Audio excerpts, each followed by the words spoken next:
Sup, my fellas, don't forget to leave feedback and enjoy the story. A huge gorge separated two cliffs, a cliff 3,000 kilometers high. The man stood at the very edge of the abyss. It brought back memories of old times. His long dark hair fluttered in the wind, especially the days when he dreamed of becoming a martial arts god. The man's pupils were dark red, not the easiest, but so desirable to achieve his dream. He was wearing the same dark red, shabby clothes, and as soon as people found out about his ambitions, they immediately branded him crazy. Despite this, he trained day and night to make his dream come true, as if he were mad. The man looked into the distance tiredly, until he thought about becoming a martial arts god.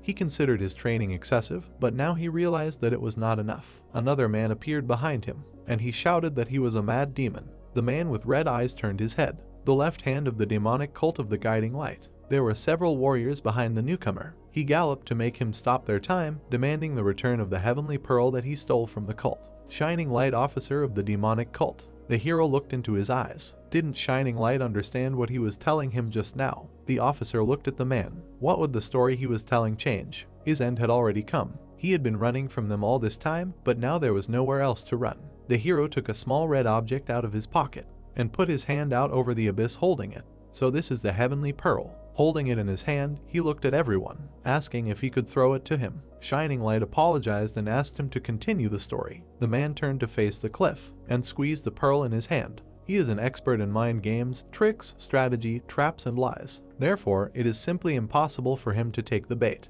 His face looked tired. Shining Light stood behind him, saying that he could deceive himself as much as he wanted. The officer had a blue ribbon in his hair. He added, saying that especially regarding the baits, the only reason he never fell for them was because all the beautiful women simply couldn't act like they liked him. The squad continued to wait at the edge of the forest while the hero stood at the edge, so they were forced to lure him with a simple girl if they could find one, and literally everyone knows about it. The men looked into each other's eyes. The one with the red eyes again extended his hand with the pearl over the abyss, asking, does he still want to be abandoned? Shining Light asked to continue. The abyss seemed bottomless, and in order to become a god of martial arts, he moved and learned all possible techniques. This is who he is. The warriors, led by the officer, stood and listened silently. The hero frowned. Mad demon, Shining Light, and the party continued to wait in silence. The man in red stood in the same place. He was asked if he was finished, but he replied that it was not all. A gust of wind lifted his hair. After he had gone through all this thorny path, everything began to seem meaningless. He wasted his time traveling the world in the hopes of bringing justice to the world. Shining Light frowned.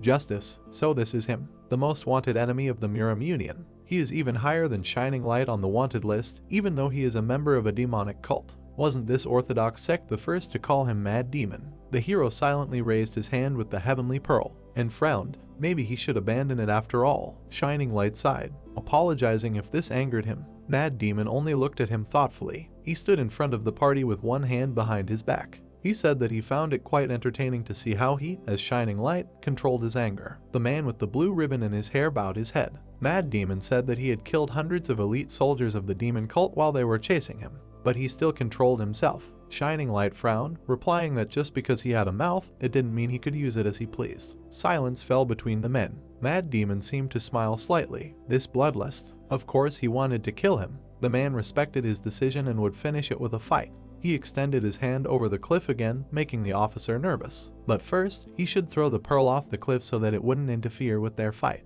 Shining Light spread his hands. He apologized for showing unnecessary emotions, suggesting that they could somehow negotiate. The man in red bowed his head, asking how to negotiate. He raised his head, looking very angry. They chased him for days, not giving him a chance to rest, using the heavenly net for this. Because of them, he could not eat or sleep. The warriors of the demonic cult watched his actions. He continued, saying that he did not even have time to go to the toilet. Do they even understand how terrible this feeling is? The officer replied that this was their goal. This is the power of the heavenly net. Mad Demon clenched his fist with a red pearl. Shining Light watched what he was doing, asking what he was trying to do. He once again showed the heavenly pearl in his hand. He replied that he was about to make them eat all his waste, and the next moment, he brought his hand to his mouth and swallowed the red pearl. A loud swallowing sound was heard. The officer and the squad could not believe what they saw. Confusion was written on Shining Light's face. He was still standing at the edge, clouds were floating in the sky. He noted that the taste was unexpected. He took his hand away from his face, saying that it tasted like a peach. The officer cursed at him.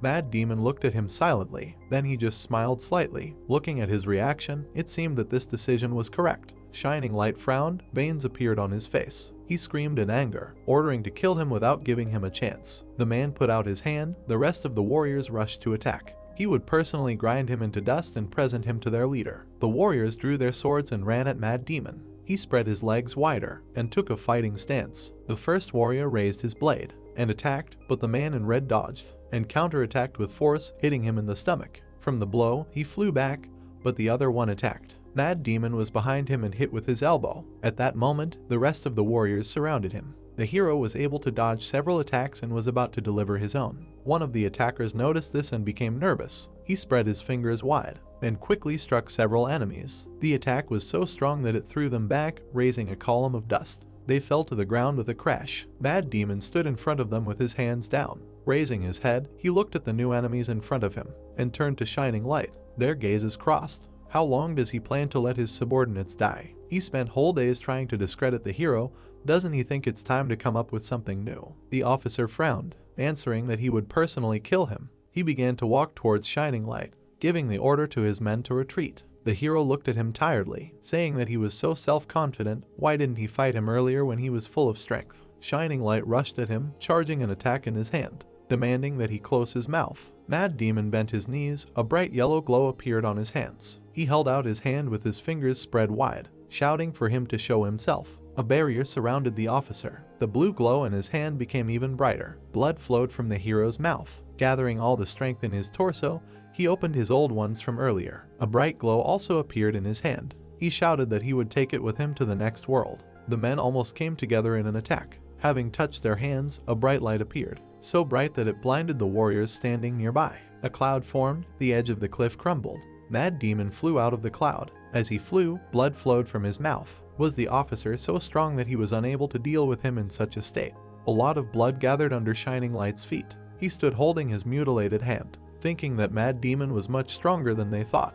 The cloud dispersed and he saw the enemy falling into the abyss. He screamed in horror. The man in red smiled, saying that it was not that bad. As he fell, he extended his hand and showed his fist, hoping that their leader would execute them all. Shining Light ran to the very edge and looked down. He shouted to his subordinates, ordered them to go down and find his body. Mad Demon fell in the darkness, thinking that he was forced to fight before he passed away. Killed many elite soldiers of the demon cult, and at the same time stole and ate a sacred item, so his life was quite exciting. If the Miram Council found out about this, would they pay the martial artists a reward for it? He continued to fall and thought about it for a while, decided that it was not that important now, and closed his eyes. His hair curled as he fell and suddenly he seemed to be standing in the middle of nowhere. What worried him more was why he still had no hot girlfriend. He looked around himself, trying to figure out where he is. Behind him stands an old man with a long white beard, saying that the hero ate something containing a soul without hesitation.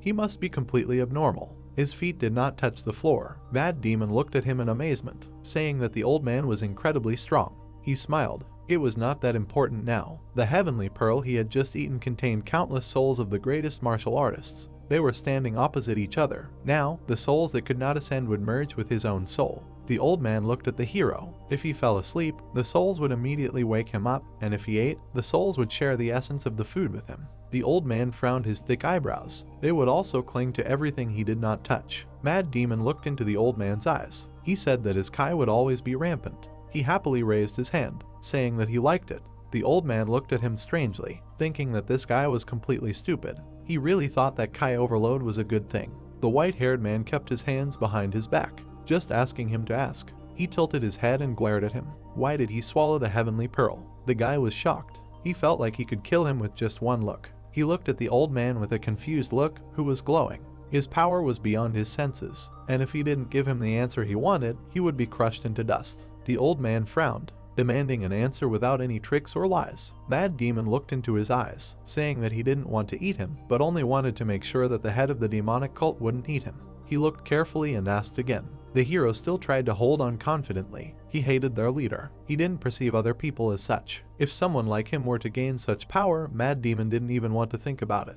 The gray-haired man raised his hand to his face, asking what? He didn't like that leader just because of his attitude towards other people, and he didn't want someone like him to become stronger. He ran his hand over his beard and smiled, So this is a method of creating good. An excellent reason. Mad Demon just exhaled. The old man raised his hand in a gesture. The life he would reward him with would be his last, and he wouldn't be able to help him until his punishment was carried out. The hero looked at his interlocutor tiredly. What did he mean by that? He replied that this was the best he could give. The gray-haired man folded his hands and a bright glow appeared in them. He still deserved some kind of gift. A red pearl appeared in his hands. The man looked in shock, and a bright light surrounded him. The sun began to rise in the mountains. He woke up on a bed and sat up abruptly. Looking around, he saw an ordinary room. Is this it?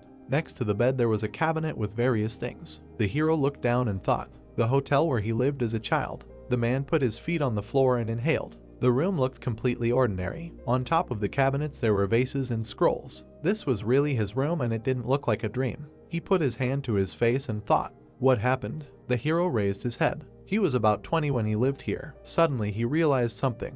His eyes became bigger. He could start learning combat skills several years earlier than last time. The hero raised his trembling hands. And what's more, now he could become stronger in a shorter time. And he clenched his hand into a fist. The guy smiled. This time he would become much stronger. Suddenly he felt pain. The hero looked down and touched his face. Did he cut the cube? Was he beaten? When was that? Leaving the room, he found himself in a room with many scattered tables and broken dishes. The hero looked around the room. The entire inn is literally upside down. If this is what happened then, the guy went back in his memories. So that's when it was. There were two men sitting at the table. Hey, errand boy. One of them heard that he was actively saving money for something. What for? The guy smiled awkwardly, thinking that he couldn't say that he was completely desperate because of his parents' death. What should he tell him? It was just for the sake of conversation, so he should just laugh it off. He put his hand to the back of his head and laughed. In fact, he dreams of hearing Ki Young Sing live in the Plum Blossom brothel. This is just a humble dream of an errand boy. Later, people started spreading rumors among themselves. Someone said that the guy who works at the inn and saves money is going to sleep with Ki Young.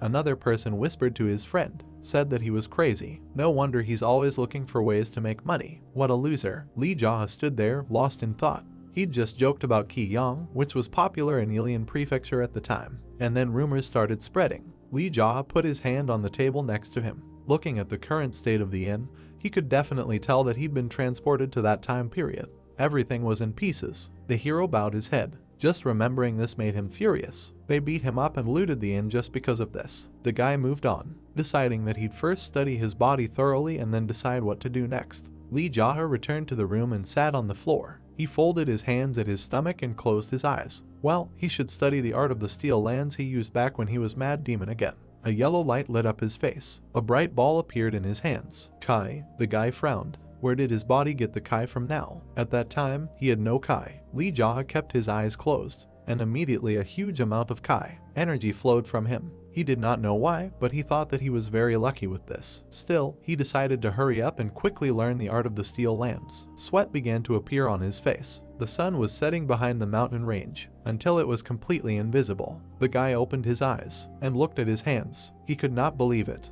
The hero placed his hands on his legs. Even though his mind was well acquainted with this art, he was able to comprehend the first stage of the art of the steel lands so quickly. Thoughts appeared in his head. This is the best he could give him, and he still deserved some kind of gift. The guy thought about these words. Is this what the old man was talking about? Lee Jaha put his hand to his face, and this is the energy that he feels in his body. He believes that all this is somehow related to the heavenly pearl that he swallowed. The guy looked at his hand. More than half of the energy in his body was still stagnant. It was a shame, but he still smiled. The satisfied hero leaned on the bed. He was in no hurry. He already had an impressive base. He could become much stronger in a shorter time than he expected. Some sensation caught his attention. He looked up again and smiled, thinking that it had been a long time since he had felt anything in his heart, and he decided that he should take a walk around the area. In front of him in the night there were several houses with lights on. There were other people on the streets besides him. The hero passed by a stall with hot food. Lee Jaha looked around. It seemed to him that he was starting to remember everything little by little. Someone was brushing his teeth after eating and noticed the hero passing by. Another person was sitting at the table next to him.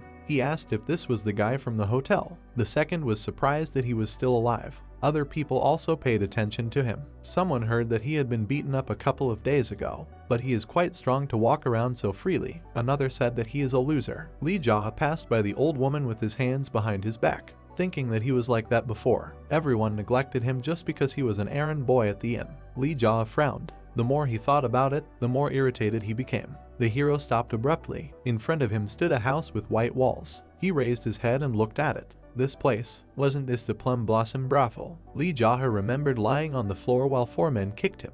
They screamed how dare he think about sleeping with the best girl in the brothel. He only tried to cover his head with his hands, trying to say that he didn't say such a thing. He turned his head and looked at him in fear. Ki-hyung was looking at him. There was fear in his eyes. He wondered why she was looking at him like that.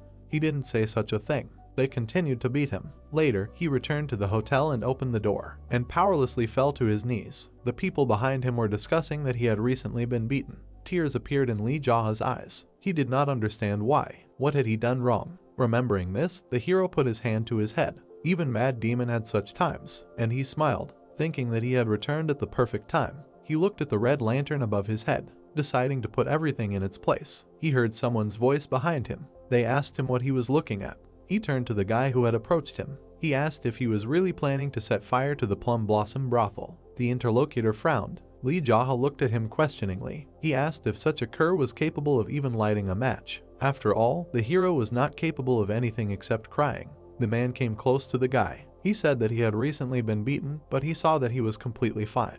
It's a wonder he hasn't died yet. Lee Jaha looked at him calmly. He continued, saying that the hero was beaten so badly that after that it would be better to sit in a hotel. Why was he wandering around? The interlocutor couldn't stop. He asked why he was silent and whether he had gone deaf after the beating. They stood opposite each other. The hero only asked his name. This angered the man and he swung at the guy. But Lee Jaha dodged the blow and delivered a counterblow to the face. The man flew half a meter away and rolled his eyes and fell to the ground. The hero turned and walked on, thinking about what made him angry because he had only asked his name again. Trying to remember his name, he approached the entrance to the brothel, in front of which stood a guard. The man looked at the hero and recognized him. This is the guy who was there the other day. So what is he doing here? Lee Jaha came closer, asking if this is how they communicate with a guest. The guard got angry and wanted to grab him, shouting that he was just an errand boy. But the hero dodged his hand and grabbed him by the face. With the force, he threw him to the ground. The man lost consciousness. Lee Jaha brushed the dust off his clothes.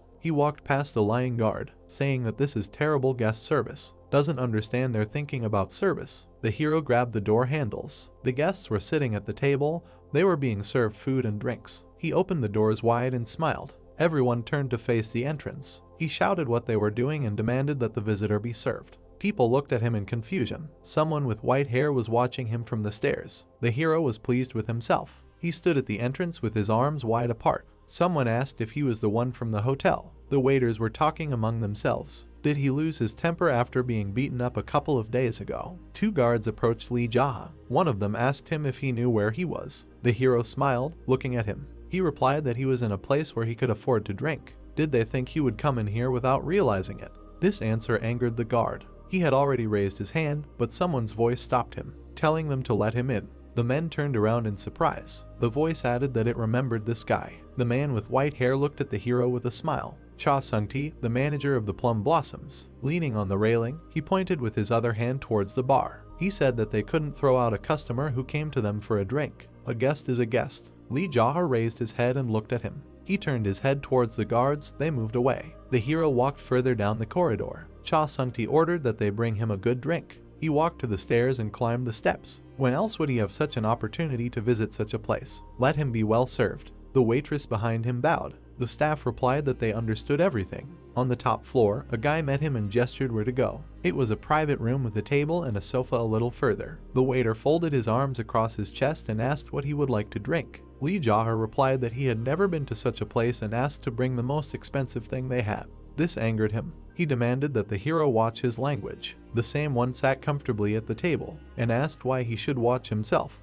He crossed his legs and dangled his arm. He didn't like serving an errand boy. He ironically apologized and demanded to bring him a drink. This angered the waiter even more. He looked at Lee Jaha. He thought that he knew no bounds, and if it weren't for Sung-ti's order. But he only took the door handle and asked him to wait. The hero smiled contentedly. Later, there was a lot of different food on the table in front of him. The hero pointed to a white jug, asking what was in it. The girl picked it up and smiled. It was premium Kwando liqueur. She poured it into a cup. He looked away from her and asked if Ki-hyung was here. The girl looked at the guest. She said that the chief would be furious. She heard that he had been beaten up for something like that a couple of days ago. The hero was still sitting and looking ahead. Did everyone here know that he had been beaten up? He told her not to worry and to just bring her. The girl silently looked at the hero and inhaled. She turned her head towards him. Smiling, she said that she would make a request. She left the room and closed the door behind her. He picked up the cup with the drink in his hands. Just look at this is how they treat an errand boy. He brought it to his face. Judging by the smell and color, this liquor was not even 3rd grade, and he took a sip from it. What kind of swindlers are these? Loud footsteps were heard outside the door. The guard swung the door open. He asked the man who he thought he was. The hero looked at the cup in his hand and looked up. He asked if there was something wrong with the errand boy coming to get them some drinks. Why did he keep addressing him so rudely? These words made the guard even more angry. Lee Jaw handed him the glass. He said that if he remembered correctly, the man's name was Dongguak. The guard was standing in front of the set table. The hero offered to pour him a drink and called him over. He only asked if he had eaten something wrong today. He sat down not far from Lee Jaw. He asked if there was something wrong with him. Had they overdone it that time? The guy poured the drink into the cup and placed it in front of Dongguak. He took it and brought it to his mouth. He told him to stop acting out and leave as soon as he finished drinking. Otherwise, everything would go according to a different scenario. The hero also picked up the cup and brought it to his mouth and called the guard's name. He slammed the cup down on the table. He stood up and leaned on the table to hit Lee Jaw, but a chopstick stuck into his hand. Dongguak screamed in pain. The hero smiled while looking at him. The man was shocked. He was shaking in pain, and the hero handed him the cup. He asked the man why he was acting like this. The guy planned to have a good drink and sit here with Ki-hyung before leaving. He brought the cup to his face, asking why everyone around was barking like dogs. Ki-hyung entered their room. She was unhappy. She was holding a red transparent round fan in her hands. She asked Dongguak to stand outside. He pulled the chopstick out of his hand and grabbed his wounded hand. The hero repeated the girl's words. The guard hurried out of the room. Blood was running down his hand. The girl sat opposite the hero. He smiled while looking at her. Ki-hyung looked at him with confusion, asking what the smirk was about. Lee Jaw held a cup in his hand. He replied that someone like him really needed to control himself in a place like this. She frowned. Did he really think this was funny? Did he think that Sungti and the leader wouldn't interfere? The guy put the cup to his lips, asking him to stop adding to his bill. Ki-hyung looked at what he was drinking. Duquan liquor, it was incredibly expensive, right? The key to that was Dongguak's treatment. The girl looked into Lee Ja's eyes. She told him to pay the bill and leave the place before he caused more damage. He just looked at her silently. All he could think was that this was the first time he had seen Ki-hyung so close. The girl looked annoyed, saying that even if he brought all the gold and silver in the province, she would never agree to sleep with him. She looked at him seriously. Even though she works here, it doesn't mean she sleeps with everyone she meets. She said she's not a whore. Ki-hyung put his cup on the table. Then he'll tell it like it is too. The guy put his hands on his legs. He never said he was saving up to sleep with her. All he said was that he wanted to hear her sing. The girl was surprised by what he heard, because, as he said, she sells her art, not her body. She looked completely confused. She replied that she heard something else. The guy interrupted, adding that even that was just a joke that he accidentally said at the hotel. Lee Jaha lowered his eyes. He said that he didn't want it and he definitely didn't have money for it. Ki-hyung remained silent. He looked at her. He said that the reason he wanted to meet her was just to tell the truth. She didn't believe what he heard.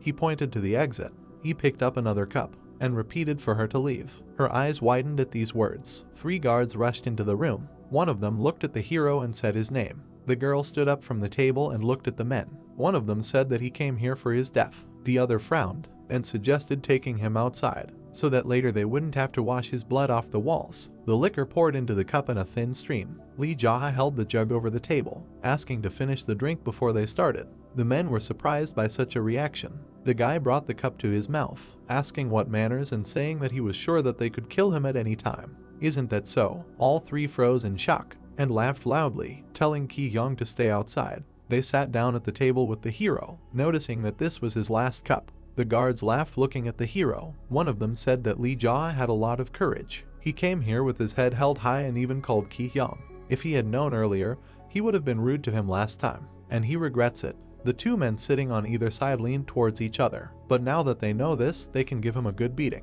He doesn't think Lee Jaw will feel unfair if they are much stronger this time. He leaned towards the hero, asked if he minded. Lee Jaha picked up the jug with a smile, offered the interlocutors a drink. The man closed his eyes. The guards changed their mood, said that if he was done, then they would all go outside. The hero calmly poured himself another cup and drank from it. After taking a sip, he looked at it, said that he would not buy something of such quality. The men watched him drink. One of them frowned with displeasure, thinking why he was so calm. Had he really gone crazy after they beat him up last time? Lee Jaha once again wanted to pour himself some, but the vessel was empty, and he put it on the table. He said that he wanted to ask something. Keeping his hand on the vessel, he looked at the interlocutors. Was he really that funny? They smiled. One of them answered that who was he if not a clown? The two men took their weapons in their hands. He had taken a beating a couple of days ago, but he had brought the situation to this point. The hero lowered his head and laughed. They chuckled too, noticing that he was actually laughing. Everyone in the room laughed. Their laughter grew louder, but the men suddenly pulled their weapons out of their sheaths. The hero hit the table, knocking it over. Food flew off the plates. He hit the table again, knocking them off their feet. They fell to the floor, unable to remove it. Lee Jaha put his foot on the table, which was lying on the men. They looked at the hero. He stood there looking down at them, asking them, is he still a clown? The employee of the establishment heard something. She looked at the open doors. She looked closely, not understanding what was happening. The guy looked up and looked at her. Calling her an old hag, he demanded that she bring him more of that bad third-rate liquor. The girl frowned, repeating his words in her head, replying that it was premium Duquin liquor. The guy looked at her sullenly, replying that he was restraining himself from hitting a woman who knew nothing about martial arts. She was angered by his words. He added that she should think before opening her mouth. The girl turned away. The guy looked after her, and also turned his head. In front of him lay three men writhing in pain. He sat down next to them. Why weren't they laughing? Weren't they saying that he was a jester to them? There was a sly smile on his face. Then why weren't they laughing at the sight of a clown? Several armed men were walking towards his room. Sung-Ti was at the head. He was angry at what was happening. He turned and looked at them. So they were already here. They silently looked at what had happened. The manager turned his gaze. He noticed broken dishes and food on the floor, and unconscious workers. The hero rose from his knees. Sung-Ti asked him, has he completely lost his mind? His gaze burned right through him. At this rate, he won't leave here alive. Lee Jaha frowned.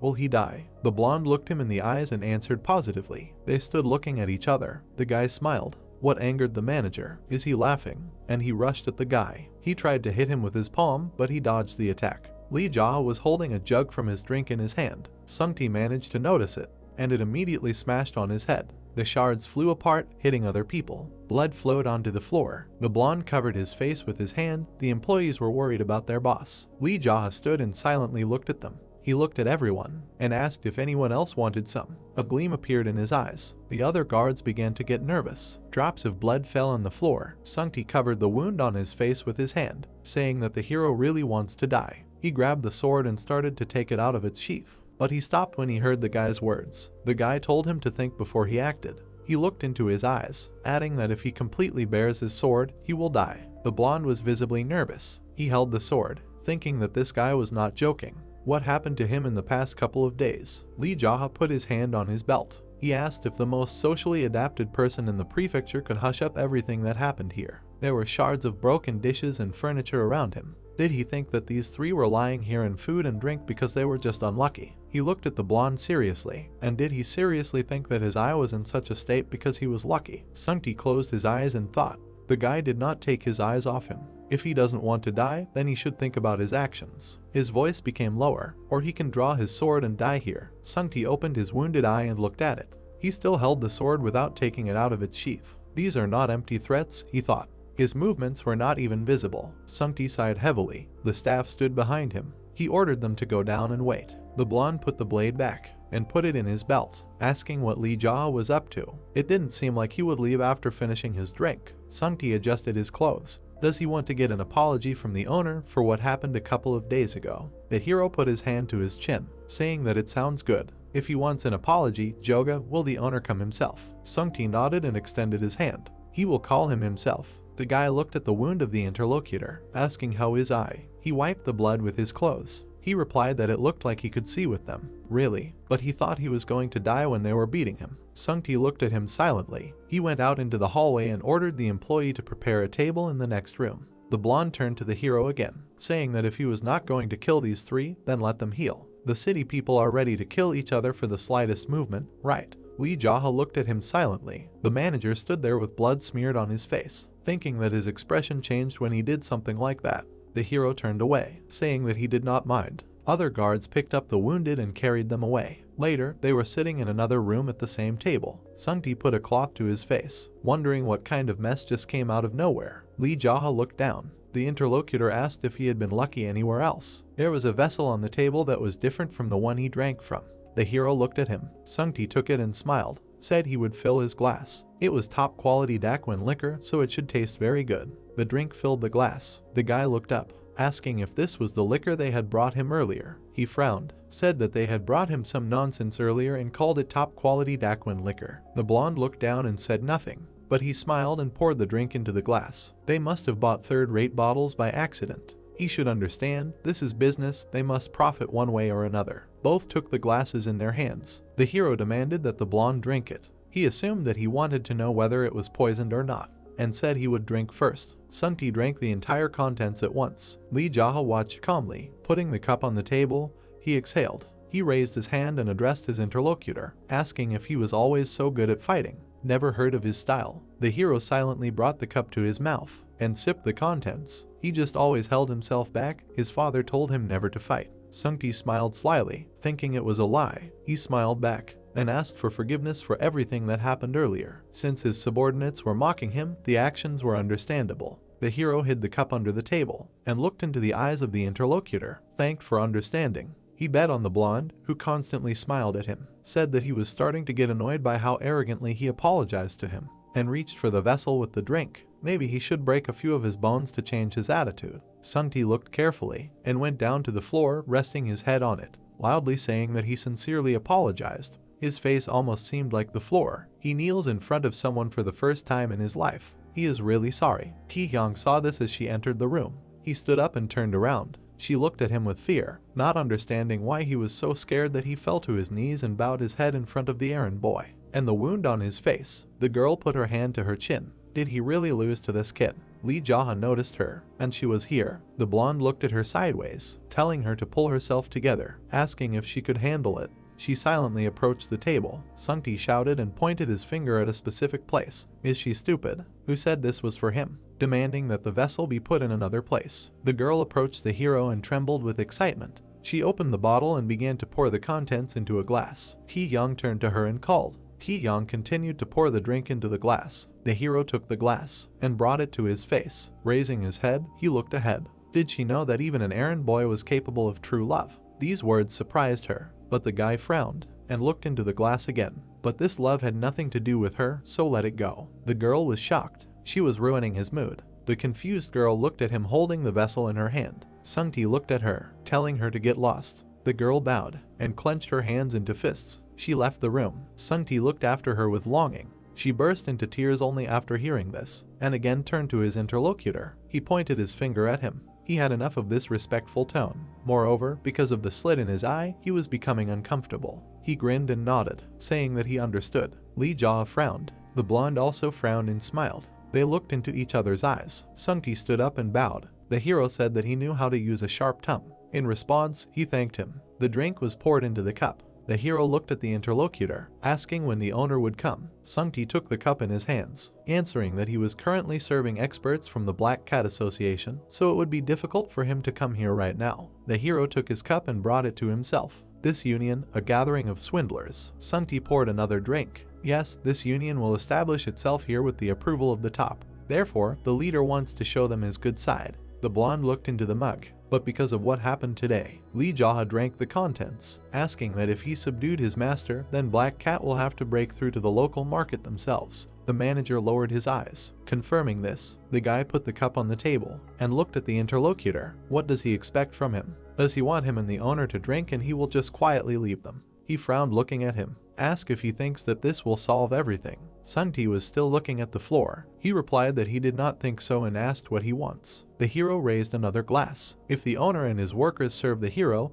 will the Black Cat Union stick its nose in? The blonde looked up and looked at the hero. He thinks they would do that. He smiled. Speaking of which, maybe he should establish a sect here himself. They would act as his subordinates. Sung-ti was confused by what he heard. Lee Jaha brought the glass to his mouth. He replied that he would give him a chance to decide for himself. He drank and continued to explain. If he thought that the Black Cat Alliance would win, he could fight alongside the owner on their side. If he thought otherwise, he could join him. The manager looked at his interlocutor carefully, thinking about what made him change his mind about him so abruptly, that this errand boy would talk so easily about establishing a sect as if it were easy. He abruptly put the mug down on the table and stood up from the table. Sungti watched him go, asking if he was leaving. Why didn't he wait a little longer? Lee Jaha looked down at him. For that, he thought this was an escape. The blonde man lowered his head, answering yes. The hero glared. He said that he was asking for it. The blonde looked at him silently. Rising from the table, he nodded after him, told him to be careful on the way back. He would pay for his bill today. Lee Jaha stepped out the door and found himself surrounded by guards. Looking at them, he grinned.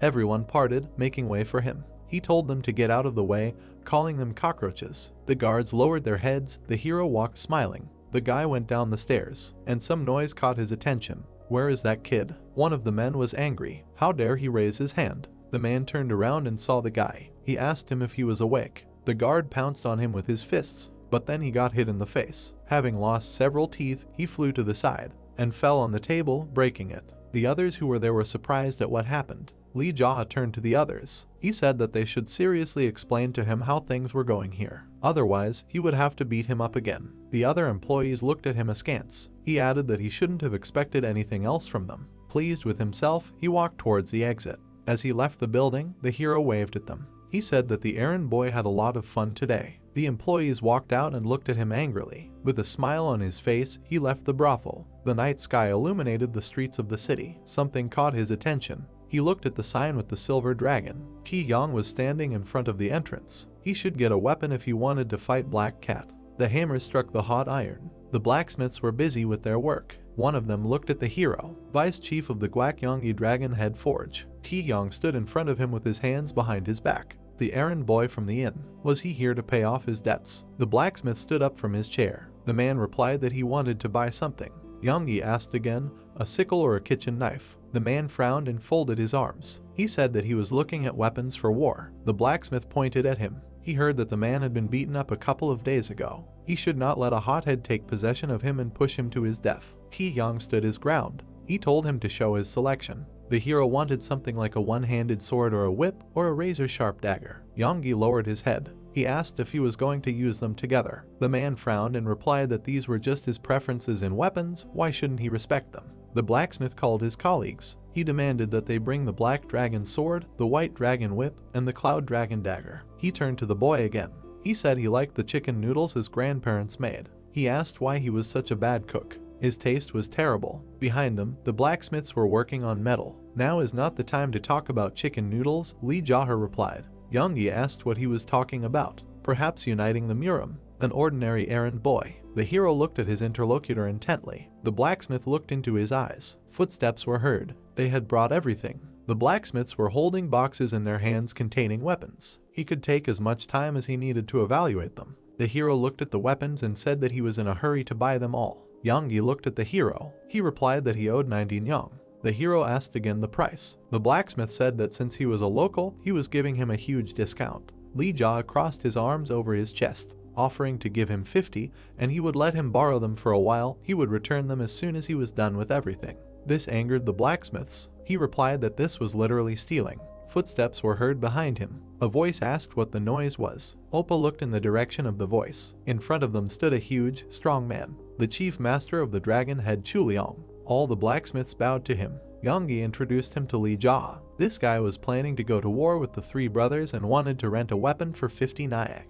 The man thought, putting his hand to his chin. He was the eldest son of the family that owned the inn. He replied that it had been a long time ago. Chuliang looked at the guy with a smile. He loved the chicken noodles that his grandparents made, but what he cooked was just awful. Yonggi turned to the boss, saying that he had told him about it. The man put his hands on his waist, asking if he was serious about going to war. If it was because they were bothering him, he would ask them to stop. Chuliang looked at the hero. If they refused to listen to him, he could protect the boy. After all, he had a duty to his grandparents. The muscular man spread his hands, saying that there was no reason to attach such importance to it. It was no longer important now. The hero looked at Chuliang carefully. Looking at him, he thought, was he always like this? He didn't remember Chuliang saying such things to him in his past life. Or had the future already changed because of him? The hero bowed his head. Thanking him for his concern, he said that he would handle it himself. The man looked at him and asked what he was going to do. Lee Jaha pointed with his hands. How about gathering all the blacksmiths in the area and founding the Steel Dragon clan?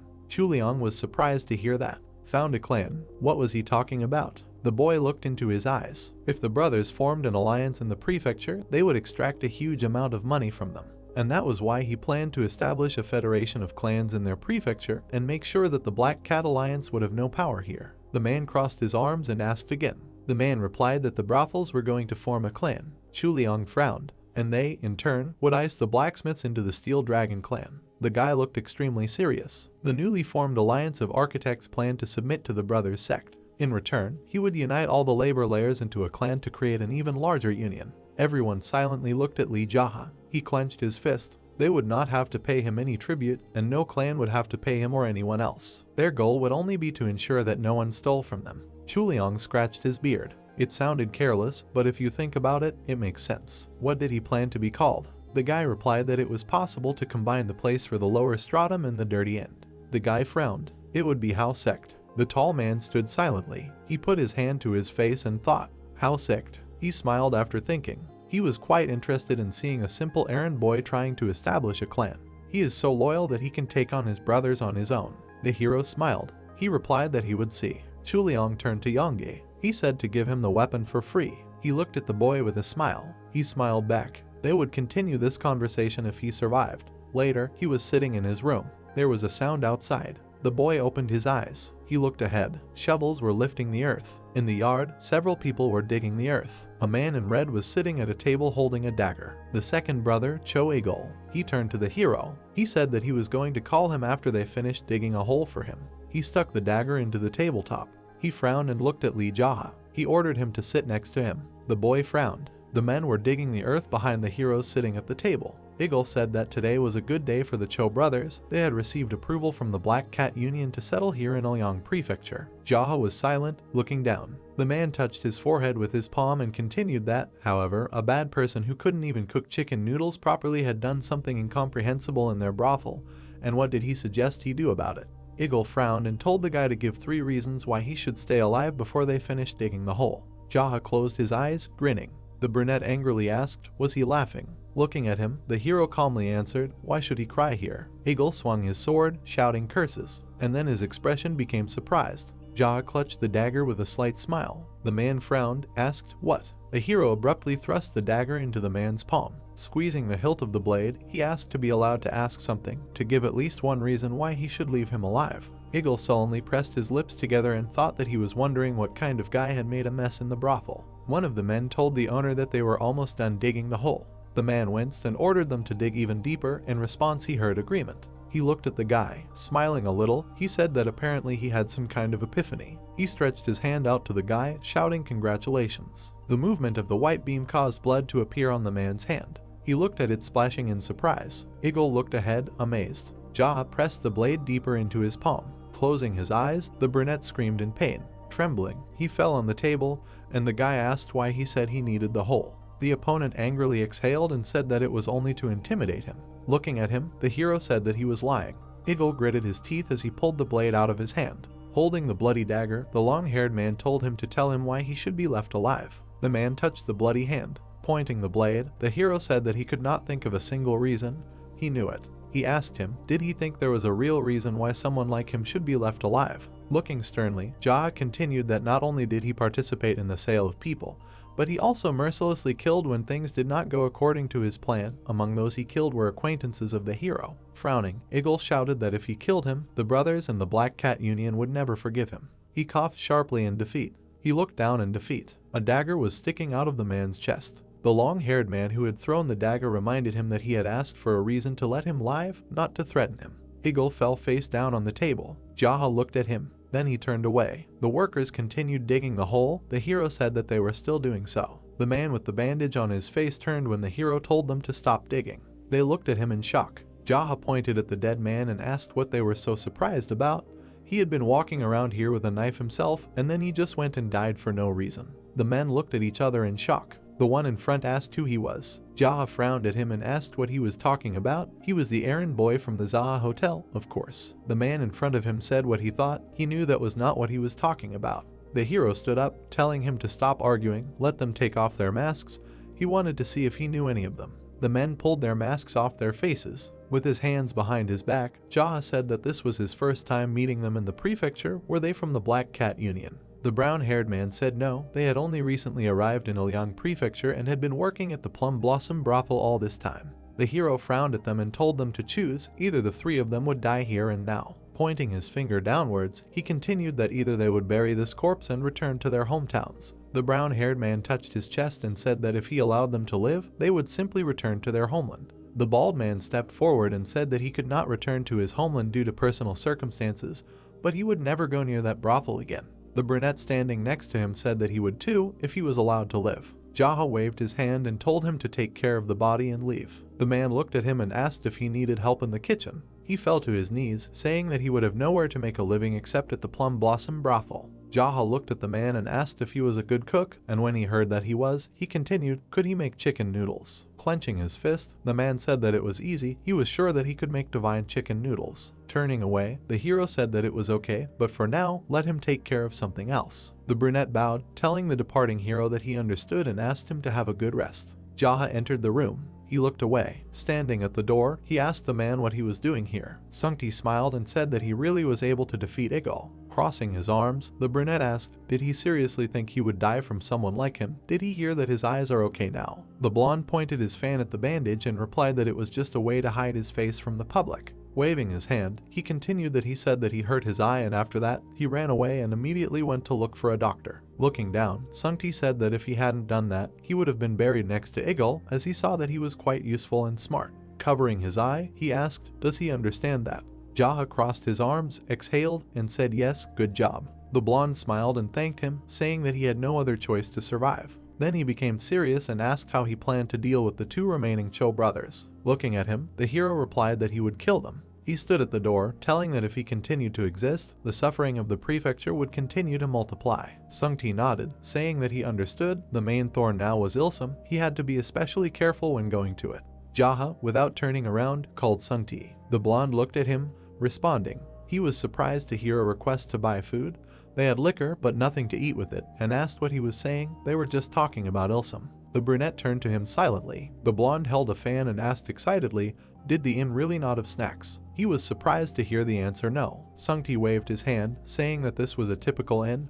He would go buy some, let him give him money. Jaha shook his head and asked where would he get it from. Sungti exhaled, saying that this place was famous for its delicious chicken noodles. How did it go downhill like this? Looking at him, the long-haired man told him to think as he wanted, just take more snacks, maybe even take his favorites. Sungti headed for the exit, hearing that if they had anything left tonight, they could eat them tomorrow too. Jaha called out to the blonde who had walked away from the building. He turned around and asked, is something wrong? Leaning over, the brunette asked, are you going for a walk? What's with the snail's pace? Sungti turned around and looked at him silently. He winced in displeasure, wondering, is he serious? The displeased blonde walked faster, thinking that he was running errands for the errand boy. He clenched his teeth until he shuddered, hearing the repeated question, what's with the snail's pace? Sungti sped up, cursing angrily as he ran. There were plates with snacks on the table. Sungti stuck his chopsticks in his mouth. Jaha, who was sitting opposite him, was holding a glass and looking at the blonde. He told him to eat and not to be shy, after all it was bought with his money. He chewed and replied that he was enjoying it as much as he could. The brunette took a sip and said that that was great then. Anyway, this money was earned by exploiting young girls and ripping off stupid people who couldn't tell the difference between expensive liquor and urine, so let him enjoy every crumb. His hand with chopsticks trembled.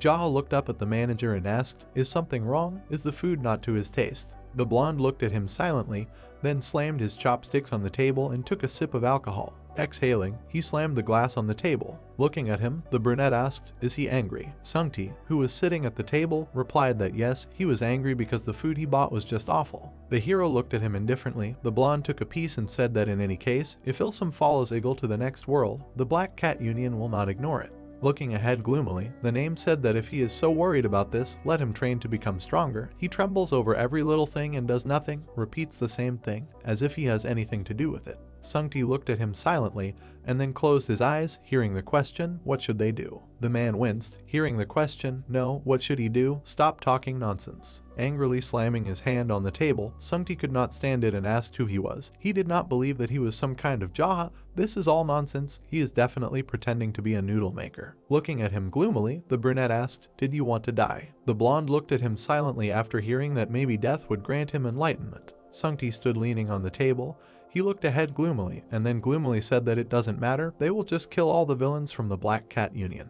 Jaha was silent and held the glass and then exhaled, closing his eyes, and said that okay, they will forget, let him finish his meal and he will deal with Ilsum since he does not have any information about Sampyeong's location. Sung-ti winced and asked what was with his tone. He said, "So, this is a walk to the bathroom after drinking." The brunette sitting at the table said that since he was going to get even with him, and so it will be, the real problem is Sampyeong, because he does not know where he is now. Taking a piece with his chopsticks, Sung-ti said that it is only a matter of time, sooner or later he will return home. Looking at him, the brunette asked if he thought that if Sampyeong returned to the brothel, would he be able to handle him himself. The blonde replied with a frown that he, Sung-ti, was confident that his strength would be enough to deal with someone like him. The brunette made a surprised sound. Pointing with his chopsticks, the man said that however, it would be a bit problematic because his eye was damaged. The hero frowned and told him to make up his mind and say whether he could handle it or not. Sung-ti smiled and replied that he would see if he could use the element of surprise to his advantage. Beaming, he turned away and asked if he hadn't heard of Sung-ti, the master of tricks. The brunette sighed in displeasure and said to stop. If they dealt with all the brothers, was he confident that he could lead the 3 brothels? Looking at him, the blonde repeated his name. Jaha answered with displeasure that he knew, he already understood who he was, and cursed. There were plates of food and a small glass on the table, and words were heard that as long as there were so many people living in these brothels, it would be impossible to deal with them all. Holding a container of alcohol, Jaha said that the most important thing for them was that all those who worked there were paid what they deserved, and that no one like him would sell urine for the price of top-notch liquor. Looking forward, the guy said that they would take care of the sick if necessary, and also would not prevent anyone from returning home if they wanted to. Looking at him, the blonde man said that it would not be easy. Sitting opposite Jaha said that they had to do everything despite the difficulties, and heard the question, why? With a serious look, he said that it was better than everything ending with Sung-ti dying at his hands. The blonde man remained silent. Pointing his finger, the brunette told him to take care of it, and if things went wrong, he would personally make sure he met Eagle in the afterlife. The blonde tensed up in shock. He crossed his arms and told everything to go to hell. With a displeased look, he said that he was doing something wrong, and he immediately threatened him with death. Maybe he should just quit and go to the mountains. He heard the word forward. Sung-ti, amazed, heard that if they succeeded, he would be in charge of 3 brothels, but since he did not want to, the hero would find someone else. With a smile, the blonde said that he was Sung-ti and thought it was too early for him to quit. The brunette exhaled with a glass and then took a sip. Jaha stood up, surprising his interlocutor. He threw the clothes off his shoulders. Sung-ti asked him in surprise why he was confused in the middle of the meal and heard the answer that he wanted to change into his clothes. The guy looked at him in amazement, asking again. The brunette stood up and told him to stop talking, hurry up and take off his clothes. The manager stood up and began to take off his clothes in displeasure, saying that he was a damn thief. Turning around, he looked at the half-naked brunette. Frozen in the same pose, he said that he was about Ilsum.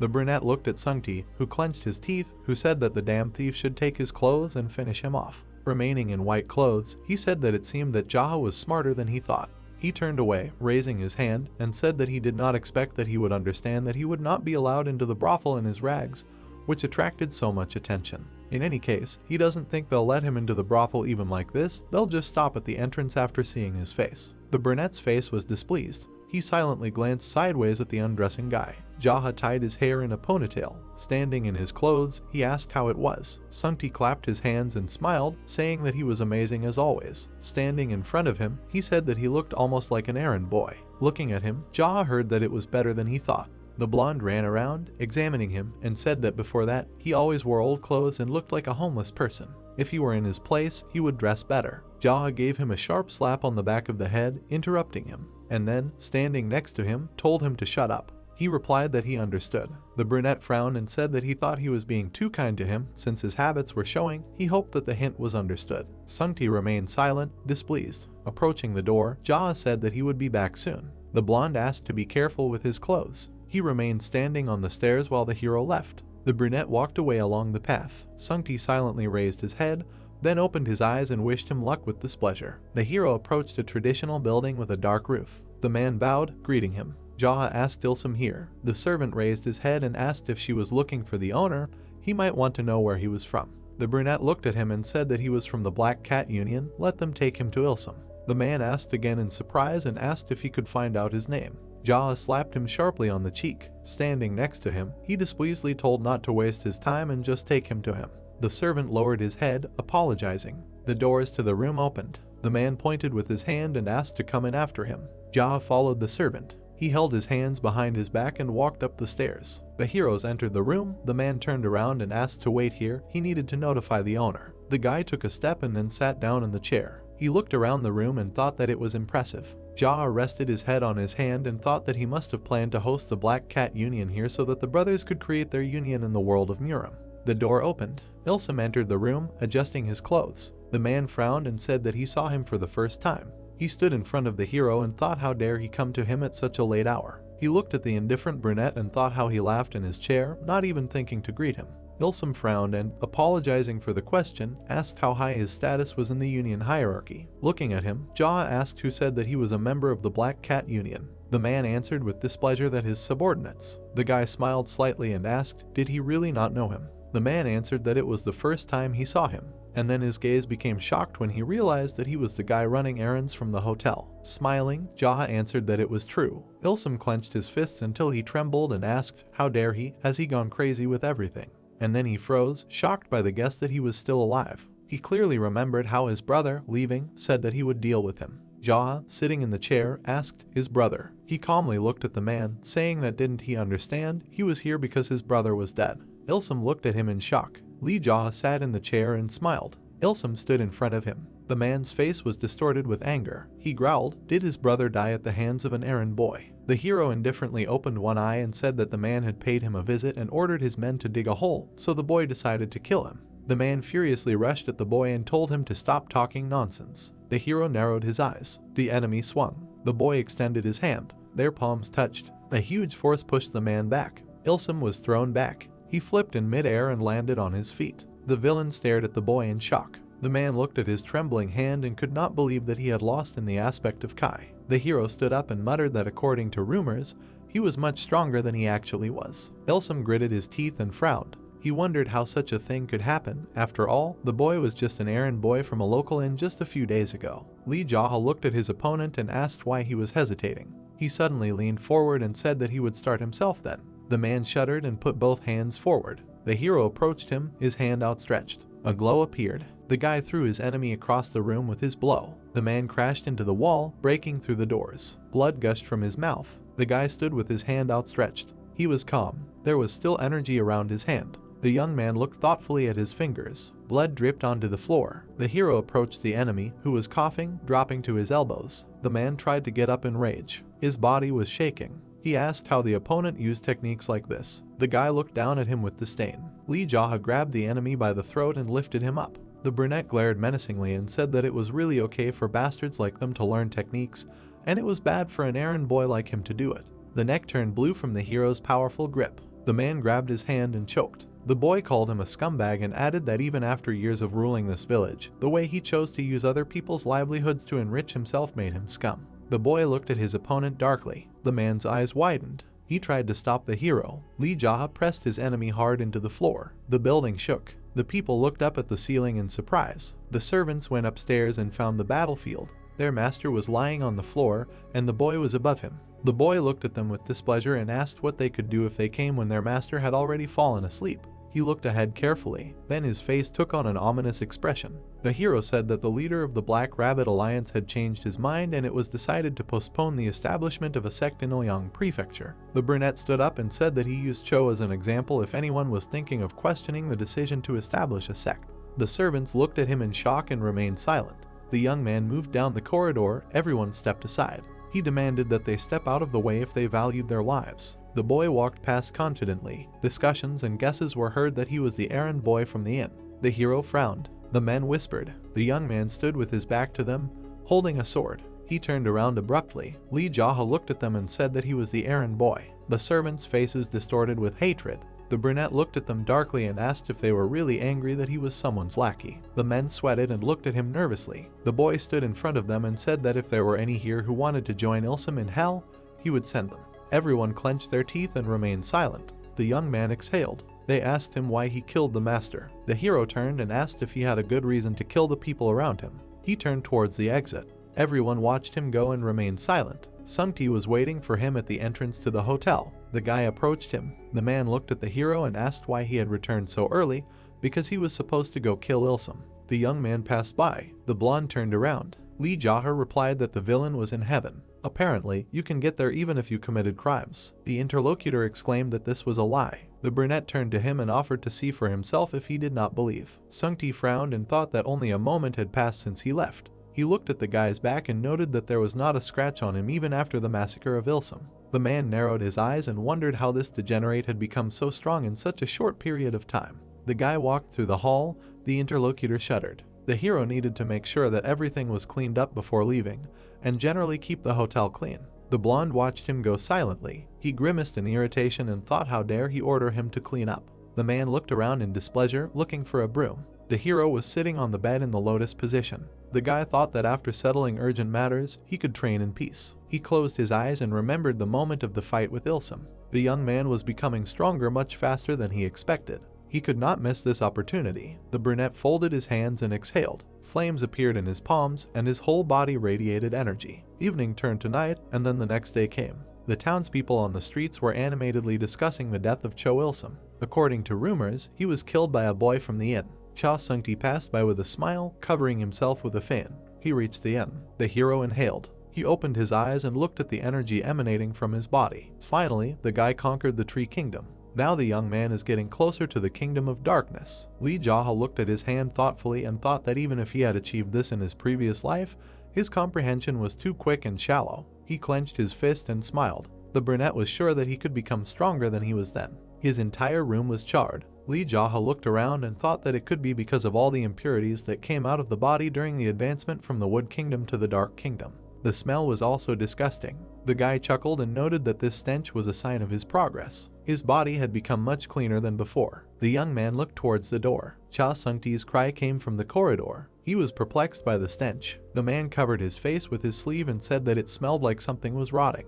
He was perplexed by what had happened here. The hero walked out into the hall. A cloud of stench hovered around him. The guy noticed the newcomer. Sung-ti grimaced and asked if he had really shit himself. The brunette looked at his interlocutor with displeasure and asked again. The blonde abruptly rushed out into the street. He turned around in disgust and said that the young man should have left here to go to the toilet and not do it in his room. The hero frowned. The man threw up in the yard. The brunette looked at him irritably. Lee Jaha was lying in the bathroom. He exhaled with satisfaction and smiled. The young man closed his eyes and remembered how Cha Sung-ti sent him to wash himself with shouts, holding a knife in front of him. The brunette frowned. The door opened. The guy looked inquiringly in that direction. Hee-young came up to him and bowed. The hero looked at her and asked why she came. The girl looked at the floor. Hee-young answered that she had to help with the bathroom. The guy looked at her from the bathroom and asked again. The brunette said that this was Sung-ti's will. She looked down at her feet in disappointment and said that if he didn't want her, she would at least wipe him off when the hero was done. She frowned.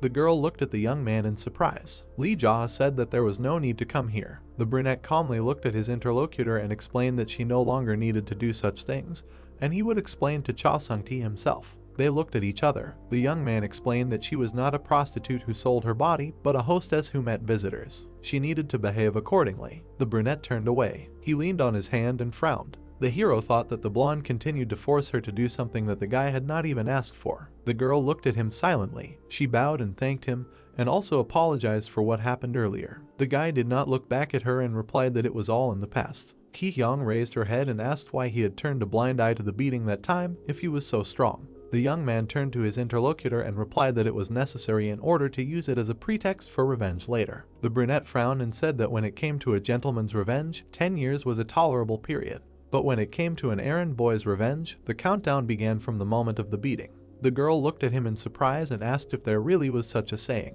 Lee Jaha smiled and replied that he had just made it up himself. Ki-hyung shuddered and became embarrassed. The hero turned away contentedly. He threw his head back and closed his eyes. The young man thought about how they dared to use beauty in such a way, especially since things like feminine charm did not work on him anyway. He remembered his last battle in his past life. Then the rival said that using women against the hero did not work because his tastes were too perverted. So they had to use other people, and the plan failed. The boy narrowed his eyes in irritation. Cha Sung-ti ran into the bathroom shouting, "Fire!" The brunette turned around and asked him why he was so scared of some fire. The blonde came closer and said that the source of the fire was his house. The boy sat up. The hotel was engulfed in flames. The crowd gathered around. The hero was standing among the people. A man with long black hair looked at the fire and declared that he would kill anyone who helped the errand boy. His face was distorted with hatred. From behind, someone said that his brother's grave was behind the hotel. Did he really think to burn it without returning the body? Cho Sampyeong turned around and asked who said that.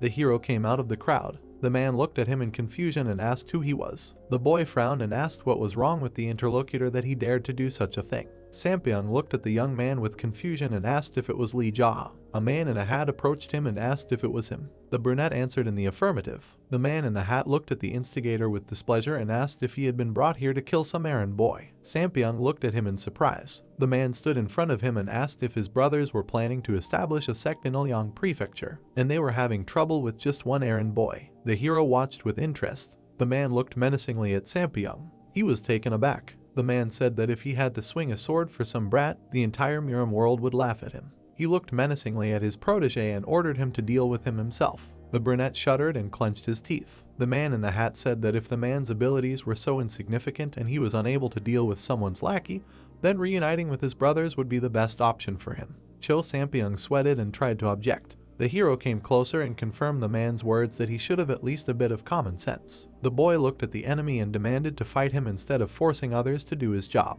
The arsonist frowned and turned to the boy. Lee Ja suggested that the loser would be burned to death. The man in the hat chuckled and noted that the boy had an inflated ego. The rivals looked at him. He came closer and introduced himself as Noong Jae-sok of the Dark Storm Castle. The man said that he would witness the outcome of the battle. The rivals stood opposite each other. Cho Sampyeong frowned and squeezed the hilt of his sword. He was trying to understand how his brothers lost to this bastard. The hero looked at Jae-sok and noted that he was smart. It seemed like he was giving Sampyeong a chance to fight, but in reality he was trying to assess the boy's abilities. They stood near the burning house. The boy looked at the flames with displeasure. He turned to his opponent. His eyes flashed. He slowly moved forward. The rival shuddered and exclaimed what he was doing. The guy looked at him questioningly. The man started to sweat and demanded that he take out his sword. Lee Jaha looked at him with disdain and said that he didn't need a sword to defeat someone like him. Sampyeong pursed his lips. He moved furiously towards the boy. The man swung his sword. The hero dodged. The guy swung his fist.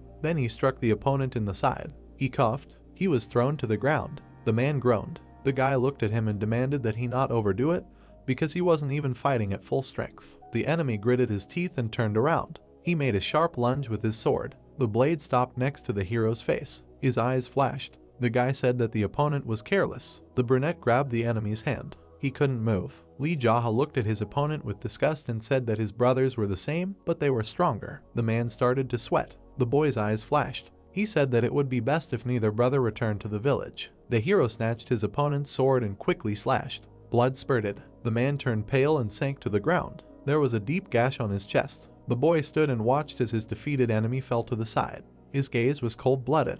The crowd chatted loudly as they watched the duel. The boy looked at the fire and muttered what the bastards didn't like about the inn. The voice said that it was a good show. The boy turned around. Noong Jae-sok crossed his arms and smiled. The man noted that the boy certainly had talent. He turned around and said that if anything happened, they would meet then. The hero frowned and rudely asked where he was going. The man in the hat froze. He looked menacingly at the boy and asked how he dared stop him. The boy stood behind him and demanded that he stop playing with him. The brunette pulled out his sword and looked at his interlocutor with determination. The man froze in surprise. Lee Jaha's eyes flashed and said that if he knew and saw the one who tried to kill him and burn the inn, he would not be kind and would not let him go home.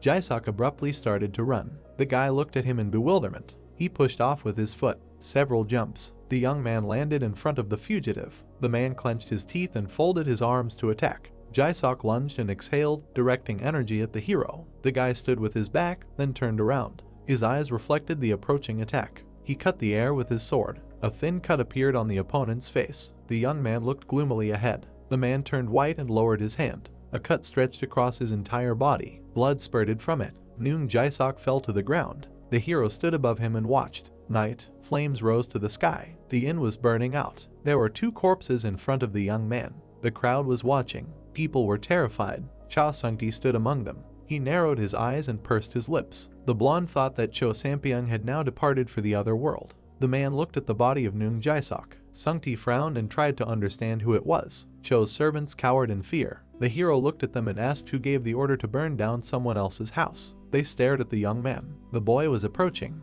The servants began to apologize and beg for mercy. The brunette frowned and demanded to know on what grounds they had burned the house. The blonde man raised his hand and stepped forward. He assumed that their action was dictated by the desire to get rid of the hellish stench emanating from the house. Cha Sung-ti frowned and said that, having smelled this smell for the first time, he also wanted to burn it down. The hero's face darkened. People discussed why the inn stank of shit. Maybe someone took a shit there. The boy gritted his teeth in irritation and considered finishing off the idiot. He turned around and addressed the blonde. The boy frowned and ordered him to gather all the bastards and rebuild the Zaha Hotel with their help. Sung-ti looked at the gentleman and asked why he would do that. The boy grinned ominously and suggested that he had been too kind lately, and apparently the other man thought he would sit idly by. The blonde man froze silently. He narrowed his eyes determinedly and said that since they were going to do this, they should put in even more effort. The man looked at the ruins of the hotel and suggested building an impressive 2-story building, since there was much more space now. The boy approached him and ordered him to build a wall along the edge, so there would definitely be enough space. He also demanded that a training hall be built and a place for training. The blonde looked at the young man with a puzzled expression and asked if he really wanted him to build a dojo instead of a hotel. Lee Jaha narrowed his eyes and ordered to build both in the same place. The man thoughtfully touched his chin and replied that he would keep that in mind. He frowned and said that they would call it the Zaha Hotel Dojo. They looked at the ashes. The hero asked to look for talented people during the construction. The interlocutor asked if he intended to found the sect he had spoken of earlier. The guy answered in the affirmative. The man turned to the young man and warned that the Black Cat Union would not stand aside. Lee Jaha grinned and replied that if they tried, he would take care of them. The hero added that the sect was just a formality. As usual, they would continue to do their business. The blonde looked at the new master and asked what he would call their sect. The boy crossed his arms behind his back and looked ahead confidently. He would call it the Full Moon Sect. The brunette looked away and thought that this was the first sect he had founded in the past, and so it would be created here. Sung-ti touched his chin and repeated the name. The man looked at the boy and asked if he should now call him the owner of the moon. The hero looked at him and replied that he could call him whatever he wanted. The blonde stared at his interlocutor silently. They looked at each other. The brothel manager said that he had been watching the boy for the past couple of days and realized that he was no longer the Jaha he knew. He wanted to ask one question. The hero looked at him. The blonde narrowed his eyes. The man asked why he had left him alive. The guy smiled and replied that he had kept him alive to mock him. The interlocutor shuddered and turned pale. He turned away and said that perhaps it was better than death. The hero confirmed. The brothel building. The guy was sitting on the bed and meditating. Kai energy was swirling around him. He closed his eyes. He needed to perfect his Kai techniques. It was important to protect others from his past life experience. The ball in his hands emitted fiery power. The blonde bent over the parchment and wrote hieroglyphs. The sun rose. Construction work was in full swing at the site of the fire under the command of Sung-ti. Evening was approaching. The hero opened his eyes. He was still sitting in the lotus position. The brunette looked ahead and asked who had come. The blonde approached him and said that people from the Black Rabbit Union had come. The Cho brothers always greeted them as honored guests. The young man asked how many there were. He was told that there were 2. Sung-ti frowned and asked how he should treat them now since they had been greeted warmly before. The guy stood up and said that he would greet the guests. The manager narrowed his eyes and asked if he was going to fight. The hero passed him and said that they would most likely turn a blind eye to the murder of the Cho brothers and demand that he pay them a fee. In addition, they would offer to join the alliance and tell about themselves. The blonde ran up to the guy and asked what he would do if it turned out that they had not come for a greeting, since it would be extremely difficult to compete with the union now. Jaha walked confidently forward, while his subordinate ran after him. The young man said that it was difficult, perhaps for the blonde, but not for him. Sung-ti frowned and asked if they really had to accept death. They approached the door. The hero turned around and said that they would try to kill him first, but he would not die. The interlocutor looked at him in shock. The heroes entered the reception area. 2 men were sitting there. Cha Sung-ti bowed and wished them a pleasant time. The doors closed. Jaha sat down opposite the guests. The man with the beard introduced himself as Jeonpung from the Golden Peak branch. The second guest called himself Hang Go Wook. The guy looked at them indifferently. They were mentally outraged by his behavior. Jianpeng frowned and asked if it was true that the young man had killed the Cho brothers. The brunette looked at them calmly and answered in the affirmative. The men turned pale. The hero frowned and asked why they needed this information and if they were somehow connected to them, although their last names were different. The guests exchanged glances. The young man read their thoughts on their faces. They were unhappy with who he imagined himself to be just because he had defeated the brothers. The men looked at him and narrowed their eyes, trying to understand if he was so confident in his skills. Jaha confidently sprawled in his chair and asked why they had fallen silent. The interlocutors tensed up. The guy exhaled and thought that they were perhaps so calm because they had come to collect money. Jianpeng thoughtfully touched his beard. The hero was sitting on the other side of the table. The man said that Cho had promised them to found a sect in this province, but the young man had killed him. The guy did not show any excitement. The guest looked at him darkly and continued that if they reported this to the Black Rabbit Union, everything would be complicated since he had disrupted their work. The brunette smiled. He made a gesture with his hand and asked if they wanted him to pay them bribes like the Cho brothers did. The men smiled and replied that the interlocutor was not so bad. The guy smiled and suggested a drink first. He called Mrs. Sun. The woman entered and bowed. Everyone turned to look at her. The hero asked why they had not yet received this lousy duquen swill and some snacks. The worker frowned, trying to understand what he meant. She bowed again and replied that she would do everything. The guests again looked at the new owner. Go Wook narrowed his eyes and said that alcohol was good, but he hoped that they could agree on the terms before leaving. The young man smiled and suggested focusing on alcohol. The men jumped up. The fat man slammed his fist on the table and exclaimed that they had had enough. The brunette looked at him darkly. He frowned and asked if the other man wanted to try his hand in a fight with him. The guests turned pale and assumed that the boy had some kind of plan since he was so confident. The hero leaned back and said that he wanted to ask something. Jaha asked if they thought that the Black Rabbit Alliance could come here and rescue the two of them as if nothing had happened. He narrowed his eyes and advised them to think about it. After all, the young man would not have dealt with the Cho brothers if he was afraid of the alliance. The guests were sweating. They stood before the host. He noted that their skills were much higher than the brothers. The three were incompetent. Go Wook and Jianpeng looked at him silently. The young man sat in a chair. He said that if they hadn't made a decision by the time Ms. Sun came, he would fight to the death with the two of them. Footsteps were heard. The brunette noticed that the woman seemed to have returned. He looked at them coolly. The footsteps were approaching. Ms. Sun looked at him questioningly. When she entered, the guests were smiling tensely. They said that they would definitely put in a good word for him with the Black Rabbit Alliance, so the hero had nothing to worry about. The guy grinned and said that he would take their word for it. Everyone laughed. The men said that they were happy that the Cho brothers were dead. Quick steps. The men flew out of the brothel. Sungti leaned against the doorway and asked if everything was okay that the hero let them go like that. The guy looked nearby and watched them go. He said that if he killed those two now, he would have to deal with the entire Black Rabbit Alliance. In the end, no matter who was in charge here, they would simply continue to obey whoever was in charge. The hero narrowed his eyes. He thought that the person to keep an eye on in this area was the 12th Master, the Great Slatterer. There was no need to attract his attention now. The young man turned to his subordinate and said that he would be busy training for a while, so management and all other responsibilities would remain entirely his. He could temporarily take the position of General of the Full Moon. The blonde looked at his master, puzzled, and asked again. The brunette turned and headed for the exit. He warned that if he quickly squandered all the money, he would immediately be fired from this position. Sungti narrowed his eyes and clarified whether he would simply be fired. The man looked after the hero. He replied that fired meant dead. The manager sweated and was indignant that they had not agreed on that. The brunette looked up and declared that this was his place and therefore his laws. He stopped abruptly. Jaha turned around and congratulated his subordinate on receiving the position of general because he was the first one to be honored with such an honor. The man grimaced in irritation. The hero walked on contentedly. The blonde sighed and muttered how hard his life was. The guy entered the diner. Kum Chuliang was sitting at the table. The blacksmith raised his head and asked if the young man had coped. He sat down opposite and nodded. The owner smiled and asked if the guest would like a signature dish. The brunette turned and ordered one. The interlocutors looked at each other. Chuliang admired that the hero was able to defeat two Cho brothers from the Black Rabbit Alliance, and then Nyung Jaisok with Sampyeong.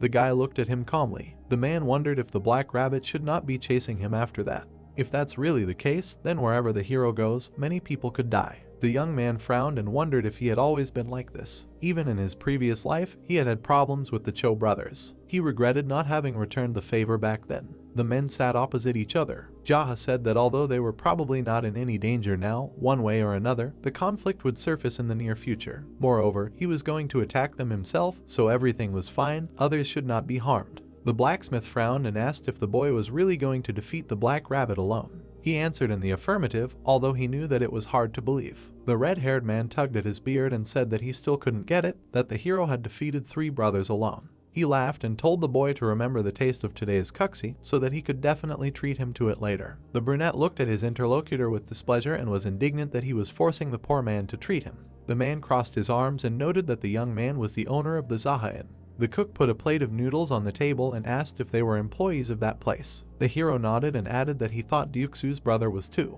The man looked at the young man in surprise and said that he did not remember being among their employees. The brunette crossed his arms and said that everyone he knew had long been there. He took his chopsticks and said that if the cook were there, he could afford to treat the hero to noodles. Dukesu banged the plate and looked at the guest with disdain. He asked who he thought he was. A voice was heard demanding that Jaha leave. All 3 turned around. A man was standing on the street. He narrowed his eyes. The diner worker smiled and said that they had come to see the main character. Then he frowned and advised him to be careful. The blacksmith coughed and told the boy not to catch a cold because it smelled like rain. The boy exhaled and headed for the exit. He said that nothing was impossible for their master. It was raining. The 2 stood opposite each other. The man looked at the youth from under his hat and said that he heard that he had the nerve to kill Noong Jae-sok from the Black Rabbit Alliance. The brunette looked at his interlocutor indifferently and replied that he had heard that name somewhere. He remembered the man he had struck down. The man revealed his scarred face and said that he had been sent by the Black Rabbit.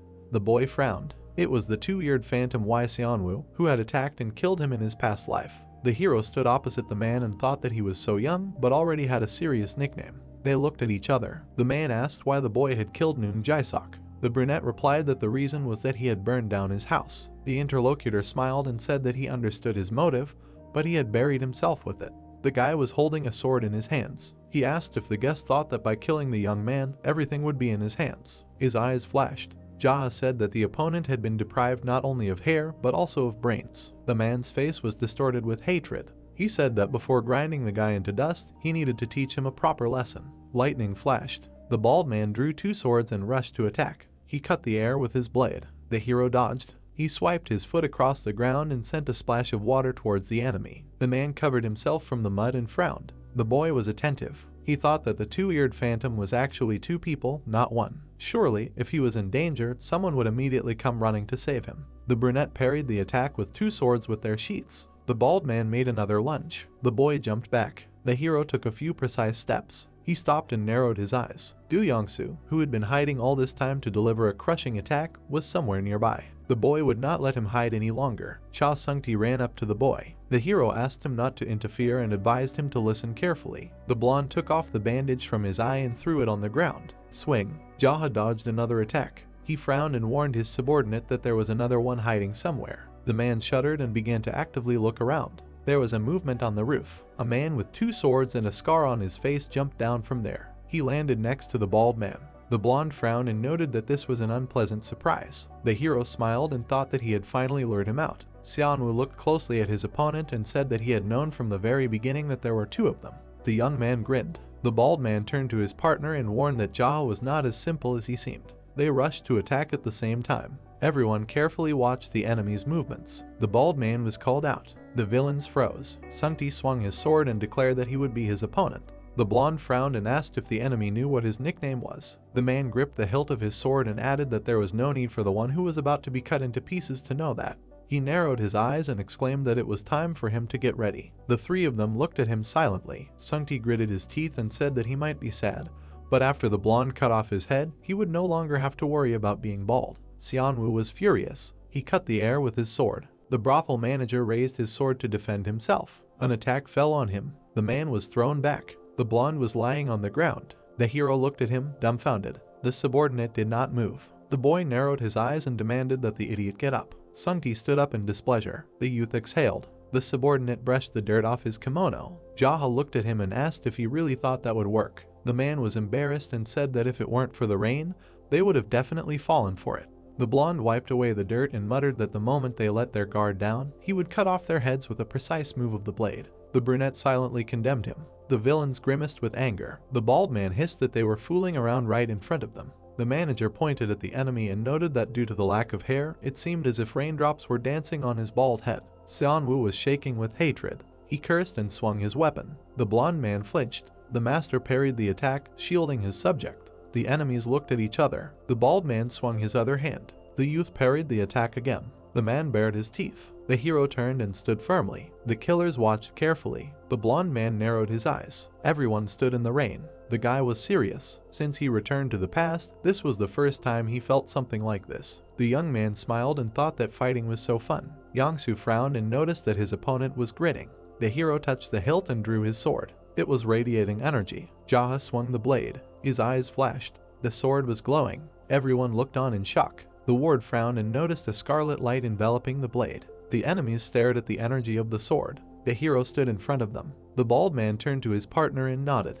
They rushed to attack. The men circled around the young man. The guy stood in the middle and did not react. The assassins swung and attacked at the same time. The young man's eyes flashed. Cuts appeared on the enemies. Blood spurted. The hero stood with a bloody sword. 2 bodies fell nearby. The blonde looked on in shock. The silhouette of the guy was visible from the diner. The rain washed away the blood stains. Jaha stood there. The manager bowed and thanked the gentleman for his hard work. The boy looked at him and asked him to act as usual. Sungti thoughtfully touched his chin and wondered who they were. The hero looked down and replied that they were members of the Black Lily. The blonde looked at him in surprise. He frowned and muttered that the Black Lily was more powerful than the Black Rabbit Alliance. This was getting serious. The brunette headed off to take a shower. The ward asked to leave the cleaning of this place to him. He watched the master leave. The blacksmith crossed his arms and looked in that direction. The man realized that the boy killing the brothers was not a fantasy. The rain did not stop. The boy was lying in the bathtub. His growth of power had definitely accelerated significantly. He was worried that the people who were supposed to die by his hand in the distant future were dead now.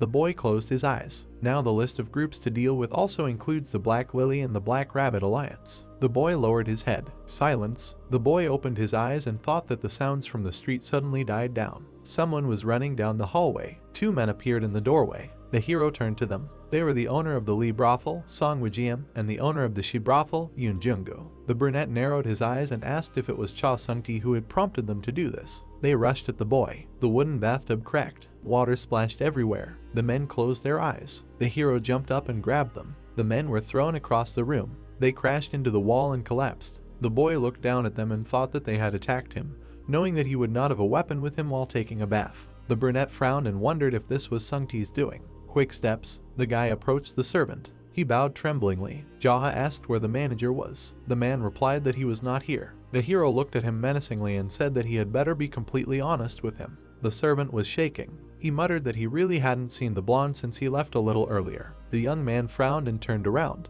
The guy went outside into the rain. He didn't know if Cha Sungti was involved in this attack, but anyone who bared their fangs at him would die. His eyes flashed. The brunette turned towards the voice. Jaha narrowed his eyes. It was the voice of his manager. He quickly ran towards the sound. There were bodies on the ground. The guy didn't understand where they came from. The young man ran further. He turned the corner. There was a crowd. In the center stood a bloody Sungti. They were shouting that he was barely breathing. The blonde frowned and clutched his sword. The hero looked there in shock. He came closer. The men turned around. The subordinate noticed the master. He smiled and noted that he was still alive. The blonde looked at him and asked for help. Sungti clenched his teeth and trembled. There were tears in his eyes. The man cursed. Sungti watched as the villains looked back. He furiously pulled out his blade and shouted at the protagonist why he was just standing there when he was supposed to save him. The brunette frowned from under his brows and thought that this was such a ridiculous way Sungti asked him for help. The bandits immediately pointed their swords at Jaha. He looked at the enemies with disdain and did not understand why they were standing there and ordered them to take their swords in their hands and attack.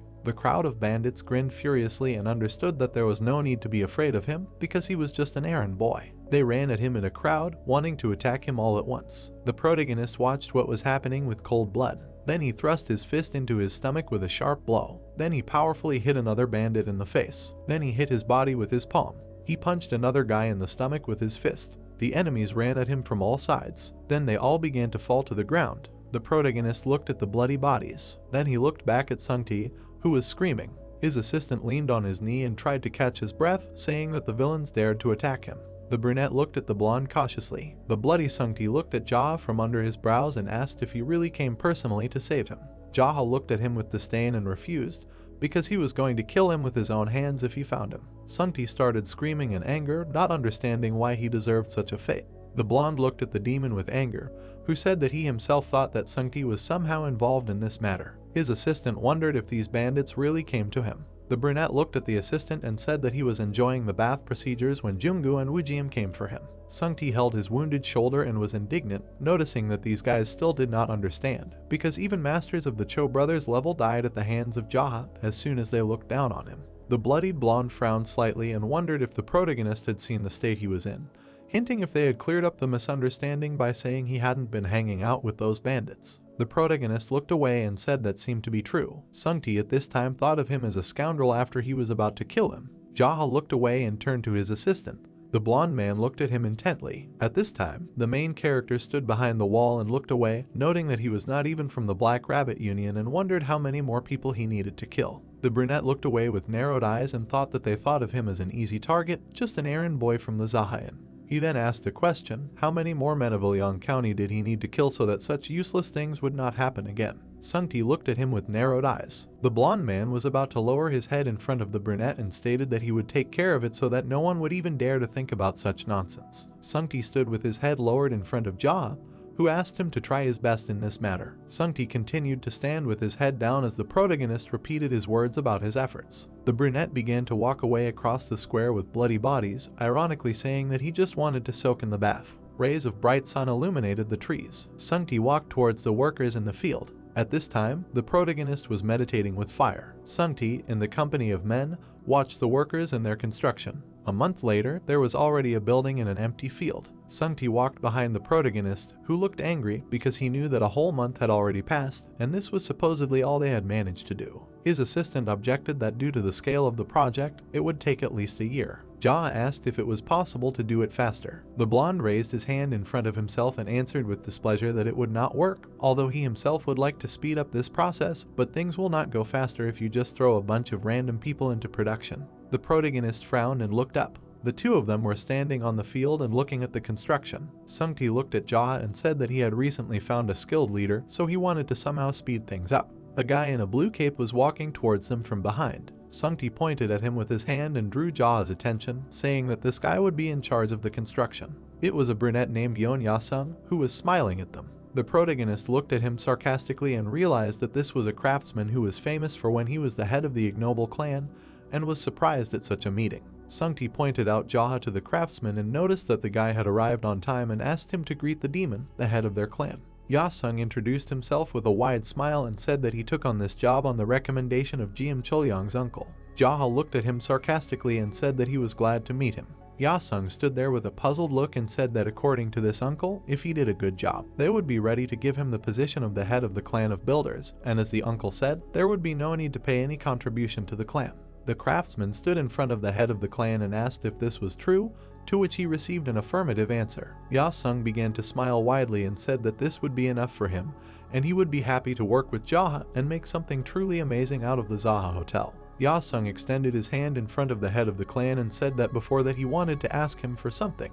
Yasung pointed to the side and said that they were planning to build temporary barracks there for living and eating. The protagonist looked at the smiling Yasung with a cold face, who assured them that it would be great if the leader treated them to delicious food sometimes. The protagonist closed his eyes and turned to Sungti. The blonde man looked at him intently. The protagonist looked to the side with a smile and told Sungti to send people from me, Lee and she here every night to cook delicious food and treat the local workers to it. The blonde man smiled wickedly in response and said that it would be done. The craftsman was about to bow his head to the clan leader when the latter said that if he liked the building, he would make him the leader of the clan of builders. The protagonist walked away from the guys. He walked along an empty street and noticed a big guy. He started walking towards Chuliang, who asked if he had met the craftsman. The bearded man crossed his arms and said that this craftsman was very talented, since he was so diligent that he could go out day and night to find work. The protagonist exclaimed slightly at this news. The clan leader looked at Chuliang and realized that he could not even imagine that he was somehow related to this GM,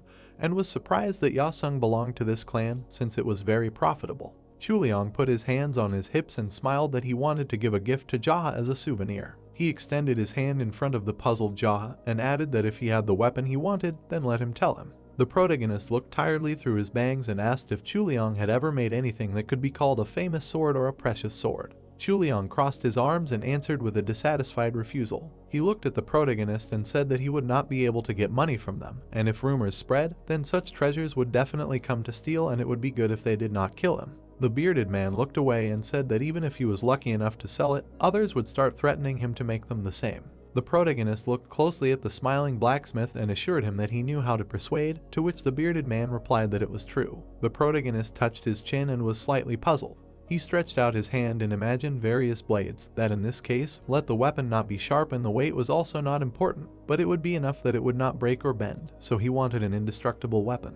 The blacksmith touched his beard and began to talk about how if he focused only on strength, be it a cane, a club, or a spear, then there would be a variety of shapes. The blacksmith frowned intently and asked if it mattered what shape the weapon would be. The brunette looked through his bangs and answered in the affirmative. Chuliang put his hands on his hips and smiled, wanting to take into account that he would one day give this weapon to him and Jia was going to wait for him. Then the clan leader began to walk further. He walked along the street where people were walking. Suddenly, along the way, he met two people. Two warriors were staring at him. The main character stared intently at what was happening and tried to understand what was happening. The brown-haired man tilted his head and asked Jia if he was the owner of the Izaha Inns. The brunette looked at the guy with narrowed eyes. The protagonist broke through the guys and said that he was just an errand boy. The brown-haired man looked back and started shouting for the clan leader to stop. The protagonist looked back at him. The brown-haired man sighed heavily. He pressed his hand to his chest and lowered his head and said that he was an envoy from the Black Rabbit Union Hayek Ryon Hong, and he came here to convey words from his superior. The protagonist peered through his bangs and asked again about the Black Rabbit Union. The brown-haired man looked ahead and said that the master of the Golden Phoenix Pavilion wanted to see him. Ryon Hong grinned maliciously and said that he sent an invitation, not assassins, and therefore he had better not refuse. Jia stood proudly in front of Ryon Hong, who replied that if he returned empty-handed, he would not do without assassins. The brunette peered through his bangs and understood about Mr. Izaha. Ryon Hong stood opposite the clan head. Jia slightly bowed his head and wondered if he was obliged to come if this master of the Golden Phoenix Pavilion called him. Ryon Hong grinned maliciously and said that if he did not accept the invitation, he could just run away. The brown-haired man stretched out his hand and said that then he would save his life and there would be no killing of innocent people in the Ilian district, and it would be good for everyone. Jia touched his chin and thought, if Ryon Hong was saying that if he wanted to continue being the head of the district, then he should bow his head to the Black Rabbit Union. The brunette looked forward and asked if even if he did not do this, he would have to leave Ilian. The brown-haired man looked at him maliciously and answered in agreement. The main character looked forward with a smile and said that running away would not be manly, so he would meet him. Ryon Hong stood opposite and asked whether he should give him time until the evening or follow them right now. The protagonist stretched out his hands, sarcastically stating that he was going to meet a wealthy man from the Black Rabbit Union after all and could not come empty-handed, especially in such simple clothes. Jia stood in front of Ryon Hong and said that if he told him where to go, he would get there himself. The brown-haired man smiled mockingly and said that it was a mountain hut in the hunting grounds of Mount Dinghu. The brunette touched his chin and realized that it was quite close. Jia began to walk away from them. Ryon Hong with a malicious grin said that if Jia wanted to run away, he had better run as fast as he could as far as he could. The protagonist walked without looking back and repeated his words that he would definitely not run away. Clouds floated over the Chinese province. Sungti looked anxiously at Jia, who was adjusting his sleeve, realizing that he would have a meeting with the master of the Golden Phoenix Pavilion. The blonde screamed furiously that it was the money-obsessed killer who called him.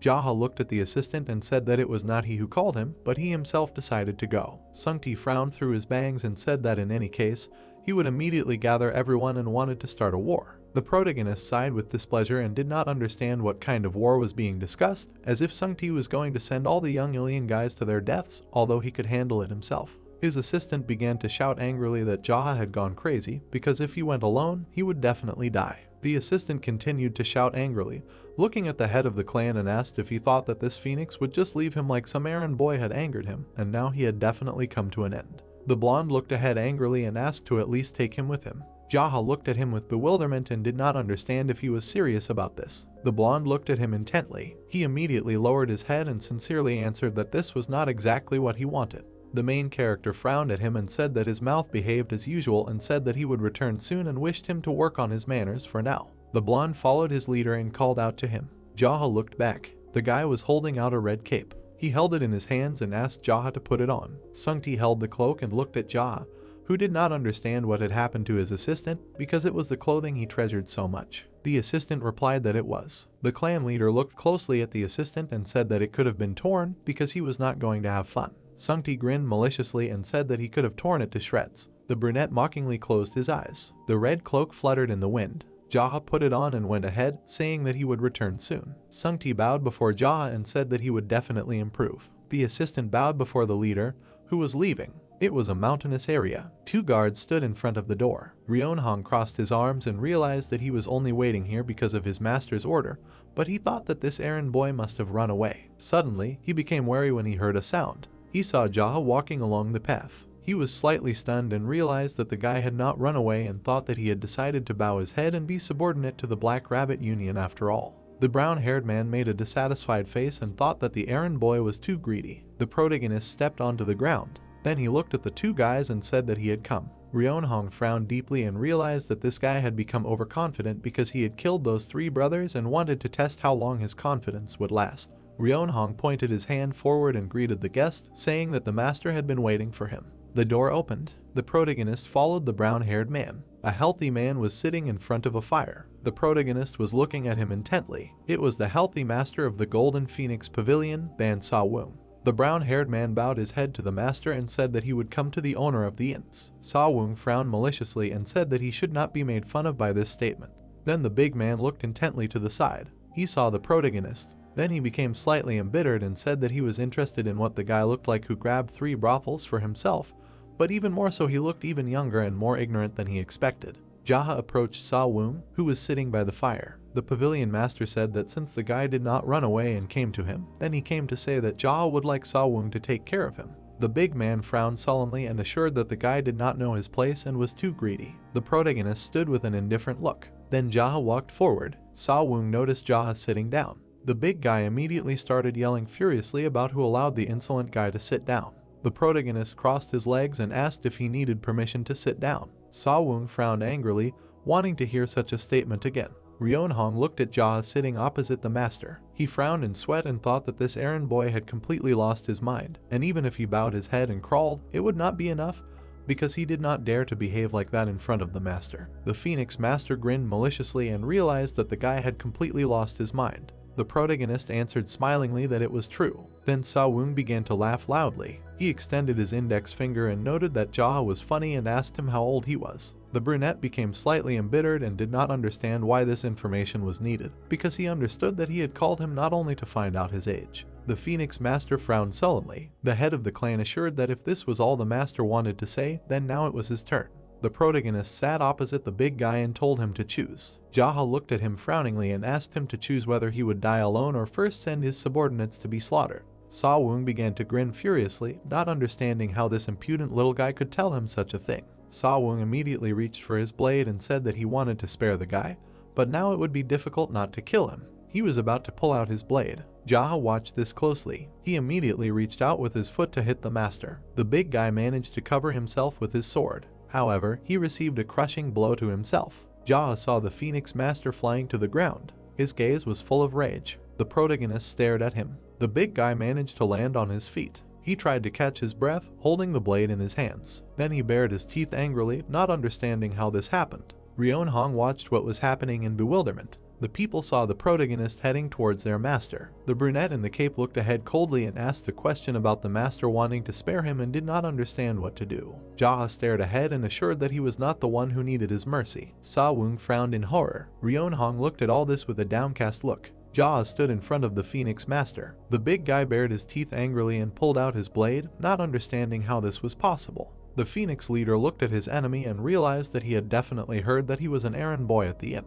Jaha smirked slightly and noticed that Sa-woong was ranting as if he could kill him at any moment and did not understand why he was standing there now. The big guy was clenching his blade furiously. Then, he bared his teeth bloodthirstily and wanted to attack first. He pulled out his blade and ran forward. He swung his blade, but Jaha managed to turn back. The Phoenix leader bared his teeth furiously. He slashed his blade repeatedly, but Jaha managed to dodge. The protagonist coolly dodged the blows, thinking that he should try to fight him since he was a master from the Black Rabbit Union, but as expected, he was only a third-rate opponent. Then, the protagonist swung his hand. He dealt a crushing blow to the big guy's body. The Phoenix master wheezed, spitting out blood. He flew back slightly from such a blow. The protagonist's foot left the ground. The main character flew with his blade towards the head of the phoenix. Sawung frowned furiously, realizing that a sword was coming at him. The red color of the blade cut through the air. The main character struck with the blade, cutting off the enemy's head. The main character looked through his bangs with cold blood. He saw how blood splashed through the air. All the warriors drooped and were stunned by the death of their leader. Ryeonhong was stunned and drooped. Jaha lowered his bloody blade to the ground. The brunette looked back at the warriors and asked them if they saw what would happen if they touched the errand boy from Ilion. The brown-haired man stood there with a sullen expression and realized that the master couldn't even fight back properly and was defeated so easily. Jaha looked away and asked about who wanted to die after their phoenix master. All the warriors immediately became wary and wilted. One of the warriors began to step forward and said that right now the guy attacked the Black Rabbit Alliance. The blonde guy frowned slightly and asked Jaha about how he was going to deal with this. The brunette looked at him arrogantly and wondered why he should care, because they could die right here at this very moment. All the warriors immediately became horrified and angry. A whole crowd of soldiers stood in front of Jaha, who was about to count, and ordered everyone to kneel down and those who did not bend their knees. He wanted to send first straight to their leader, so he ordered them to decide what they wanted themselves. He extended one finger and said the count. The blonde guy stood there dumbfounded. Then he immediately fell to his knees. All the soldiers began to kneel after him. A whole crowd of warriors were kneeling before Jaha. He remembered how he meditated and saw various painful moments from his life. He realized that the reason he endured becoming a demon was to practice martial arts, because he had not eaten normally for 2 days, and so all this suffering was for such a moment. The wind was blowing the protagonist's hair. He watched as a whole crowd of warriors bowed before him. The blonde guy looked askance and asked if Jaha would spare them. The brunette was slightly perplexed, not understanding why he should suddenly do this. The blonde guy with a dejected look assured that Jaha himself said that if they kneeled, he would spare them. He looked at the frightened soldiers and repeated that he would send first those who did not kneel, and there was no talk of mercy. The blonde guy began to angrily shout that they be allowed to survive. Jaha looked at them with confusion and asked why he needed to do that. The blonde guy was holding his knees and said that if the brunette was going to kill them all, then did they have a choice but to fight to the death. The protagonist looked down and understood that the guy was trying to negotiate, so he said that they should introduce themselves first and then offer a deal. The blonde guy looked at the brunette and introduced himself as Sima Bai, like a secret inspector. The protagonist looked at the guy, saying his name. He looked at him with disdain and realized that he did not remember this guy, thinking about whether he could have died along with Sawung when the Black Rabbit Alliance dealt with his bad deeds. Sima carefully looked at Jaha and was going to honestly say that if his skills were similar to the master, then together they could win and turn the tide of the game. The protagonist looked at the guy with trepidation and wanted to hear his addition. The inspector looked through his bangs and said that he thought the boy hadn't demonstrated all of his skills, and Sima was holding back some hot-tempered guys. The main character looked at him sarcastically and was impressed because the errand boy was hiding his martial arts skills and learning techniques. He looked at the whole crowd of bowed warriors. Then he approached the inspector and said that he was accepted, and if he was quick-witted, then let him try to survive because it would be natural. He immediately clenched his fist enthusiastically. Then he suddenly froze, trying to understand what concerned the others. The main character narrowed his eyes and said that he needed to get rid of everyone who knew, because suddenly one of them would inform the Black Rabbit Union. And if a full-scale war with the union of this black clan began now, it would be harder for him to move towards his goal. Jaha pulled out his blade and told the others to attack him, and he didn't mind, even if it was all of them. All the warriors immediately drooped in the sweat of their brows. One of them was convulsively about to pull out his blade. The inspector immediately threw his hand to the side, telling them to stop, asking a question. Wouldn't all this be resolved if they simply did not report to the union under any circumstances? The brunette looked at Sima arrogantly and said why would he believe that? The fair-haired guy angrily shouted that he personally could be trusted. The brunette looked at the worried crowd and said that he could not do that. He looked down on the guy and said, be it his facial features or his eloquence, but no matter how you judge, the fair-haired Sima seemed to him to be the one who was responsible for everything after the master. The inspector looked up with disdain and said that Jaha was right. The protagonist looked at the inspector with disdain and said that his boss, the master of the Golden Phoenix Pavilion, was dead, and if he came to the authorities with such news without a single scratch, then he would hardly be left alive. The blonde guy was angry with sweat. He stretched out his hand and said that these bastards, too, like the master of the Golden Phoenix Pavilion, died, and no one even rushed to his aid, and everyone just watched his death. All the warriors in black cloaks were horrified. The protagonist added that perhaps they would be able to survive, but the brand of a half-traitor would not go away, and then it would be obvious what kind of life awaits them in the Union of the Black Rabbit. The inspector immediately lowered his gaze. He held the blade in front of his face and wanted to begin. Suddenly, the inspector cried out, looking at Jaha, and said that he had come up with a plan and asked to listen to his words and then make a decision. The protagonist crossed his arms with a smile and realized that the guys were as smart as if they had been reborn as Zhuge Liang or Sima Yi to come up with this method. The inspector enthusiastically stated that all they had to do was go and steal the money from the hut and basically commit an open crime together. The protagonist stood in front of a crowd of warriors. The blonde guy spread his arms and said that in fact, this hut was full of money that the master had embezzled. And if the higher-ups found out about this, everyone in the Golden Phoenix Pavilion would have to die because they kept their mouths shut and cooperated. The protagonist stared at the inspector, who stated that this money was obtained from Ilian County. Since they themselves openly carried the stolen money, they would inevitably become accomplices. Jaha looked at the guy sitting and noted that he said so because they were accomplices. He would not report to the Black Rabbit Union, so he asked not to kill them. The inspector added that he did not know what would happen, but it was better than dying right now in this place. The protagonist was in thought, his head down, and realized that in theory this only concerned him now, and it did not matter if a little later the Black Rabbit Union still found out about it. All the warriors bowed their heads before him when he accepted such an offer. Jaha looked at the guy with a smile and said that he was assigning all this work to him. Sima looked with bewilderment, hearing about the soldier. The protagonist held a sword behind his back, looking at the blonde guy, mentioning that he himself said about his last name Sima. The guy agreed with this statement and Jaha noted that he was a soldier. The brunette extended his index finger and stated that since ancient times, people with the surname Sima and Zhuge were the best when it came to recruiting soldiers into a strong organization. The warriors continued to look at the brunette as the inspector wondered why, although Jaha himself did not know. It was a surrounded camp in the mountainous area. The carriage was parked near a provincial house. The protagonist looked away and noticed that the theft had been successful. Sima stood next to Jaha at the window and said that now that they had moved the stolen money together, there was no reason to return. The brunette looked away and said that there was no point in causing trouble while they were in Ilian and he did not intend to spare anyone who bothered him like that. The inspector was slightly surprised and said that he would settle things and keep an eye on everything. The main character looked at his new assistant and told him to gather all the useless bastards who usually do nothing and to come up with activities for them. The inspector frowned and asked if Jaha's organization had a name. The hero looked through his bangs and said that it was the incomparable Ignoble Clan. The blonde guy was slightly taken aback by such a name. The two of them were standing by the open window when the inspector said that he had never heard of such a thing. Jaha looked at him intently and asked again if he had never heard of it. The guy, looking dumbfounded, quickly leaned over and apologized for not understanding such things. The brunette looked away and said that everything was fine because he had created it in a hurry some time ago. Jaha looked at the new assistant, who noted that it was in a hurry, and the head of the clan said that the point was to create something, and it did not matter what exactly it turned out to be. His assistant looked ahead and said that it bothered him that Jaha was so careless to call themselves a peerless clan when they didn't even know what people could talk about.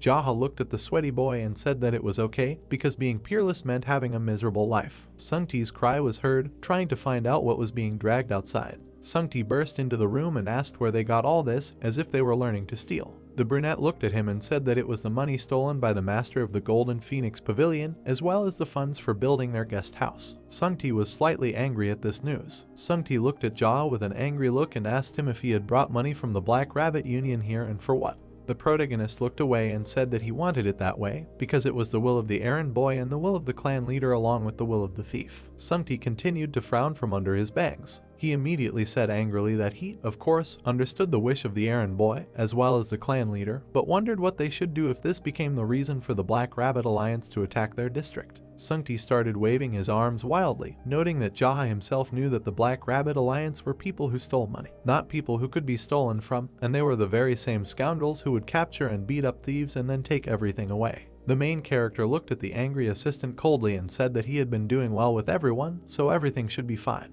Sungti grabbed his head and sighed heavily, thinking that he would go crazy like that.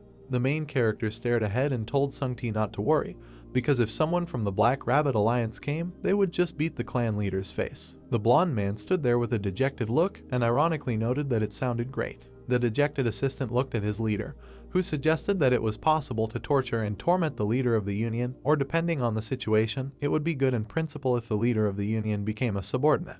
The assistant replied that torture and subordination also sounded great when he heard that in general it would be possible to kill them. Sungti began to laugh loudly when he heard about killing the villain, noting that his leader had such a great plan, and he was worried about it in vain.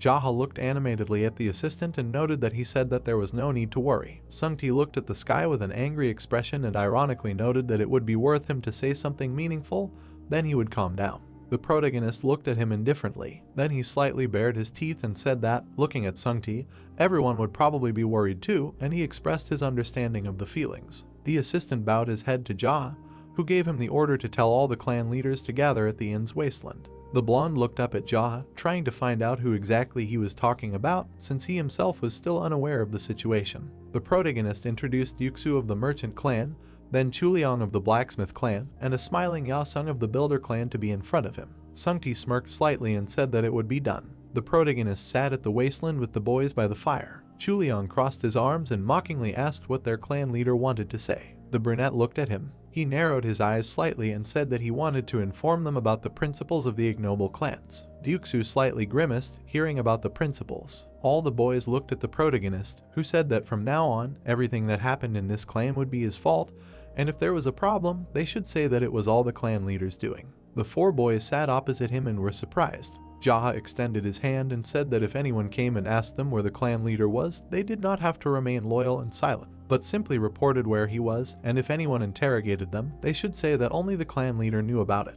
He raised his index finger and said that this was the first principle of action in their clan. The 4 boys listened to him attentively. The blacksmith crossed his arms and said that saying that the clan leader was to blame for everything could hardly be called a principle of action. Jaha leaned forward, looking up from under his brows, and said that if he were to explain further, he had no talent for making noodles, so he decided to focus on influence. Chuliang frowned sharply, asking if that was real. The boys sat across from the protagonist and began to discuss that Jaha finally admitted that he was bad at making noodles. The protagonist looked forward with a tired expression. He immediately lowered his head and wanted to change the topic, adding that anyway, Uncle Jiam, who ran the forge, or Hyam, who ran the inn, had no desire to become influential. Chuliang and Duxu agreed, saying that they were lost among them. The brunette looked forward and assured that the 2 of them probably thought the same thing. Smiling, Yasung replied that it was true. Sungti extended his hand and said no. All the boys looked at the blonde with bewilderment. Jaha crossed his legs and said that most of their clan thought the same way, but he was different.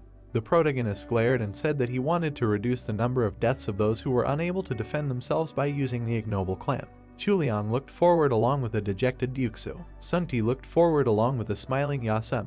Jaha raised his hand and said that the errand boys at the inns were entertainers or coachmen, people who made weapons, food, and necessities. The blacksmith along with Duxu listened attentively to the leader. Yasung continued to look at Jaha with a smile, who added that there were still many merchants who were killed by influential people countless times, and this injustice did not stop, and perhaps it will be like this in the future. Sungti looked forward with a dissatisfied smirk. The protagonist looked ahead and said that if there were people who died unjustly, then as the clan leader, he planned to find out whoever his opponent was. Chuliang leaned forward, holding out his hand as Duxu repeated his words. The blacksmith wondered what the leader meant, that he was going to face not only the Black Rabbit Alliance alone, but also the existing established forces. The protagonist looked confidently through his bangs and said that it was so, because if someone died at the hands of someone from the White faction, he would kill them in return. If someone from another alliance killed, he would go to the Muram Alliance and kill them before the trial. All the guys were sitting around the fire when the brunette said that he was the leader of the ignoble clan. All the guys listened to Jaha's statement in surprise. The protagonist recalled the various factions of the buildings when he was a mad demon and represented the various factions such as the Demon Cult, the Muram Alliance, the Black faction, and the White faction. Every time they clashed with each other, countless people would die as if a war had broken out. A pile of bloody corpses lay on the field. He recalled standing in the empty space and casting a shadow, as he had no sympathy for those crazy primates who mastered martial arts only to die fighting each other. However, he could not accept the fact that the errand boy who carried alcohol and snacks without thinking about anything was beaten to death for no reason. He recalled his bloody sword, and as a result, he killed those crazy monkeys and easily earned the nickname Mad Demon. The corpses were piled on top of each other, and he said that he was being frivolously pointed at and criticized. His hair was blowing in the wind. Back then, no matter what he did, he was called crazy, and there were even cases where he took on crimes that he did not commit. He thought about how, in truth, there were many cases where he did not explain anything, simply because he was bored. He remembered how he looked arrogantly through his hair, and he realized that on top of all this, given his temperament, he became a martial artist in no time. His black demon form stood above the black moon. He thought about what it was like to run away from the Muram Alliance during training to kill the leader of the demon cult, although now everything was different and no matter who he fought, he was the first to find a reason to fight. Jia stared ahead and understood that therefore he would become a protector of the weak. Sungti extended his hand, trying to ask a question. The blonde held his hand in front of him and said that he was unable to understand something, because all these principles of action did not make sense only if he had incredibly strong abilities. The protagonist looked at his assistant, who resigned himself to the fact that it was the Black Rabbit clan, and asked how he was going to cope with a huge number of clans and masters in the future. The brunette looked at Sungti with bewilderment. He slightly narrowed his eyes and said that if he became the best in the whole world in the future, then that would be the solution. The four guys listened to him attentively, hearing about the best in the whole world. They were all sitting around a fire in the wasteland. Sungti crossed his arms and sighed in displeasure, realizing that their leader was talking nonsense again, and he could not remain calm. Charles crossed his arms and said that he would support their leader because as a man, he should have more leadership ambitions. Yasung continued to smile and said that he would also support Jia and become the assistant of the ignoble clan and the leader at the same time. Duxu slightly furrowed his brows and tried to find out if it was possible. The blacksmith looked at the blonde man in confusion, who began to say that there were countless clans and masters, as well as geniuses with outstanding martial arts skills. He noted that it was said that most of them began practicing martial arts before they could even walk. The protagonist looked up from under his brows and said that they were like that. Duxu tilted his head and assured that it was also quite difficult for them to become peerless, because it was said that a peerless one came from the sky once in a generation. The protagonist looked at Duxu with displeasure, assuring him that it was someone from the sky. The protagonist suddenly froze, realizing that it was him. All four boys stared at him. Jia sat in the distance opposite Chuliang and said that it really didn't matter whether he became peerless or not. What mattered was how much effort he put in for it. Duxu and the blacksmith listened to how the errand boy and Izaha had chosen to be the best in the world, and everyone here should seriously think about what they would live for in the future. Yasung smiled, sitting next to the dejected Sungti. Everyone was sitting together by the night fire. The protagonist walked along an empty street. He walked along the sidewalk, thinking that the difference between the crazy demon in his past life and his current life was that in his past life, he didn't have a plan, but now he does. Jia walked forward in his thoughts and realized that only if he took good care of his clan, he would be able to fight other alliances in the future, and if he was a representative of the weak, there would be no reason to curse like before. Jia walked under the rays of the night light, and understood that it was necessary to have a reason to be able to fight the Black faction for justice and other villains from the other alliance, because they could be beaten to death or left as minions. The protagonist's hair covered his face, and he realized that this was the power of reason. He walked forward, looking at the shadow, and tried to realize that when someone imposes a different opinion on the world from the majority of people, then if he succeeds, he becomes a revolutionary, and if he fails, he simply becomes a crazy scoundrel. He peered intently from under his bags. The bright moon illuminated the silhouette of the protagonist, who realized that unlike his past life, he would become a successful crazy villain. A group of people in black sat in front of their leader. It was the masked leader of the Black Rabbit Union. His henchmen sat on chairs with their arms folded. The clan leader looked ahead through the mask and asked again that the master of the Golden Phoenix Pavilion had embezzled the money for himself and leaned back from the hands of the errand boy. The assistant bowed his head and explained that evidence of theft was found in his house as well as his body, and he examined it. It looked like Sa Wung died with little resistance. He also added that his subordinates were captured by Jia from Ilian Prefecture. The clan leader looked through the mask and wondered why the master of the Golden Phoenix Pavilion could not resist and died, and tried to find out who Izaha was. His warrior bowed his head and said that it was that same errand boy. The clan leader asked through his mask if the leader of the Black Rabbit Union was beaten to death by an errand boy. The clan leader looked at his henchmen and assistant, who agreed with this. He frowned slightly and realized that one of the 12 heavenly generals decided to play a cruel joke on them, and this could not be. The clan leader extended his hand and noted that it was possible that one of these heavenly generals or masters from other provinces sent this errand boy and was trying to find out where he was from. Her assistant sweatingly stated that this was not the case because the guy originally lived here. The brunette in the mask was slightly perplexed. His servant stood in front of the leader and wanted to leave this matter to him and accept this assignment because he would definitely figure everything out. The masked clan leader listened to his servant finish off the guy and return all the money that the deceased Golden Phoenix master had stolen. The clan leader glanced to the side. He was looking at the brunette with long hair. He then addressed him as Master So, who stood up. The master stood far away from the leader, who remarked that he had heard that he had been training extremely hard recently. The guy replied that he had been training just like before. The masked brunette put his head on his hand and said that he knew that his skills were better than the Golden Phoenix Pavilion master, and asked him how long it would take him to defeat the guy. The brunette held onto his sword, being the Golden Dragon Pavilion master So Gunpyeong.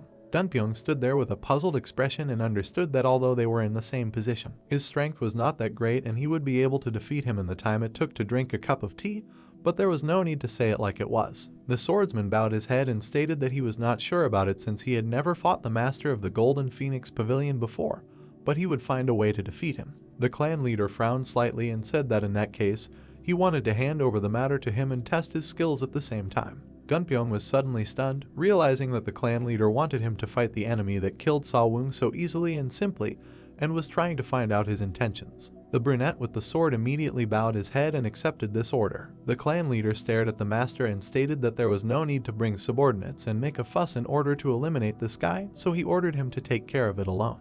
Gunpyeong glared, realizing that they were simply trying to send him away alone. The masked leader looked arrogantly into the swordsman's eyes and told him that if he failed, he should kill himself right away. The boy realized that they were simply trying to send him to his death. The swordsman stood, bowing before the leader and said that he would die anyway if he failed, so he would do everything.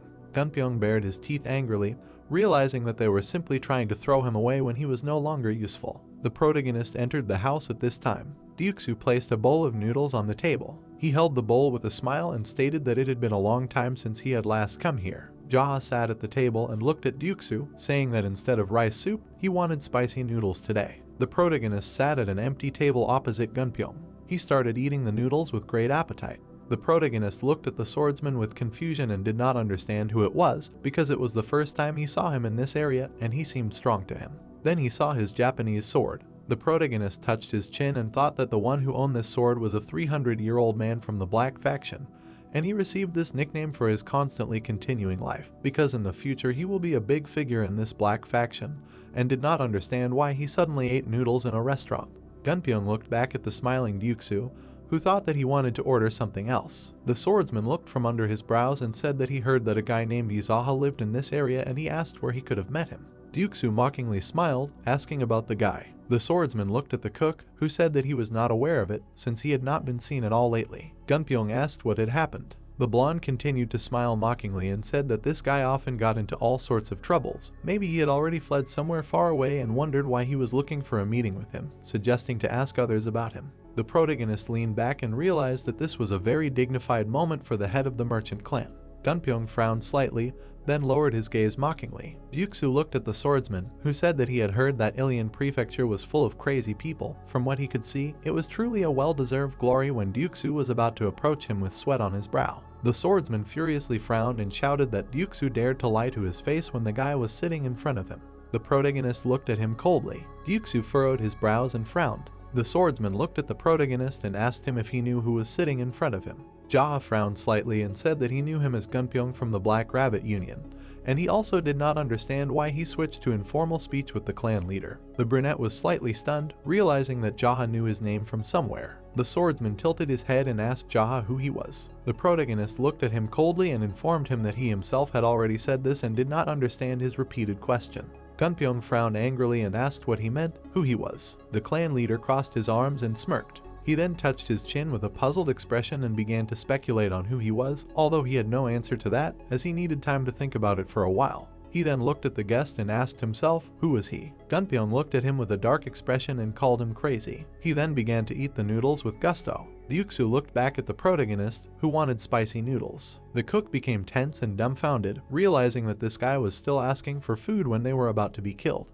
The protagonist was very angry and slammed his fist on the table when he heard that the noodles were finished and did not understand why Ryuksu said this after taking his order. Gunpyeong drank the broth with a furious appetite and remarked that the area was funny. He then placed an empty plate on the table. He began to wipe his mouth and asked the owner to pay him. Ryuksu was smiling with all his might and did not understand what kind of payment he was talking about, since it was enough for him that his noodles were simply well eaten.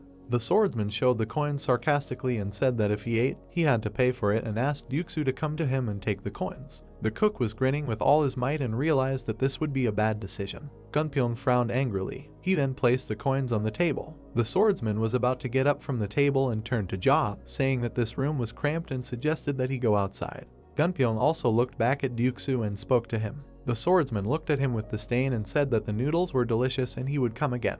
Then Gunpyeong began to leave, taking the blade with him. The protagonist approached the cook and asked him to give him a kitchen knife since he did not bring a weapon with him. Ryuksu was completely stunned in the sweat of his brow. Jaha stood in front of the other swordsman.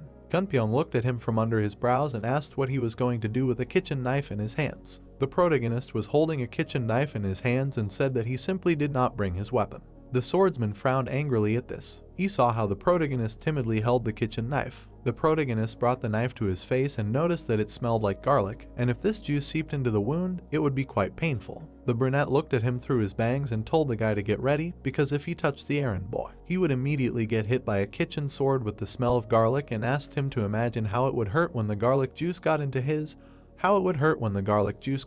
wounds. Gunpyeong looked at him with disdain, calling him a scoundrel, realizing how the master of the Golden Phoenix Pavilion could lose to such a slob. The main character waved his knife and asked him why he came alone without subordinates, because attacking in a crowd was also one of the advantages of their clan. The swordsman replied that there was no need to create a noise to get rid of some errand boy, because it would be a shame. Jaha looked at him angrily and asked whether it would really be a shame for him to fight him. Gunpyeong frowned in response and said that they couldn't even have a normal conversation, and asked him if he really killed the master of the Phoenix Pavilion. The protagonist stared at him and asked why he had such a puzzled expression, as if he had just been disposed of. The swordsman became very angry at what he heard. He saw the protagonist stabbing him with a knife and knew that he was right, that he had just been disposed of. Gunpyeong frowned angrily and said that he was not going to listen to this nonsense anymore. He then reached for his blade. His sharp sword was emitting light. The swordsman extended the blade in front of him and asked why the errand boy in this area was so impudent.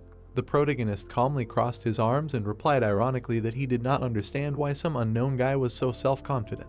Gunpyeong became furiously angry at this irony. The swordsman immediately rushed to attack. The swordsman flew to attack the protagonist, who managed to jump back. Jaha looked at him intently and realized that his sword was quite sharp and strong, but if he tried to reflect it with a kitchen knife, then the blade would be finished. Gunpyeong tried to cut the air with his blade, trying to hit Jaha. The protagonist looked down and realized that introducing internal energy into the kitchen knife would be completely ineffective. Gunpyeong bared his teeth furiously. He swung his sword. The protagonist deftly dodged his attacks. He bounced off the ground with his foot. The protagonist managed to run away from the enemy's back. The swordsman grinned angrily, looking back. He continued to try to cut the main character with his blade, who dodged. Their legs stepped over each other. Jaha dodged the enemy's attacks. Then he jumped back, dodging another attack. Gunpyeong flew at him with a sharp blade. The swordsman almost managed to plunge the sword into Jaha's body. However, he suddenly tensed up with his gaze. He slammed his sword down as Jaha dodged. The protagonist looked at him and understood that his skills were quite good,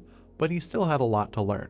He pulled his fingers towards the enemy's blade. The swordsman tensed up and was angry. The protagonist threw the enemy away with his hand. Gunpyeong flew back, raising a cloud of dust. The brunette looked at him with trepidation and understood that the guy had finally realized that he was the only one here who had lost his mind and his stupid attacks would not work on him. Gunpyeong frowned furiously and did not understand who was in front of them and how he managed to predict his every move. They stood opposite each other and Jaha stated that he came to him knowing that he was underestimated, and therefore continued to talk nonsense about him.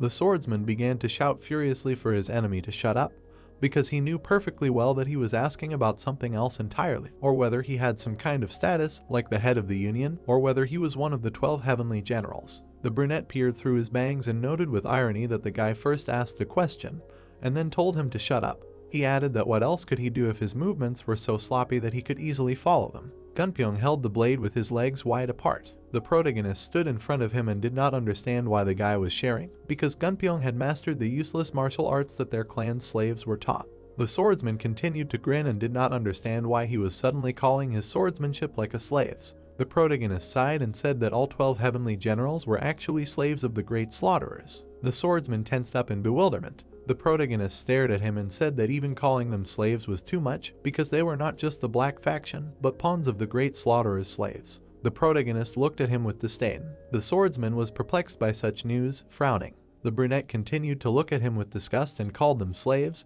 because they were an ordinary cleanup crew. The swordsman continued to frown even more. The brunette looked through his bangs and said that it was an organization that provided all possible means to women, and he only existed to lick his ass. Gunpyeong furiously shouted for the guy to shut up. The protagonist spread his arms and said, "How should I look at this situation?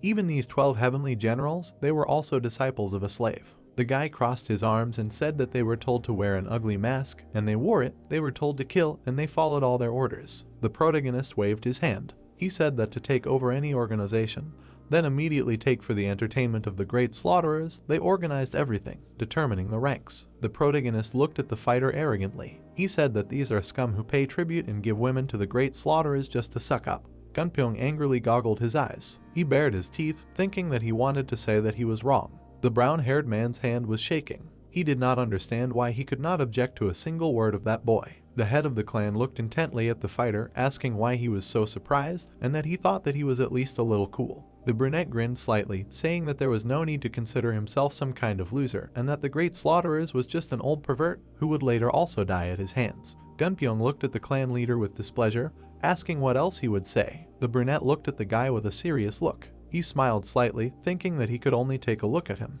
The brunette slightly raised the kitchen knife. He stated that if he managed to take first place in the leader battle of the 12 heavenly generals, he would learn more martial arts from the great slaughterer's slaves, asking what he would do with this knowledge and that he would become the best in the dark faction. The brunette raised his gaze upward. He noted that without a doubt, but given the bad character of the great slaughterer's slaves, he would simply waste his time using this lure. He enslaves slaves for fun as much as his heart desires. Gunpyong looked at the protagonist with annoyance, asking if he had finished his tirade. The fighter held out his weapon in front of him, saying that since he was so outstanding, he would no longer just dodge. The protagonist smiled contentedly, noting that as he thought, he would come to his senses immediately if he was given a little beating. The brunette moved his hand with the kitchen knife to the side. He ran his fingers along the knife. Flames engulfed the protagonist's weapon. Gunpyong's eyes widened. The protagonist had made a fiery sword out of the kitchen knife. Gunpyong was slightly frightened, pressing his lips together. He thought that as expected, he was a master that he could not defeat, but he would not retreat even if he died in this battle. The boys stood opposite each other. The clan leader said that he called it the taste of fire. The brunette held out a fire weapon in front of him, thinking that the official name was chlorinated incense. Gunpyong began to fill his weapon with energy. A blue aura surrounded the sword. The brown-haired man smiled slightly. The protagonist narrowed his gaze, smirking. Gunpyong opened his mouth wide, rushing to attack. He directed a blue slash towards the protagonist. The protagonist looked at the approaching attack. He clutched a kitchen knife in his hand. The clan leader sent a pillar of fire towards the brown-haired man. Gunpyong's eyes widened. The brown-haired man held out a weapon in front of him, blocking the blow. The blow sent him flying. He spun on the ground. The protagonist looked at the guy. Ryuksu watched what was happening in surprise. He smiled slightly, thinking that the clan leader was cool, and this was a real martial arts master's fighting technique. The brunette kicked Gunpyong in the body. Ryuksu watched as the protagonist kicked the guy. His face twisted in confusion. Ryuksu wondered what was wrong with him. Gunpyong was lying on the bed unconscious. The protagonist looked at Sungti, telling him to wake him up. Sungti said he would. He slapped the sleeping guy, telling him to get up. The white-haired guy slapped the sleeping Gunpyong in the face. He asked what he thought, that he could continue to sleep like at home and that he was not going to get up. The brown-haired guy put his hand in front of his face. He abruptly got up from the bed. Gunpyong looked ahead in confusion, wondering that he was still alive. The protagonist looked at the guy with a serious look. He said that since he came to his senses, he should answer the question, asking where the great Rakshasa was. The brown-haired man narrowed his eyes at Jaha. He asked how he knew, noting that even the leader of the union probably didn't know about it. The boys stared at the brown-haired man. Jaha asked what he knew about the leader of the Black Rabbit Union. Gunpyong said that he was most likely sitting in the room. The brunette narrowed his eyes. He noted that he was asking about what that bastard had been doing lately. A shabby Gunpyong looked at the protagonist, saying that the leader was training. The protagonist looked up thoughtfully, asking if this was a rank battle again. Gunpyong looked at the protagonist dumbfounded, asking how he knew about it. The boys looked at each other. The brunette asked what was so strange that he knew about it. Gunpyong said that it was exactly like that and only the masters of the Black Rabbit Union had this information. The brunette looked at the guy with a serious look. He said that their clan knows everything except what he doesn't know. Jaha thought that he only really knows it because he went back in time. Gunpyong looked at the protagonist with a puzzled expression. Sungti looked at Gunpyong with a displeased face, saying that there is nothing that their ignoble clan doesn't know. The white-haired boy looked at the clan leader. The leader said that this is not true and what they don't know, they don't know. Sungti asked what it is. The leader said that the most important thing is that they are able to quickly find out what they don't know. Sungti looked at the leader with understanding. Then he looked at Gunpyong with annoyance. He said that there is nothing that the ignoble clan doesn't know and the strongest intelligence organization is their ignoble clan. Gunpyong looked at the protagonist with an angry expression. He said that as he thought, he was an unusual person and it turns out that he was a combat puppet of an ignoble clan. The leader looked at the brown-haired guy in bewilderment, asking why he was a puppet. Gunpyong noted that he was an errand boy. Sungti punched the guy. He showered the brown-haired guy with blows, asking why he had completely lost his mind and how dare he call the clan leader an errand boy. The protagonist watched the situation in surprise, thinking that this was strange. Sungti asked if he had completely lost his mind. The protagonist frowned. He thought that Gunpyeong's skills were not so bad that he could be beaten by Sungti. The white-haired guy continued to beat the brown-haired guy. The brunette thought that this idiot was picking on him just because he was there. The white-haired guy told him to just die, asking how he dared to call the leader an errand boy. The white-haired guy sighed in irritation. He looked at the leader with a satisfied smile, saying that he taught him a lesson. The protagonist looked at Sungti with a serious expression, telling him to go out for a while. Sungti bowed his head to the leader, saying that he obeyed him. Sungti with a shining smile walked towards the exit. The leader turned his attention to the brown-haired man. Gunpyeong was sitting on the bed with his head down. Jaha asked if he wanted to join him. Gunpyeong said no. Jaha, with a serious expression, looked at the brown-haired man, asking that then he should kill him. Gunpyeong widened his eyes. The leader smiled maliciously. He told him not to answer rashly and to think it over carefully, and if he asked to kill him, he would do it immediately. Gunpyeong looked at the protagonist warily. The brown-haired man thought that, apparently, he would really kill him right away as soon as he said this. The brown-haired man twitched slightly. The protagonist asked how long he would remain silent. Gunpyeong lowered his head, asking for mercy. The protagonist smiled slightly, asking that he did not want to work for him, but asked for mercy. Gunpyeong looked at the leader with a smirk. He stated that if he spared him, then in the future, he would never disturb the ignoble clan again, swearing to this. The brunette looked at the guy intently. Gunpyeong noted that this concerned not only the ignoble clan, but also all those associated with it, adding that there would be no more difficulties with him, swearing on his sword. The brunette pressed his lips together. He thought that he had originally planned to make this guy his servant, but it seemed he would just have to send him back. The leader grinned wickedly. He thought that, however, no matter how stubborn he was, if you wanted to get someone, you had to catch him and beat him half to death 7 times. The brown-haired man was shaking slightly from the leader's malicious gaze. The brunette noted that this was what the great crouching dragon he admired said. Gunpyeong widened his eyes. The leader told him to go. The brown-haired man looked at the brunette in bewilderment, asking where he told him to go. The protagonist looked at the guy with a cold gaze. He noted that he was telling him to get lost. The brown-haired man looked at the leader in surprise, asking that he could seriously leave. The brunette told him to remember one thing, that he was ready to accept his challenge at any time if he suddenly returned after becoming stronger. The brown-haired man looked at the brunette with horror. The protagonist said that in return, if in the future he even briefly heard that he had killed any of the merchants or ordinary residents. The protagonist looked at the guy with a terrifying look. He said that he would finish him off by tearing him into small pieces, asking if he understood. Gunpyeong looked at the leader with fear, saying that he understood. He stood up and bowed before the leader. The fighter thanked the protagonist for sparing him despite his defeat, noting that he would keep his promise until his death. The fighter walked down the street. Sungti looked at the leader with displeasure, asking why he spared him, because he should have just killed him. The protagonist sighed in displeasure. He asked Sungti what he was telling the leader of the Life clan, to kill the man at the first opportunity. The leader turned away from the white-haired guy. Sungti asked that the name had such a meaning. The protagonist said, well, screw it. The fighter dragged his feet on the ground. He looked down dejectedly, thinking that he really lost. Gunpyeong recalled the image of the leader of the Black Cat Union and his words. He frowned in annoyance, wondering why he had to take his own life. The fighter clutched his weapon in his hand. He looked down dejectedly, thinking that he was still hungry and he couldn't go back like this. The brown-haired man turned his attention to the side. Ryuksu looked at the fighter, noting that he still survived. He quickly covered his mouth with his hand. Gunpyeong asked if he could have a cup of noodles. Ryuksu grinned nervously, apologizing to him, saying that unfortunately, the noodles were over. Gunpyeong raised his eyebrow. He threw the coins towards the cook. Ryuksu looked at the coins in surprise. There was a rope with money on his hand. Gunpyeong said that he would pay for the food in advance. Ryuksu bowed his head, saying that he could pass. The fighter was sitting at the table, eating noodles. The cook approached the fighter, asking if he wanted anything else, noting that he had paid too much. The fighter asked if that was okay. Ryuksu said of course. The brown-haired man said that anything would do. Ryuksu smiled slightly, heading to the kitchen. He said that he would go and cook something else for him. Gunpyeong looked at his plate. He thought that his future seemed bleak and the union leader would kill him if he returned. He frowned, thinking that he couldn't leave without saying goodbye to his subordinates either. The fighter slightly opened his mouth, saying that life was so complicated. The cook prepared the food. He told the fighter that everyone else had it no easier, asking who didn't have it hard. Gunpyeong asked that he didn't either. Ryuksu poured soup with a ladle. He said that it was, however, since the ignoble clan appeared, there were no more people demanding huge payments, and life became easier. The cook carried bowls of soup to the fighter. Gunpyeong asked that they did not pay tribute. Ryuksu said that they did. Gunpyeong asked what about the ignoble clan and that they did not pay them. Deoksu smirked contentedly. He stated that the ignoble clan did not demand money and protected ordinary workers like them, adding that the leader said that this was the reason he created the clan.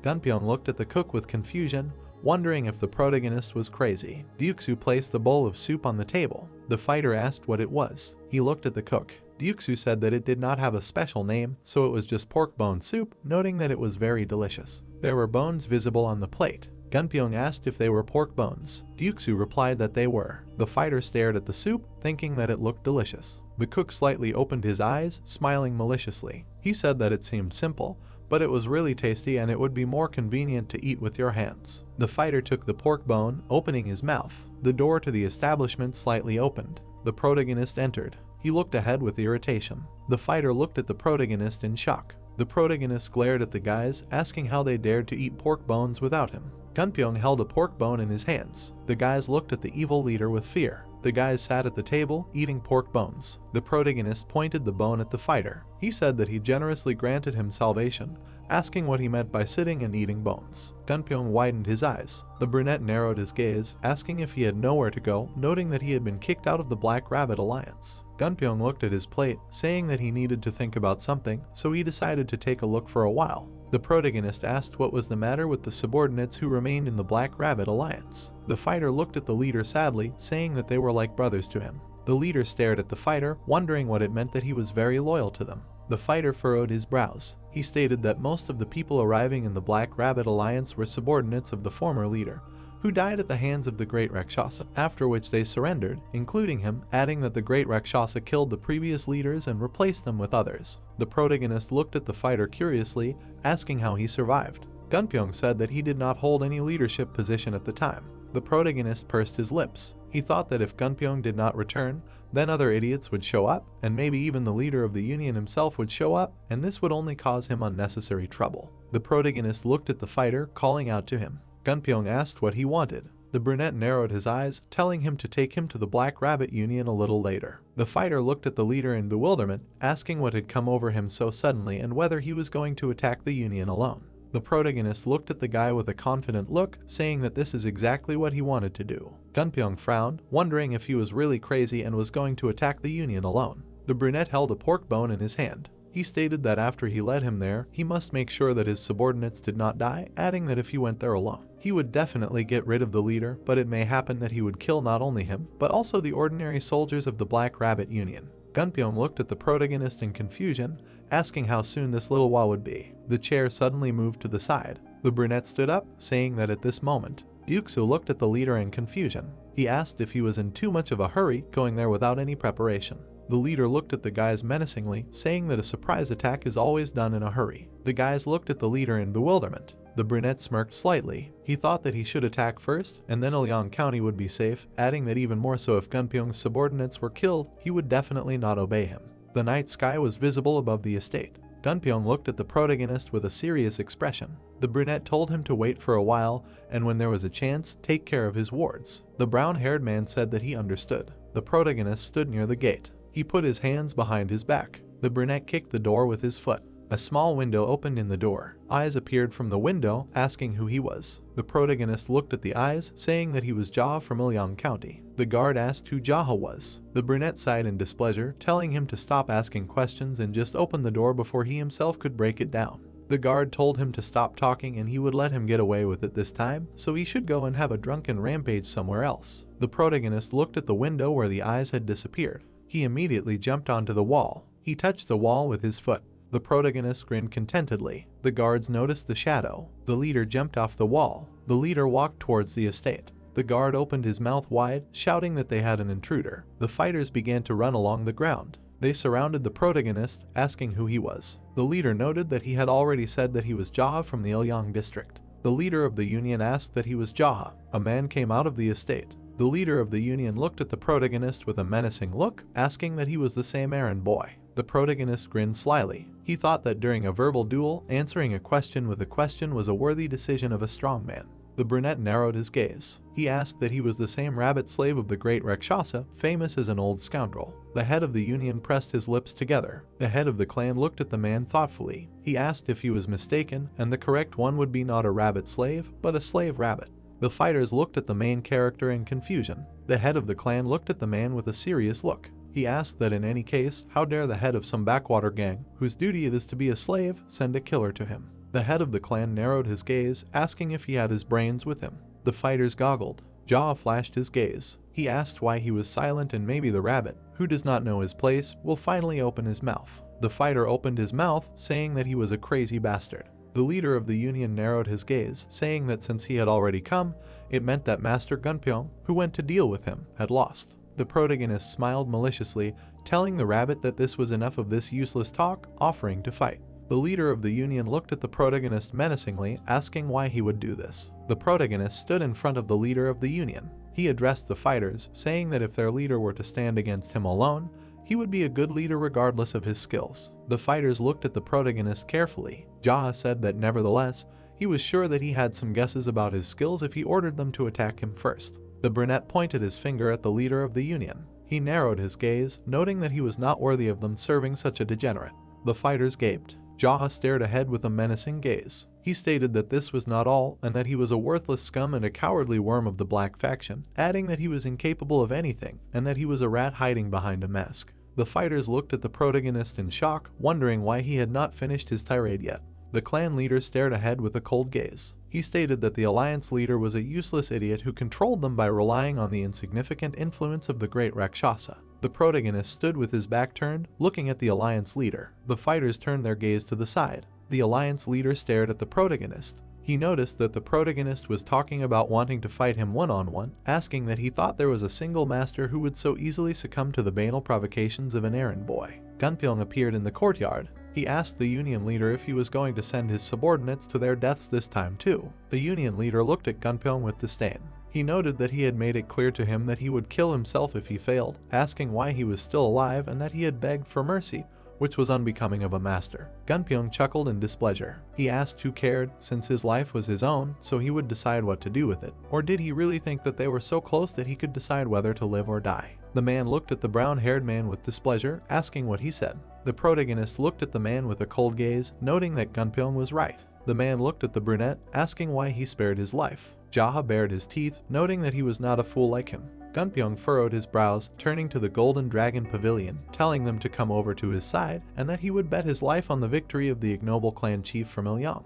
The fighters stared at Gunpyeong. The fighters moved from their place. They stood next to the brown-haired man. The Union chief glared at the fighters, asking how dare they. The brown-haired man looked at the Union chief with displeasure. He stated that if he was so confident in his strength, then he should not get involved in this fight of subordinates, asking how about fighting that man one-on-one. The man's eyes widened. The fighters looked at the Union chief in fear. A terrifying aura emanated from the man. He thought that after he dealt with this, he would not leave so easily. The man bared his teeth, saying that he accepted Jaha's challenge. The protagonist looked at the leader of the Union with an arrogant look. He told him to stop shaking the air, trying to seem like he was not the one who was forced to do something he did not want.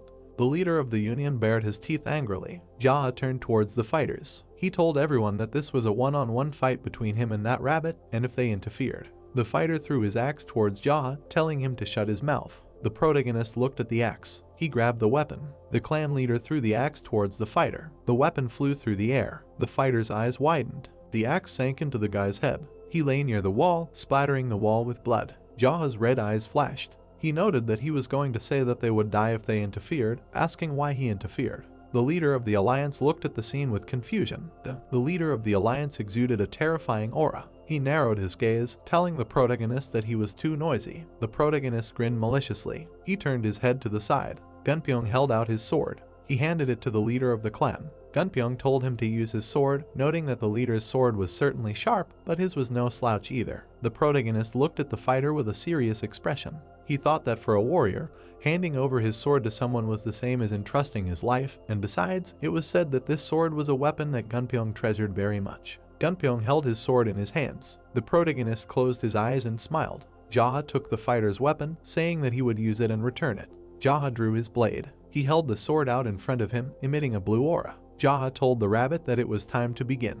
The leader of the union flashed his eyes. He headed towards the brunette. The leader of the union began to draw his sword, after which he pulled it aside. The protagonist swung his weapon with a grin. He pulled the sword back, holding his fingers out in front of him. The leader of the union looked closely at the brunette. He swung his sword. The protagonist smirked contentedly. He dodged the blow, appearing in front of the rabbit. The blades of the leaders met in battle. The swords touched each other. The brunette began to emit a red aura. The guys swung their weapons. The protagonist relentlessly attacked the rabbit. The leader of the clan narrowed his eyes. The rabbit closely watched Jaha's movements. The rabbit blocked the protagonist's blow. He dodged the protagonist's attack. Jaha skillfully dodged the rabbit's attacks. They continued to fight tirelessly. The protagonist persistently emitted a powerful aura. The fighters looked on in shock, not understanding what the hell was going on. The fighter asked that the errand boy was fighting the clan leader on equal terms. Gunpyeong watched the fight in horror, wondering what kind of fight they were fighting on equal terms. Gunpyeong pursed his lips, thinking that the clan leader was not even putting in much effort.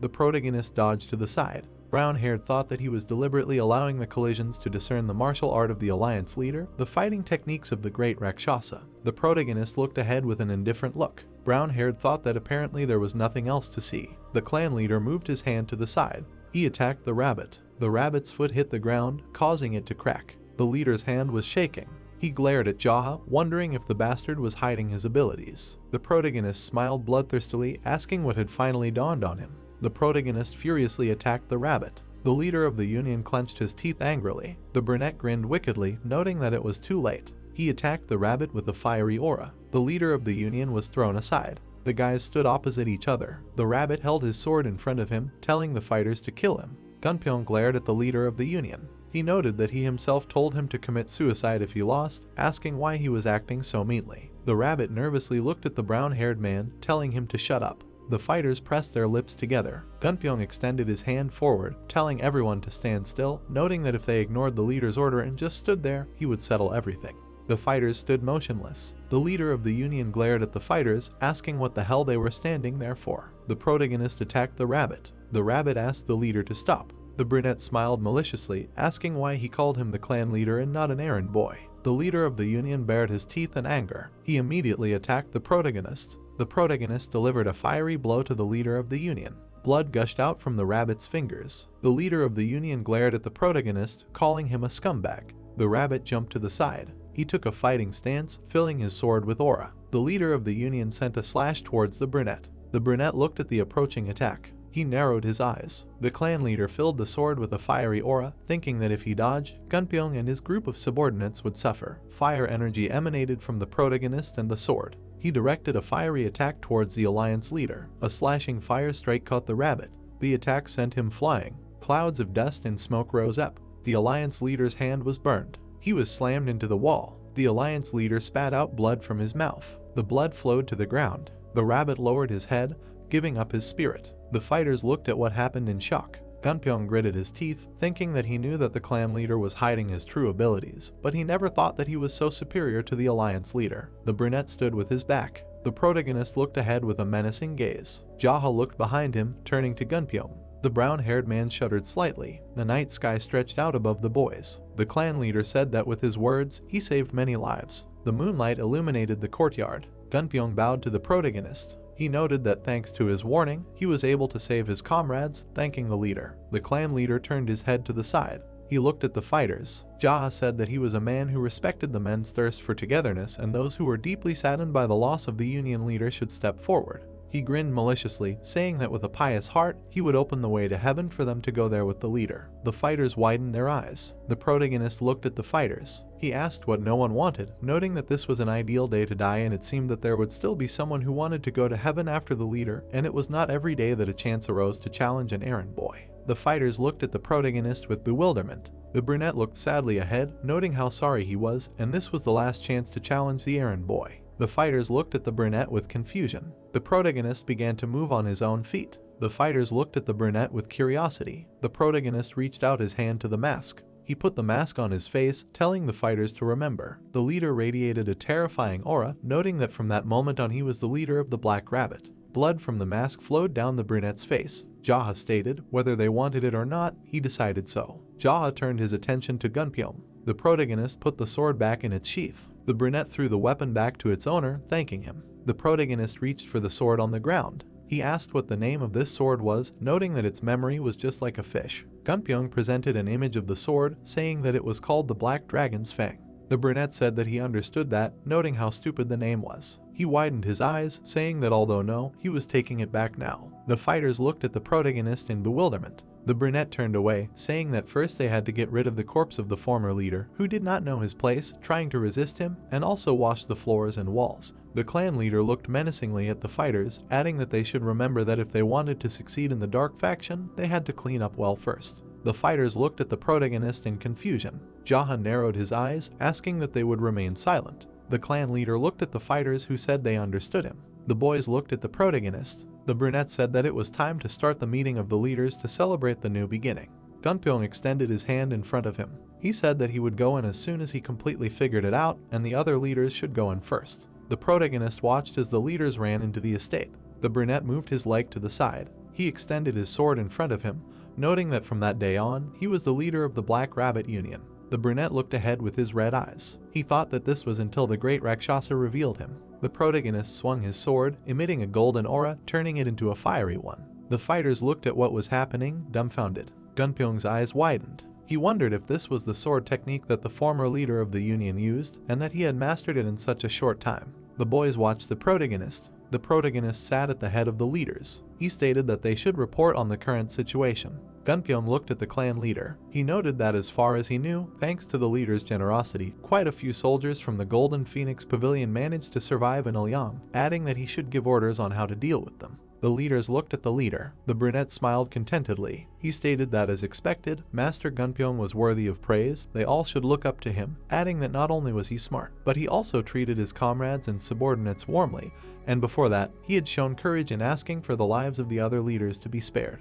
The leaders looked at the master. The master lowered his gaze in embarrassment, wondering why the leader had always been such a good person. He thought that he knew that he was unusual, but not so much as to even acknowledge the rumor. The clan leader noted that he was also a man with unusually good endurance. The master looked at the brunette with bewilderment. Jaha noted that he had gotten it good.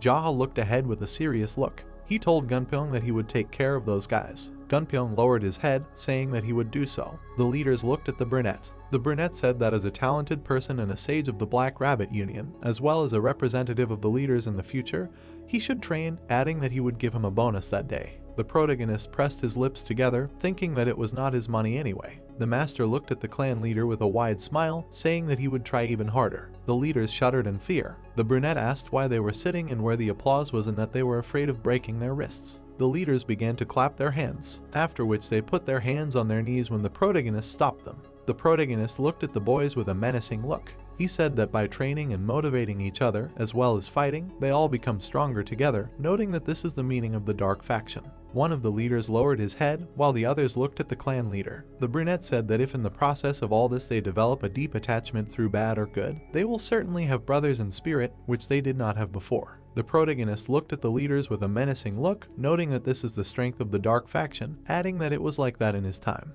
The protagonist turned his attention to the side. The leader slightly shuddered in fear, looking at the leader. Jaha asked that he found his words boring. The leader began to shake his head, saying that it was not so. Jaha said that if he was bored then he should get lost, and why should he be the leader, adding that he should then go and sit outside with the others, piling dirt on the ruined wall or disposing of the corpse. The leader bowed his head, asking for his forgiveness. The protagonist clicked his tongue in displeasure, saying that it was unheard of to act so impolitely while the leader was speaking. The leaders pressed their lips together in fear. Gunpyeong looked at the head. Jaha asked where he was. Gunpyeong said that this was the strength of the dark faction, noting that in this place. Jaha said that was correct, asking who the leader was. The old man bowed his head, saying that he could call him Commander Byok. Commander Byok. The protagonist looked at the commander. He told Byok to give their Dragon Pavilion master his bonus, adding that he had already understood how things were now, so he should put everything in order and report the current state of affairs, and if any theft or deception was discovered in the future, he would be the first to be sentenced to death. The old man closed his eyes. The protagonist looked up thoughtfully, saying that he had completely forgotten about the rank battle, asking when it was. The leaders looked at the clan leader in shock. They wondered how he knew about this, adding that he had been speaking so naturally from the beginning, as if he had long been the leader of the Black Rabbit Alliance. Gunpyeong looked at the protagonist, noting that there was still no set date, but it was expected that one of the heavenly generals occupying a low position would issue a challenge in the near future. Gunpyong imagined an image of a person. He noted that it would be the red monkey. The master raised his hand, saying that if he wanted to advance in rank, he would have to fight the white rooster this time. The clan leader looked at the master, asking what place he was in now. The master noted that he was in 5th place among the 12 heavenly generals. Jaha looked ahead dejectedly, saying that this bastard's rank was high, asking where their respected mentor was. The oak looked at the brunette. He said that the heavenly general, the red snake, should find a blue-eyed beauty somewhere and present her to the mentor, the great Rakshasa, noting that he was probably with her. The brunette smirked slightly. He said that this old man still lacked stamina, noting that he had gotten his hands on the blue-eyed beauty. He pursed his lips in displeasure. Jaha looked up angrily, saying that something in him suddenly began to swell with anger. Cold sweat from horror was running down the leader's face. Gunpyong narrowed his eyes, thinking that his thoughts were completely unpredictable, adding that he first called him a mentor and then called him an old man and got angry. Jaha emitted a terrifying aura. He said that the old man was still pestering poor women through his students, asking that the Murim did not know anything about this and why such a bastard was not caught.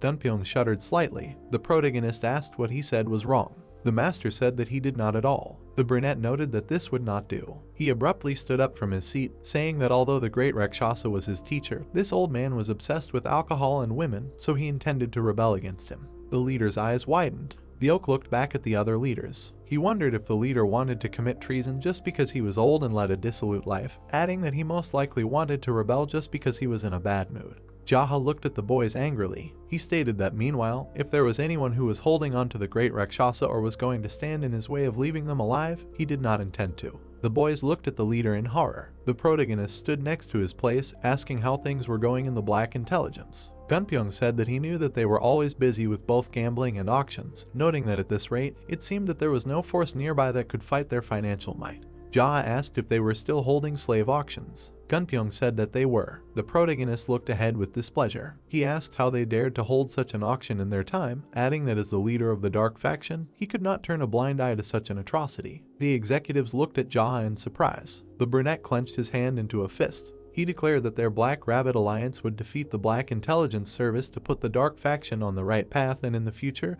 they would become the frontline leaders to free the slaves from the onslaught of the strong. The executives looked at the leader in bewilderment, wondering how he could make such a decision so easily. The protagonist was beaming with determination. The executives wondered if the dark faction had any moral standards. The leader looked at the brunette curiously, asking why he suddenly decided to attack the Black Intelligence Service. The protagonist frowned, asking that he thought that buying and selling people was the right way. The brunette looked at the leader in anger. The man said that it was wrong. Jaha asked why he was asking that then, since he knew it himself. The protagonist sat with his back turned, looking at the men. He asked them why they studied martial arts in the first place, noting that he would not tolerate injustice. The protagonist looked ahead confidently, saying that wasn't this the way for those who walked at night drunk with their sword. The leaders looked at the clan leader in confusion, wondering what this had to do with it. The leaders shuddered in fear. The brunette said that they would have answered immediately, adding that they were embarrassing the person who was speaking, and now anger was getting the better of him again. The leaders bowed their heads, saying that they understood everything and would take note. The protagonist extended his hand. He stated that in their business, he would freely use elixirs, remedies, and everything else that the Black Rabbit Union had, adding that if anyone had an objection, they could settle it with a one-on-one battle. The clan leader looked menacingly at the leaders, asking if anyone was against it. The leaders looked at the floor. Jaha said that that was great. He smiled widely and closed his eyes. Jaha noted that he meant that it was good that he wouldn't have to get his hands dirty with their blood. The full moon was shining above the place. The protagonist stood by the open doors, looking at the night sky. He raised his gaze, thinking that this was such peace. Jaha remembered the faces of the leaders. He grinned slightly and chuckled. The head of the clan noted that he ended the meeting on a peaceful note and did not disappoint with its meaningful conduct, adding that he did not know that he had such a talent. A guy approached from behind the protagonist, saying that the preparations for dinner were complete. The protagonist stood with his back turned, saying that he would not eat dinner but just wanted to wash himself. He touched his mask, remembering that during the fight, blood splashes stained him a little, but he still had not managed to wash himself. The head of the clan took off his mask, looking at the fighter. The blonde looked at the protagonist, dumbfounded. The blonde bowed to the clan leader. Jaha asked what made his beauty so striking. The blonde apologized to the protagonist. He was shaking in fear, while cold sweat was running down his face. The brunette lowered his gaze. He noted that he would not harm him, and from now on, he was the new leader of the Black Rabbit Union, adding that he did not need to be so nervous. The fighter closed his eyes, saying that he was glad to meet him. He raised his gaze, looking at the brunette. Jaha said that as he could already understand, this was his first day as their leader, so he should accompany him and show him where they had a room for private training and some kind of storage for miracle drugs, and then he would wash himself. The fighter bowed to the protagonist, saying that he would do everything. The brunette went to the room with a closet. He looked around the room, thinking that this was quite a large selection. The protagonist approached the closet with drawers. He was curious about what kind of miracle medicines were there. The protagonist imagined mountains and hands reaching out to small spheres. He noted that among all the miracle medicines, there was a rare kind that all the strongest masters had, but its use could not be seen even under the threat that it would simply rot. The brunette lowered his head. He noted that only a few took it and most of the strongest masters took ordinary low-level medicines. The protagonist opened the box with pills. He lowered his gaze, noting that as he thought, there were only low-grade drugs, but this was also not bad. The protagonist opened the next box. Jaha moved to another box. The brunette opened the boxes again and again. He stopped at the cabinet, staring at the pills. The brunette grinned slightly, noting that this was a spirit-dispersing pill and that this medicine was a high-quality product of low origin. The brunette placed the pills on his palm. He opened his mouth slightly, bringing his hand to it. The protagonist noted that this was exactly what suited his condition, adding that the effect of this drug could be described as an additional accumulation of Kai energy in his body. The brunette put his hand to his mouth, swallowing the pills. The clan leader was standing near the lockers. He turned around and walked to the side. The brunette sat on the floor, crossing his legs. He closed his eyes and exhaled lightly. A red aura began to emanate from the clan leader. He thought that he would gradually suppress the heat from the spirit-dispersing pill first. A golden aura began to emanate from the protagonist. He used the invulnerable golden turtle technique. Threads of aura emanated from the protagonist. Flames engulfed the pills inside the protagonist, gathering together. Jaha did not understand what was happening. The protagonist continued to sit with his eyes closed. He noted that the heavenly pearl was absorbing the heat of this pill before he could properly practice the spiritual technique. The pills came together. The protagonist sat with his eyes closed. He opened them slightly. Jaha looked ahead thoughtfully, not understanding how this happened.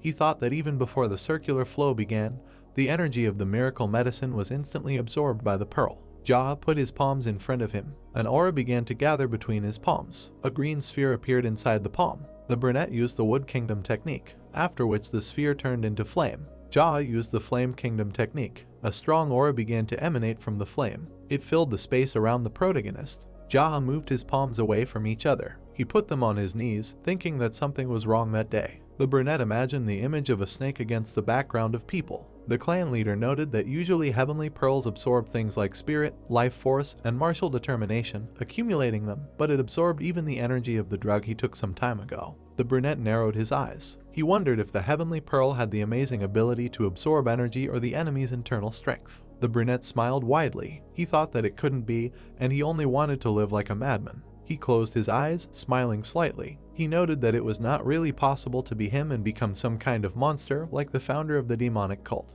The clan leader closed his eyes and exhaled, thinking that first, in order to understand the state of his body, he needed to observe it. He slightly opened his mouth. The brunette noted that he would still come up with a name for this technique just in case, because he never knew what could happen. The main character imagined many hieroglyphs. He went through the names such as all-consuming technique, energy absorption technique, spirit absorption technique, all-consuming technique of the heavenly pearl, divine technique of absorption of the heavenly pearl, demonic absorption technique of the heavenly pearl, divine technique of absorption of the heavenly pearl of the mad demon, heavenly pearl absorption. The protagonist sat with his eyes closed, thinking that this was enough. He slightly lowered his head, thinking that he should throw this nonsense out of his head. Jaha abruptly opened his eyes. He noted that once he returned to the past, he was awarded an ironic fate, asking that there was nothing impossible for him. Jaha stretched out his hand to the side. He clenched his fingers. The brunette sat motionless in this position. The clan leader sat with his hand outstretched. He pouted his lips, scratching the back of his head. Jaha thought that perhaps his martial arts and internal strength were not yet at the level that he could control something in the air. The clan leader pursed his lips in displeasure. He wondered when he had ever adjusted to the others. The brunette looked at his hand. He thought that, no matter what, creating martial arts that did not yet exist in the world was the duty of a madman, and he should not adjust to someone else's opinion, and only in this case would something appear that did not exist until now. Jaha straightened his palm. He thought that he needed to discard the theory of ignorance that he had created, and on a clean sheet of paper, he painted an indefinite pearl with the brush of his mind. The clan leader closed his eyes, emitting a fiery aura from his hand. Dark energy began to appear in the space. The protagonist opened his eyes, ordering him to come. A dark aura in the form of a hand stretched towards the cabinets. A box flew out of the closet. The protagonist's eyes widened. The box flew into the protagonist's hand. He sat motionless with the box in his hands. Jaha grinned slightly. The clan chief noted that he had made up his mind, calling it a great technique of outstanding absorption of heavenly pearls. He looked at the box with a satisfied grin. The clan chief thought that having heavenly pearls was a secret, so he would omit these two words. The protagonist smiled widely. He noted that this would make a great technique of outstanding absorption. The sun was shining brightly in the sky. A man was sweeping up the fallen leaves. A girl passed by on the road, fluttering her hair. Gunpyeong stood in front of the protagonist. The protagonist tilted his head to the side, asking what he was saying, that someone was looking for him. Gunpyeong tilted his head, saying that a woman said that she came to tell him about the latest news in Uljong County. Gunpyeong looked at the clan chief. He stated that if it weren't for that, he would have sent her away immediately, but he thought he would be interested in hearing about the affairs concerning the district. The brunette leaned on his hand. He wondered what news there could be, adding that as long as the Black Rabbit Alliance was under his leadership, the district shouldn't have any problems. The brunette shuddered slightly. The master asked that he let her in. The clan leader stared at the brunette. The leaders looked at the protagonist. Jaha said to let her in. The doors to the estate opened slightly. A girl in green shoes entered. She bowed her head in front of the clan leader. She closed her eyes, trembling slightly. The protagonist stared at the girl from under her mask. He wondered if it was Mrs. Soso, noting that she hadn't been seen for a while, not understanding what she had forgotten there. Soso continued to stand motionless. Gunpyeong told her to tell him in detail about the leader, what happened. The brunette slightly opened her mouth, saying that her name was Sun Soso and she was from Uljong County. The protagonist lowered his gaze, wondering what her name was Sun Soso. The girl looked at the clan leader in surprise. Jaha said that she had a beautiful name. He waved his hand, saying that it was nothing special and that she could continue. The girl stood with her back turned, looking at the brunette. Soso said that in the county there was a place called the Zaha Inn and a local errand boy. The leaders widened their eyes in horror. They looked at the girl, wondering what the errand boy was from the Zaha Inn. The brunette crossed his legs, looking at Soso. The leader noted that she was talking about the leader. Soso looked nervously at the brunette, saying that the servant dared to interfere in the management of the Black Rabbit Union. The girl stood motionless. She stretched out her hand in front of her, continuing her story. The protagonist stared at the girl, listening to her. Gunpyeong frowned, thinking that this woman was reporting to the leader about himself. The leaders lowered their heads, covered in cold sweat. They pressed their lips, thinking that they could go crazy. Soso stood with her back, looking at the clan leader, noting that this was the situation. The leaders looked away in horror. The protagonist lowered his head, saying that everything was clear to him. The protagonist looked at Soso, saying that he understood her. The brunette sat motionless in his place. He asked what it meant that the errand boy from the Zack Inn killed all the innkeepers and completely captured Uljong, and that wasn't this good news. The brunette looked at the brunette with bewilderment, asking what he was talking about. The brunette smiled slightly, asking if their brave lady had a place to go. The brunette lowered her head, saying that she had nowhere to go. The protagonist looked up thoughtfully, saying that it was such a pity and how it happened that such a valiant girl was without her own shelter. The brunette extended his hand, wondering what to do and what could give her the position of managing servant.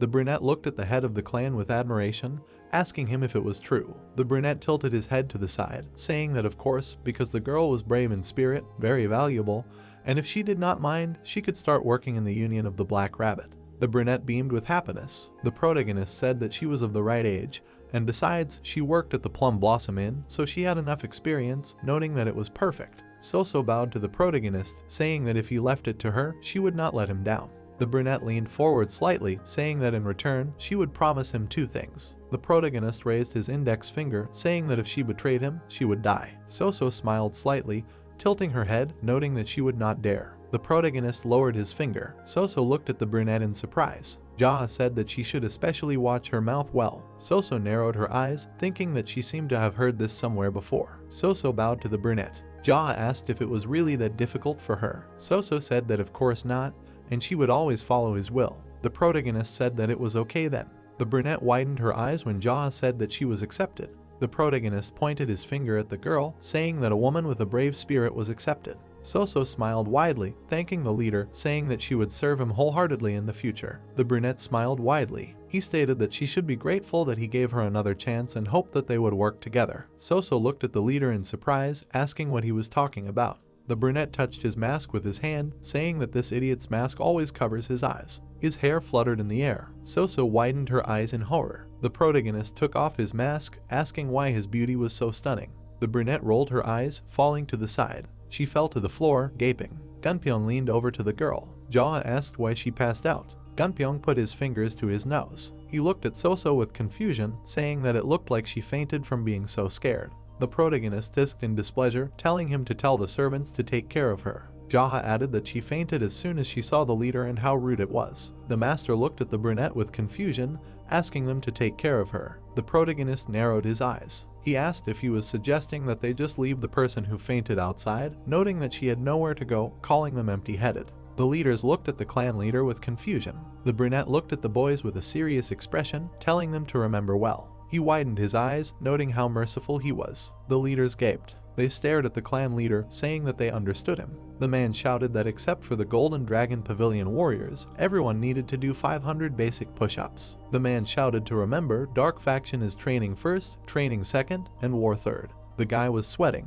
Jaha looked ahead and said that from now on, they would only focus on growing their strength, except for the time allotted for eating and sleeping. He looked ahead and said that no one was taking them seriously now, shouldn't they become stronger, right? The man walked forward and told the Golden Dragon Pavilion warriors to go to the backyard, prepare sandbags and bring them here, and then place them on the backs of their comrades doing push-ups. He looked at So Gunpyeong and told him to step in with the guys from Golden Dragon Pavilion and watch over them. He told the leaders to do 100 push-ups. The man looked ahead and said that those who had finished would take wooden swords and beat those who tried to cheat. The men's eyes widened when he said that they would not beat them to death, but that broken bones were acceptable. The sweaty warriors ran forward. They ran toward the wooden swords. The hero exhaled and wondered, had they really used Kigong just to go get the wooden swords? The warriors were doing push-ups when he said that they had better finish their push-ups quickly. They gritted their teeth when he said that soon the Golden Dragon Pavilion would bring sandbags, and then they would have to do the rest of the reps with the sandbag on their backs. Jaha looked ahead and asked which they thought was more comfortable. He looked ahead and told them to speed up.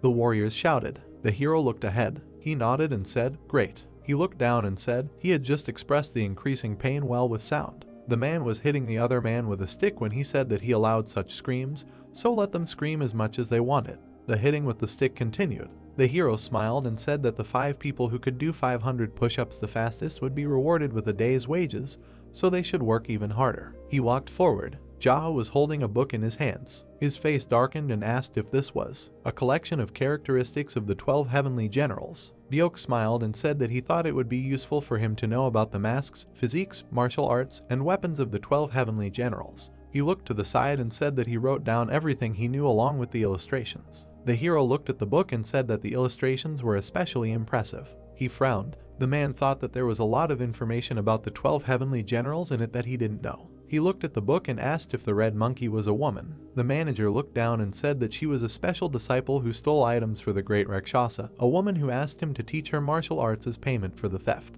He raised his head and said that she was far below him in rank.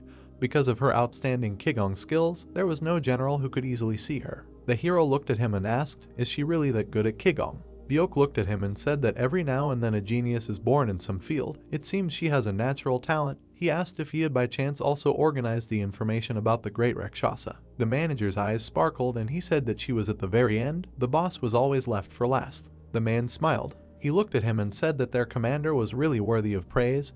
He would give him gold. He bowed and thanked him, said that he did not do this to get money. He looked up and said that he would use it for his own life. They left. The woman came and bowed. Jaha smiled and asked if something had happened. She closed her eyes and said that a man in a mask had come and was looking for him outside. The hero looked at her and asked what kind of mask he was wearing. She replied that it was a monkey mask. Byok frowned and said that by all appearances it was a red monkey. The man looked at the book. The red monkey has incredible Kigong skills, has strong kleptomania, has the audacity to demand a draw, runs away when at a disadvantage. He closed the book. Jaha smiled and said that he was done with the characteristics. He walked forward. The red monkey sat in front of him. The hero looked at her. He sat down on the chair. The girl clasped her hands and asked how he was doing. He looked at her and said that they had not seen each other for a long time and called her a thief. The red monkey looked at him and said that she was extremely unpleasant to be treated like that. If you think about it, his voice and manner of speech are also strange. Jaha looked at her and thought, apparently they do not have such an atmosphere in communication.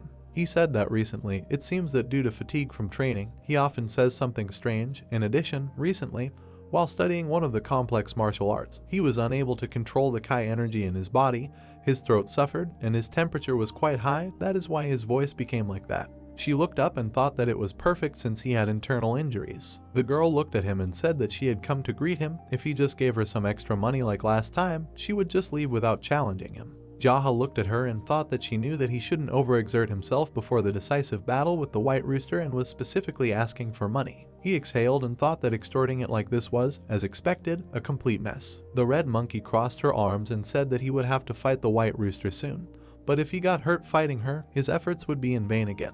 Jaha frowned and asked if she also went around extorting money from others like this. Was she really a beggar? The girl frowned and said that his words were harsher than ever today. She clenched her fists and said that it looked like she would have to give him a proper fight today. The hero asked if she had done any research before coming here. The Red Monkey smiled and said that she would just take 30 silver bars and not go near that place for a while, otherwise he would fight her. The girl smiled and thought that he said that he had suffered internal injuries while training in martial arts.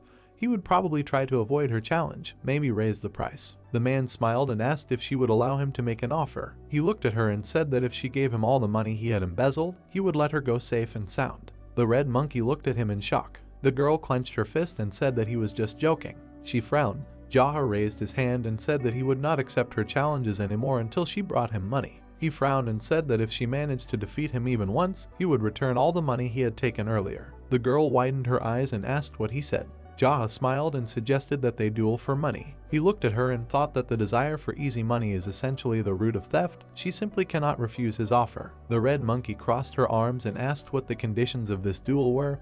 He replied that it was up to her to decide. The girl smiled and thought, why is he so confident? Is he also mentally ill? She raised her finger and said that if he can remove her mask within 450 seconds, then she loses. The girl spread her hands and said that he can resort to any methods and anything that comes to his mind. And as for the place, again, they can meet on the territory of the Black Rabbit Alliance. He replied that this is fair. The girl smiled and thought, is he serious about defeating her in Qigong Mastery? He is definitely not all right in the head today. The heavenly generals stood opposite each other. The Red Monkey waved his hand and told the rabbit to come over. Jaha looked at her. Black energy emanated from him. The girl said that he was very collected, but he clearly did not have enough time. The man looked at her and told her to shut her mouth.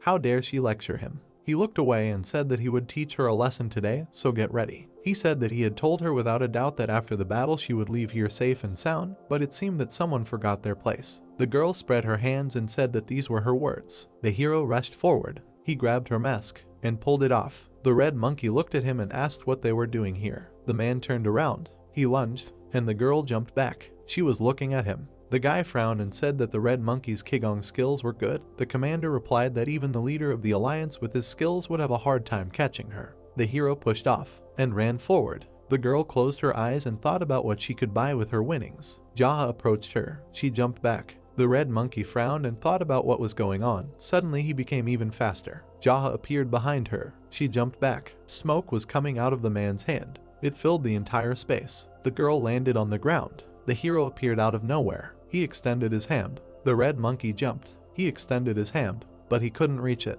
The girl turned around. The hero was looking at her. She looked down as he called out the great technique of outstanding absorption. He caught her leg. The girl clenched her fist. The man squeezed her leg. She fell. There was an explosion. The smoke cleared. The Red Monkey stood on the ground. They looked at each other. The girl jumped back. She swung. She approached the hero. He extended his hand and used the absorption technique. The girl looked at him in shock. Jaha grabbed her mask. He pulled off her mask, and he hit her. The Red Monkey flew far away and fell. Smoke was coming out of it. Everyone was watching their fight. Jaha smiled and said that he won so easily and without any effort. Everyone was looking at him and congratulating him. He asked them to stop. The man held a mask in his hands and asked what they thought. Was the monkey still unconscious? The oak leaned over. The girl was unconscious. Everyone was looking at her and asked, wouldn't it be strange if she was conscious? Jaha frowned and said that she might come to in the middle of the night after they carried her away from here. The guys looked at him and asked again. He said that she would then clean out the elixir storage or steal funds from the Black Rabbit Union Fund and slowly run away with the loot, but it wouldn't work on him. He looked ahead and told them to be careful, especially about her sweet traps. The guys darkened and confirmed. The Red Monkey disappeared and said that she had learned a lot from him today. The girl stood up. She smiled. The boys looked at her and said that she was very beautiful. They turned away. Byeok also turned away. They looked at Jaha and said that he had overdone it. The hero exhaled and thought that she was literally a sweet trap. The Red Monkey bowed her head, being tied up. She sat in the middle of the dark room, thinking about how she couldn't move a finger and that she was tied up with pressure on her kai points. She squinted, looking ahead. The girl remembered fighting with the boy and thought that he was definitely not the brother she knew. She remembered looking into his eyes and thought that his abilities, the way he spoke, and even the aura around him all belonged to me, her brother. Frowning, she decided that she should have realized this sooner. Byok walked inside. He stood in front of her, saying that he had come on the orders of the head of the union, and then asked her to forgive the rudeness shown. The girl looked at him in rage and asked what he was talking about. Suddenly, a terrifyingly dark aura began to emanate from her. The soldiers quickly stepped back and sat down near the chair. They smiled widely and looked at her, imagining the table. The manager thanked them and said that they had done a good job. The man sat at the table and picked up a pen. He looked sternly at the girl. She frowned and asked what he was doing. The man smiled and said that the head asked to draw the face of one of the heavenly generals and in great detail. The girl exclaimed in surprise, not understanding what he meant. The old man added that he was told to sketch. That's why he was drawing, and that their head is much scarier than she thinks, and he is only following orders, so she should not hold a grudge against him. The girl frowned angrily and asked why her face. The manager held out a brush in front of him and said that if he was not mistaken, then she became famous for being a thief. He was estimating the parameters for the sketch. They say that the head said that if she ran away or refused to help the Black Rabbit Union, then the portrait that he was about to draw would be given to the Murama Union. The oak began to quickly lean in different directions. He asked the girl not to move, saying that he wanted to sketch her in as much detail as possible. Red Monkey asked what he was looking at. The man looked at her sternly and asked how else he could draw her, despite these forms, because when you draw mountains, you have to look at the mountains. When you draw rivers, you turn your gaze to them. The girl clenched her teeth angrily. She shouted loudly, ordering him to stop. The man exhaled heavily and said that although she was the same heavenly general as their leader, it was very unpleasant to hear a person who was young enough to be his grandson address him as you, because it was extremely unpleasant. The girl grinned and asked what he would do with her. She frowned in anger when he asked her if he should draw her naked. The manager smiled and said that of course he was joking and that he would try to do everything as quickly as possible, so she should not be angry with him. He began to use the brush, saying that he had no choice, otherwise he would die. The girl thought that something told her that he was not drawing because he had no choice. On paper, they said that, as she could already understand, the head, the manager in this place before, was already dead. The girl frowned tensely. The old man sadly lowered his gaze and said that without giving a worthy rebuff, he flew over the fence and lost his limbs, after which he died. She looked at him in surprise. Sitting opposite her, the man added that he thought that she would also be torn to pieces and she would follow him. With a serious expression on his face, he said that she should show respect to the master because he was so kind to her. The girl lowered her head tensely. The man tried on the parameters again and said that he liked this pose very much, after which he asked her not to move. The old man painted a portrait of the prisoner. He bowed to the master and asked how he liked the result. The young man replied that the sister looked just like in life. The manager bowed even lower, hearing the words that he had passed. The master looked at him and said that if the sister wanted, he should make more sketches and give them to the Murama Union, and also spread rumors so that a group of followers and influential clans would know about it, and the monetary reward would be at his discretion. The old man bowed his head and agreed with his order. He went out the door and bowed to the head once more. The girl frowned and asked who he was. The boy smiled and asked if she had already realized that he was not a rabbit. Looking into his eyes, the girl said that a mask alone could not hide the true essence, after which she asked who he was that he dared to behave like that with the disciples of the great Rakshasa, and whether he was so self-confident as to withstand the wrath of the teacher. The boy smiled and said that if he had been afraid of him, he would not have started all this in the first place. She looked at him irritated and asked him not to call her sister. The girl bowed her head when she heard him say that he would call her a thief, after which she agreed to let him call her sister. She looked up at him and asked if he had spared her so that he could take advantage of her later. The girl smiled kindly and said that the most important thing in her life was money, and as long as he paid her well, she would do whatever he wanted without a single objection. Jaha looked at her and said that he planned to kill the great Rakshasa. The girl looked at him sternly and thought that he had gone mad. Frowning, she said that her teacher was much stronger than people could imagine, and she believed that the young man was not strong enough to achieve this. The hero looked her in the eyes and said that he would take her words into account and that he needed to make sure whether she could betray him or not. The girl offered to pay her to change sides. The young man looked down and sarcastically said that he already believed her. The girl gritted her teeth and asked what he wanted from her in that case, because in any case he would not believe her. Even if she said that she could really betray, the girl looked him in the eyes. The guy said that the general would soon bring the poison, after which he asked who she thought it was intended for. The girl jerked in fear, hearing the words that I was intended for her. She frowned tensely and thought that this madman was planning to poison her. She looked up at him and asked him not to act in such a way, after which she said that he could give her orders and she would carry them out without question. Frowning, she added that the guy even had her portrait. The gentleman looked down and said that he did not believe her. The general approached him and said that this was the very same purple dawn poison that he had asked for. She looked at it tensely. The swamp-colored ball lay on a white cloth. The general looked at the gentleman. The guy ordered to feed it to her. The soldier approached the prisoner. The girl held her breath and closed her mouth. The general forcefully shoved the ball into her mouth. The prisoner quickly shook her head, thinking that she would never swallow it.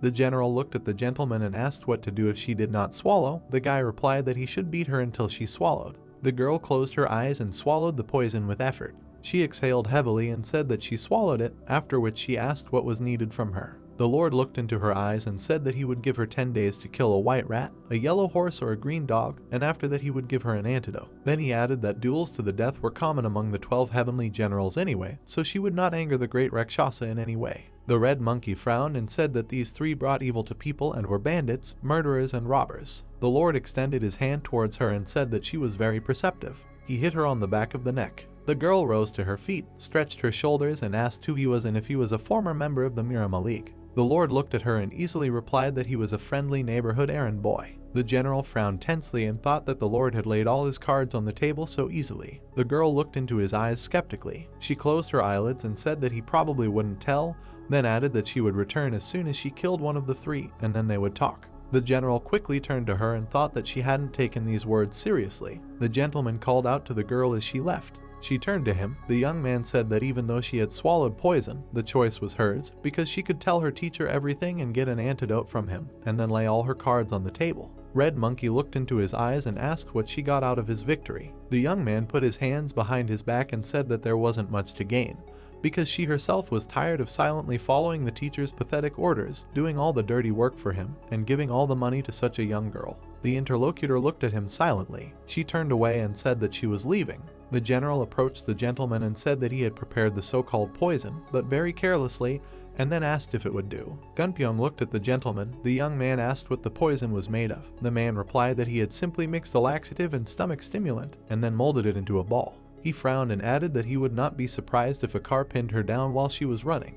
The gentleman narrowed his eyes and said that this was what he expected from the general, because he had approached the matter carefully. The girl ran along the forest road with a smile. She pressed her foot hard against the paving stones. The girl made a powerful jerk forward. Suddenly her body was pierced by need and pain. She grabbed her stomach and thought that her stomach was not feeling well, and then wondered if this was because of the poison. She frowned tensely and decided that this was why he had made her swallow it all. The girl looked straight ahead with a serious expression. She remembered how the gentleman had said that there was no particular benefit, and she herself was fed up with all of this. She imagined the image of his face in a mask and remembered his words about how she should give away all the money she had earned herself. The girl frowned and mentally addressed the gentleman, asking him if he thought she would risk her life and betray the teacher because of such nonsense. She exhaled with a smile and decided that the guy was crazy. Suddenly the girl turned pale, feeling a new urge. She looked down at her stomach and thought that she felt too sick. Suddenly she pursed her lips, realizing what was happening to her. The girl began to sweat, thinking that she was ready for anything, but not this. A sharp pain pierced her body. She bit her lip and decided that it was diarrhea. The girl grabbed her stomach and walked forward along the street, thinking that it would be better if it was an excruciating pain in her stomach, because in this place she definitely could not give in to weakness. She frowned deeply and decided that she would be a good girl for the rest of her days, after which she prayed.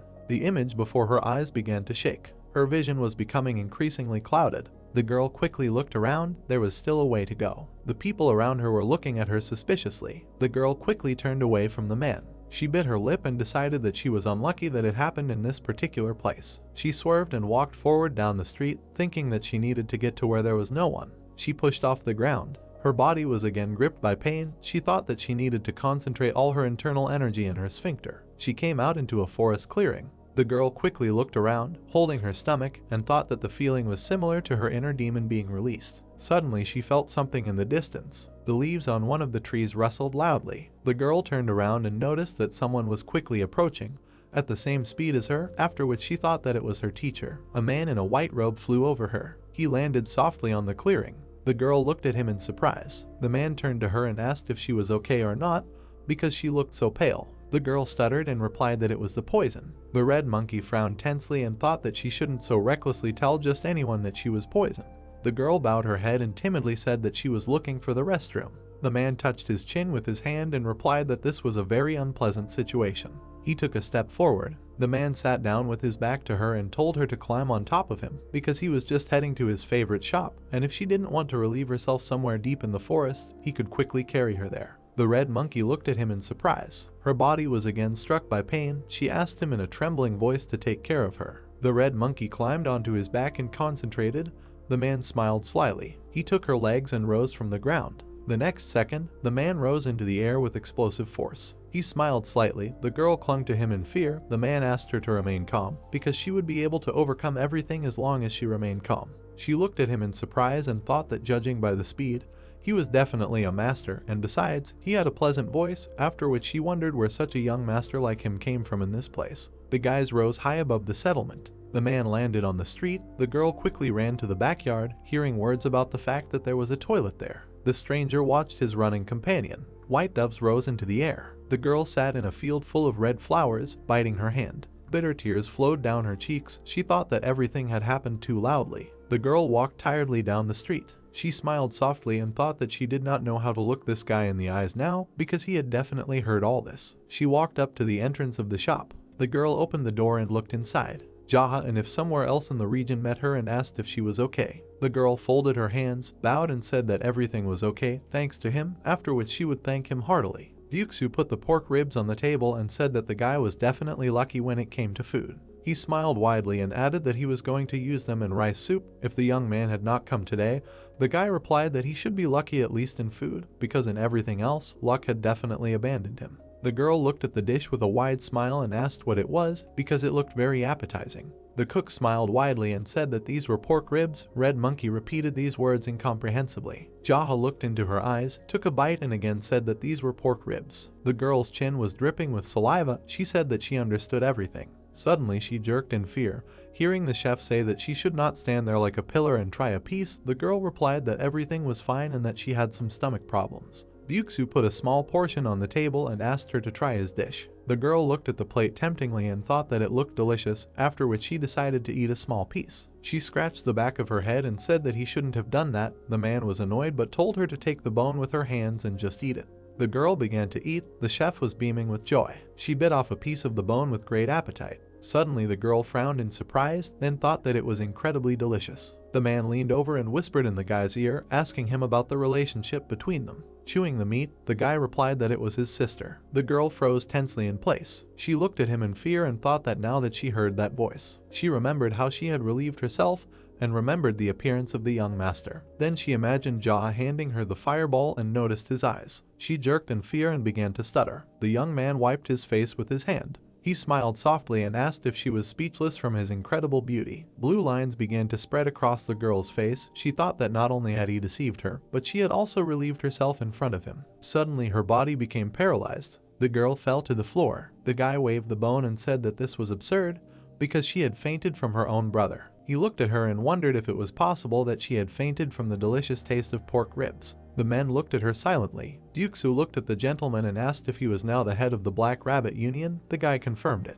The girl was lying on the floor with her mouth open. The guy said that she was one of the 12 heavenly generals, Red Monkey. The man smiled widely and said that now he understood why the guy called her sister, after which he asked him to take good care of her and said that she was quite cute. The youth frowned sternly and asked if this was love at first sight. The man looked into his eyes and said that this was nonsense. The guy calmly turned his gaze forward and said that if this was the case, then they would close the topic. Thank you. He looked at the girl lying on the floor and asked if she was going to continue lying there when she only had 10 days left. She suddenly jumped up and screamed in the negative, saying that she would complete her task within the allotted time. She bowed low to the cook and thanked him for the pork ribs. The man smiled widely and asked him to come again. Red Monkey smiled and said that it was time for her to go. She bowed low and quickly ran away. She looked back with narrowed eyes. The guy raised both his hands, indicating that there were 10 days left. Then he pointed his finger at her and ran his hand over her neck, indicating that after that time, she would be finished. The girl frowned in fear. She quickly ran away and thought that he was terrifying her because he was very scary. The cook put his hands on his waist and asked the young man if he was leaving. The guy answered affirmatively and said that he should walk around the area a little. As he walked away, he waved his hand at the man. Duke agreed and asked him to come again. The young man walked down a small street, thinking that after so much training in the skill, his body felt like a feather, and it reminded him of the time in the past when he joined the Speed Squad. The boy remembered the images of his allies and thought that it was a mystical organization that almost no one knew about, and a member of the squad had the right to join it as soon as his skill reached its peak. He imagined the dark silhouettes of people rushing between the houses, and added that the squad was full of madmen, ready to train in martial arts even until death, and each of them competed with each other in skill, regardless of what unions they were in. Then he remembered his image when he was still a member of the squad, and thought that everything was in order to get the title of the fastest of all. But in reality, this title is called the King of Speed or the head of the Speed Squad. But, as it seems to him, in the past he managed to join the Speed Squad, thanks to his exceptional skills of skill, but he never managed to reach the throne of the King of Speed. The guy smiled slightly and decided that he would look forward to meeting the masters of the Speed Squad, whom he had already known before. Suddenly, his gaze crossed with a man. The guy with a bandage on his forehead stepped forward and happily greeted the hero. He scratched his head and corrected himself with a smile, saying that he shouldn't call him so familiarly in such a place. The gentleman agreed with him. The boy smiled broadly and said that one of his friends told him that Jaha had invaded the Black Rabbit Alliance. The gentleman replied that he had sent the leader of the alliance to heaven before he could tell him everything he had to do, so the responsibility for everything that had happened had fallen entirely on his shoulders. He looked to the side and asked the boy if anyone had caused him any trouble, and there was no movement from the Black Pearl Fort. The young man smiled and said that the soldier Sima often patrolled the area with his subordinates. He raised his hand and added that no one had a chance to cause them any trouble. The gentleman suddenly remembered that there were soldiers in the area. He smiled softly and asked how Sungti was doing. The young man smiled broadly, closed his eyes and said that his friend was sparring with wooden swords against this very soldier, and had been losing to him shamefully for the past 10 days, and that he had already lost all 10 out of 10 sparring matches. The young man introduced his comrade lying on the floor and said that this event had become quite a popular entertainment, because whenever the soldier and his brother fought, many spectators gathered around. The young gentleman said that Sungti called himself the leader of the clan and at the same time allowed himself to be beaten in front of everyone, so he felt a bit ashamed. He threw the boy a small bag, and the young man asked what it was. With a surprised expression on his face, he discovered that there were gold plates inside. The gentleman smiled and said that the boy should always keep them with him, and buy the people a drink from time to time, because they work to live, but if they overdo it too much, they will definitely fall ill. The boy asked with a shocked look if it was a little. The gentleman walked away. The boy bowed low to him. The gentleman said that there are quite a lot of people in the clan of builders, so with this you can treat them all. The young man thanked him and asked him to take care of himself. While the gentleman walked away, the boys were happy with the gift they received. The young gentleman walked along a forest path. He suddenly noticed a crowd of people in front of him. He went on just to meet. The men passed each other. Dokko looked back at the young man and asked if his name was Jaha. The boy turned to them. The men looked at him tensely. The red-haired man looked at his ally and said that the stranger looked like Jaha. One of his allies took out a sheet of paper with a sketch and said that he thought so too. The guy frowned and asked if they came from the Black Pearl Fort. The man looked him in the eye in silence. One of his allies approached and said that they did not expect to meet him here,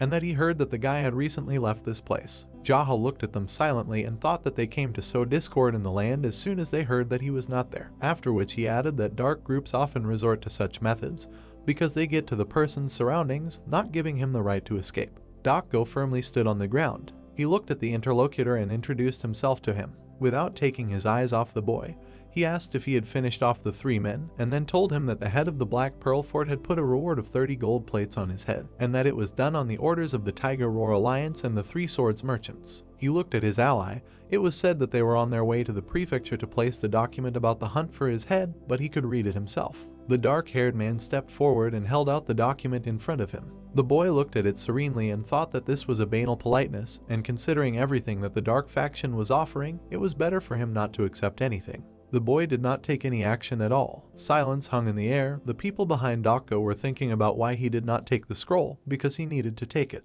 The red-haired man called out to the boy and said that they had been looking for him since rumors of his disappearance from the prefecture surfaced, and if he came to Black Pearl Fort himself, the leader would remove the reward on his head after he paid a decent amount to the Tiger Roar and 3 Swords Merchant Alliance. He frowned deeply and asked what the boy was planning to do. The master looked at him and replied that there were too many of them to just hand him a wanted document. The man replied that they had heard about his skills and so they decided to gather together. The boy exhaled heavily and said that this was an acceptable excuse. The wind blew past the leaves. The hero thought that there were days when he felt strange. There were days when he could feel nothing while beating crowds of people to death. The man with the document sweated in fear. The boy added that there were also days when he tried to avoid senseless killing, and apparently today was one of those days. He looked sternly at his interlocutor and decided that the reason for all this was unknown to him, but he would certainly not be called a mad demon if his actions were not contradictory, and then wondered what he should do. He turned his back to them and said that he did not think he was in the mood to meet their master, but he would visit him soon.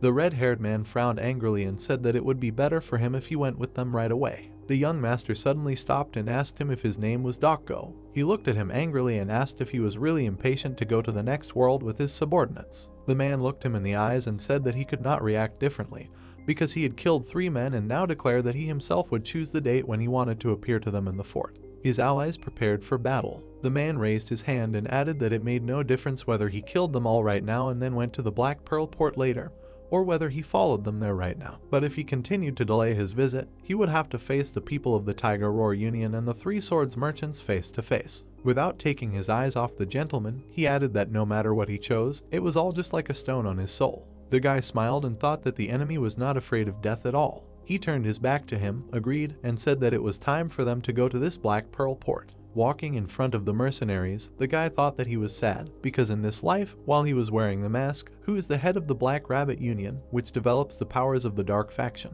He looked up at the sky and added that as soon as he took it off, he again became a mad demon. The men were floating down the Hornless Dragon River in a boat. Light waves were crashing against the stern. The boy looked at the distant shore. He raised his hand and said goodbye to his hometown, saying that he was leaving to earn some money and would return as soon as he had collected the dam pile. The opponents looked at him with displeasure. Looking into the distance, the boy asked his homeland to accept him when he returned, because an errand boy was leaving on a boat. The boy sat down in his place. The men were wondering if he was mentally healthy. The young gentleman looked at them. The opponents were silently looking ahead. He looked away. The other men were also sitting, frowning. He looked ahead and said that they were all freaks, after which he asked if they really did all these nasty things just because of their crooked faces.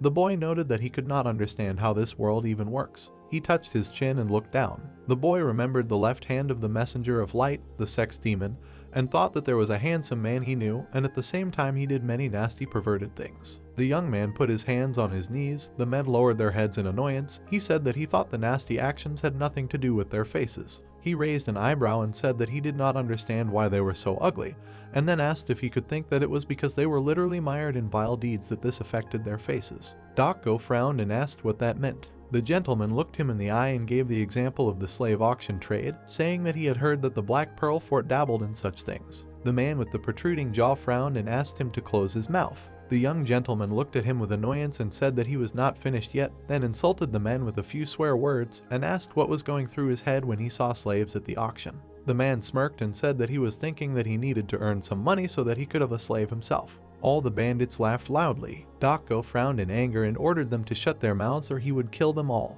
The bandits quickly fell silent, sweating in fear. The man glared at the Lord and thought that his allies did not understand how to act towards someone who was going to fight the head of the fort in front of them. The Lord turned away silently. The man looked at him and asked if he intended to let them live. Jaha did not pay attention to his words. He silently looked into the distance, thinking that the level of his madness began to increase, and that he was not sure if it was because he left his prefecture. His past appearance was reflected in the water. The boy thought he would not act like the mad demon from the past in this life. Dokko glared at him and repeated his question again. The young lord sternly replied that they should fight each other, and his mercy would descend on the one who survived. The man scowled angrily and said that this was great news. The bandits looked back at him in surprise when they heard this. The men grabbed their weapons. Dokko got rid of each of them in a few seconds. The young gentleman looked into the distance, unperturbed. Wooden fragments floated in the water next to blood stains. The man grabbed his thigh, breathing heavily. The gentleman looked at him and said that, as he had promised, he would let him live. The bandit collapsed on the floor, breathing heavily. The gentleman looked at him and asked how the Black Pearl Fort was doing. The man scowled angrily and said that everything there was simply teeming with idiots. Jaha smiled softly. The sun's rays glinted on the waves of the water. Their boat stopped at the shore. The guide said that this was the military headquarters of the Black Pearl Fort. The young gentleman looked at the wall with a serious expression. The boat approached the pier. The men on the shore ordered them to stop. Dokko frowned angrily and told them to go away, because according to the order he had brought Jaha. The soldiers parted. The men went forward along the pier. They entered a small settlement. The people watched them with tired eyes. The young gentleman looked at the townspeople and thought that, it turns out, the Fort of Black Pearls has ordinary residents, after which he decided that this is logical given that some people are kidnapped, turning into slaves. The men approached a tall building. A soldier at the entrance turned to the commander and asked what brought him to this place. The man replied that he brought a prisoner, after which he asked to convey this to the head of the fort. The soldier looked at him in surprise and asked who he was talking about. The man replied that he brought the one who killed the commander. The guy frowned tensely. The doors of the building swung open. Several men were sitting inside. The old men were discussing something heatedly. The young gentleman came inside and said that there were a lot of old men around, then asked why they were doing such things when they were no longer even able to enjoy wealth and glory. Dokko frowned and turned to the chief, saying that according to his order, he had brought the prisoner. The men quickly turned to him. The chief looked at the commander with an unperturbed expression. The young gentleman approached the bald man and asked him to move away. The next second, he hit the old man in the face. The man fell to the floor and twisted several times. The people present frowned tensely. The guy threw the table to the center of the room. He sat down right in front of the chief of the fort. One of the people present stood up from his seat and said that the guy did not dare to behave like that. The chief frowned and ordered him to calm down. The man sat back down in his seat. The old men watched the guy angrily. The chief smiled slightly and said that the boy had come a long way, so they would get straight to the point. The man sat opposite him, telling him that the boy had killed 3 of the fort's men. But from what he had heard, it was because his house had caught fire. The Lord said that was probably true. The man frowned slightly and said that since their men had taken action first, he could leave once they had chopped off 3 of his fingers. The young lord refused and said that they could not casually chop up his body, which had been given to him by his parents. The fort chief, with an unperturbed expression, said that they would part ways on 1 finger and a flock of gold plates, since the boy would pay for the damage he had caused to what was under the supervision of the Black Fort. He placed his hand on his knee and said that was all. The men bowed to him, thanking him for his hard work. The young master chuckled and thought that they couldn't decide everything unilaterally, and then called them crazy. He broke the silence and said that he refused to do it because he didn't have much money, but even if he did, he wouldn't give it to them. The men looked at him angrily. The leader frowned and said that the Black Pearl Fort was taking its money anyway, and in that case, his family would have to pay for his actions. The young master replied with a calm expression that he didn't have a family, and that his dream was to have one someday, and he also dreamed of chicken noodles. The people present looked at him with irritation. The old man frowned and said that if he didn't have a family, then the people of his hometown would be celebrated for his actions. The boy looked at him with irritation and said that the man really irritated him, and then offered to put forward his own conditions. He looked angrily at the chief and offered to choose between them falling on their knees and licking his feet. Looking sternly at his interlocutor, he said that otherwise everyone in this room would die. The old men frowned angrily, looking at him. Dokko looked at him in surprise. The chief of the fort looked angrily into his eyes. The man frowned tensely, looking at his back, and thought that he had completely lost his mind. He did not take his eyes off the guy.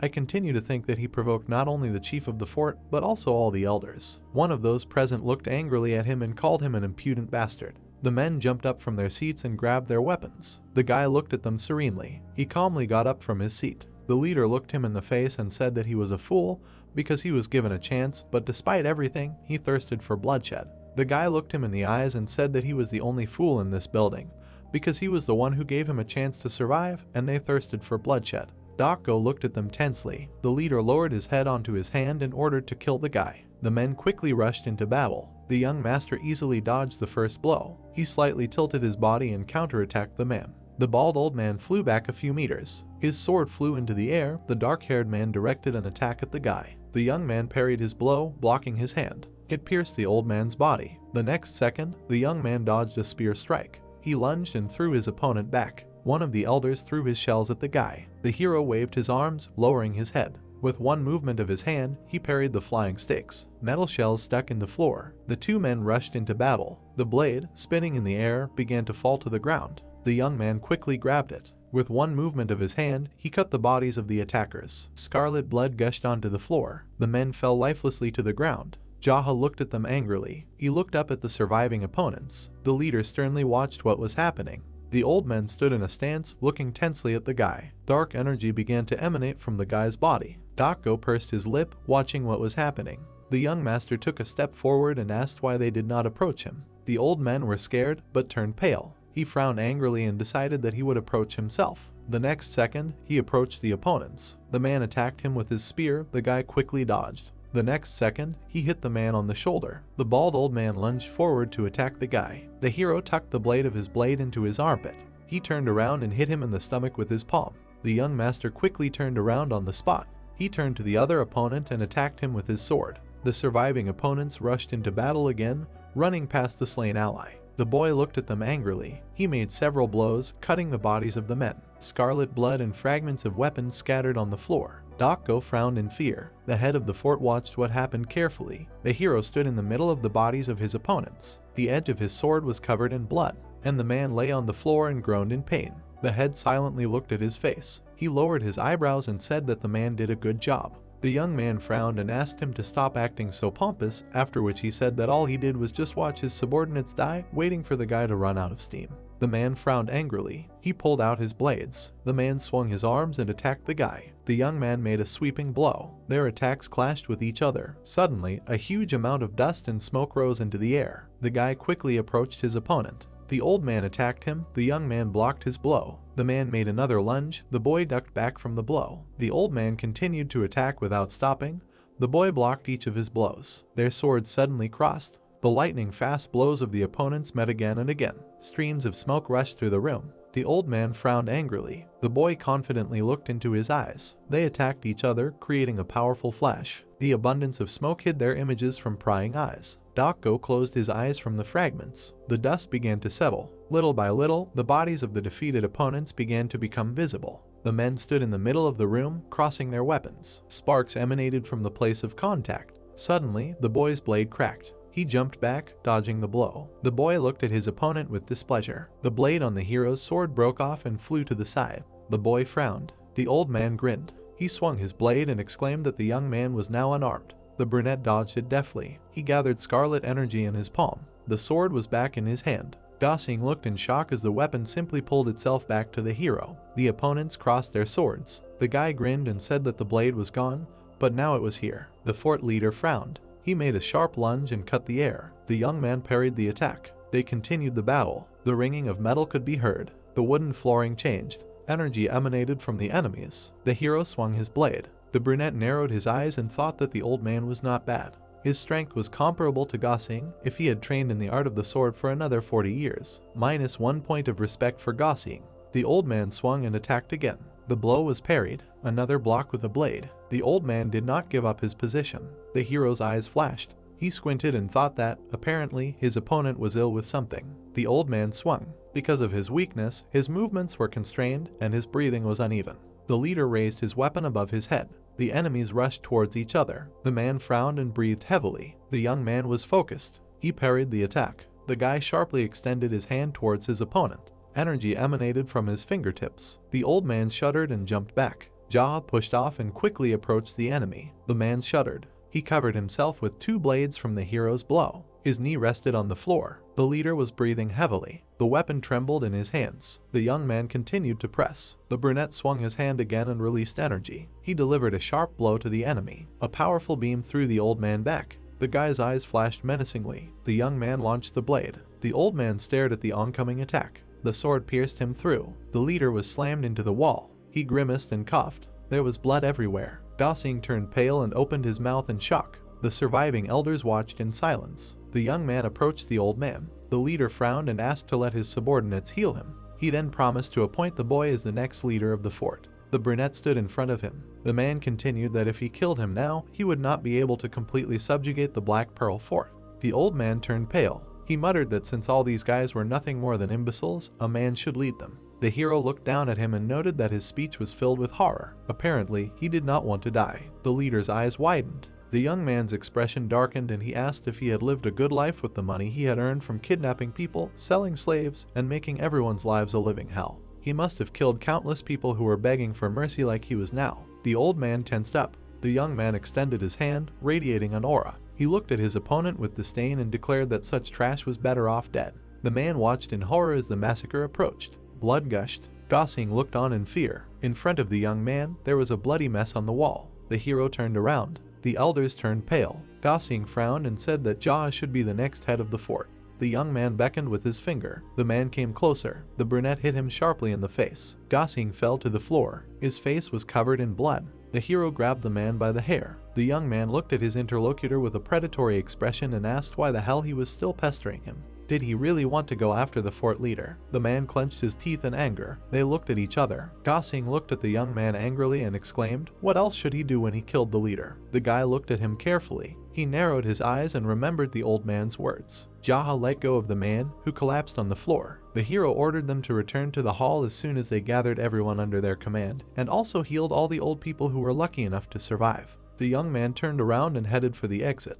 He thought that if all the Jianghu people were gathered here, like in the Black Rabbit Alliance, it would easily absorb their organization. But since they were too mixed in with the crowd, it was hard to tell who was Jianghu and who was not. The hero crossed his legs and sat down. The boy exhaled and thought that he would have to pay for beating someone to death. Jaha sat at the head of the chair. Men sat on either side of him. The boy said that he would be brief. All his clothes were covered in blood. He said that he thought the best solution would be to appoint a fort leader and thus take all of Black Pearl under his control. Those present looked at him silently. The hero looked at Gosling and said that he would appoint him the next fort leader. The brunette turned to the man and said that his first task as leader would be to mobilize all those who could help in destroying the fortress walls. Gosling looked intently at the new master. He frowned and asked why. The boy scratched his chin in displeasure and asked if he really needed to have everything explained to him. Everyone present answered in the affirmative. The brunette leaned on his hand and exhaled. He explained that while they may believe that the walls protect them, they are absolutely useless against the Jianghu martial artists. The fact that the leader of the Black Pearl Fort, the strongest among you all, could not stand up for his life proves all of this. The people present continued to look at him silently. The young man propped up his cheek and continued that due to their isolation,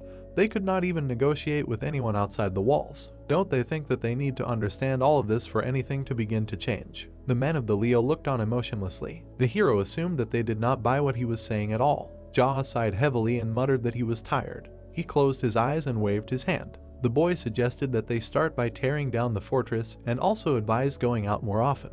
The world is much more spacious than the Black Pearl Fort. The subordinates looked at the master and agreed. The brunette held his head. He warned that if on his next visit he saw any slave trade, gambling, racketeering, or anything that would piss him off. The new leader shuddered. The hero smiled grimly and clenched his fist. He continued that he would kill Gosling, and then all the captains whose faces he had managed to memorize here. Everyone looked at him in fear. The guy glared and asked him not to forget to convey his respects to the head of the Black Pearl Fort in the afterlife. The subordinates fell silent in fear. One man raised his hand and asked for more details on what needed to be done. The brunette looked at him irritably and hissed that he had already written down a ton of things on what to do and what he was listening to him with. The guy angrily clenched his teeth and said, "Is it really impossible to turn on your brain and think over the details yourself instead of asking again?"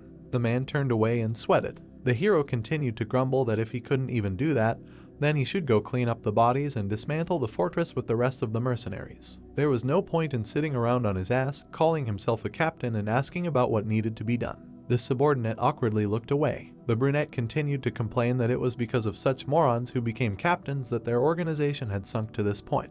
Jaha grinned and raised a finger to point at Gosling. He informed them that from now on, they would ask permission for everything from the bastard sitting over there before doing anything. The men nervously cringed and agreed. The hero looked at those present and ordered them to get rid of this name and report to him as soon as they themselves chose a new name.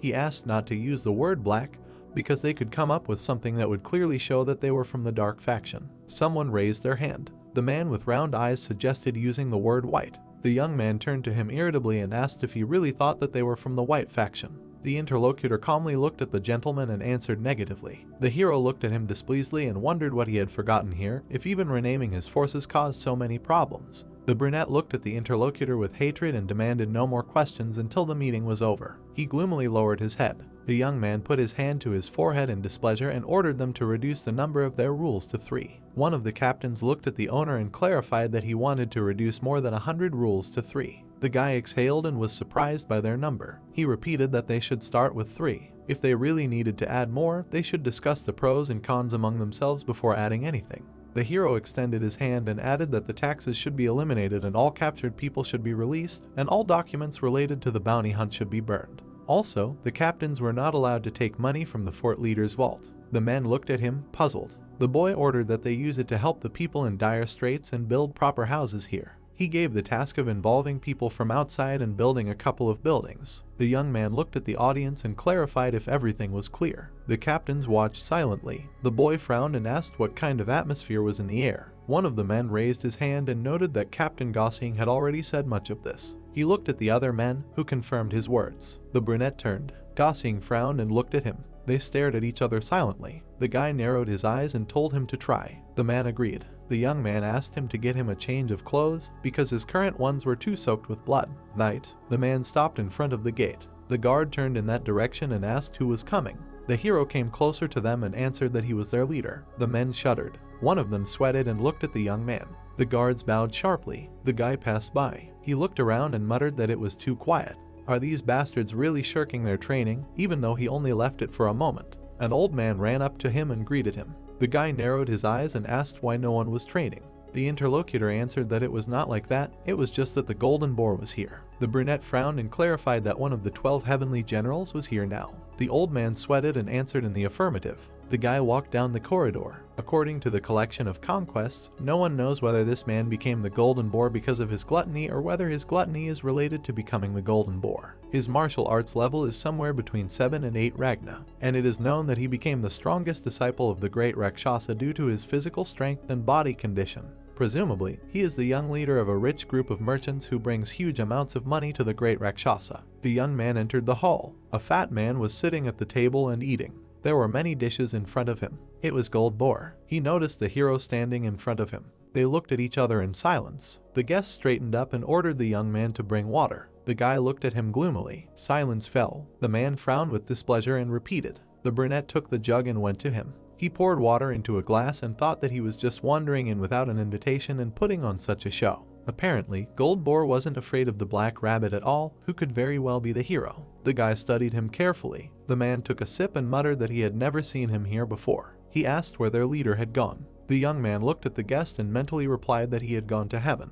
Then he silently turned around and left. Gold Boar looked after him with displeasure and said that if this place weren't the Black Rabbit's alliance, he would have taught this arrogant jerk a lesson. The hero walked down the corridor, the old man keeping up with him. He bowed and said that he had prepared some clothes for the leader. The fat man burped. He turned towards the sound. The hero entered in a new kimono and mask. Gold Boar smiled and greeted Brother Rabbit. The brunette looked at him silently. The young man looked at the guest with disdain and asked what he wanted here. He raised an eyebrow in displeasure and asked again. The guy came closer and asked what business he had. The fat man turned around and said that their trading guild had gotten hold of some elixir. Since the battle with the rooster was just around the corner, he thought he should find out if the rabbit would be interested in buying it at a reasonable price, of course. The hero looked at his interlocutor and asked what kind of elixir it was. The man replied that it was a 300400-year-old white flame herb. The young man asked about the price. The guest put on a mask. He stood up and said that since he had a trustworthy buyer in front of him, he was ready to sell it for 50 gold bars. He would also add 10 boxes of regular white flame herb to them.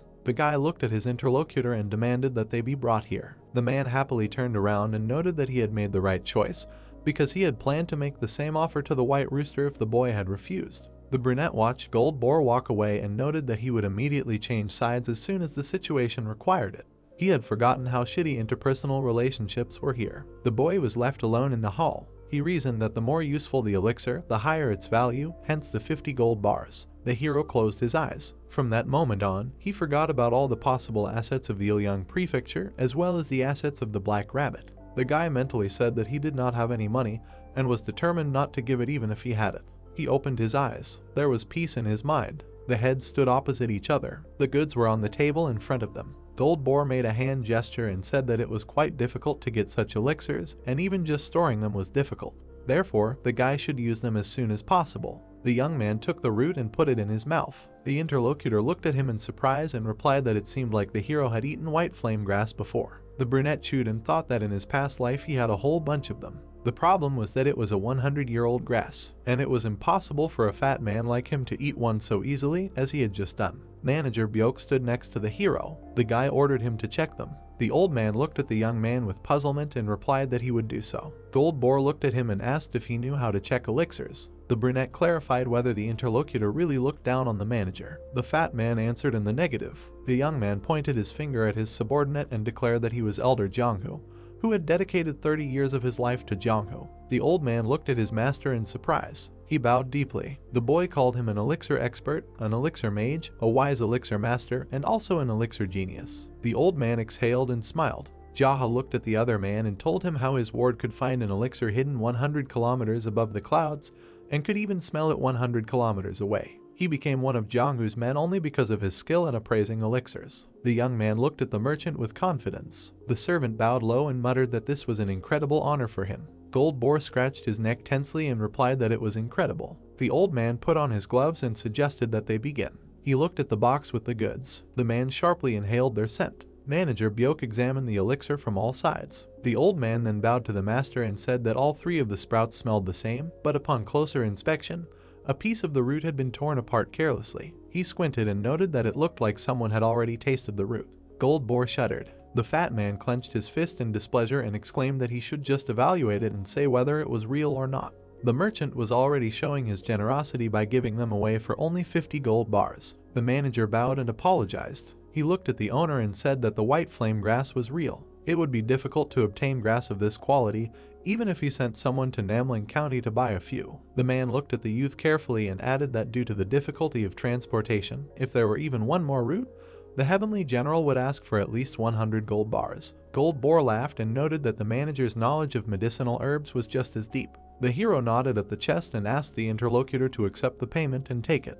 The fat man opened the box and checked the gold bars. He replied that it was correct. The general nodded to the servant and ordered them to load it into the carriage. Gold Boar turned to the hero who was quickly absorbing the herb. The brunette muttered that it was definitely a genuine white flame herb. The man looked at him in confusion and said that no matter how much he was in a hurry, he needed to sit in a quiet room first and prepare all the preparations for cultivation and the like. The youth chewed carefully. Because of the sky pearl, he did not need to cultivate immediately after absorbing the elixirs. It absorbed all the energy from the elixirs, and the hero could take it from the pearl at any time convenient for him to cultivate. The youth narrowed his eyes. Perhaps he was the only person in Jianghu who could accumulate internal Kai. The fat man walked over to the manager and ordered the security to be raised even higher than usual, since the rabbit would have to cultivate all day. The old man nodded and said he would keep that in mind. Gold Boar turned around and told the hero that they would see each other again. The guest headed for the exit. Manager Byok turned to the master and asked if it was okay that he would not be cultivating right away. The brunette took off his mask and said that everything was fine. He asked where the other leaders were. The old man said that they were stationed at various points along the road near Gold Boar. The warriors were hiding behind trees and bushes. The boy grinned and headed for the exit. The servant hurried after him. Jia said that they needed to go and get their money back. The old man asked if that would cause them trouble, especially without a plan. The young man turned to his interlocutor and said that he was not a person who planned anything. The young man frowned and said that it was more important to have the courage to steal the money, the desire to decorate them, and it doesn't matter what the reason is, fear, aggression, or assertive spirit.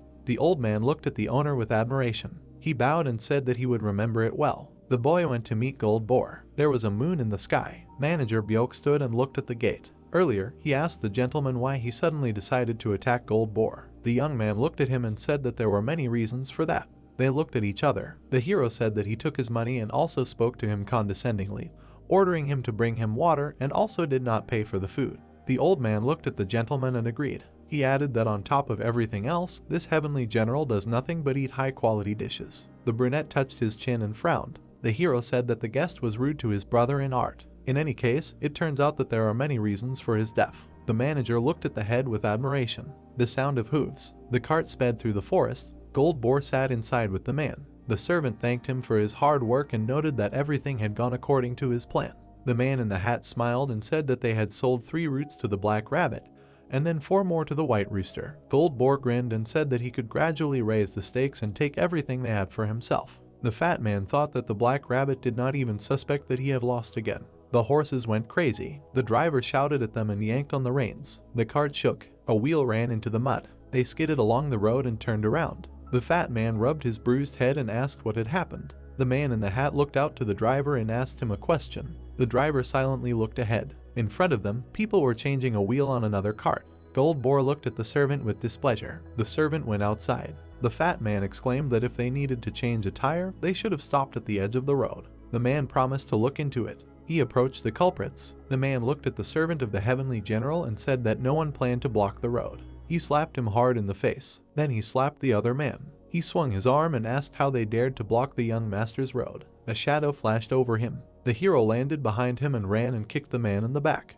He flew back and hit a tree. The guy looked at the man who had fallen to the ground. The brunette frowned and muttered, how dare he raise his hand against a coachman from an ignoble clan. The men approached him and reminded him that they were just disguised as coachmen. The fat man went outside and asked if the guy was really a servant. He put on a mask and asked what all this meant. The brunette looked at him and replied that servants do whatever they want, so he should ignore him. Gold Boar got angry and grumbled he would not turn a blind eye to all this just because the boy was Rabbit's servant. The hero watched silently. The fat man narrowed his eyes and wondered what kind of mood this servant was in. They looked at each other. The heavenly general lowered his head and said that this was their task. The man assumed a fighting stance and said that they must have already known that he was a disciple of the great Rakshasa as well as a representative of the Golden Mountain Merchant Guild. The fat man added that if they were all Black Rabbit's subordinates, then the entire alliance would not be able to hide from his master's wrath. He looked forward with hatred and said that if someone paid them to do all this, their merchant guild would find out. The man pointed a finger. Gold Boar pointed at the hero and noted that he did not look like a servant at all. In any case, it was just a piece of the puzzle to figure out who he was and where he got his money from. The young man walked towards his opponent and said that he didn't care what he was going to do. The fat man frowned. He put out his hands and rushed at the boy, emitting yellow energy. The brunette put his hands forward. Their palms froze a short distance away. The road beneath them cracked. Energy emanated in all directions. They looked at each other. Light continued to emanate from their palms. Both felt the pressure. Gold Boar grinned and was surprised that the hero decided to challenge him, the one who ate countless elixirs from the wealth of the Merchant Guild, to a duel of internal Kai. The boy knitted his brows and remained silent.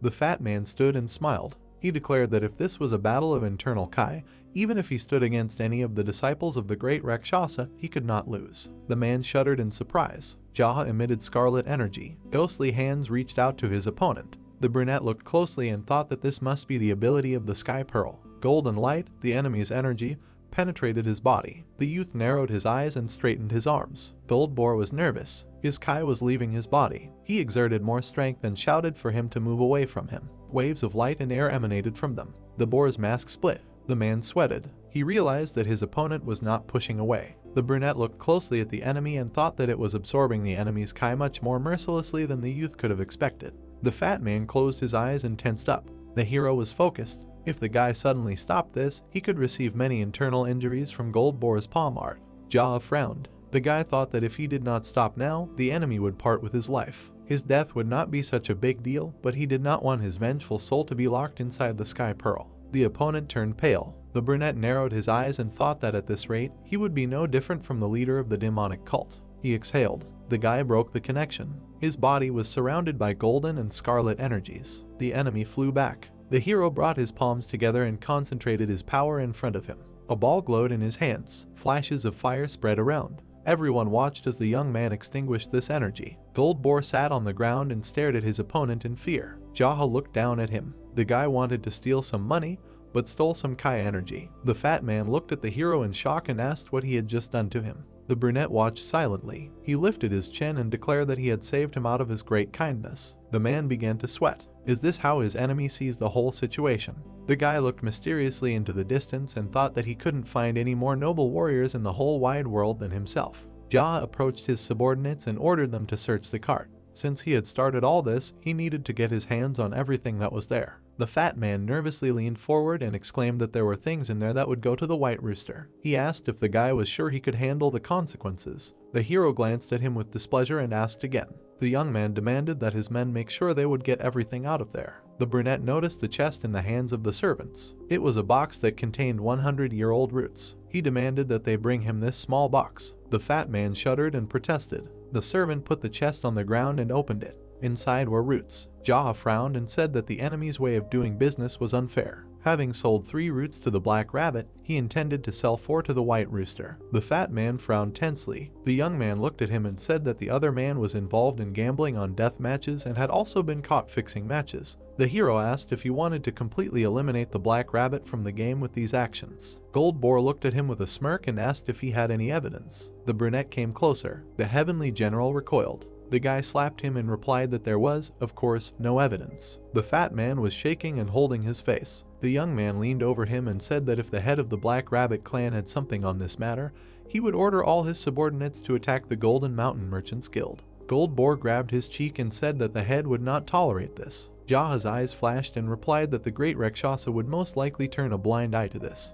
The servant next to him raised his hand to give a reason. The hero pointed his finger at him and gave his word. The guy smiled and explained that if they gave him half of the wealth of the Golden Mountain Merchants Guild, he would turn a blind eye to it. The guy confirmed his words. The servant clenched his fists joyfully, and they applauded him. The fat man looked at the hero with fear. He turned to his subordinates and asked who he would rather talk to, the Black Rabbit Union or the Great Rakshasa. The men crossed their arms and replied that it made no difference to them. Another young man raised his hand and suggested telling both. The brunette shook his head and replied that it would be a little more difficult that way. He was doing all this to enjoy life, but if the guy did something like that, it would be boring. The subordinates looked at the master approvingly. Jaha looked at the enemy and asked what he had to choose, who to tell. The man looked away. He was sweating heavily. The brunette shook his hands and hurried him. The fat man looked at his interlocutor, dumbfounded. Goldboar frowned and muttered that if he had anything against him, the general would be dead by now. The man asked what the boy wanted. A voice was heard, announcing the girl's return. The servants turned around.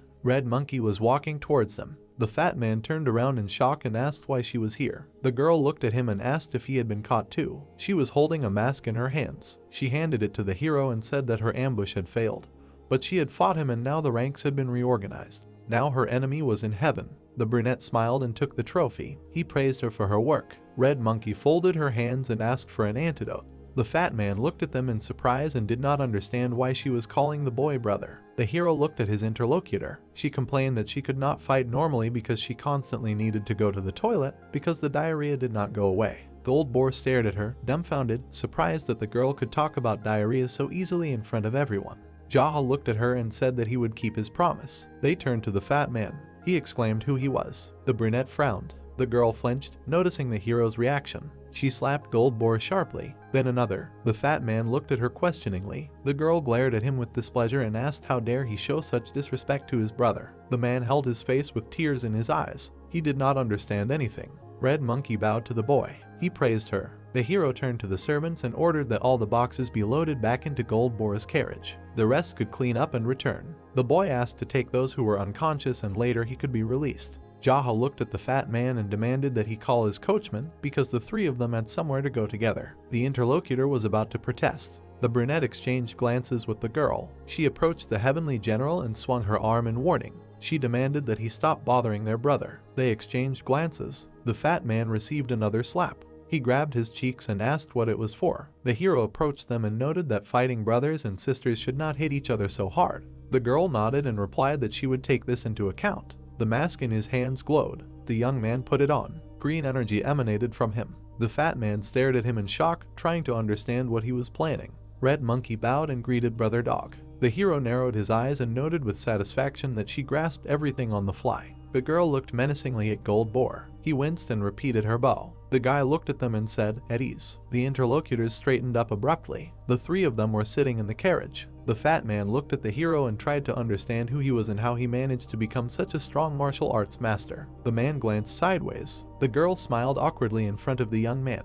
Goldboar thought that she did not dare open her mouth in front of the great Rakshasa, but she behaved this way with him. The fat man winced. The brunette turned to him. He quickly turned to him. The young man was looking out the window. He made a remark that Goldboar thought too loudly. Just because he was smart did not mean that a man was able to understand everything in the world. The girl threateningly swung at the fat man. He shielded himself and exclaimed that he would clear his mind. Red Monkey narrowed her eyes and lowered her hand. Moyang Clinic. Two servants led Goldboar inside. Jaha and the girl followed. The doctor ran up to them and asked what had happened. He turned to his assistants and ordered them to take the young gentleman inside. The man looked at the others. The boy looked at him silently through his mask. He was examining the man with glasses. The boy narrowed his eyes. The poison demon, Moyang Beek. The man who saved him in his past life from Kai Reflux. Moyang Beek lost his entire family because he dared to argue with the great Rakshasa. How much can the heart of the one who survived be defiled while he nursed his hatred? The man who clearly demonstrated this on himself, the poison demon. He became stronger due to his deep knowledge of the body and medicine, and when this was not enough, he began to study poisons. He even tested them on his own body. In a constant cycle of self-poisoning and healing, the doctor became an entirely different person. Ultimately, he became the one who finished off the great Rakshasa. The poisonous demon did not leave aside even the disciples of Rakshasa. But even among the followers of the 12 heavenly generals, there were those who renounced their past and chose the path of a calm and quiet life, but he found and killed them. The hero met him after he killed the great Rakshasa. The doctor hated not only the members of the Jianghu, but also hated people as such. Because of this, he swore that he would never save anyone's life again. Moyang-beek cured countless people, but none of them helped him in his endless fall into madness, and all because of fear of the great Rakshasa. He and his disciples were also once his patients, and because of all this, the doctor simply hated people and sank deeper and deeper into the Jianghu. The reason why the hero is grateful to the poison demon is because he threw away his oath that he would never save a man again, and saved him from Kai reflux. The man who was slowly sinking into the abyss of madness was able to sympathize with him, a man who had long been mired in it. It can be said that only two crazy people can experience such sympathy. The hero always wondered if there was a time when the doctor was a normal person. The boy turned to the girl and spoke to her. She bowed. The young man sent her to heal her wounds too. Red Monkey quickly ran after the medics. Dr. Beak approached the brunette and said that he had never met him before. He asked if he felt unwell. The boy took off his mask. The man smiled. The hero looked at him. They were both silent. The doctor tilted his head questioningly. Jaha smiled and thought that of course he would not recognize him, because they had never met before in this life. The young man grinned and introduced himself as the leader of a small group of clans called the Ignoble. The doctor looked at him with a puzzled expression and asked if he was one of the 12 heavenly generals. The boy squeezed his mask and replied that the Ignoble clan was currently at war with the great Rakshasa. The true owner of this mask had been killed by Red Monkey. Beak stood in front of him and asked if the other man was feeling unwell. The brunette smiled and said that he had only come to pay. He was simply curious about the doctor's incredible skills. The man took off his glasses and apologized for forgetting to introduce himself. He smiled and said his name, Moyang-beek. The boy nodded and asked for just a second. The boy opened the box with the roots. The doctor looked at the contents in surprise and asked why he had brought them here. The hero asked to evaluate them. The man sat down at the table and said that, judging by the diameter of these roots and the number of petals, this was at least 100-year-old white flame grass. The brunette asked if it was 300-400 years old. Beak smiled and said that was too much. They were quite expensive, so everything they found was delivered to the Central Plains. Even 100-year-old grass was quite rare these days. The guy frowned and thought that he knew Goldboar had lied to him. He had assured him that they were at least 300-400 years old. The two men sat opposite each other. The hero said he had already eaten 3 of them. The doctor congratulated him. He said that because of the huge amounts of energy contained in the roots of the white flame, the boy should be careful of the disease of frenzy that could follow eating them. The young man looked at him and replied that he was always angry, so everything was fine. The man said that if the hero had a tendency to frenzy, he should be especially careful. The brunette leaned his elbows on the table and replied that he released his anger in the right way. The interlocutor specified how exactly. Moyang-beek smiled and noted that those who practice medicine have no right to reveal the secrets of their patients. The boy looked at him and said that his house once caught fire. It served as a simple dwelling as well as an inn. The hero was filled with anger. The doctor sympathized and said that this was truly something he should be angry about. Jaha nodded and said that was why he killed the arsonist. He smiled and added that he felt so peaceful after that. The doctor looked at the boy awkwardly. Later, the hero learned that those he killed were trying to become a sect in the Dark Faction, having obtained permission from the Black Rabbit Union. That's why the Union's thugs came after him and continued to talk nonsense about whether the boy wanted to live. Beak looked at the interlocutor tensely and asked what he did. The brunette replied that he killed them. He smiled again and said that as soon as he did it, he immediately felt peaceful. The man looked at the beaming boy in confusion. The hero continued that after that incident, they sent out the killer, but he left him alive because he had balls. Then, after eating pork ribs together, they broke into the Black Rabbit Union. Then the boy was excited. Moyang-beek looked at the boy in confusion. The brunette grimaced and said that although he had no intention of killing the head of the Black Rabbit Union, he had pissed him off, so the hero sent him to heaven. Jaha smiled brightly and said that he felt peace again then. The doctor grinned and said that he had done a great job of releasing his anger. The guy turned to his interlocutor and asked if that was true. The man replied that it was evident on his face. When the hero met the poisonous demon who had carried out his revenge by killing the great Rakshasa, he was absolutely devastated inside. At that moment, when everyone had already been killed and the blinding desire for revenge was fading, what should he do next? The people he loved and the people he had to kill were no longer in this world. The guy frowned and thought that he would not let all those misfortunes that awaited Moyang-beek happen, because he owed him. The brunette took a sip and thought that there was no need for the man to become a poisonous demon again. He put the cup down and looked ahead resolutely. One madman of him would be enough. The guy turned to the voices in the next room. The girl was thanking someone. Jaha smiled and noted that her deepest gratitude was showing itself, because now she had hoped that her shit would erupt along with the rest of the diarrhea. The doctor returned to the room. He smiled and said that none of them had received serious injuries, so there was no need to worry. The brunette nodded. The man came closer and added that, although their injuries were mild, their mental state was very unstable. He thoughtfully touched his chin and explained that Red Monkey, apparently, had not slept for days. And she also kept asking about what the main character was doing. In addition, the girl was suffering from diarrhea. The brunette was sitting opposite him. The doctor said that Red Monkey begged him on her knees to stop her diarrhea. The two men looked at each other in silence. Beak chuckled. The hero looked at him and said that he had fed her laxatives and made her think they were poison. The young man said that he had fed her a ton of laxatives and nothing had stopped them.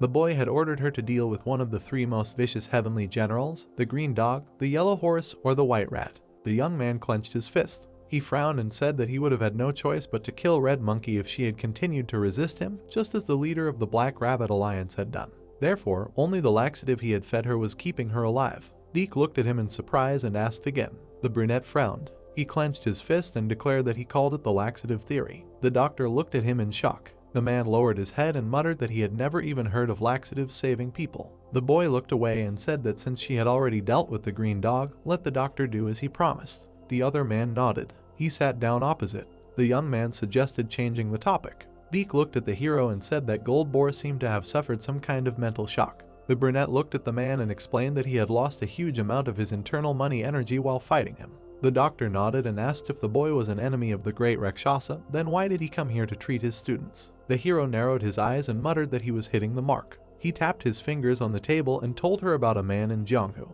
The brunette frowned and continued that if this man started killing everyone who came his way, even those who could be spared and strangers, then what would happen? The boy looked at the doctor. He narrowed his eyes. Jia frowned and replied that he would become part of the demonic faction. The man looked at him in surprise. The boy ran his fingers across the table. He said that if you only kill the cruel bastards and the people who burn the house to the ground, and leave those who can be useful alive. The brunette looked ahead and said that there were many people he had spared. The man looked at him and asked if this was the way of the dark faction. The boy objected that this was his position regarding their paths in life. The doctor touched his chin and repeated. The boy stared at him and explained that he treated people in the hope that they would improve one day. Even if he could be betrayed in the future, he was ready to endure it. Moyongbik looked at the boy and asked if the hero was a member of the Light faction. The boy replied that it would be difficult for him to join them now. The doctor asked why. The brunette replied that he was not a virtue. The bespectacled man narrowed his eyes and noted that it was unlikely that everyone in the White faction had valor. The guy exhaled and added that there were a lot of such people among the clan's founders and top officials. In addition, they were also very strong. Jaha looked closely at his interlocutor and explained that people who lacked valor were part of the Light faction because they were their students, and the students of their students. This is the power of heritage. If you look at it this way, the hero is not like that. His house served as an inn and became ashes, and he was an errand boy. They looked at each other. Jaha said that because he lacked heritage, he needed time and strength to become part of the Light faction. The doctor thought about it. The brunette looked at him with a smile and thought that the poisonous demon was a normal person. The man shuddered. The young man opened the chest with gold. The doctor asked what it was. The hero answered that it was payment for treatment. The brunette smiled and thought that giving such a huge amount to the one who saved his life was not a pity at all. Moyongbik bowed and muttered that this was too much. The boy objected and asked to prepare a quiet place for him to sleep while he waited for their treatment to be finished. The man took 3 ingots and smiled. He noted that even this was excessive. The boy frowned and insisted that the doctor take all of them. He refused with a smile. The brunette frowned and thought that the man was stubborn even before becoming a poisonous demon. Jaha pointed to the box of roots and suggested that he take that at least. The man replied that in order to completely absorb the white flame herb, he would need at least 10 days to cultivate all the energy. He smiled and explained that patients came every day and he could not leave them. The boy puffed out his cheeks. The doctor bowed and thanked him for thinking so highly of his backwoods clinic. He suggested that the boy take the roots himself to cultivate. The boy frowned. The doctor smiled and beamed. Jaha sighed and thought that he had lost the argument of words again. That was the kind of person he was. Night, Moyongbik looked at the sky. The girl bowed and said that the hero had started cultivating in his room. The man asked her to be especially careful with him. He turned away and muttered that the boy had some special kind of anger disorder. He thought he saw the hero's face on the clouds. The doctor left. The discussion of diarrhea was still in his head.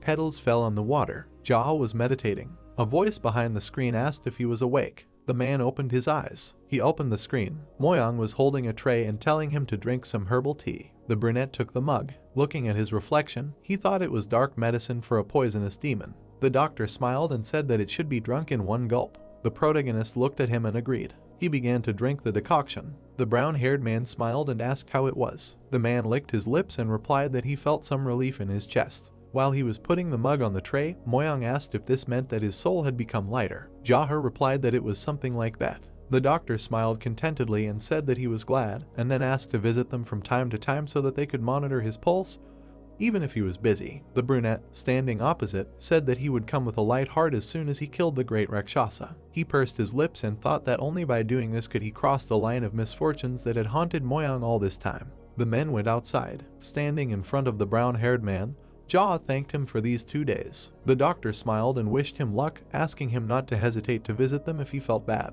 The protagonist smiled back and asked him to be wary of the Jianghu people and to contact him if anything went wrong so that he could help in person. Moyoung closed his eyes with a smile and asked what could happen to a simple doctor, then noted that his word would be enough. The man pursed his lips, thinking that he was in the midst of a war now, and anything could happen. He was sitting in a carriage with people. Gold Boar began to tap his fingers and asked if he could go home. The brunette smiled and noted that it was good at home, and the fat man began to thank him. He asked what he was thanking him for if he did not let him go anywhere. The man grimaced in displeasure. Red Monkey began to laugh and asked if she would receive an antidote. Looking at her, Jaha replied that he had already done so. She began to compare when it was. The protagonist gritted his teeth and replied that the poison of the cursed purple fog was a laxative, and the doctor had already cured her diarrhea. The girl's eyes widened and she wondered if it was poison. With a shocked expression on her face, she began to think that it was no wonder that she had such severe diarrhea, and that on top of that she had made such a rampage, thinking that the laxative was poison. She perked up when the man asked why she couldn't control herself. The brunette began to laugh nervously. Looking at his comrades, the brunette turned to Red Monkey's sister and Gold Boar's brother. He narrowed his eyes and asked if they found it funny that someone like him, who had just met them, was calling them brother and sister. Their faces darkened and they answered in the negative. The protagonist, sitting opposite, said that if the two of them took the side of the great Rakshasa and the streams against him, then he would stop this cart right now. The people listened in silence as they were told that since the poisoning and the incurable wounds had been somewhat cured, they would have to leave the cart and they would go with different bullets. Jaha looked at them and said that they were not his slaves or the slaves of the great Rakshasa, so they were free to do whatever they wanted. Red Monkey asked with a surprised face if it was true that they would not get away with it. Gold Boar waved his hand and said that his entire house could be slaughtered if he betrayed the great Rakshasa. He asked if he could reveal his full strength to him, as well as the size of his army. The man grinned and said that he believed that he was not a merchant from nowhere. He asked if he wanted to make a detailed analysis and comparison of their forces. The fat man apologized with a sad look, noting that it was not only his life that was at stake. The brunette looked at him and asked that if they were on the side of the great Rakshasa and he lost, would their lives have any meaning? The interlocutors froze. Continuing to look at them, the protagonist said that he would continue to order them to believe and bring him money, bring women, and they would have no choice but to be his slaves until they died. Leaning against the wall of the cart, he said that comparing their military power was not the most important thing. Jaha narrowed his eyes and asked that even if he was weak, do they want to live as slaves or not? Gold Boar lowered his eyes. The man turned to him and noted that he was born into a rich family and received everything he wanted, and he should have at least some pride in the clan, but just look at him now. He asked if he thought that this money belonged to him. The merchant perked up. The brunette asked, isn't his house now the warehouse of the great Rakshasa? He bowed and asked him to answer if he disagreed. He asked if he really was rich, then wouldn't the method of spending money be more important than the endless, pointless collection of money? The fat man looked away and apologized, then asked him to buy him some more food. The protagonist frowned. Red Monkey perked up when he addressed her. She exclaimed that she was also a little hungry. Gold Boar clenched his fist and explained that he was asking her if she would side with Rakshasa. The girl smiled and said that no matter what happened, she would side with her brother. The man asked her why, with a gloomy expression. She replied that he had taken her to the toilet and to the doctor and then fed her pork ribs. The merchant listened with an indignant face to her words about how she had been a little sad that he had fed her some poison, but it had turned out to be only a laxative. The brunette looked at the floor and asked what would happen if the great Rakshasa fed her poison. She asked if she would definitely die, because it would not be a joke and he would not take her to the toilet and she would have to hide in the bushes. Red Monkey smiled and said that she was afraid to even think about it, so she would be on her brother's side. Jaha narrowed his eyes, thinking that he was again reproaching the girl's heart with a laxative. While the sun was shining in the sky, he offered to have lunch. They entered the courtyard. There was a wrestling training session. The warriors saluted. As the man walked forward, they greeted the leader. Gold Boar nervously spread his arms and then asked if he really was the Black Rabbit all this time. Remembering the two masks, he asked if it turned out that the servant in the rabbit's palace was Brother Dog. Sweat was pouring down his gloomy face, and the merchant asked if it was true that he was the servant. He wondered what kind of incomprehensible situation this was. The girl bowed when the brunette called her, noting that he had Kai reflex again. She slapped him in the face and ordered him to come to his dreams. The fat man perked up. The protagonist and the brunette began to beat him. When they left, he wondered how many times they hit him in these moments. After a while, they ate. Jaha watched his comrades and then called them. They looked up at him. Sitting at a large table, the man said that they must become stronger. There is nothing more pitiful than being weak in Jianghu. They entered the room. Dunpyong stopped and said that the heavenly generals, Yellow Horse, White Rat, Black Ox and Red Goat were at the gate. The brunette narrowed his eyes and asked if he had been exposed. The guy stood opposite and said that he was not sure. When the leader asked him about the troops, he replied that they were the only ones there. Looking at his comrades, the protagonist said that he wondered why they all came together. Gold Boar frowned and said that White Rooster must be on his way, and the rest probably came to watch the battle of the four strongest heavenly generals. Jaha stood up and said that they had to go. The man walked forward. He was wearing a rabbit mask. Black Ox and the horse were looking at him. White Rat and Red Goat were standing on the other side. The four of them bowed, noting that they had not seen each other for a long time. The brunette frowned. White Rooster smiled and asked if he was doing well. The protagonist, looking at him, answered in the affirmative and then asked about his life. The general replied with a grin that there was nothing special. Three more appeared from above. The generals were standing on the roof. Gold Boar and Red Monkey with surprised faces began to ask why they were crowded here. Jazzle looked up and wondered if even White Tiger, Green Dragon, and Red Snake had come. His eyes widened. A man landed on the ground. The man with the long crowbars stood up. The brunette recognized him as the great Rakshasa. The man and the girl's expression darkened, wondering why he was here. The people present folded their hands. The generals bowed and greeted the master. Jazza also folded his hands. Lowering them, he wondered why he came here. Rakshasa narrowed his eyes and said that he came here because he was bored and then told them to fight. The man walked forward. He walked towards White Rooster. The general turned around when the master called him.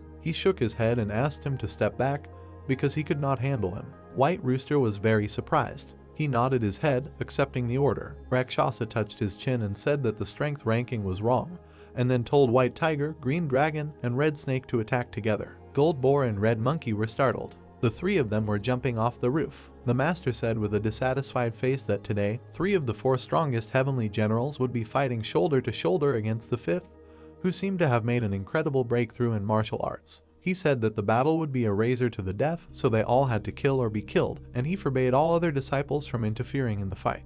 The protagonist narrowed his eyes and wondered if he had noticed. He raised his hand and spoke. The master asked if he was really going to say something without any conscience. The 5th one with his hand raised said that the humors were a little wrong. Rakshasa lowered his head and asked if he should adore one or crush White Rooster. The man, looking at him, said to do as he wished. He lowered his eyes. Then he began to laugh loudly. Red Goat and White Rat froze in confusion. The brunette smiled and said that in a fight to the death, the master should take part personally and not force his own students to do it. Everyone fell silent. Gold Boar and Red Monkey darkened. Rakshasa grinned and said that he could not imagine that he would become stronger in his beliefs. However, he did not think that one of his students could say something like that. He asked to show his face. The protagonist frowned and exclaimed that he was not his servant. He asked why he was forcing someone to film something when he had just met him. His companions' mouths dropped open in shock. The master closed his eyes and laughed. His gaze darkened as he told all 4 generals to fight.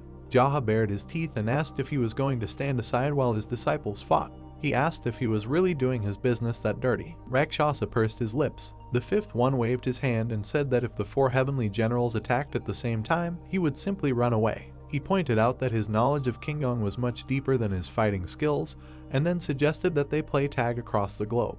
Looking at the master, he said that however, if he were to challenge him, as a man, he would accept the battle one-on-one. The brunette pointed his finger and said that rumors of him being afraid of a fight would spread far beyond Manhwa Prefecture, since he was quite talkative. Rakshasa continued in a darker tone. The protagonist stood and spoke to the 12 heavenly generals. He asked them why they thought their leader was making them fight first. He noted that it was obviously to find out how strong he was as he beat them to death. Jaha grinned and asked how much wealth and prosperity the old man planned to enjoy when he sent his disciples to hell. He pointed to Black Ox and noted that he was obviously young, then asked how old he was. He asked if he thought the old man would be sad if he died. Looking at the generals, the man said that all he would do was give his mask to someone else, since they had already replaced more than 1 or 2 generals. He asked if they were really going to die like this, obeying their master. Rakshasa smirked and said that apparently some madman had been hiding under the mask of some disciple all this time. The brunette smiled and agreed. He said that the masks increased their madness, then asked the brothers to remember that. His comrades froze in shock, trying to understand what he was saying. The master said with a smile on his face that he would fight him. He looked at White Tiger. The protagonist pursed his lips, mentally noting that he had signaled his students with his eyes after telling him that. He thought that he knew he would do it before he was surrounded. He reached for his weapon. Jaha began to take out his sword. He struck. White Rooster covered himself with his fan. The fifth jumped. He began to run. The three rushed after him. Then the rest of the generals beat him. They complimented the man. Looking at White Tiger, he said that they did not need to worry about anything. Looking ahead, he added that this was all because he would finish off the master, and so they should react accordingly. The generals ran, and the brunette asked them to trust him. Red Snake and Green Dragon perked up. The master with an angry face loudly asked why they were just staring at him. The protagonist's eyes flashed and asked how dare he butt in the middle of brotherly bonds. His feet raced along the ground. Red Goat and Black Ox ran, hearing the order to find him. The generals rushed ahead. People looked at them with fear. Pouring water into a glass, a man asked if there was really a grand battle going on somewhere. The man sat without a mask, muttering that there were a lot of heavenly generals here. Seeing Yellow Horse, the employee greeted him. He grabbed him by the neck and began to ask if he saw someone running in a hurry or suspicious people. The man trembled and replied that he did not see anyone. The general dared the brunette and asked him. A dark aura grabbed his neck. The protagonist pulled him towards himself. Looking with angry eyes, he asked how dare he raise his hand against an errand boy right in front of him. He was squeezing Yellow Horse's neck. Jaha swung his fist. He hit the general. He flew to the side. The employee watched this in fear. The fifth one dared him and told him not to be surprised because this was commonplace for Jianghu. The guy looked down and agreed. The man poured alcohol on his wound. Then he began to pour it into a glass. Holding out the jug, he offered to pour. The frightened guy held out the glass and thanked him. Looking at him, the protagonist said that they thought that the errand boys were weaklings, that's why they yelled at the slightest thing. The employee answered negatively. He asked him to shut up and drink. They both drank. The guy was shaking with horror. Jaha looked at him and told him to go rest, and later he would send his man to pay for the drink. He said that he would finish the rest himself. The guy exclaimed that he understood everything. He ran into the building. On the ground lay a beaten Yellow Horse. Looking up, Black Ox noted that he was dead. Red Goat said that he must be nearby, so they should be more careful. At this time, the fifth was chewing on a stick. Black Ox looked at him. He indignantly asked what he was looking at. Throwing the stick, the man exclaimed that he was looking at him. The stick flew. It pierced the general's forehead. Red Goat's eyes lit up. He turned and screamed at the falling Black Ox. At that moment, the brunette pierced his forehead with the stick as well. He abruptly put the glass on the table. There were 3 corpses lying on the ground. The protagonist narrowed his eyes and thought that he was not at all surprised that they were from low ranks. A man came to the scene and began to ask how he dared. Jaha crossed his arms and asked how he was doing. White Rat jumped up. He stretched his hand out to his opponent. The fifth parried his blow. Blood gushed out from under his mask. When his hand was bound by a dark aura, he asked what was going on. Holding him, the brunette swung. The general fell to the ground. The protagonist was sitting at the table. Looking down, he told him not to cross someone like him in the next life. Jaha reached for his mask. Putting it on himself, he noted that now there were only 4 heavenly generals and the great Rakshasa left. The company looked at the 3 corpses. Red Snake waved his hand and said that he must be planning to lure them out by killing them one by one, and if this continues, they will all die. He asked what they should do. Green Dragon nodded and said that the 4 heavenly generals should unite, and if the 4 of them were together, then he would be unable to oppose them. Red Snake bowed his head and muttered that he never thought that their brothers would just die like that. He looked at his comrade and suggested that they return to their teacher immediately. The general replied that if they just went back like that, the teacher would get even more furious, and not only would they come back empty-handed, but they would also have lost their brothers. The protagonist rubbed White Rat's mask. They all looked at their comrade and said that the decision was his. White Tiger looked at them and suggested that they continue the pursuit, because as Green Dragon said, the 4 of them should unite. He turned to White Rat and asked him to report the death of his brothers to the teacher, and also to say that the 4 of them were going after the head of the intruder. He looked at the general when the latter asked if he was trying to keep his distance from the teacher. White Tiger replied that Rabbit's target was the teacher, and most likely, he would not do all this just to destroy all of them. White Rooster raised his fan and asked if everything he said was true. White Tiger looked at him and answered that he thought so. He added that first of all, he believed that everything he was saying was nothing more than complete nonsense.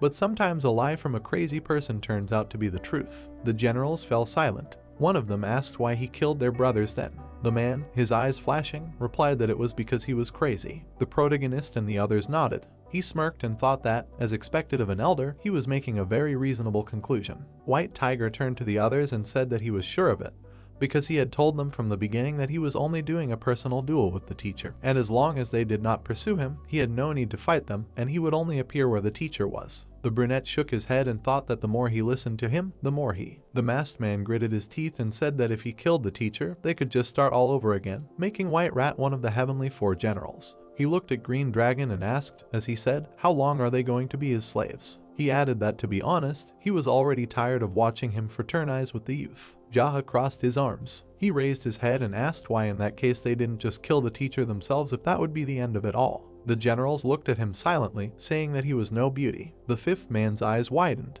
He narrowed them and mentally cursed his chatty tongue. He lowered his hands. The generals rushed towards him. Putting out his palm, the man used Flame Realm Palm Force. The masked men also put out their palms. An explosion thundered. The generals were thrown back. Red Snake tried to get up. They ran towards him. The brunette began to attack him. The others watched the dark aura, thinking about how strong he was. The protagonist extended his hand. He began to remove Red Snake's mask. Putting it on over White Rat's mask, he said that there was no point in bothering him anymore. He asked why complicate things when the problem would be solved as soon as the great Rakshasa died during their duel. White Tiger looked at him and agreed. She said that they would not approach the Black Rabbit Alliance today, so he asked to let Red Snake go. Jahan narrowed his eyes and said that he could not let him live. The man showed his teeth and began to ask why. He asked if he had not said earlier that his goal was to fight the teacher, and since he had no reason to fight any of them. Looking at him, the fifth said that it was so, but Red Snake had kidnapped defenseless women and given them to the great Rakshasa.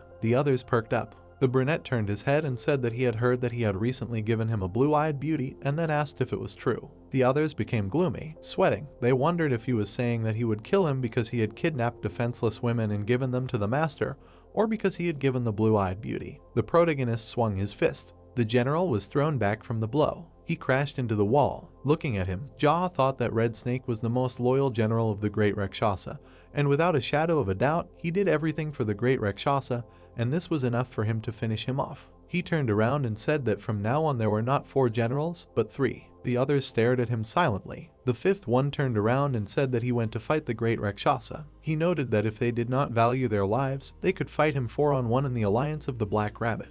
The man reached the place. Walking forward, he told the teacher that his student had arrived. Wearing 2 masks on his head, he said that Red Snake and White Rat had arrived. Continuing to walk further, the brunette said that Zaha had knocked out Black Ox and Red Goat in a beautiful knockout and also returned alive. Narrowing his eyes, he asked the teacher where he was. The man in front was sitting surrounded by warriors. Gunpyeong looked at the leader and thought that he knew that he could die so easily. The protagonist smiled and called out for the teacher. The warriors' expressions darkened, trying to understand why he was calling the great Rakshasa so familiarly. Gunpyeong thought that based on what he said when he returned, it was definitely their leader. The master smiled and greeted him, and then asked what was the last moment of Red Snake's life. Looking at him, Jaha said that he hugged the wall after he hit him, and now he was most likely waiting for his turn in hell. Rakshasa muttered that he was upset because he was his most precious disciple. The fifth one lowered his head and said that there was something that he had always wondered about. He pointed to the mask on his face. Looking askance, he asked why they wore them. The master smiled widely and said that in all this time, none of his countless disciples had ever asked about this. Starting to introduce the different masks, he said that wearing a mask, one can naturally do terrible things,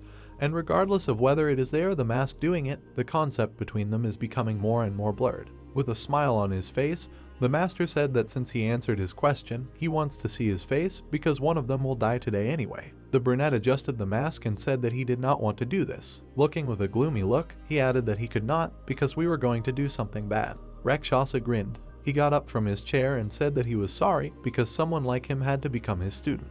The protagonist looked at him and said that even if he were his student, he would still kill and, like today, asked why they wear masks. Descending the stairs, the master said that this is how a man should live. His sleeves fluttered. Jahan narrowed his eyes, thinking that he was not so popular among the common ladies, despite the fact that he had a beautiful side. Looking at Rakshasa, he wondered why someone like him was mating all along the east and west. His eyes flashed, thinking that he was suddenly filled with rage. Walking up to the general, the master asked him how he wanted to fight and then asked him to choose a martial art. He said that as someone who had trained in martial arts for many years, He gave him the right to choose. Glancing at him, the fifth asked what he was most confident in. Rakshasa said that old people were always confident in their kai art, but since he would be at a disadvantage, he should choose something else. The brunette smirked with his eyes and suggested that he choose the kai art. The man smiled and thought that judging from his voice skin, he was still young, but he was eager to fight him in the kai art with someone who had trained in it for several decades. He extended his hand forward. The protagonist did the same. They looked at each other. Their energies collided. Their palms were close to each other. Two auras of different colors were shining. Because of this, the wind was rising around. The master shook himself irritably. His eyes widened and he mentally noted that his kai had not moved him at all. He wondered if he had almost the same amount of kai as he did when he had been saving it for decades. Jaha looked at him. He noticed the blade. Rakshasa attacked him with a sword. The fifth one intercepted his hand. He stopped the blade right at his neck. Narrowing his eyes, the man reminded him that he said that he wanted to fight in the art of kai, and then added that as he thought, the teacher would not disappoint. The master's eyes widened. His face was reflected in the brunette's eyes. He hit his head. Blood gushed out of Rakshasa's mouth. The protagonist hit him with his forehead again. Red Snake's mask broke. Jaha continued to hit. White Rat's mask was covered with cracks. He struck it once. The man's face was blue and covered in blood. The protagonist squinted. He activated his aura. The master opened his eyes slightly and thought about his kai. The veins on his body began to swell, and he wondered if it was being sucked out of him. Rakshasa froze. His eyes turned white and his mouth was open. He fell to the ground. His hand trembled. Looking at his skinny palm, the master wondered what was going on. He shifted his gaze when he was greeted. The man raised his head. The protagonist stood above him and said that he was the leader of the Ingabal clan, Ijaha. The master, sitting on the ground, muttered his name. Looking at him, the fifth said that he would have saved many more of his foolish disciples if he had accepted his challenge in the first place. He asked his disciples to say a few words as their leader before passing away. Rakshasa spat out blood. Raising his battered face, he asked where he could see his students if he had killed them all. He turned around. Gold Boar and Red Monkey came out to him. The master looked at them. 3 generals approached the estate. They all watched in silence. Raising his eyes, the man noted that quite a few people were still alive. While his eyes were rolling, he said that the head of the Ingabal clan was simply incredible. The brunette looked at him silently. Rakshasa suddenly raised his head. Looking at everyone, he began to say that his students worked hard to take care of a teacher like him. He said that from now on they should dedicate themselves to serving the Ingabal clan. The battered man said that they could all continue to live without their masks. The generals perked up. Red Monkey and Gold Boar watched in silence. The master fell silent. Reaching out his hand to him, the protagonist mentally noted that he had spoken warm words to his students at the end of his journey. He closed his eyes. He looked at the generals. He told them to take off their masks because it was the last wish of their teacher. They began to take them off. Looking at the others, Jaha told the Black Rabbit Alliance to rebuild the interior and clean the streets from the corpses that were lying around. Lowering his head, he suggested talking about the 12 heavenly generals. He called the manager of Byok, Red Monkey, and Gold Boar with him. The 3 remaining generals looked with displeasure. The trio stared at them. The man sat on a chair and said that from now on he was their great brother. Everyone turned around in surprise. The brunette touched his chin and said that he could become their master if he taught them something, but since he looked much younger than all of them, the great brother would be the ideal solution for us. He asked about the objections. Everyone present froze, mentally asking again if he was going to become a great brother, being the youngest. The protagonist turned his head and noted that now he would tell them what to do. He said that if he had to repeat anything, they would be fighting him in a duel to the death, so they should listen very carefully. Red Monkey smiled and said that she understood everything. Jaha nodded and thought about how people who shared pork ribs formed a deep bond. The generals watched him. The man waved his hand and said that they should not be shy around each other because the teacher was already dead. The former generals darkened. The brunette looked at them with a stern gaze and said not to be shy. Phrases of agreement were heard in the room. The protagonist lowered his head and said that he did not know how much power they had or how many subordinates they had. He told them to make sure that they could clean up everything they had done while carrying out the order of the great Rakshasa, and then they should join the Ingabal clan to be with him. The guy who was the green dragon asked again about the clan.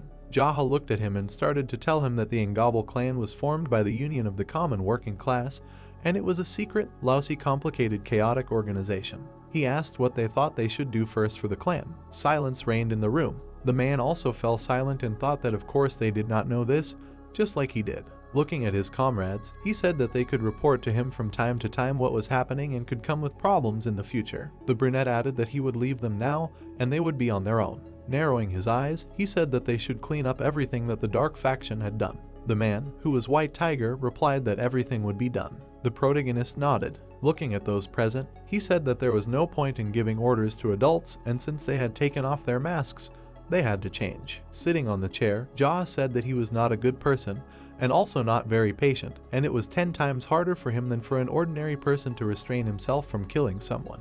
The generals darkened when he noted that it was like when he gave them. White Rooster looked up and said that he was worried about something. The man turned around and asked. White Rooster said that the teacher had both enemies and allies. He folded his fan and began to say that he was especially close to the old king of the hornless dragons, who received a lot of money and women from Rakshasa. He added that he would be the most furious when he learned that he had died. Green Dragon looked at the leader when he asked if there was anything else. He said that there was a society of rain clouds. Imagining the battle, he said that they were one of the teacher's most troublesome enemies, and indeed the master's hand was cut off by the leader. The guy with an indifferent face said that unlike the old hornless dragon king, there were many people besides them who held a grudge against Rakshasa, and they could not predict their reaction. The protagonist's eyes flashed and asked if that was true. He sighed loudly and said that it was a relief. Red Monkey turned to him and asked what was the reason for her joy. Jaha looked up and said that he was glad that there were so many people he could kill. The room fell silent. Introducing the women, the brunette asked if Rain Cloud was written in the Rain Cloud Society with the same letters as fornication.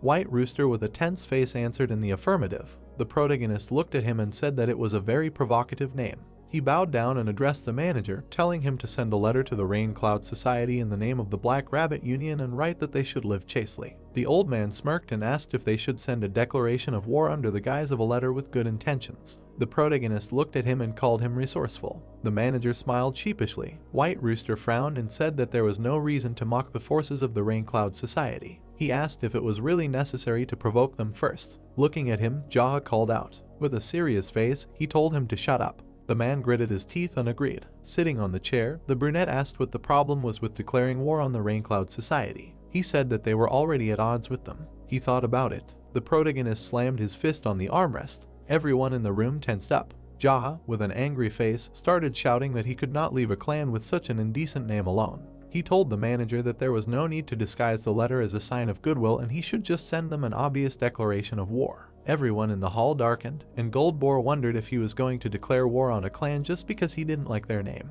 Jaha clenched his fist in indignation and shouted that the Rain Cloud Society were also enemies who tore off their teacher's arm. He asked if it wasn't obvious that as his students, they should take revenge. The generals and comrades caught on. Looking at the leader in fear, they wondered if he really wanted to take revenge on someone who tore off Rakshasa's arm if he was the one who killed him. The man glared angrily and asked what the answer was. Everyone began to agree and say that they should do it. The brunette argued with them. Everyone sat tensely. Standing in front of them all, he said that they should be more cheerful. Clouds floated across the blue sky. While the sun's rays illuminated the union, the man said that he was busy. The protagonist walked out through the arch. The warriors turned to look at him. The warriors bowed to the leader. Gunpyeong turned around. Jaha waved his hand. A petal flew past him. The man turned around. In front of him was a large rose tree. He began to approach it. The brunette began to meditate near it. He sat with beast eyes. Petals fell on his shoulders. Gunpyeong watched him. The sun's rays caressed the union. Little by little,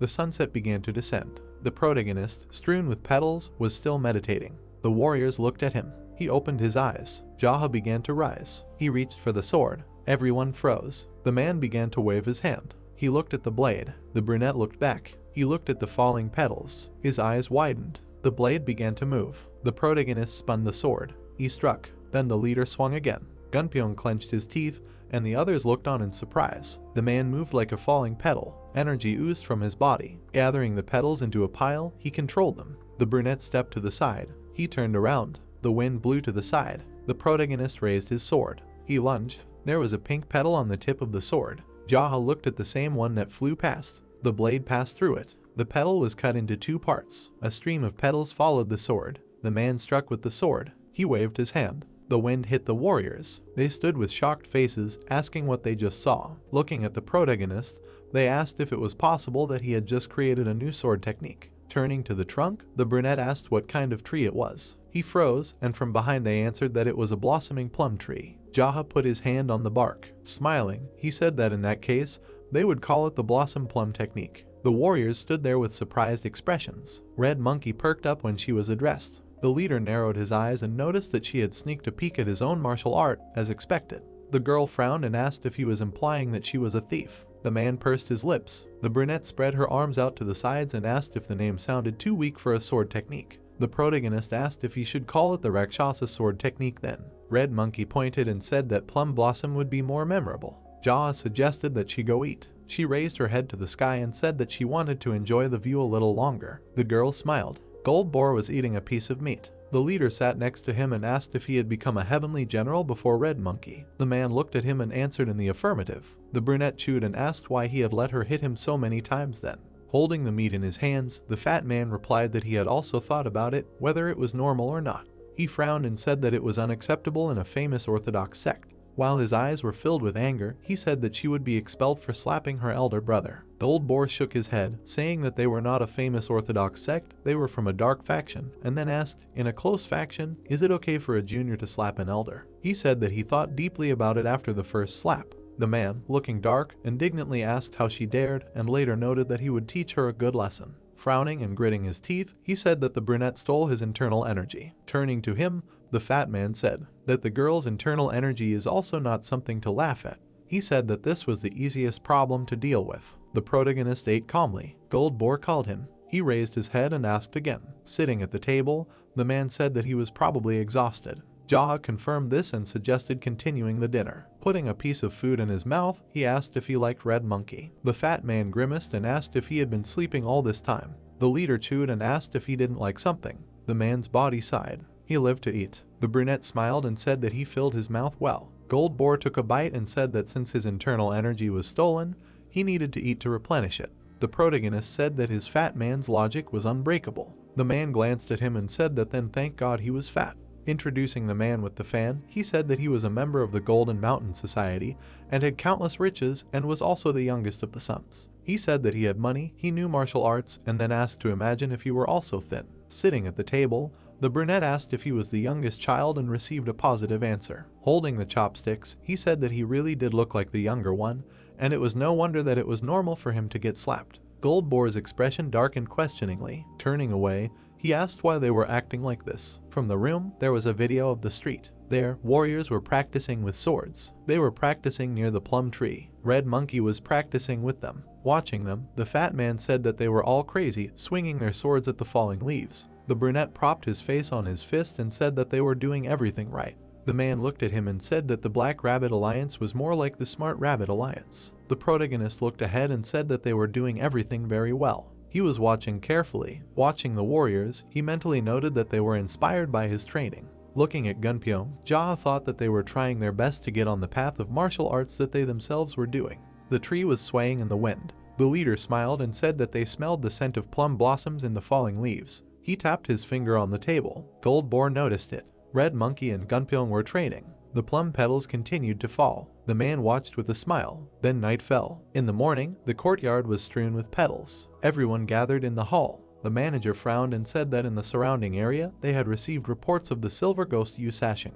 Introducing the fighters, he said that in addition to the meteor wanderers who were causing money problems, several famous martial artists had also gathered in a large group. The protagonist looked up and asked him why. The old man looked askance and said that after the news of some of the 12 heavenly generals and the death of the great Rakshasa, he added that they thought that Manhwa had become weak. With a tense face, the manager mentally asked, are they now trying to seize the opportunity to seize Manhwa? The protagonist looked away and said that they knew that someone had killed Rakshasa. He asked why they thought that Manhwa had suddenly become weak. The eyes of those present widened. The two surprised boys agreed. The old man closed his eyes and said that greed would cloud common sense from time to time. Jaha remained silent. The man frowned and said that he could assume that the old hornless Dragon King had joined forces with Professor Su. Standing in front of the leader, he said that since there were quite a few of them, he would inform the 12 heavenly generals, and if the old hornless Dragon King tried to tear Manhwa apart, the generals would be in danger. The brunette leaned back and said that he could handle it, but the morale of the subordinates could fall due to the difference in numbers because there should be at least an equal number of them.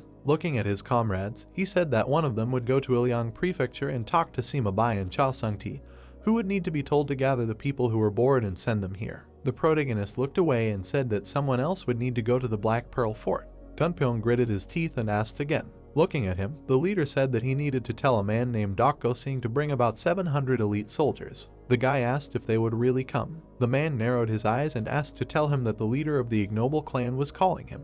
He sat on a chair and said that this should more or less equalize their numbers, and thus the subordinates would not lose heart and a frontal battle would begin. The brunette frowned and said that besides, since the idiots from the Black Pearl Fort had completely gone crazy, they should be careful and not provoke them. Gunpyeong clenched his fists and said that he understood. Looking at those present, the protagonist turned to the leaders. He looked ahead and asked if there was anyone on the side of the old king of the hornless dragons that he should not kill. Everyone began to exchange glances. Jaha narrowed his eyes and said not to be indignant later after he killed everyone there. The guys clenched their eyes. The leader was told that there were none. The protagonist on the chair said that they needed to continue and said to call the Heavenly Brothers generals. He said that he would personally go to everyone who answered the call and beat them to death. The brunette waved his hand and said that they could go about their business. The manager frowned and asked about the face sketch. The man leaned back in his chair and said that there was someone he had to find. The old man raised an eyebrow. He lowered his head and said that he would find everything he needed for him. The protagonist noted that he had a face like a sex maniac. Sitting on the cross, he said that he shared his impressions of him. Introducing a man with an open chest, he said that he was like a sex maniac. The long-haired, brown-haired man rubbed his chin. Jaha said that he had a cute face and soft skin. He could smile charmingly with just one look. Remembering his long hair, the head asked if he understood what he was talking about. The manager closed his eyes and said that he saw it. Looking at him, the brunette asked, was it really that fast? He asked him not to think and continue explaining. Darkened, he said that his drawing. He looked up and said that he would catch the sex maniac. The protagonist was sitting in the carriage. Turning to the coachman, he asked to change the name of the place, and since they were accompanied by a light wind, instead of the Moyang Clinic, go to Iowa Prefecture, where the Rainy Cloud Society is in charge. Jaha signed his face with his fist and said that the fact that they were always committing adultery without him was unpleasant to him. The coachman remained silent. The leader narrowed his eyes and asked him. The man answered that everything was fine. He drove the carriage through the forest. The brunette thought with a smile that in the rays of the spring sun, gusts of refreshing wind, his madness fiction I away as if I went somewhere to rest. When he got out of the carriage, he told the coachman that he could go back, but he must make sure that everyone thought that he himself was in the clinic. The protagonist walked along the alley. He reached a large door. Then he knocked. A small bolt in the door opened. An unknown person asked who had come. Jaha looked at the crack in the door. He remained silent as they continued asking him who he was. The leader twisted his lips. Approaching the door, he said that he had come to pay off some expenses. The bolt closed. Afterwards, the door began to open. The man narrowed his eyes and thought that given how easily and without any confirmation they had opened the gates for him, it seemed that they were not the kind of people who would pay back their debts. A man met him and said that he could enter. He turned around and began to ask who owed him and whether it was by chance that the leader's right hand had drunk the money. The brown-haired man turned around and asked why he was not answering. He waved his hand, saying that he should pull himself together and get his thoughts together. His hand was intercepted. The brunette held him by the wrist. The man frowned and began to demand that he let him go. The protagonist flashed an angry look. The man clenched his teeth tightly. Jaha continued to squeeze his hand. The brown-haired man, with bulging veins on his face, asked where the guest came from. Without letting him go, the leader replied that it was a long story. He added that he might have come from his mother's belly, but he believed that they were not asking about his roots now. Looking at him with a gloomy look, the brunette asked if he wanted to know what district he was from, noting that they might not be asking about his geographical location. The man, covered in sweat, listened, saying that he might be interested in what forces he was from, but it was a long story. While his arm was being twisted, he asked to spare him. The protagonist looked at the trembling palm. He threw the brown-haired man away. He flew to the ground. The leader turned around and walked away. He walked around the yard, thinking that since most of the people subordinate to the commander-in-chief, Professor Su, seemed to be not here, and it was much more deserted than he expected. The brunette approached the pond. Koi fish were swimming in the water. The protagonist raised his head. After a while, he approached the man. Looking at the object in his hands, he asked what it was. The man looked up with displeasure and asked who he was. Jaha looked at him and replied that he was someone who was here to see Professor Su. The brunette with a cheeky face said that he had just left. Standing by the large stove, the leader asked who was left here and if the leader's right hand was still there. The man replied that there were only guests here now. Turning his head, the man asked what it was. While he was looking at the stove, the guy was telling him that they burn waste in it. The brunette smog looked at it and asked why they needed it and what they burn in it. The man at the stove replied that they burn corpses. The protagonist asked why they burn them at all. The brunette took a bone and said that they burn them if they don't pay their debts, adding that he was only following orders, so he wasn't very sure. Jaha narrowed his eyes and asked if it meant that if they don't pay their debts, they are killed, and he burns these corpses. The guy gnawed on the bone and agreed. The leader sighed and said that he wasn't sure he wanted to kill someone who eats. The brunette perked up. The man turned around and told him to finish eating. He stopped when he was asked if he was not a guest. The man grabbed the axe. The brunette glanced at him and wondered how many people he had killed to be able to decide so quickly to take someone's life. He dodged the blow. The protagonist extended his hand. He hit the guy in the stomach. He flew straight into the oven. His body began to burn. Jaha watched these. He glanced at the axe. The head went with him. He approached a tall building. Then the man opened the doors. He entered a dark room. The dancers froze in fear. People turned their attention to him. The brunette began to climb the stage. The girls behind him began to run away. Squinting, he asked someone to turn on the light because it was too dark here. Those present reached for their weapons. Bloody bodies lay around. Blood was dripping from the axe. The man looked forward. Suddenly, people began to approach him. There was a man standing behind him with his subordinates. He looked around and asked what the hell was going on. He turned to the brunette and asked who he was. Then the guy turned around. His right hand tensed up. He thought it was a man. He had a bad feeling about him. The guy turned around and said that he came to collect a debt. The commander was surprised. What? How much did they owe him? What did he do? The guy came up and asked how much they could give him.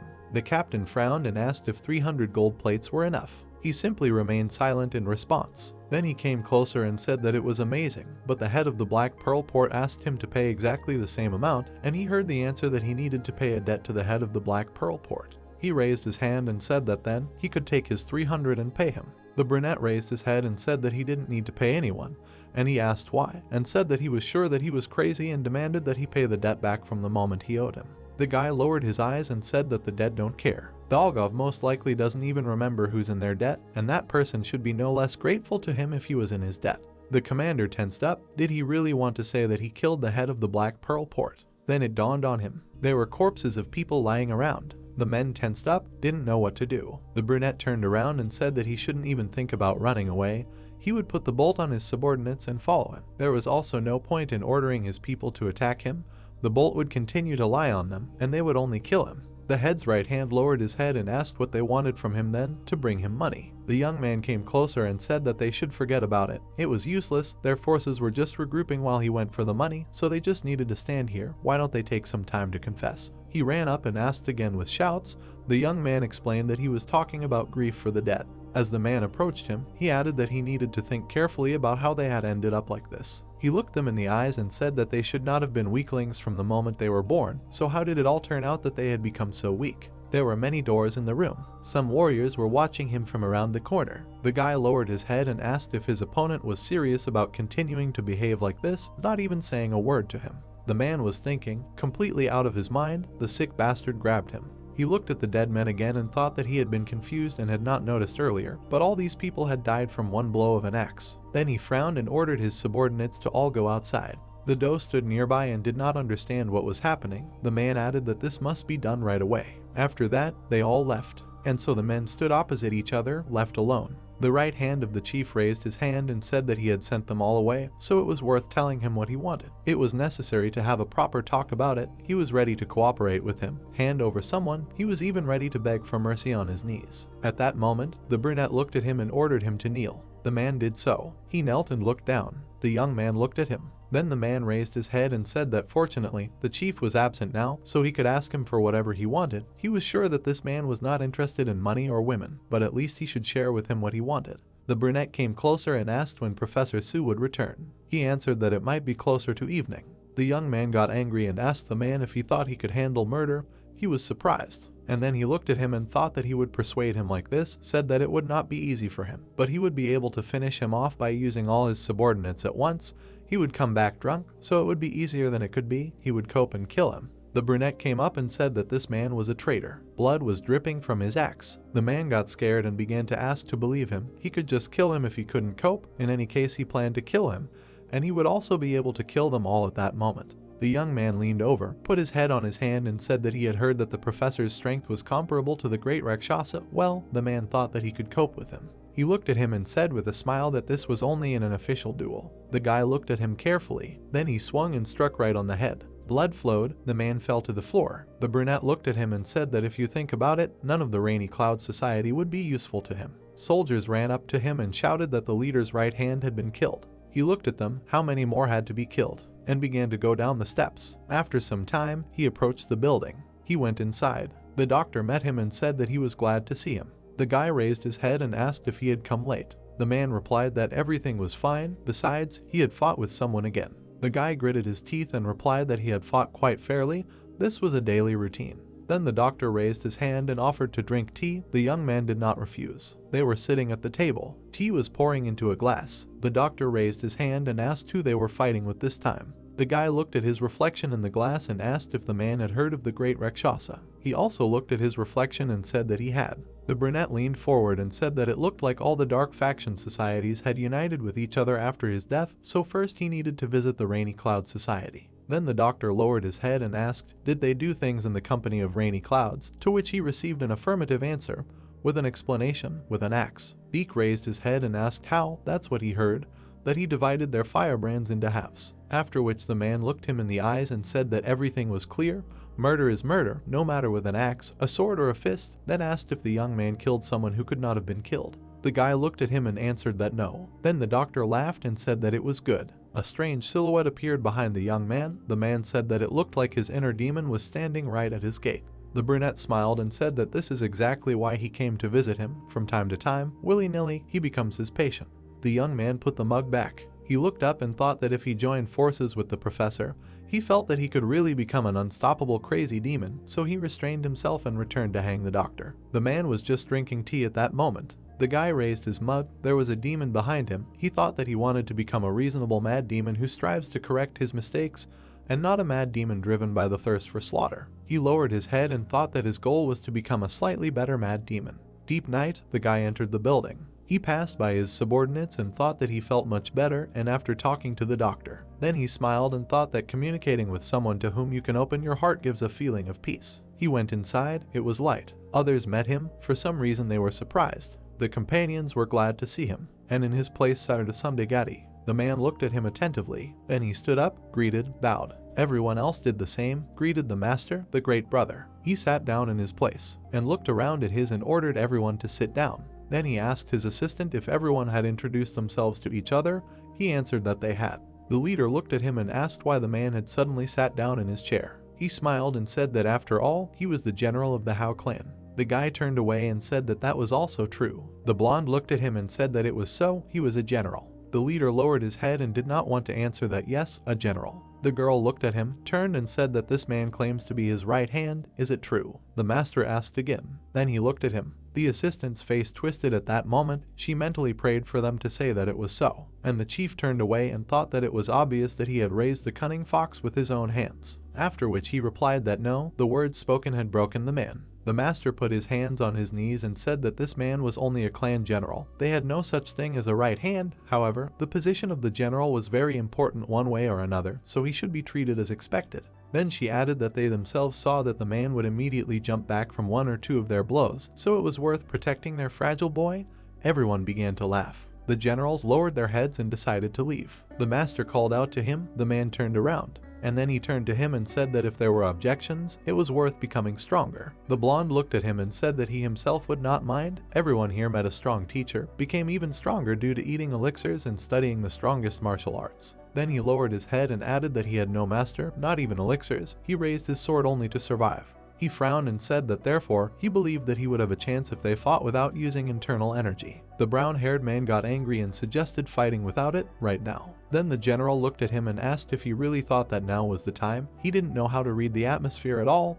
They would do it next time. He looked at him angrily and said nothing. The girl started laughing. In general, everyone around started laughing. The blonde was offended. The master exhaled and said that of course he would do it next time.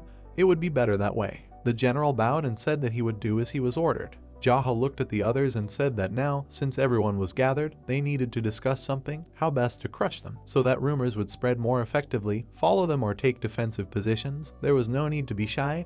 Everyone could express their thoughts. The general came up and asked who they would fight against. The master replied that the enemy would be the old hornless dragon king, Professor Su, and a couple of small groups of dark factions. The blonde realized his weight and said that he believed they should have more than 400 or 500 soldiers. Everyone looked at him, wondering how he even knew this. The master raised his head and asked if he really thought so. The man looked at him and said that he thought that playing defensively would be the best option. Then he lowered his head, and when asked why, he replied that because they lacked people. Besides, it would be a more fun choice. The leader asked if that was all. The man replied that it was. He lowered his head and said that then they should take a siege, defensive position. He raised his hand and added that he thought this option was the most fun at the moment. If anyone else had a better option, he could listen to them. Everyone looked at him and thought that the decision was seriously made because it was more fun. The brunette hit his knee with his hand and said that great, he would take it as the absence of other opinions, so they chose siege defense. He raised his head and added that they were evacuating the servants and those who did not study martial arts to the prefecture, since they could be captured during the battle and killed. Then he lowered his eyes and asked who wanted to escort the people to the prefecture. The enemies could move after them even tonight, so they needed to leave them immediately. Everyone looked at him and remained silent. Then the brunette looked. No one. In that case, could the general do this? He does not think that he will be of much use to stay here. The man turned and said that he was Sungti from the Hoa clan. He would stay here as a representative of the Yiliang prefecture. The master scratched his head and said that apparently everyone wanted to stay here. Then he would decide who would go. Turned to the manager. He would go. He nodded and said that he understood everything. Then the young man added that it was necessary to take full responsibility for the vanguard and leave the rearguard to smile by.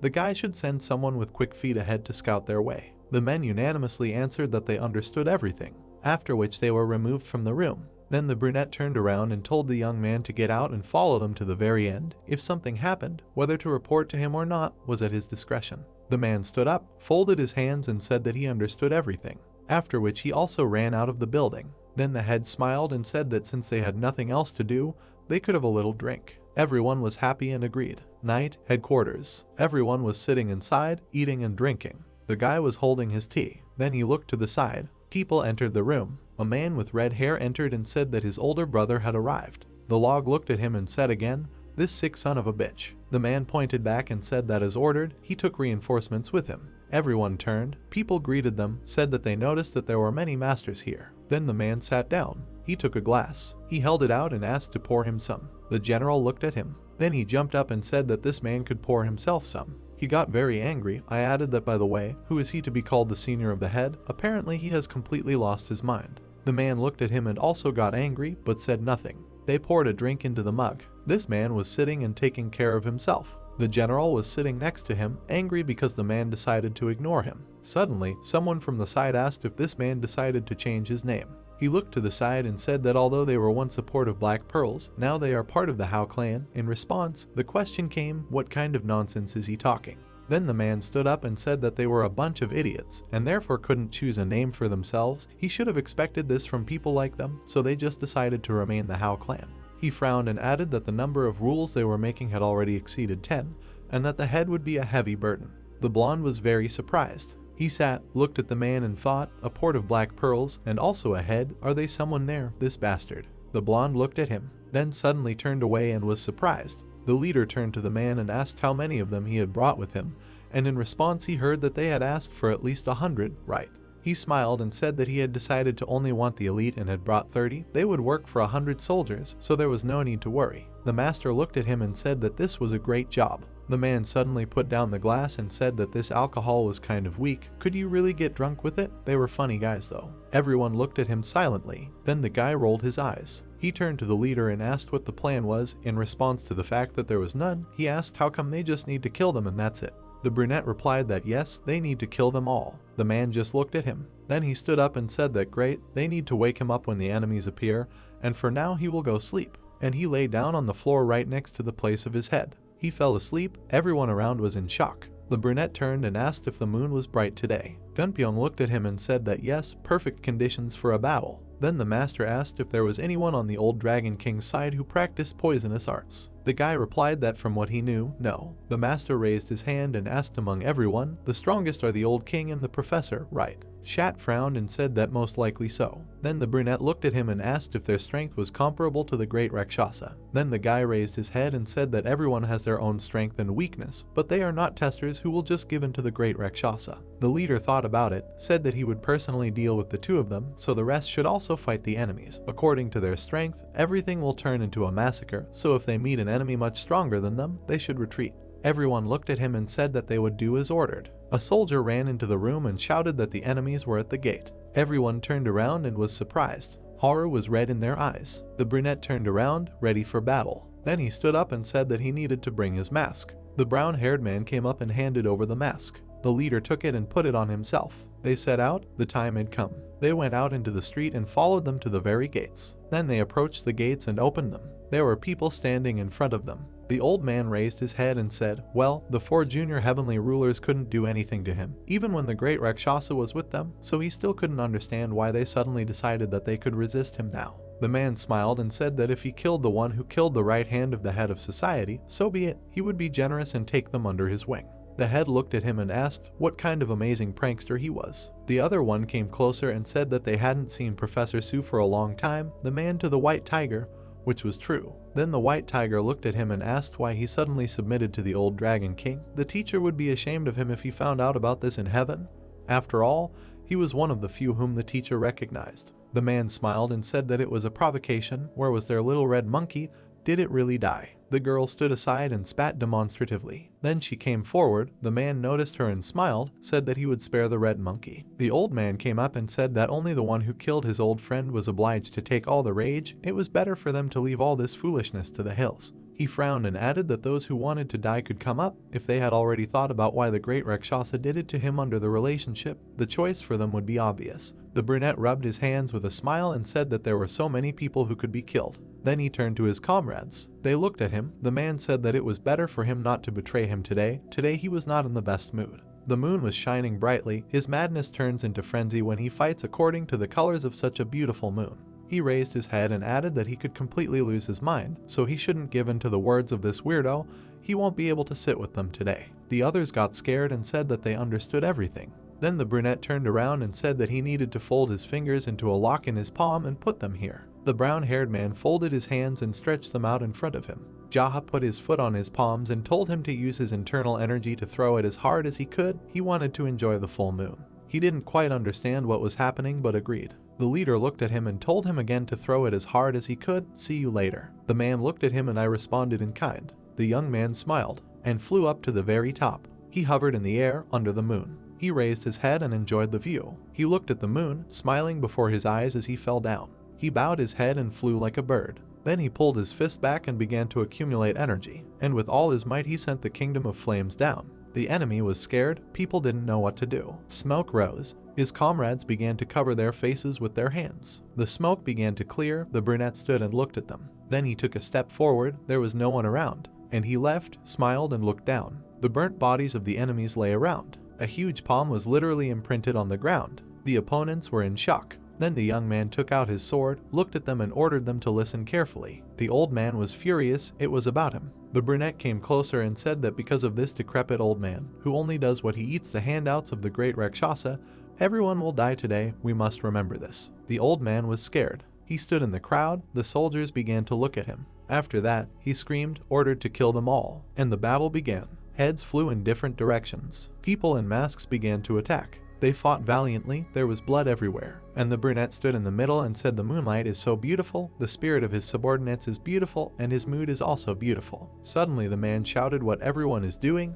This man is now standing alone. We must kill him. The soldiers began to attack. The only thing the master said when he turned around was that he wished everyone to die. People ran up.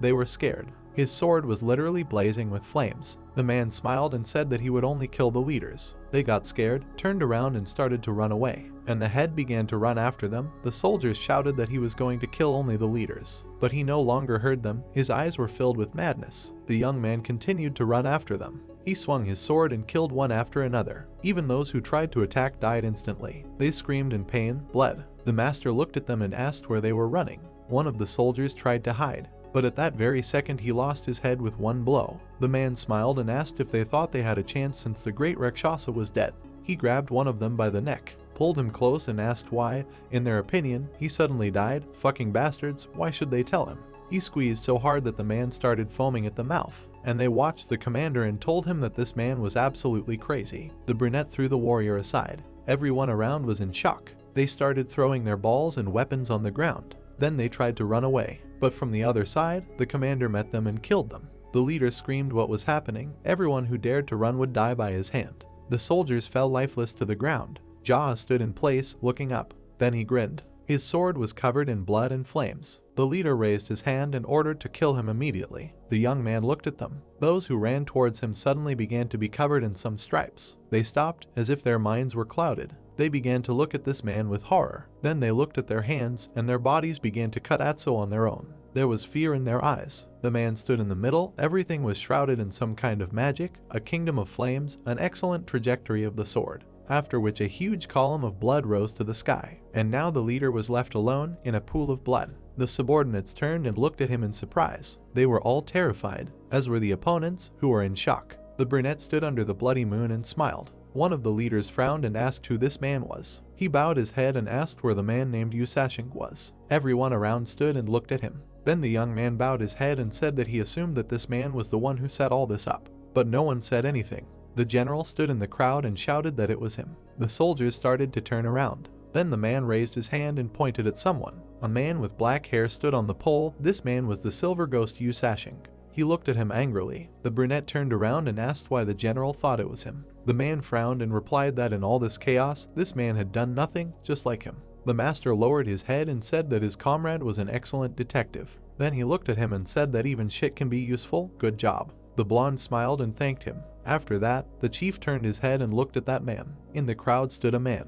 He smiled maliciously and said nothing. The oak came up and said that they received a report about the silver ghost. The brunette looked at him and asked who is he. The old man raised his head and said that he looked like an arbitration expert. But if you look at the root, he was just a gambler looking for big disputes that could bring him big profits. You can call him an expert in providing problems. He came closer and added that he did not have any faction behind him, but he often interfered in disputes between dark factions for the sake of big profit. What? And he has the skills for this. The brunette thought, for the first time he heard about him. Why was he so worried about him, even more than the professor and the old king of hornless dragons? The man turned to him and said that he was not a black dwarf. The head look did not understand what was happening. He turned and said that it was true. It could not be that some black dwarf was so strong. The brunette lowered his head. He turned around and said to the professor and the old king, "Are they serious? They will continue to fight so ineptly, taking his money?" They just looked away and were silent. Then the man came up and said that just recently they both bragged that having received money from him, they increased their forces several times and captured Manhwa. The leader continued to watch this. Just look at him. The brunette raised his hand, said that now that everyone understood the situation they were in, why don't they continue the battle until the winner is determined? He smiled and said about cockroaches and dark factions. The master came up and said that they should continue the battle until the winner is determined. He gritted his teeth and asked how dare he order him. He raised his bloody hand. He looked forward and said that he was proposing a truce. The king and the professor were very surprised. His comrades turned around and also did not understand what was happening. The brown-haired man looked at the leader in shock, and the red-haired man was also very angry. Jaha looked forward and said that now everyone understands that Usashing is behind all this. The man stood there, not understanding what was happening. The brunette stepped forward and asked if they were refusing to reconcile. He was sure that they would suffer the greatest losses from continuing the battle. The king looked at him and asked why. The professor came up and said that he had never been defeated in his life. Then the master looked up and said that he gave them his word that half of them would die at his hands if they continued the battle. Of course, it was obvious that his subordinates would also die. The men looked at each other. Everything was as he had said. At this rate, they would have to suffer immeasurable sacrifices just to get rid of him. The leader came closer and said that they should think for themselves, who has nothing to lose from losing in all this. He frowned. Of course, Usashing, the bastard who had arranged everything from the shadows. The man looked at him and was angry. Then the master pointed at him and said that he must have given them a huge mountain of money to attack Manhwa, but then demanded that they return everything. He did not bring his troops, did not participate in the battle. He stood in the middle and said that the one he needed was not the professor or the old king, if they just did nothing. Then, he smiled and said that he would first kill Usashing. The professor frowned. How could he even trust the words of someone hiding behind a mask? At this moment, the young man replied that he would show his face. The men were shocked. They turned their heads to Usashing and remained silent. Then he looked at them and asked if they were really going to continue hanging their ears. The guy in the mask took a step forward and said that all they needed was to just let him kill Usashing. It would not be too late if they continued the battle after that. The professor and the king stood and thought that this man was absolutely right. There was no point in suffering losses in the battle with this madman. They looked at him and thought that they had no idea what the brunette was really up to, and even if he won, he would be exhausted after the battle with him. They would lose absolutely nothing from this. Then the leader began to take off his mask, hiding under it. The moon was high and shining brightly. Jaha took off his mask and looked at them. The men were very surprised. The brunette looked at him and wondered who he was. The old man came closer and said that he would like to continue the counter deal. They do not accept reconciliation. Yu Sashing looked at him and smiled. But then he was surprised that the old man offered to fight an immortal fight between the two of them, and if someone dies, then he will lead his lawsuit. Then he closed his eyes and added that only after they take on their shoulders the sin of murder, only then will true reconciliation be accepted. Asked what the professor thinks about this. He turned and smiled and said that the old man was absolutely right. The young man exhaled, thinking that they would use their powers to subjugate the entire city if Yu Sashing won, and would bring in troops if he won.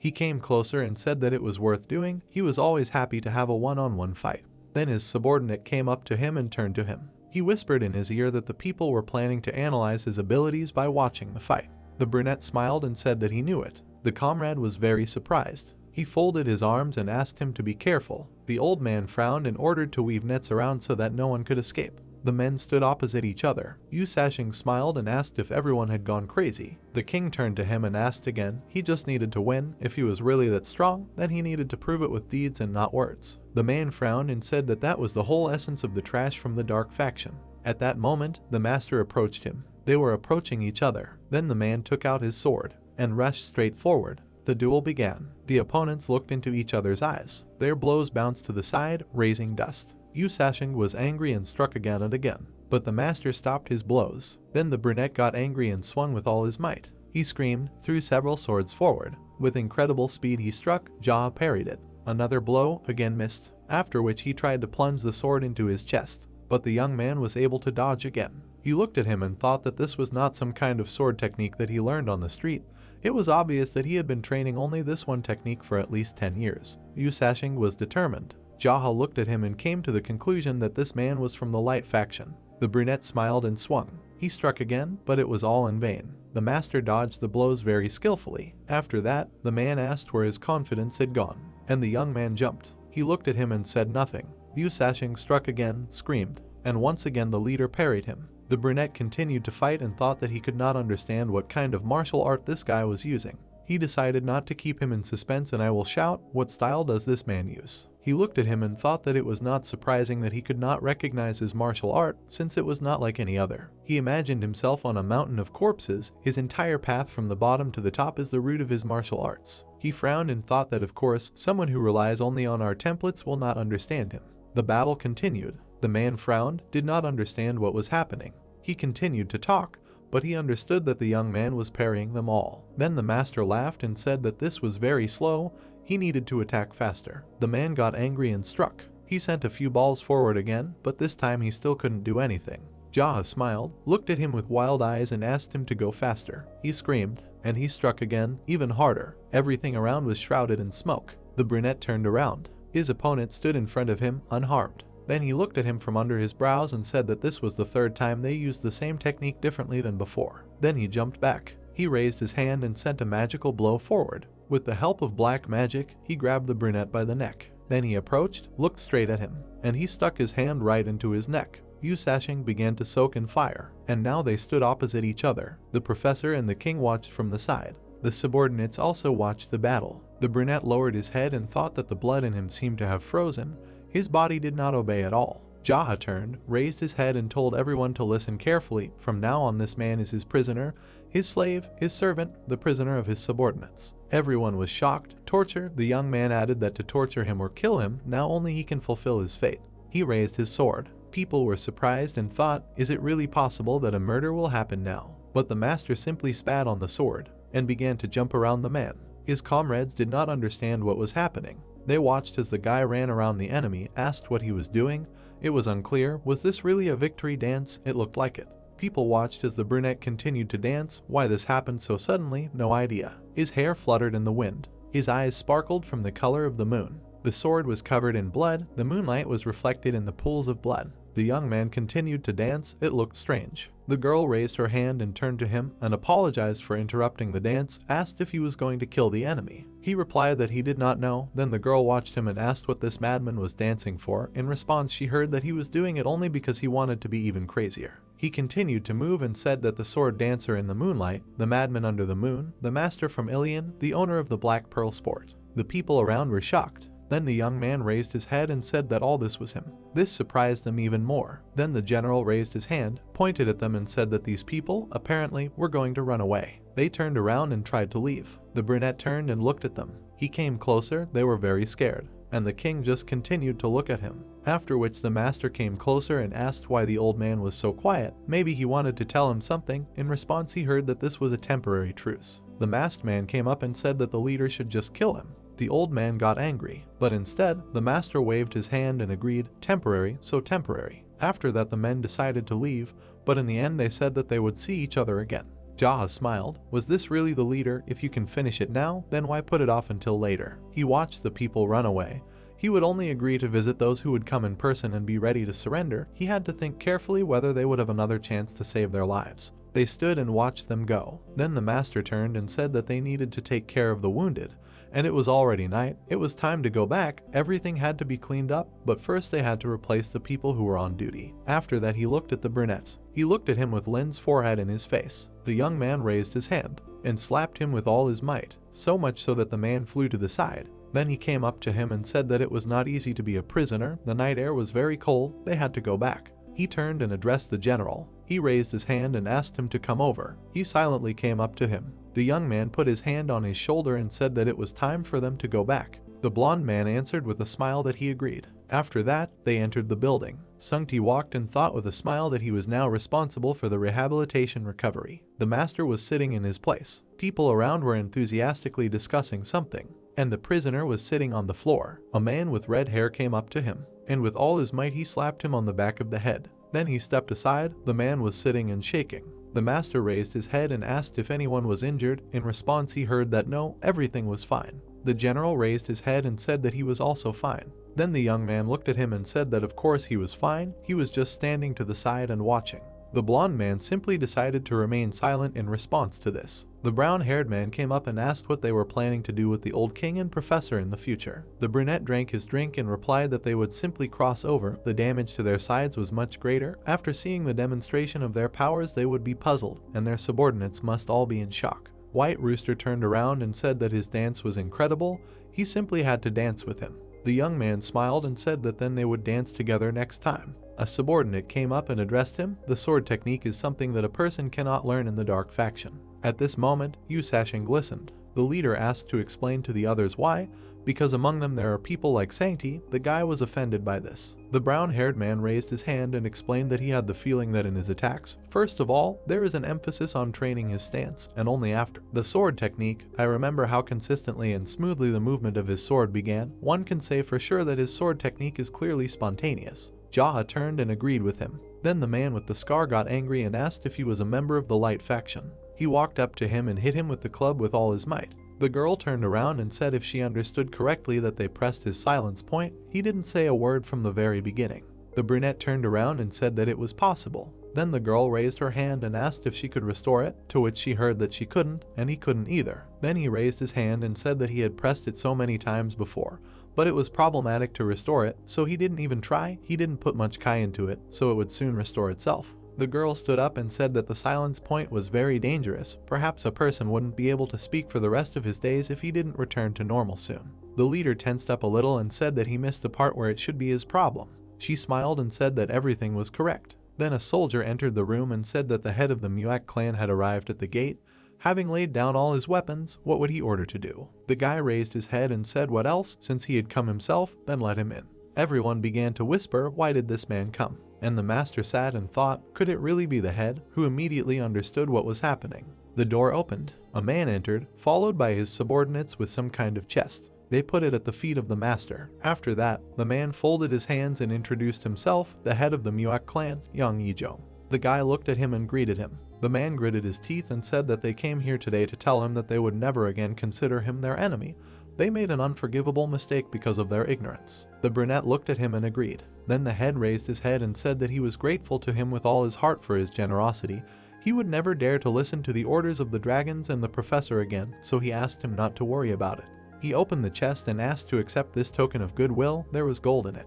Everyone around was very surprised. The brunette lowered his head and said that it was not worth bringing such a thing, now they are friends. Then he raised his glass and said that despite the fact that their first meeting did not work out, everything is fine. Since they are meeting here with each other, they are in no way enemies, because this is how their life is arranged. Agree. The man bowed his head and said that he completely agreed. The master sat in front of him and said that in Jianghu, from time to time, his enemies become allies and vice versa. In the process of all this there will always be victims, so there is no need to bother your heads with this. He replied that he would keep it in mind. Then he raised his head and said that it was probably too late, apologized, asked them to leave. The brunette wished them a good journey. It was not worth dragging all this in the middle of the night, thanked them for fussing. After which the chief said goodbye to him, turned around and left. And at the last moment the young man turned to him. The man tensed up. He smiled and suggested having lunch together sometime. After which the chief turned around and agreed with a smile, said see you later. There was a minute's pause in the room. The man with the scar came up and asked what kind of nonsense. These people were so eager to program their site the other day, and here they are licking their heels. The brunette giggled to the side, hiding behind a fan. The master lowered his head and said that it was funny to hear it from his lips. Everyone around laughed. The prisoner said nothing. After that, the man with the scar looked at him, came up and hit him again, raised his hand and asked why he was laughing. Did she really press some point on his face? Someone came in there again. The man said that Madame Celsium had come there in connection with it. Jaha looked at him and asked why he was asking such a thing, making them freeze outside. Of course he should let her in. The woman entered the room. The leader turned to her and asked if she really was Madame Celsium. He remembered one of the battles, said that he had seen how good her people were at throwing hidden blades from behind their backs. Their skill in throwing weapons openly at such a distance was no joke. The woman bowed, said that she would like to apologize. Her students and she were thinking about leaving the Dragon Clan and returning to the Valley of Blooming Pomegranate, and also strongly warned her close friends not to cross the dark factions in the future, apologized for all the mistakes made today. The brunette closed his eyes and said that anything could happen in the heat of battle. Then he looked at her and said that they could do this. Now that they got to know each other better, he would say honestly, he was very glad that the entire Valley of Blooming Pomegranate would not be his enemy. The woman bowed her head and said that she understood. Then she looked at him and took out something. She showed him a glowing blade. As a reinforcement to her words, she wants to give him a moon dagger, which she treasured so much in her youth. The master looked at it and said that it was not worth it. Then he took the dagger to show his sincerity. He will find a good use for it. Anyway, he wanted to buy 1 or 2 daggers so that they would always be with him for self-defense. Madame smiled and replied that despite its small size, it would easily cut almost any long sword like tofu, and it would also be perfect for killing. They looked at each other. The young man added that they really appreciate the quality of the goods. He would be glad to use it. In response, he heard another apology, after which the woman left. Jaha turned to the brown-haired man and told him to go to the weapon and look at the faces of those standing at the gate, wait a little, then send them home. He was too lazy to deal with all of them. The young man stood up and agreed. He closed the door and the brunette stood up. He walked forward. He approached his prisoner. He looked at him and drank the drink. He just looked and said nothing. The prisoner also looked at him and was silent. After that, the brunette frowned, and he hit the man with all his might. He flew to the side and fell to the floor. The blonde came up and grabbed him by the collar. Then the master came closer and asked him if he should just kill him or torture him a little, and then finish him off. The man looked at him and was also silent. Then he took the dagger and said that it was definitely not the same as before. They were his enemies. He was used to beating them to death, breaking their skulls, killing by chopping with an axe. What had changed? Everyone around watched this in shock. Then the young man continued to shake the sting and asked what the hell happened to him. So this is what people feel when they realize all the shock from how much they have changed. Or is this what people call the vicissitudes of life?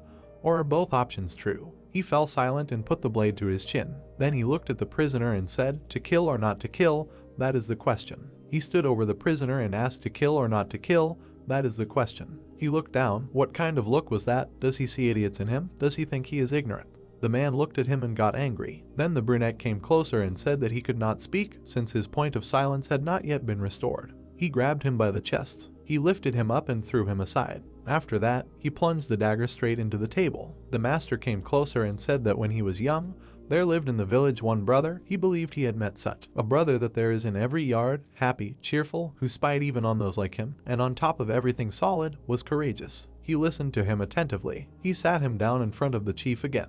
After that, the young man looked at the reflection of the dagger. Battles to the death in the village took place in one way. They tried to solve everything with words, sticking blades into such a table, and if they could not come to an agreement, both took their knives and tried to kill each other. Then he looked at him and said that although he called it a battle to the death, people did not always die in it, but at least 1 or 2 fingers definitely flew off the phalanges. He lowered his head and thought. He remembered the day when he saw his brother dead on the table. The young man hiccuped blood. To be honest, he was not surprised. He imagined a bloody table. The grandfather got rid of the corpse. He had to wash the table with a rag. The rag continued to cling to the table, only he failed to wash it clean, and during the process, he noticed a bunch of blade marks on the table. He wiped it. Seeing this, a thought crept into his head. It's good that his brother died fighting. The man did not understand what was being said, and the young man continued, wiping the table at least once a day, trying to understand how to accept this emotion that he experienced over and over again. He put his hand to his chin and said that he could not remember his name, and since the young man was an orphan, he had no chance to recognize him. In any case, a lot of water had flowed under the bridge. Again he imagined this table. Whoever killed his brother was killed in the same way by his hands. Then he pulled out the blade. He swung it and said that in the end, he walked around and then was killed by it. The man could not stand it and began to beg for mercy. Then the young man was surprised. His point of silence was restored. The prisoner looked at him and shouted that he was asking for mercy. He would tell him everything he knew. He would show all possible assistance. He swears. The brunette said that he had no idea what he was going to tell there, but he somehow did not care. He cut his ropes. He took his hand and said that it looked like only the point of silence had returned to normal, and he could no longer control himself. He was experiencing chi reflux. He needed to breathe evenly. The young man smiled and asked why he needed to kill him. He was simply horrified. After that, the guy sent energy down his hand. A bright light enveloped him, even his eyes. Everything around was on fire. The man screamed. He was in pain. Then the master lifted him up and stuck a blade into his hand. The guy looked up and told him to close his mouth. If he woke Dako, he would come and break his spine. Isn't it better to endure the pain than to die? Then he stepped aside. The man was shaking with pain. The master sat back down in his seat and thought that now, having sucked out his internal energy, he should cultivate. He raised his head and said that if he was confident, he could pull him out and attack him. Have you heard how the battles to the death were fought in the village? The man looked at him and wondered what was wrong with him. He watched as the master meditated. He was now cultivating right in front of his enemy. The leader was meditating. Here more than he thought, he would be able to break through from his current fiery reality if he tried. But since the general rules of martial arts laid down in the principles of the invulnerable golden turtle do not require this, there is no point in rushing. He imagined a huge fiery core. He opened his eyes. He approached the brunette. He looked at him and said that he stopped the bleeding. The young man said that this was a good job. He thanked him. The man clenched his fist. Blood was pouring out of it. He decided to rip his clothes to stop it. Then he bandaged his hand. The chief poured a drink into a glass and said that the reason why the Mulek clan and Madame Cialcium bowed before him was because they were not moving anywhere. He pushed the drink towards him and said that since they know that they can cut out the entire clan, or drown the entire valley of blooming pomegranate in fire, they forgot about their pride and came to apologize. The man drank the alcohol. He exhaled and thanked him. The master poured more and said that, frankly speaking, he did not care what happened to him there, because he was the owner of a mountain house. He agreed, after which the guy drank. He put the glass down and added that if he was not going to help him kill the king and the professor, then he had no reason to spare him. He looked at him and said that his life depended only on how to get rid of them, so how was he going to change his mind? The man gritted his teeth and got angry. He looked straight into his eyes. After that, the shelling hit his head with all his might. The brunette watched this. Then he exhaled and thought, why do people always lose knowledge when talking to him? I wonder if it is worth discussing with the doctor. Dako entered the room and asked if the master killed him. In response, he heard that no, the man had lost consciousness. Then the man raised his hand and said that he should go to bed. His eyes were red. They had some unique shade of purple. And indeed, the guy's eyes were red, and the whites were a shade of purple. The young man turned around and agreed. A house in the village. The boy was wiping the table, looking forward and thinking that it was clean. Wiping it was easy. A young man approached him and asked him to bring him a bowl of soup. The guy turned around, saw his brother enter the room. Then he walked onto the table and said where his brother was going, so well dressed. The guy sat and smiled. Then he happily flew away a bowl of noodles. He exhaled and said that he had not eaten such delicious food for a long time. He put down the chopsticks and said that the young man still did not remember his name. He was even a little sad. The boy asked again what his name was. The young man answered, but it seemed unrelated. The brunette asked again what he had said there. He put his finger to his chin and said that he remembered. Then the young man stood up and thanked him for the treat. The brunette asked where he was going in beautiful clothes on a date with a girl. He smiled and said that of course not, it was time to start from scratch. The boy followed him and asked if it was true that he would no longer fight with swords, he needed to take revenge on Joe and Joel. Leaving, the young man answered what was the point of being together if he was already dead, thanked him for everything, it was time for him to go. The boy looked at him and wished him luck in his new life. The young man raised his hand and waved. He looked at him, then he closed his eyes and exhaled. He opened them, he was in his bed, what was that? The girl shouted to her great brother that it was time for breakfast, he paid attention to her. Then he smiled. Everyone was sitting at the table and discussing something. The brown-haired man looked away and said that they should attack the old king first or the professor. The brunette took some meat with chopsticks, started chewing and said that he didn't know. Then the guy asked him where Yu Sashing had gone, the answer was the same, I don't know. The young man continued chewing and thought that the man didn't know much. The comrade looked at him and agreed. Dokko and Yu Sashing entered the room. Everyone looked at them and was surprised. The man pushed back his chair. Then he turned to the prisoner, ordered him to sit down and eat. He bowed and thanked them. Everyone looked at this, were shocked. How long could they beat him for him to become so submissive? The master raised his hand and said that there was no need to be so circled. The man with the scar got angry. Then he came up and said that he had only smeared a couple of things on him, but no one would believe it. He pointed to his hand and said that the head had pierced his wrist. He looked there and said that here he even took all his internal kai. The prisoner is so afraid of their leader that he can't even say anything clearly, right?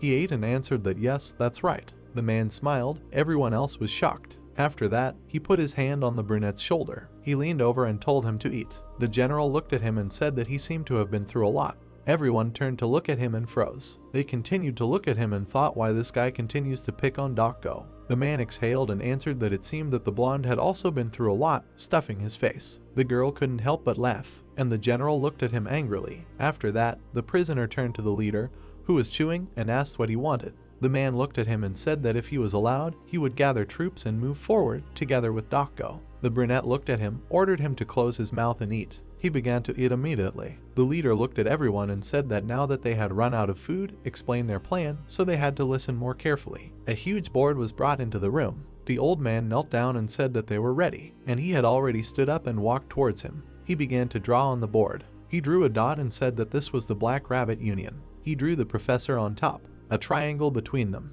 The guys looked at it carefully. He explained that he wanted to set a trap for the professor. He continued to draw and thought that the fighting spirit of the Rainy Cloud Society had completely fallen, and the leader of the clans that were with them had abandoned them. It was obvious that he should first deal with the weakened Rainy Cloud Society and not with the dragons. He turned around and said that regarding the participants, it would be limited to those who could use Kingong until they reached the professor without any breaks. He turned around and turned to Gunpyo, asking if he understood the plan. The young man looked at him and said that they should quickly reach the Rain Cloud Society using Kingong, thus meaning that the remaining ones would be useless for an ambush. The brunette turned around and said that it was correct, but not quite. They should confirm so that they would understand the details. He frowned. This was a simple Kingong competition where everyone had to keep up with him. The people turned around and asked again. Then the young man took a step and said that he would start with all the leaders, running straight to the front, but he would not be distracted by whether they could keep up with him or not. The girl raised her hand and said, wouldn't there be too much of a gap and difference in skills? He replied that it was possible, but he didn't care. They would overcome the walls of the Rain Cloud Society and continue their advance. They would advance all the way to the professor's residence. The brown-haired man was surprised and asked, did they really want them to continue running even after they reached the Rain Cloud Society? The master looked at them and said that yes, everyone should continue running until they found the professor. He was the leader, the tip, and the drill. The subordinates listened to him attentively. They shouldn't pay attention to the enemies running away. They only kill those who stood in their way, then run and run further. He took a step forward and said that they should deal with everyone keeping up with him until they met the professor. Okay. Everyone looked at him and said in unison that yes. Then the leader put his hands behind his back and said that now everyone except the slowpokes should prepare to move out. The blonde man raised his hand and asked when they would move out. He smiled and replied that right now. The others stood up and bowed to him. Clinic was sitting on a chair. The master looked at him, then passed by and said that the man would stay here. Then he said that the general would have to keep an eye on him. He asked again. He ran after him and asked why he had to keep an eye on this guy. At that moment, Dokka patted him on the shoulder and wished him luck. Everyone left and said that they were leaving him. He had to try, be careful with him. They finally found a child who was a match for him. Shaitan caught up with the head and said that they needed time to explain to the subordinates. He heard in response that there was no time for this, so they just had to tell them not to lag behind. He continued to walk forward and said that those who fell behind could think about training them and he would be more than enough to deal with the professor. The door opened. Jaha held it and said that if you think about it, then in what order should they arrive there? He turned around and said that they should consider that this was a rank competition or just run. Just as he was saying that it was time to move, a man with a scar ran out of the room. He rushed forward faster than everyone else. Gunpyeong hesitated a little and said that this guy was a sick bastard. He looked at them and asked why everyone was standing there. Were they going to start? They asked again. Then the young man explained that he was actually faster than all of them put together. Then the girl ran out, and then everyone else. The master stood watching as the soldiers ran out. He lowered his head and smiled. Then he took off. They all ran, pursuing one goal. Several people ran quickly. Jaha overtook them and turned to Ujium, telling him to run faster. It seemed that the man was running at his limit. Jaha sped up, leaving his comrades behind. The hero made a leap through the treetops. Moving in leaps through the forest, he caught up with those who were ahead. Landing behind them, they were irritated. The guy ironically praised them. The girl moved on angrily. Jaha moved next to her. He asked if her stomach had recovered yet. She was quite fast. Red Monkey did not look very good. Jaha moved on par with her. He said that she was the fastest. She should continue in the same spirit and then the others would not catch up with her if she kept up the pace. Having said this, the hero made a jump and continued on his way. Having risen into the air, Jaha moved very quickly. Landing, he saw a house in front of him surrounded by a high fence. His foot touched the ground, and pushing off, he flew over the fence. The soldiers standing inside the yard did not even have time to understand what had happened. The reflection of the running Jaha was visible on the surface of the water. The guards raised the alarm. The hero rushed to the entrance of the house. He kicked the door and got inside. In front of him was an ascent to the stage in the center of the room. The guy quickly got on it and moved on. The soldiers on the stairs blocked his way. Calling him an intruder, Jaha quickly climbed up, striking his opponents. The hero found himself in a bullfight and headed along it. But another warrior appeared on his way. With a blow of his hand, the guy knocked him down, and he stopped, seeing 3 more in front of him. They asked him who he was. Jaha pulled his sword out of its sheath, calling himself Moonlight Executioner. One of them got nervous hearing this name, and he grabbed the sword. Jaha managed to strike first, and he tore their heads off their shoulders. Blood spread across the floor behind him. The hero smiled and looked ahead, asking if Professor Su slept well. In front of him in the room there was a bed on which there were several frightened people. One of them ran to a nearby table and reached out to the sword lying on it. The hero rushed towards him and tried to strike, but the man managed to block it. Professor Su looked. They looked at each other with their swords crossed. The guy threw punches, which his enemy blocked. The man fought, trying to hold up his pants, but Jaha put out his hand, casting a spell. He grabbed his opponent by the throat with a spell, and when he got closer, he grabbed him with his hand, and he struck him in the stomach, piercing him through. Blood came out of Professor Su's mouth. The hero began to push him forward, until they hit a wall. Moonlight Executioner grabbed him by the cheeks, and looked into the eyes of the defeated enemy, saying that this is his true face. Jaha pulled his sword out of him. The defeated man fell to his knees, bleeding. The guy brushed the blood off the blade, and put it back in its sheath. Something caught his eye. The 2 girls were afraid, looking at him, and covered themselves with a blanket. The guy lowered his eyes, and turned to Professor Su again. He sank down to him, saying that he didn't hear. He cursed at him in a whisper. Jaha looked at him in surprise, saying that his last words would be insults. He was pathetic. The hero folded his arms, asking why he didn't come and surrender. He told him that this was the only way to survive. Professor Su bowed his head, sitting in his own blood. He continued, asking why he didn't believe in others at least once. Why did he have to live his life believing only in himself? What does he even do during the day? Professor Su still sat motionless. The hero put his hand to his face and looked away, wondering why he was talking to a corpse. A plea for mercy was heard from behind. The hero shifted his gaze, again looking at the 2 very scared girls trembling under the blanket. He looked at them intently, saying that he would spare them. Footsteps were heard behind him. Someone turned to their leader. Jaha turned his head, saying that they were walking slowly. The group was covered in blood and looked at the hero in confusion. They noticed Professor Su's body on the floor. The brunette and the red monkey standing next to him were surprised by what they saw, asking if it was all over. More footsteps were heard. Gossing entered the room, covered in the blood of enemies, and asked if that was it. Jaha stood up and turned to the team, telling them to deal with everyone downstairs, telling them that Professor Su was already dead. His gaze became extremely serious when he added, telling them not to touch those who surrendered, and to simply kill the rest who resisted. They looked at their boss and answered in unison, yes. The guy left the room leaving red marks on the floor. Someone's screams reached him. He went to the stairs. The screams were getting louder. Going down them, he saw how the others killed those who resisted. In the courtyard of the house, his people gathered those who surrendered and made them kneel. The hero stopped and looked at the prisoners, telling them to listen, saying that even after a good and long sleep, as well as a wonderful breakfast, he continued to wait, getting drunk during the day.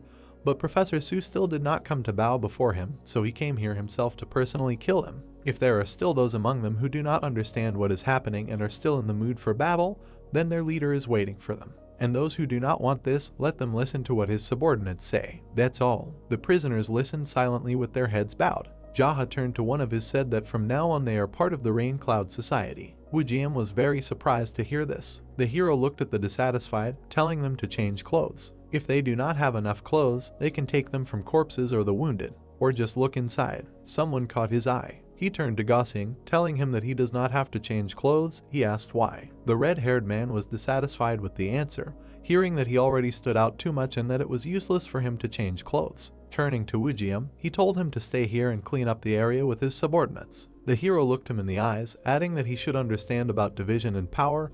He nodded, understanding the order. The subordinates took off their clothes, and the leader turned to Red Monkey. She looked at him with a smile. The guy looked her in the eyes, asking if women had discovered the secret of other women's hearts. The girl confirmed. Jaha pointed his thumb at the prisoners, saying that Gossing might not be able to restrain himself and kill someone. Let her stay here and look after the prisoners. He was thinking of sending all the women captured here to Ilion or just freeing them, so she should take care of them. Red Monkey smiled widely upon hearing this and said that she would do it. The male prisoners raised their heads. The hero approached them and dismissively asked who they were. The two looked at each other. They did not understand what he said, but decided that it was clearly something offensive. Jaha looked at them carefully, saying that he could kill them just for being members of the Rain Cloud Society, but since the hero decided to change with every step, he would become their ray of light. If the captives did not want to accept his kindness, then let them tear off their own arm or bite off their tongues from blood loss. The men bowed their heads silently. The guy's voice became lower, not hearing an answer. He said that in order to set an example, he would send one of them to Professor Su, then the other. The captives were scared and answered that they accepted.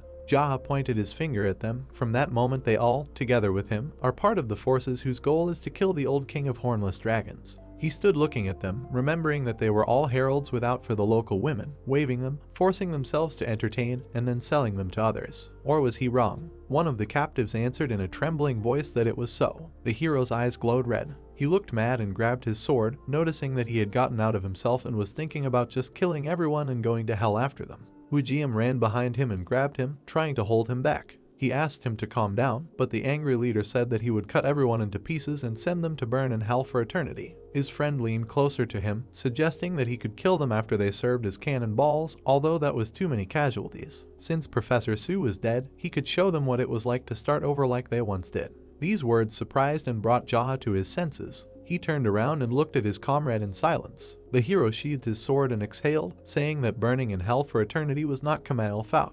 Wujian looked at him, replying that he would take care of them himself. He bowed to his leader, asking him to continue what he was saying.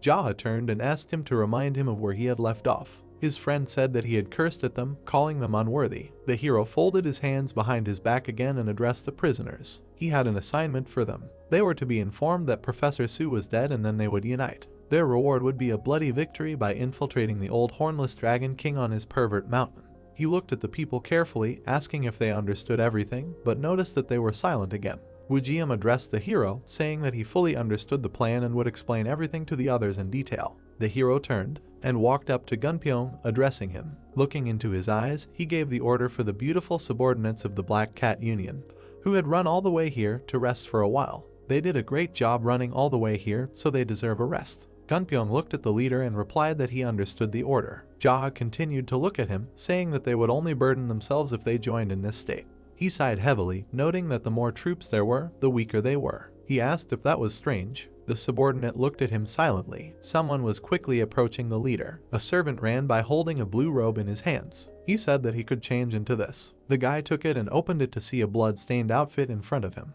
Jaha looked at him with disgust, telling him to bring something cleaner since he didn't have a wound in his chest. The servant was outraged when the hero told him to straighten his brains out and asked him not to swear.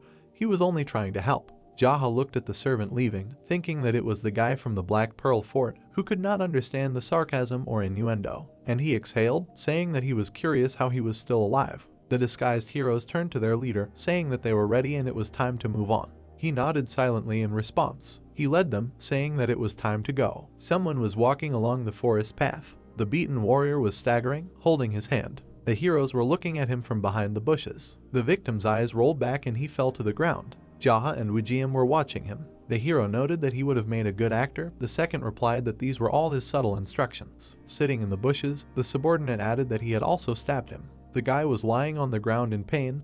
That was dedication. The warrior somehow reached the door. He went up the steps and knocked on it. The old man looked out and seeing him, opened the door completely and extended his hand. He was from the Rain Cloud Society. What happened? Starkey gestured for him to come inside. The boy replied that they were caught in a war. The Black Cat Alliance attacked and he was here to request reinforcements from the Lord Dragon King. The wounded boy asked to wait, which surprised the old man. The boy looked up and asked to give him some water. Jaha smiled watching what was happening, noting the remark. He leaned against a closed door. He raised his head and thought that the estate should have been alarmed by the news that someone had attacked the Rain Cloud Society, but it was somehow too quiet. He went down the stairs and headed into the forest, saying that the Trojan horse had successfully invaded. Jaha returned to the shelter with the others. The comrade suggested going inside and ending it all, but the leader refused, saying that he had underestimated the old man. He turned towards the entrance, telling the others to stay here. The comrades looked at him in surprise. The boy came out of the forest and waved his hand at them. He approached the steps and thought. He walked away a little and went to the bushes and started doing something. The blue outfit fell to the ground. The hero put on his black clothes, and he found himself in the courtyard. He looked around. Jaha noticed an old man sitting alone at the table. The hero came closer and the old man greeted him, then asked if the truce had ended. The guy looked around, asking him if he had sorted everything out here. The old man with a gray beard nodded, answering that the only one left here was the servant who had opened the doors a minute ago. He let him out through the back entrance. He had not studied martial arts, so his death was meaningless. The two people looked at each other. The guy asked what happened to the old man's subordinates. He said that he sent those who had somewhere to return to their families and gave money to those who did not. He had managed to say goodbye to all of them in these 2 days. The hero smiled, noting that he was thinking very quickly. The old man chuckled. He pointed to a place at the table, noting that he preferred to think that way and offered to sit down. The hero came closer and thought that he was not going to sit down on someone's orders. They looked at each other with a sly smile. The old man asked if he had a minute to drink a cup of tea, but he received the answer that the guy was very busy. The old man put his hand on the mug, saying that news had reached him that the hero had managed to defeat the great Rakshasa in a duel. He had met men like Jaha many times, his actions, his manner of speech. The old man had long nails on his hands. He sees right through him and has long understood that he is some kind of person. The hero did not answer. The guy was still standing near the slot. The old man continued, talking about their battle. He was waiting for him alone, since he saw no point in shedding the blood of his people in vain.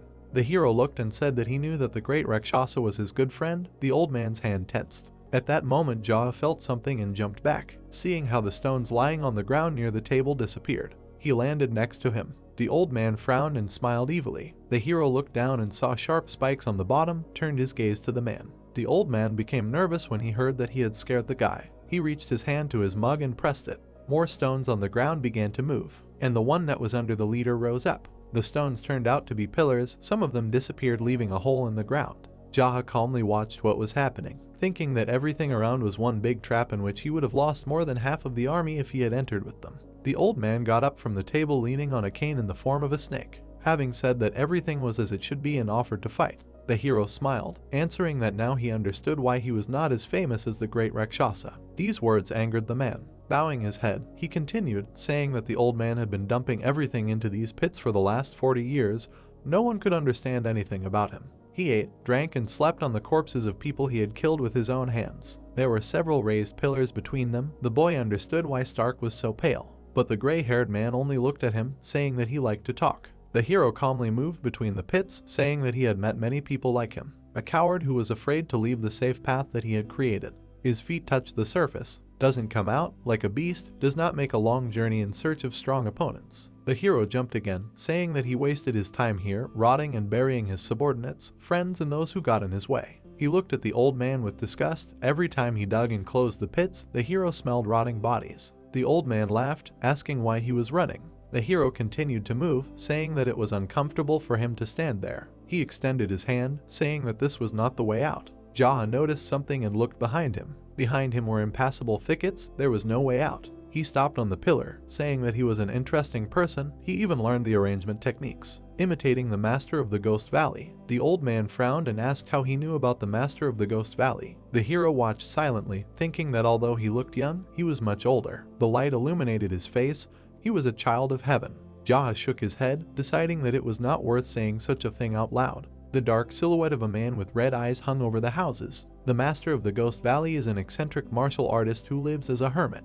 He is the founder of the terraforming technique and the arrangement technique. His name was based on his residence, the mountain estate of the Ghost Valley. The person whom the Master of Memory hates the most is the Master of the Ghost Valley. It was he who created the technique of the invulnerable golden turtle. White clouds floated above the boy. He said that the old man was much older than the master, but unfortunately for him, one of the hero's spiritual mentors was a man who had incredible contempt for people like him, who lived alone, accumulating evil inside. The old man stood near the table and asked who it was. His name was the Master of Memory. Maybe he hadn't heard of him. Jaha continued, saying that he studied martial arts under the constant reminder from him that they were created to be used on people like the old man. They were created so that any preparations of the enemy would be burned to ashes, leaving not a single ash behind. The hero put his hand to his face, noting the irony that of all people, he fell into the hands of a hero. Cute. The boy remembered how the master created fire in his hand. Smart rabbits always dig 3 holes, but his mentor said that you just need to burn all 3. The flames became brighter, and so he created the technique of the invulnerable golden turtle, the kingdom of flames. The same fire was in Jaha's hand, which shocked the old man, and he quickly moved through his trap, trying to strike the hero, but he returned. The guy looked at him closely and thought that isn't it customary in the Jianghu to silently wait until the enemy prepares the ultimate technique. White rays appeared from the swift strikes. A blurry trace was left after a sharp jump. The old man swung his sword and struck down. The long-haired man parried his blow, leaving a light beam. 3 metal arrows flew forward. The brunette saw them in surprise. However, he managed to parry them with a swift strike. The gray-haired old man flew in, attacking again. Jaha jumped back, avoiding his attack, and landed behind. His foot touched the ground. The hero's hair and clothes fluttered from the speed of his movement. He jumped out of the dust cloud raised by the explosion. The hornless dragon king threw many daggers. The blades approached, surrounding the hero. Swinging his robe, he managed to parry them. The cloth began to fall. The hovering Jaha thought regretfully about his cape. He looked at the cape pitifully, hoping that in the next life it would find a better owner and after rebirth it would be worn by the body of a beautiful lady. The guy landed on one of the cylinders. His eye was shining red. The old man looked at him in amazement and thought that the aura emanating from the hero had changed. A purple flame flickered in the center of Jaha's chest. The glow became dark purple. Looking gloomily at the man, the hero said that he was finished. He would avenge the cape. The enemy held a staff in the form of a snake and irritably asked what he was saying. The opponents stood opposite each other and were silent. Finally, the brunette, surrounded by red flashes, said that okay, he would die a little later. The gray-haired man looked at him in shock and thought, later, he literally a second ago looked like he was about to kill him. A blurry trace of the jump remained. A multitude of daggers flew forward. Jaha jumped on the cylinders, dodging, and thought that he had roughly figured out how the trap worked and believed that now he needed to be wary of poison. The old man was rapidly approaching, cursing angrily. The brunette swung his sword. The blades crossed, leaving a bright flash. The old man frowned, wondering if he was hiding his true power. Jaha looked at him resolutely. The man's gaze became even more intense. He mentally called him impudent. His hand was clutching a staff in the form of a snake. From the swing of the staff, everything was covered in blue smoke. A blurred trace of a jump. The man jumped back from the smoke to the table. The brunette was surrounded by dark red flashes, using the technique of great absorption. A dark spiral of power twisted from his chest. The power moved, approaching the smoke. The hero threw a red ball of power. Thick white smoke appeared from the explosion. The old man looked ahead in surprise, thinking how easily he got rid of the poison. The wind blew the boy's long hair. He threw the sword over his shoulder and asked mockingly, "Is that all? Will there be more trump cards?" The hornless king raised his staff and said that it was good, let him come quickly. Jaha held out his sword, saying that he did not want to. Based on what he saw, this was the safest place. The man frowned, amazed, thinking that all this time he thought he was just crazy, but he had already figured out the technique. His hand was clutching the hilt covered in red lightning. Jaha jumped, sending out red beams. The old man swung his snake-like staff sharply. Red beams flew out from the movement of the sword. The enemy blocked the attack of the red beam with difficulty. His legs trembled from the effort. The old man stared ahead tensely. The explosion threw up his clothes. Jaha sent red flashes to the white explosion. Semicircular beams flew forward. The gray-haired man gloomily clutched the staff. The hero's eye glowed red. With a sharp movement of the sword, he cut off the hand with the staff. A bright trace cut off the second hand. Bloody limbs fell to the ground. Blood dripped from the old man's shoulders. Jaha stood with a sword in his hands. A shimmering red ball appeared in the hero's palm. It hovered above his index finger. The old man looked at him in fear and asked him to stop. The hero raised his index finger with the ball up, and then with a slight movement he pointed it at the enemy. The flaming ball flew forward rapidly. The old man looked at it in horror. A loud scream was heard behind the bright burning ball. It became even brighter, hitting the platform. The hero stood at a distance, looking at the flaming ball that broke through the platform. Flashes of fire flickered around the guy. Looking with a red eye, he wished him to burn to ashes. The fire burned brightly. Jaha stood with his sword and looked at the flames and smoke. He bowed his head, and then, with a crazy look, he laughed loudly. The hero raised the flaming sword, and then he began to move, swinging the flaming sword as if dancing. With a wild look, the hero wished to burn. The fire was reflected in the boy's eye. He thought that this was the flame, a gift from the errand boy to the people of Jianghu. Behind the hero, a fire was blazing. He thought that the Zaha Inn had recently been burned to the ground, and this was just a simple and fair punishment for the old hornless dragon king for the sin he committed in front of the errand boy while in Jianghu. Jaha swung the flaming sword, hearing himself being called Great Brother. The hero looked ahead and wondered if he had someone like a younger brother. The brunette swung the sword again. He was calling himself the leader. Looking with a burning gaze, he wondered if he was the leader. Standing in the middle of the fire, the hero lowered his sword. There was thick smoke behind the guy. He said that he was just an errand boy from Liang Prefecture, a gravedigger, a master of the sickle, a loser who lost in the martial arts game. A third-rate martial artist, reflexed Kai. Looking blankly with burning eyes, he continued that he was a fish in Zhejiang. A shout was heard that it was Gunpyeong. Jaha turned around abruptly and asked, "Gunpyeong, the one from the Golden Dragon Pavilion?" Behind him stood a group of tired men. The protagonist's eye was red. He exhaled, reminding them that he told them not to interfere. Why did they come? Gunpyeong frowned angrily and shouted that everything here was on fire. What was he doing? Let him leave quickly. Jaha looked at him gloomily. The flames between the platforms suddenly died out, leaving white smoke, and then flared up again, surrounding the heroes. Jaha jumped onto the platform with the others. The brunette looked at him and asked if he was the one who burned everything down, and when he answered yes, he called him to leave. The brunette rushed past him with a crazy smile, saying yes, they would go. Gunpyeong got angry and shouted, asking why he was laughing, making him worry, and now, looking at him, the hero replied that he had burned down someone's house. He shouldn't cry. The brunette laughed, closing his eyes, and then looked at the leader and said that this is how people get Kai reflux. He thinks he understands this feeling now. Without turning around, the hero told Gunpyeong to be careful. There is nothing more terrifying than Kai reflux. He ran ahead of the group among the bright fire. The guys ran out of the burning house, and then turned around, looking at the bright fire. Gunpyeong turned to the great brother and asked what happened to the ancient hornless dragon king. Jaha replied that before the mansion burned to the ground, it happened to him. The brown-haired man closed his eyes and said that it was very good. The brunette smiled and confirmed. The guys in dark clothes stood nearby, and then everyone laughed together with the leader. Jaha turned his head and asked what happened to the actor who entered there first.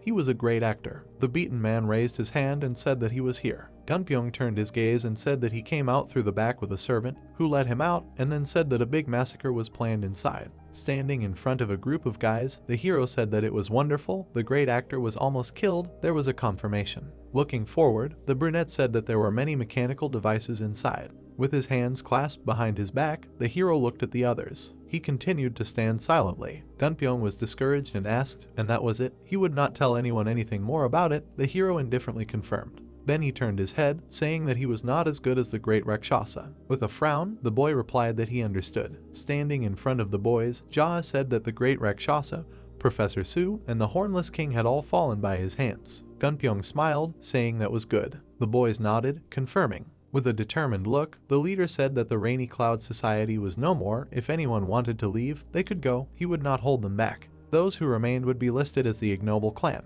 The Black Rabbit Alliance, Black Pearl Port, and the Rainy Cloud Society were all under the Ignoble Clan. One of the men raised his hand and asked, what kind of clan was this? Turning around, the long-haired man replied that it was a clan full of trash like him. This lousy clan would take over all of Jianghu, killing bad people like Professor Su along the way. The man was stunned into silence. The narrow-eyed man looked at him and asked, who was the clan leader? Looking at them confidently, Jaha said it was him. The inquirer frowned excitedly, asking, who was the leader of the Black Rabbit Union then? With the same indifferent look, the hero replied that of course it was him. Who else? The boys were silent after hearing this. Standing in front of him, the leader said that their strength had suddenly increased, but it was not particularly important.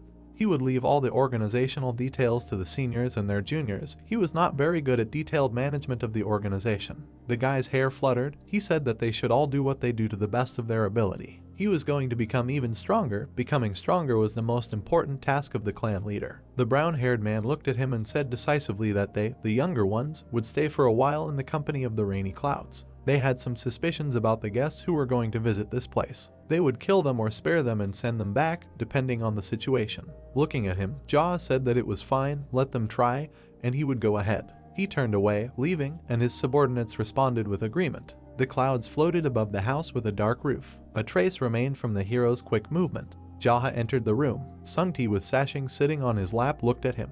Jaha sat down in a chair, asking, "Was everything okay?" The fair-haired man answered with a smile that it was. Turning to Sashing, the brunette asked if Sungti was kind to him, and heard that it was. Looking at the leader, the blonde man asked, "How did everything go?" Jaha looked at him blankly, asking again, and Sungti explained with displeasure he wanted to kill Professor Su. The brunette touched his chin, saying that yes, Professor Su was stabbed to death, and the ancient king was burned alive. In general, he sent a couple of enemies and friends of the great Rakshasa to the next world, so he will definitely not be bored there. If you think about it, you can say that they died because of Sashing. Shifting his gaze, the hero said that Sashing played an important role in all this. The dark-haired man looked at him with fear, saying that he understood. The hero leaned on his hand and looked at the interlocutors. Yu Sashing actually turned out to be Huyanqing from a family that has long studied swordsmanship. Opposite him sat Min. They both confirmed the new information. The guy pulled out a drawing with an image and said that he was looking for this person. Qing frowned and said that he would find him no matter what it cost him. The hero bowed his head and realized that he did not know him. The man looked at the leader with fear, asked for mercy, and exclaimed that he would definitely find him. He added that the guy could even poison him if he wanted. Then he would have no choice but to return for the antidote. The brunette looked at him calmly and replied that he had already killed a huge number of people today. His usual day should not end with someone's death when it already began with someone's murder. Qing lowered his head and thanked him. The young man sat in a chair. He noted that such a relationship was also good. Not everything can be decided by force. The blonde got up from the table. Jaa turned to him and asked him to bring some booze and 3 glasses. The man put the bottle down and sat back down. The interlocutors looked at each other. The hero told Huyanqing to listen carefully. The brunette leaned forward slightly and said that right now he didn't really care who he was, Huyanqing or Yu Sashing. He also didn't care whether he was a martial artist from the Huyan family of swordsmen, or a martial artist from some clan in Jianghu. The guy narrowed his eyes and said that for him, he was just a loser who had the misfortune of running into a hero. And from now on, the man would have to do whatever he told him. The swordsman looked at the young man carefully and answered in the affirmative. Jaha stuck his hand into his kimono. He abruptly thrust the dagger into the table. The others shuddered in fear. The guy held the handle and said that this was how fights to the death were conducted in his village. If they disagreed, they would simply take this dagger and kill each other with it. The men began to sweat. The manager didn't understand what had come over the chief. Jaha looked at Qing menacingly and gave him 108 days to pass on every single technique he knew, including the sword technique, walking technique, kai art, and cultivation technique to Sungti's head. The guest and the blonde shuddered in surprise. The man nodded, puzzled. The manager frowned and asked the boss how he could learn all the fighting techniques in just 108 days. The young man narrowed his eyes and turned to his subordinate. The latter tensed up. The brunette's eyes flashed. He asked if the blonde wanted to die, since the hero had just said that this was a fight to the death. Sungti sweated and tried to say something. The guy looked at him gloomily. The man turned pale and found nothing to say in response. Jaha looked at the two and told them both to get up at the rabbit's hour, then breakfast, training, lunch, training, dinner, and some rest. The men looked at the leader. He continued that if they tried to go out or run away during the break, he would consider it a challenge to a mortal battle and kill them both with his own hands. A red aura surrounded the young man. The hero suggested that they pull out this dagger and stab him with it if they disagreed on something. The subordinates sweated heavily, but remained silent. The brunette looked at Huyanqing and said that since his kai was stolen by him, he could slowly restore it during the breaks, or just rest. Jaha looked closely at the swordsman and reminded him of the 108-day period. It was a lot and at the same time not that much time. The guy did not ask to teach his subject literally everything, but they had to become at least 108 days stronger than before. The blonde turned to the leader and asked how he was going to evaluate whether they had become exactly 108 days stronger. The leader looked at him menacingly and said that if he had any complaints, the blade was still in the table. Let him take it out and cut. The man frowned and explained that it was just a question. The blonde thought that the master was asking to cut him for everything he said. Hu Yincheng raised his head and turned to the main character. He noted that such a period was too short even to learn just one sword technique. Sungti glared at the owner with irritation. The leader crossed his arms and replied that although the blonde was a parasite, he was not exactly an idiot. The subordinate could not understand whether the leader was praising him or trashing him. The brunette turned his gaze to the swordsman and said that everything depended only on him, whether the man would teach him sword techniques or something else. The interlocutor frowned and wanted to make an argument related to the Huyan family of swordsmen. The hero looked away and interrupted the man. The guy said that he didn't care about his family. If he didn't want to teach, the knife on the table was waiting for its time, or he could lie down and the guy would stab him. The swordsman nodded silently. Jaha turned to Sungti and advised him to die and not hang around his neck if he didn't want to learn. And if the blonde didn't like the options, he could take out a knife and cut. Although, to be honest, they would stab him. The subordinate crossed his arms and frowned. All three sat silently at the table. The blonde raised his hand and said that he agreed with everything. Ching exhaled and looked at the new master. He said that he would teach everything. The hero looked at them and concluded that at least they had come to something. The guy pulled out a dagger and made a small cut on his finger. The young man dripped blood into a bottle. Then he handed the knife to the subordinate. Sungti narrowed his eyes and asked why he was shoving a dagger at him. The hero stared at his interlocutor in silence. The blonde obediently cut his finger and dripped blood into the bottle. The swordsman did the same. The hero poured the drink into glasses and said that it contained the blood of 3 men who had survived a fight to the death. The interlocutors looked at him in silence. The guy announced that, according to the pact, teacher Hu Yincheng would teach his student Sungti, devoting himself with all his soul and body to this for the next 108 days. And also, student Cha Sungti would study the techniques of his teacher, filling himself with respect in the following period. Jaha put the bottle on the table and looked at them. The leader said that he swears before the God of heaven and earth that he will end the lives of the 2 who made the pact with this beautiful dagger if they are naive about the duties of the pact or show insincerity as the overseers of this pact. The men turned pale. The hero held out his glass and asked if they swear to follow the pact. The interlocutors raised their cups and said that they swear. All 3 drank the drink. The boy put down the empty glass and smiled. He said that from tomorrow onwards they would have to undergo severe training, but for now they should enjoy a fine feast. The blonde looked at the master and said that there was no one to cook for them now because the servants had gone to Liang Prefecture and most of the subordinates were still in the Rainy Cloud Company. The young man leaned on his arm and thought that after killing Professor Su and the Hornless Dragon King, he was faced with the problem of not knowing what to have for dinner. What a dilemma. The door opened and Red Monkey walked in with a bag. She smiled and said that she had brought some dumplings that she had bought on the way back. The hero stared at her in surprise. The girl showed him what she had bought and muttered that she didn't know which ones the leaders liked better, so they had both the meat and vegetable ones. She had also brought some sweet and sour chicken fillet, which would go well with the drink. Hu Yincheng and Sungti applauded her. Everyone looked happily at the newcomer. Jaha spread his arms and announced that from now on, the 4 heavenly generals would be White Tiger, Green Dragon, White Rooster, and Red Monkey. The girl narrowed her eyes and asked if this was really out of the blue. The hero nodded decisively. The 4 of them sat at the table and ate. Jaha looked at Red Monkey and asked if she knew how to make noodles. The girl smiled and replied that she would have some for the master when she finished. The hero looked at her contentedly and replied that it was excellent. Sungti turned to the girl and raised his hand to ask for some for himself. Red Monkey agreed. Hu Yincheng shuddered and noticed the looks on him. He began to sweat and wondered if, even though he was a prisoner, everyone wanted him to ask too. The people present continued to look at him. The man lowered his head and said that he was full. The hero frowned and noted that this was a lie. The guy asked Red Monkey to make 3 servings. The girl stood up from the table and obediently agreed. The brunette looked ahead thoughtfully and thought that Jianghu, filled to the brim with men, was nothing more than hell. The young man looked questioningly at the swordsman. He was eating and crying. Jaha leaned over to the blonde and asked what was wrong. Sungti assumed that the man was crying from the wonderful taste of those meat buns. He was surprised that his interlocutor was crying so much over a bowl of noodles after he had finished the battle so fearlessly. The blonde suddenly fell silent and looked away, remembering that Hu Yincheng would be his teacher and he should stop teasing him.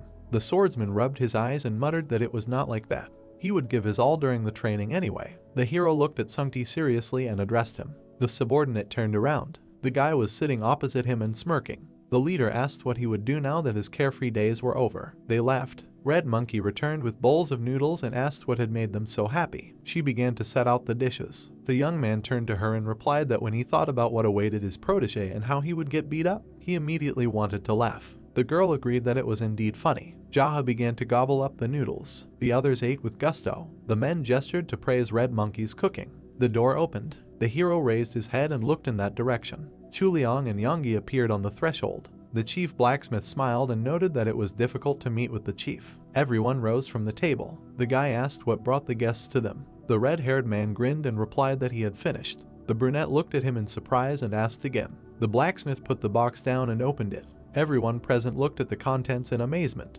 There was a sword lying there. The hero examined it carefully and thought that the weapon was a little shorter than he expected. It turned out that the man could not get enough metal that he wanted. The young man smiled and thought that he hadn't received such a gift for a long time. The unfinished nature of this sword could be felt in the heart of their forge. Chuliang gestured with his hand and offered to bear the blade. The boy took the weapon and took it out of its sheath. He looked closely at the blade. The blacksmith watched the boy swing the sword and asked if he liked it. Jaha answered in the affirmative. The master came closer. The hero turned his head to Huyanqing, who shuddered. The red-haired man asked if there was anything the leader could use to test the sharpness of the sword. The swordsman jumped back and abruptly hit his head on the floor, begging for mercy. Everyone looked at him in surprise. The brunette asked why he would kill him at all. He took out an old blade and said that this was the only way to test it. The blacksmith narrowed his eyes and asked if the boy really wanted to lose such a good sword. The hero directed energy into both blades, and they began to glow. The young man crossed them. A ringing sound was heard and the blade flew off.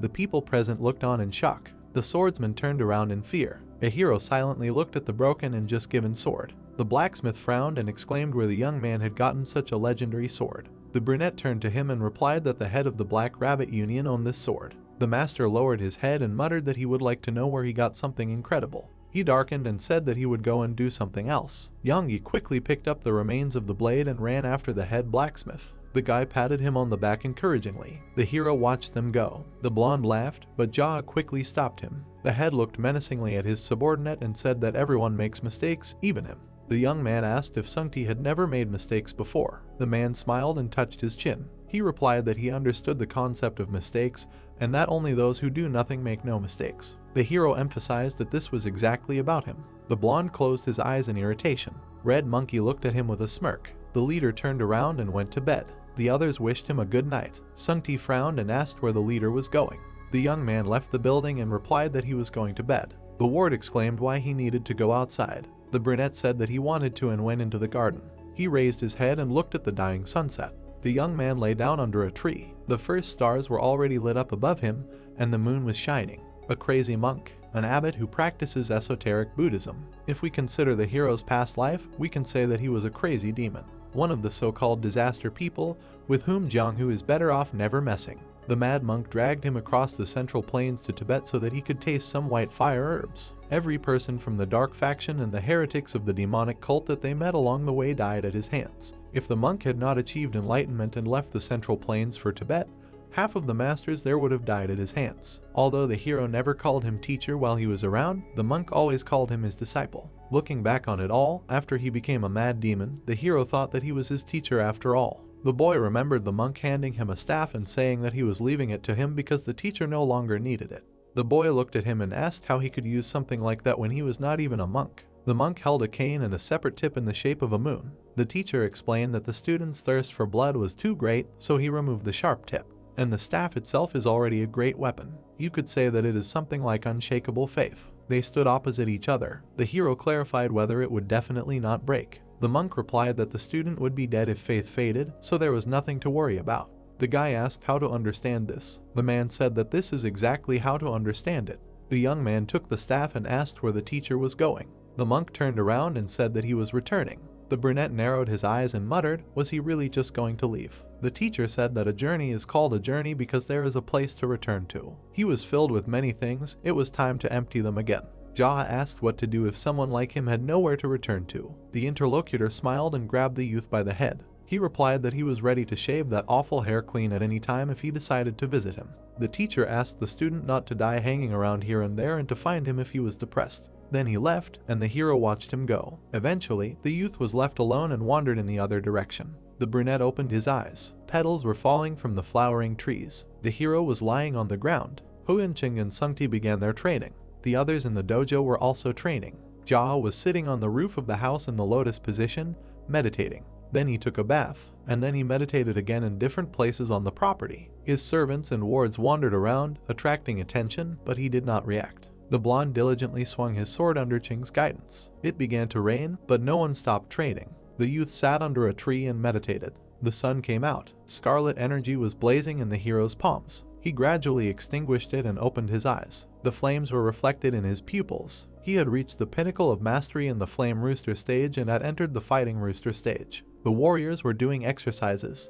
They noticed the leader approaching them. The guy butted into the ranks of the men and demanded to train, ignoring him. Gunpyeong looked at him nervously and wondered what he was trying to do. The hero took a fighting stance and began to train with everyone. Then he sat down to cultivate again. This was repeated several times. The young man was sitting under a tree in meditation. Sungti approached him and said that 108 days had passed. The blonde had noticeably matured and had a stubble. Jaha looked at him carefully and asked if he felt that he had become stronger. The man smiled and said that he had become incomparably stronger compared to his past self. Hu Yinqing approached them. The hero looked at him and asked if his protege had really become stronger. The swordsman looked at the gentleman seriously and replied that he had at least become a master of the sword. Although not much time had passed, he had learned the basic principles and stances of the agile ghost sword. Ching had also passed on the cultivation technique to him, and in the evenings they would accumulate internal energy together. Sungti's internal storage had formed itself, and he had learned how to use the internal energy from it.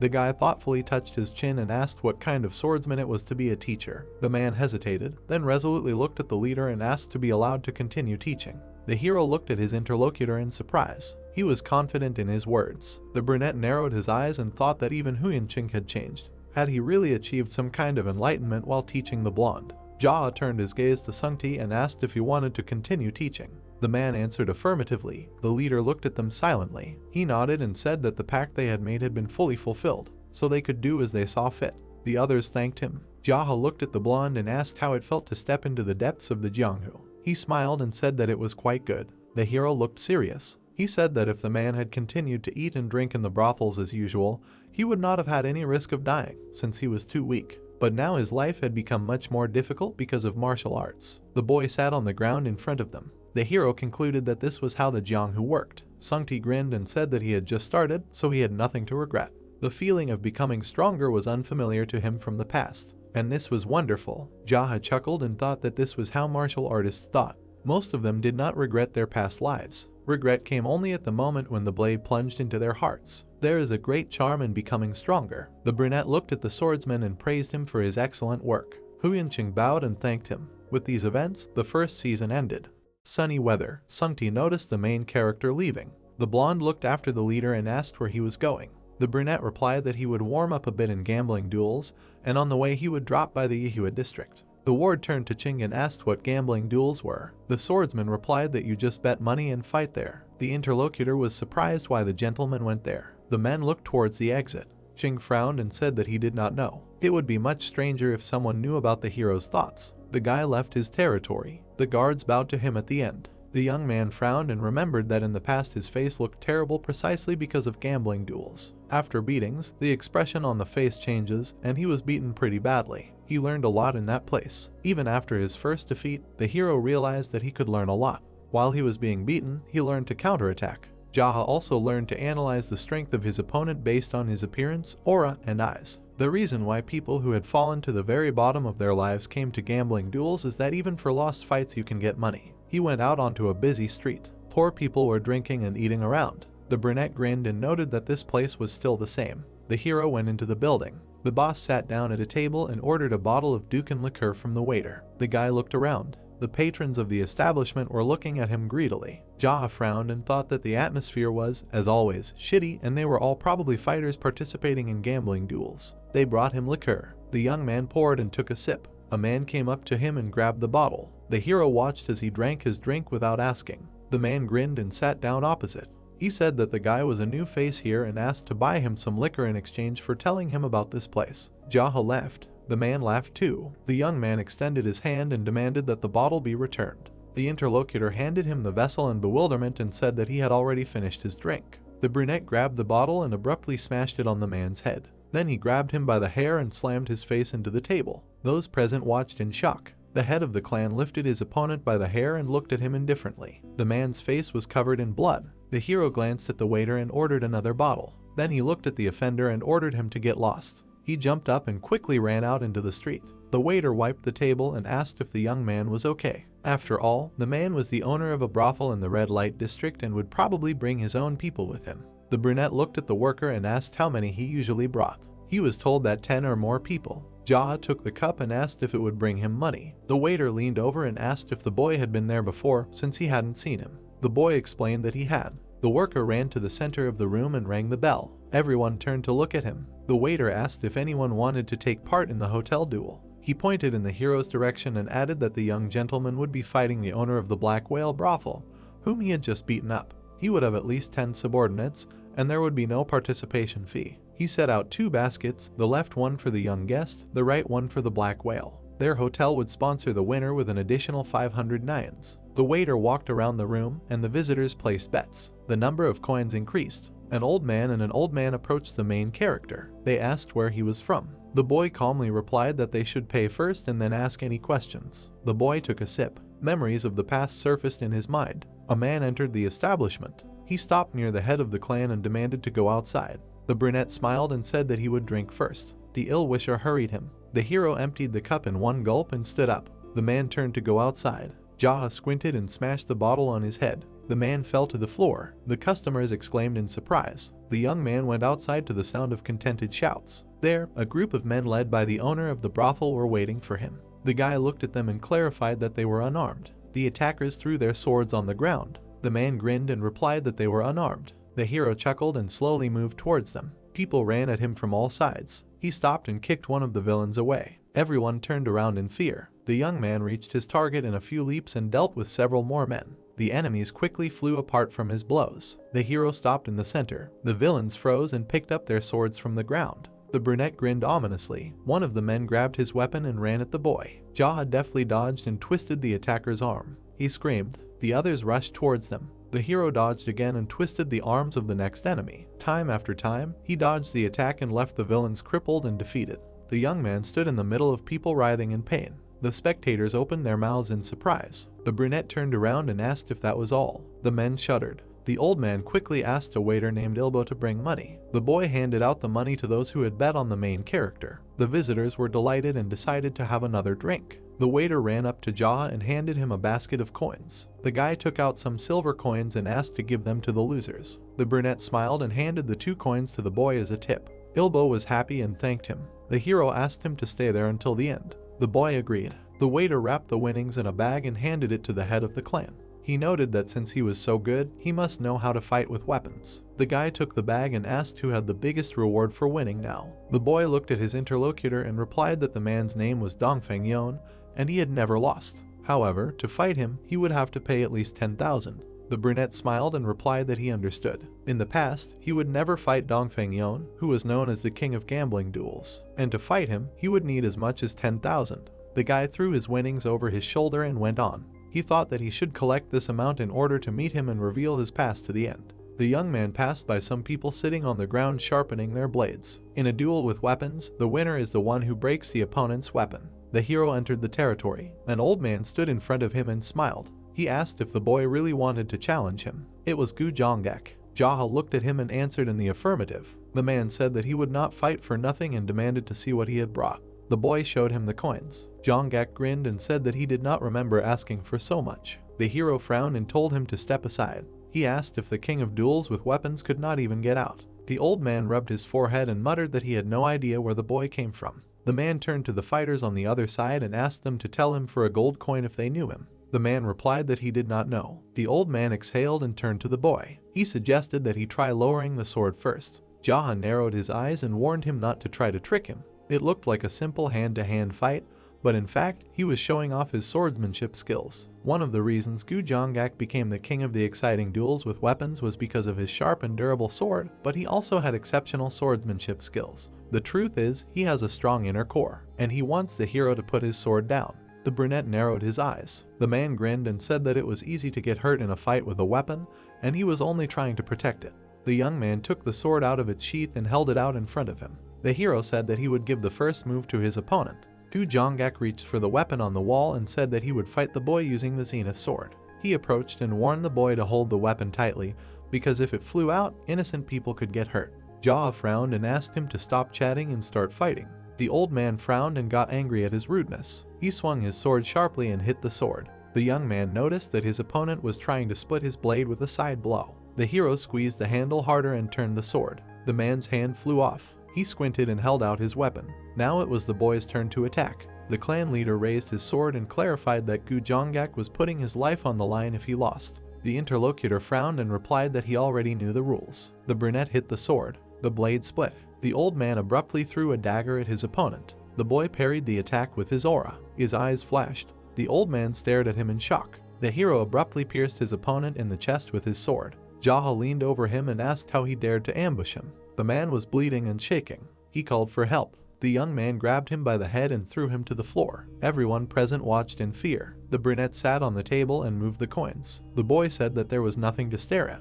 There was a rule that if you cheat, you would be punished accordingly. The hero sorted through the coins and asked why they hadn't stopped the old man when they saw that he had attacked first. The clan leader turned around. Everyone had turned pale and were sweating. The boy exhaled and muttered that they were dishonorable. The battle hall. In the center of the room, a battle was taking place between two men. The fans were cheering. In duels, people fight by showing only their strength. In such cases, it is forbidden to use poison. The hero put the bag of money on the table. The old man glanced at him. In the arena, a man fell face down. The crowd held. People were discussing that someone dared to challenge Dongfeng Yon. The man with the fan narrowed his eyes. Some information was brought to him. It was the leader of the battle hall, Pyang. He exchanged glances with the protagonist. Pyang asked if the boy really wanted to fight the man. Jia confirmed that he had issued a challenge. The man shrugged and said that another ignorant bum wanted to lose his money. He called for applause for his stupidity. The hall was silent. Pyang smiled and waved his fan.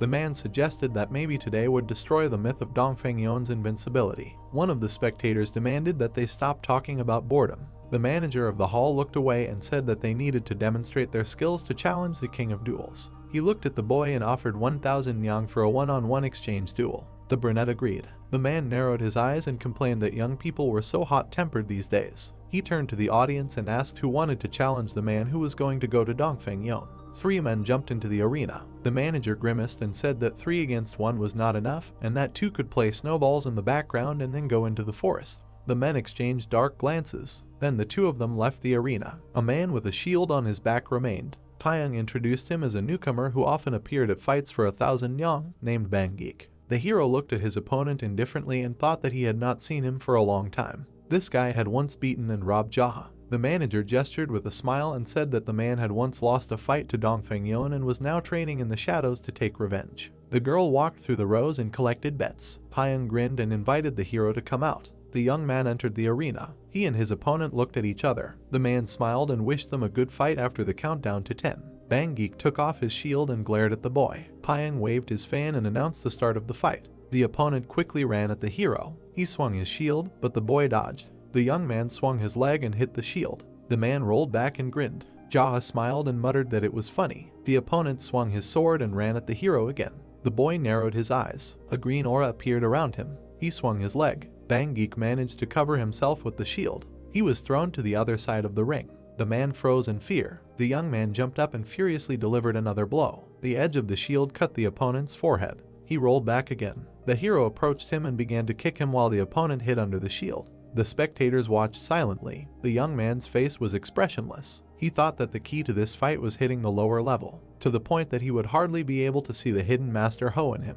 Banggeek closed his eyes and held his shield. The brunette looked down at him and muttered that he had turned into an arrogant turtle. His eyes flashed. He kicked again. The man shouted that he surrendered. Jaha stopped. The boy turned to the manager of the hall and demanded his money. The man gritted his teeth and frowned. Pyang pointed a finger at him and asked if it would not be good to show off his skills further. The hero glared at him and demanded that he stop talking like someone he did not know and just watch the fights, unless he wanted to get beaten up himself. The manager clutched his fan in displeasure. Jaha swung it and said that he had warned him. Pyang raised his fan and declared that the boy had won. The crowd held. The hero turned around. Among the spectators, he saw a waiter from the hotel. The boy squinted and thought that he must have been placing bets. The manager held out his fan and said that even if the hero was eager to fight Dongfeng Yon right now, they should bring in other fighters today for greater success. The man frowned and said that they would hold a big party for him to rest and relax, and then organize the fight tomorrow. The brunette looked at him and asked why not now. The man advised him to work on his tone of voice. Jaha looked at him and said that if he wanted the boy to speak differently, it would cost him 2,000 yang.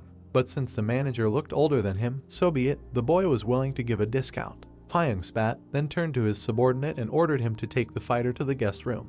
The manager headed in the other direction. The Geek wiped away the blood and advised the boy to be careful with him. The brunette looked at him and said that common soldiers use beauty and deception. The man was surprised and asked if the boy had been here before. The hero asked if the other man had ever left the place. He answered negatively. The servant brought the young man his winnings. Jia threw one coin to his opponent. He looked back questioningly. The brunette smiled and said that the man was not in the best condition, so he should eat some hot rice to feel better and not talk about meaningless things when he himself did not even have the skills. The head of the clan turned around and left under the surprised gaze of his opponent. The guy narrowed his eyes and thought that once these words were spoken to him and advised not to take up arms and not to start being rude if he did not have enough skills for a quarrel. A room for honorable guests. The servant asked the hero to enter. The young man was mentally surprised that they would treat him normally. He went inside. A fair-haired girl bowed to him and said that she would follow his orders. She smiled and introduced herself as Biksoa. The blonde came closer and asked to speak if the young man needed anything, for example, to provide clothes, weapons, food and drinks according to his preferences. The brunette looked at her and asked if there would be poison in the food. She answered negatively. He smiled and asked why not, because if she tried hard, the hero would pay more. The girl asked if he really didn't want to win. They stood opposite each other. Jaha answered that he didn't want to, because having an undefeated player would attract more than others. A gambling fighter, raised by the same, a mentor invited from the outside, Dongfeng Yon, who was dared to challenge. All these people are ready to put their fortune on the line. Soa smiled and asked what the hero would like to drink if the food was not to his taste. The brunette answered that he only drinks rice soy. The blonde promised to cook. The guy asked if it was free. The interlocutor answered affirmatively. She looked at him in confusion. The young man asked again if it would be poisoned. The blonde assured him that it would not. Soa smiled and said that she would be back soon and asked if she should bring girls. The hero looked at her in bewilderment and asked again.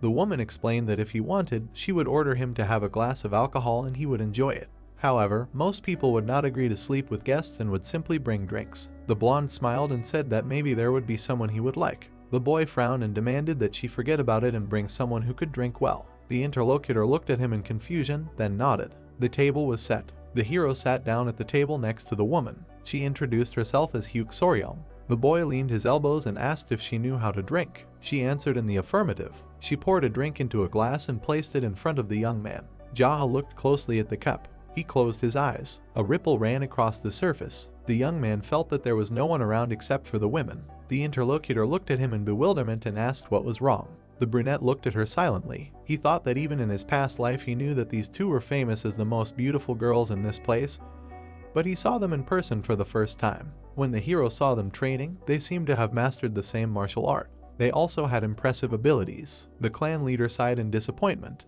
He expected something more, given their exceptional beauty. The guy took the bottle and poured his companion some too. She thanked him and took the cup. The hero squinted, then with a sharp movement hit several points on her neck. Soryong froze in fear and could not move. The young man took out the ornament from her hair and found some kind of powder in a bead. He smiled and asked if it was medicinal powder. The woman was trembling. The hero asked if he would die if he drank it and what she was going to do with it.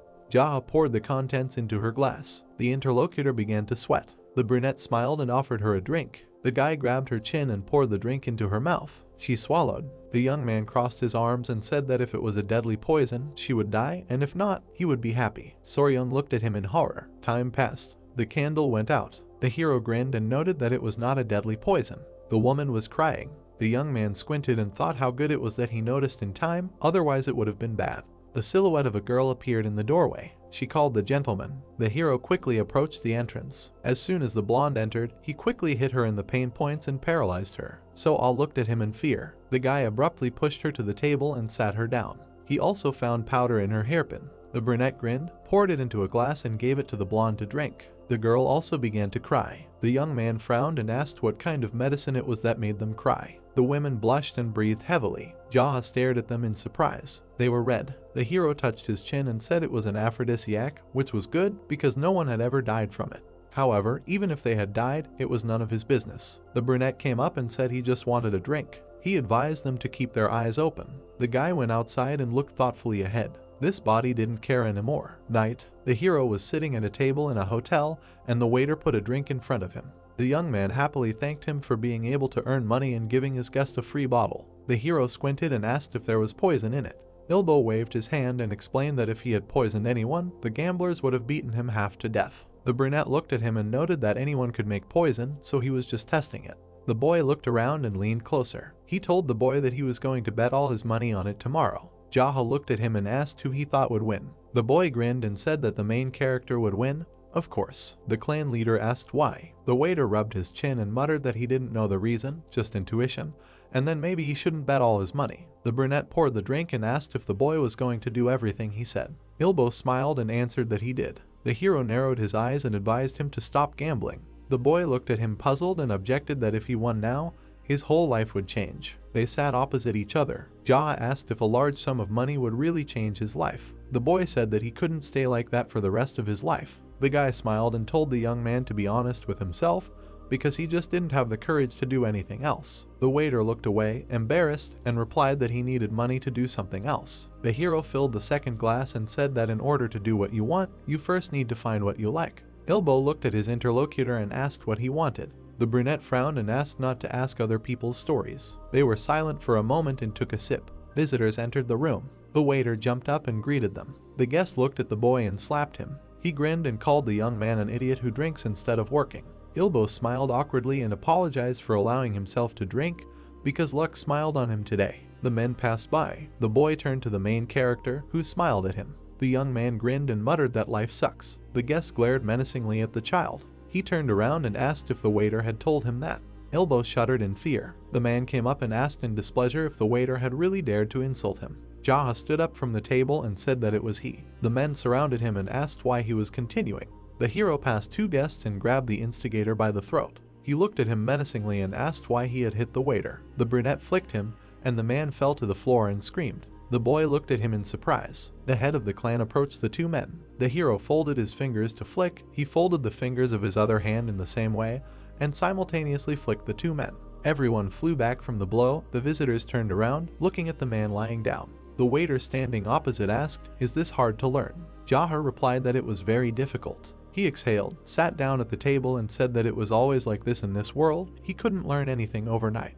He looked up at Jaha and asked if they had ever met before. He replied that he hadn't. Thoughtfully, touching his finger, the servant said that he seemed familiar to him. If he left, where would he be able to find him later? Anyway, if the hero won tomorrow, he didn't think he would stay here. Looking at the young man, the brunette said that he couldn't tell him, he was too weak. With a pitiful look, he replied that it was because he hadn't studied martial arts. Jaha took a sip of alcohol. Sitting across the table, he said that even a person who hadn't studied martial arts could be strong. But this was different? The brown-haired man asked if he really thought so. And then he cried out in alarm when the hero thanked him for the drink, pouring another one, and said that it was not that he wanted to become a strong man, but he was just speaking honestly because he thought his life would be better if he served him. Jaha extended his palm, saying that he would give him one task: let him come to his room tomorrow and tell the elite masters to gather here.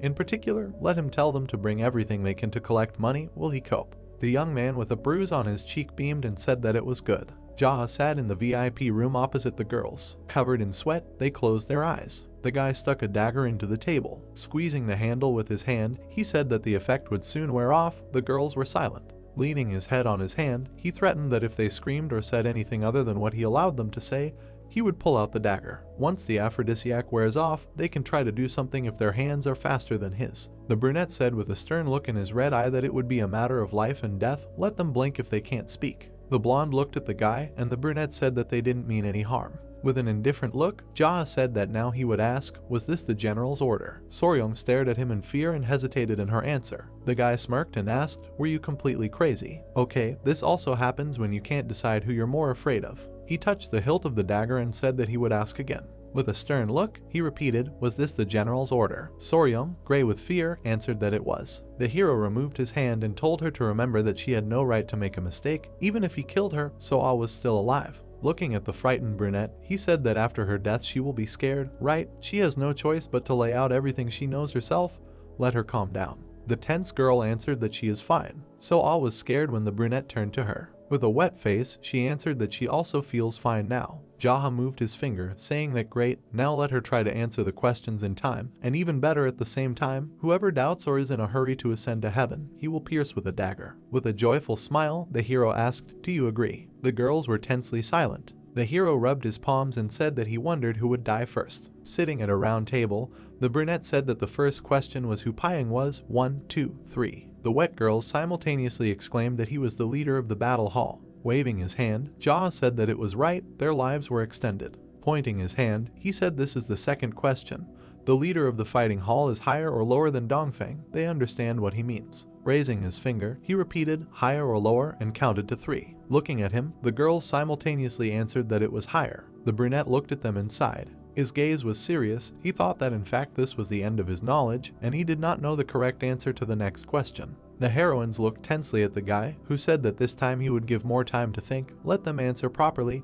Who is the king of duels? With a serious look, Jaha counted to 3. So-ah clenched her fist and answered at the same time as her friend, Aoyangbok. The guy looked surprised and asked again, the owner of the inn. The frightened girls answered that yes. The hero hummed understandingly and thought that he was known as a person who did not make enemies.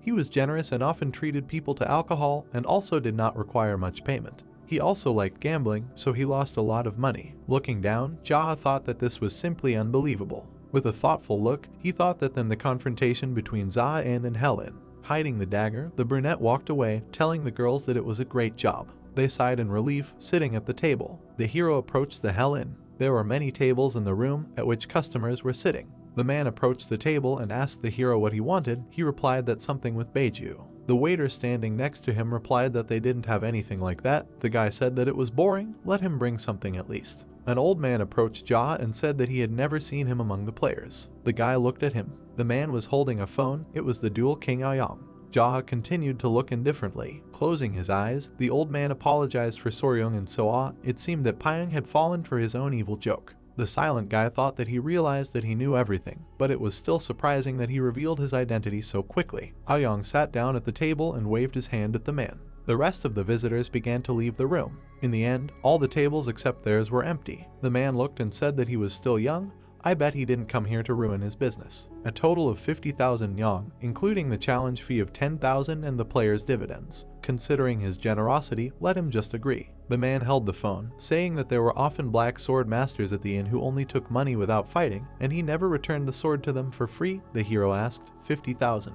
Aoyang smiled and confirmed it. Jaha looked at him seriously and asked, didn't most of the people who competed with Dongfeng die?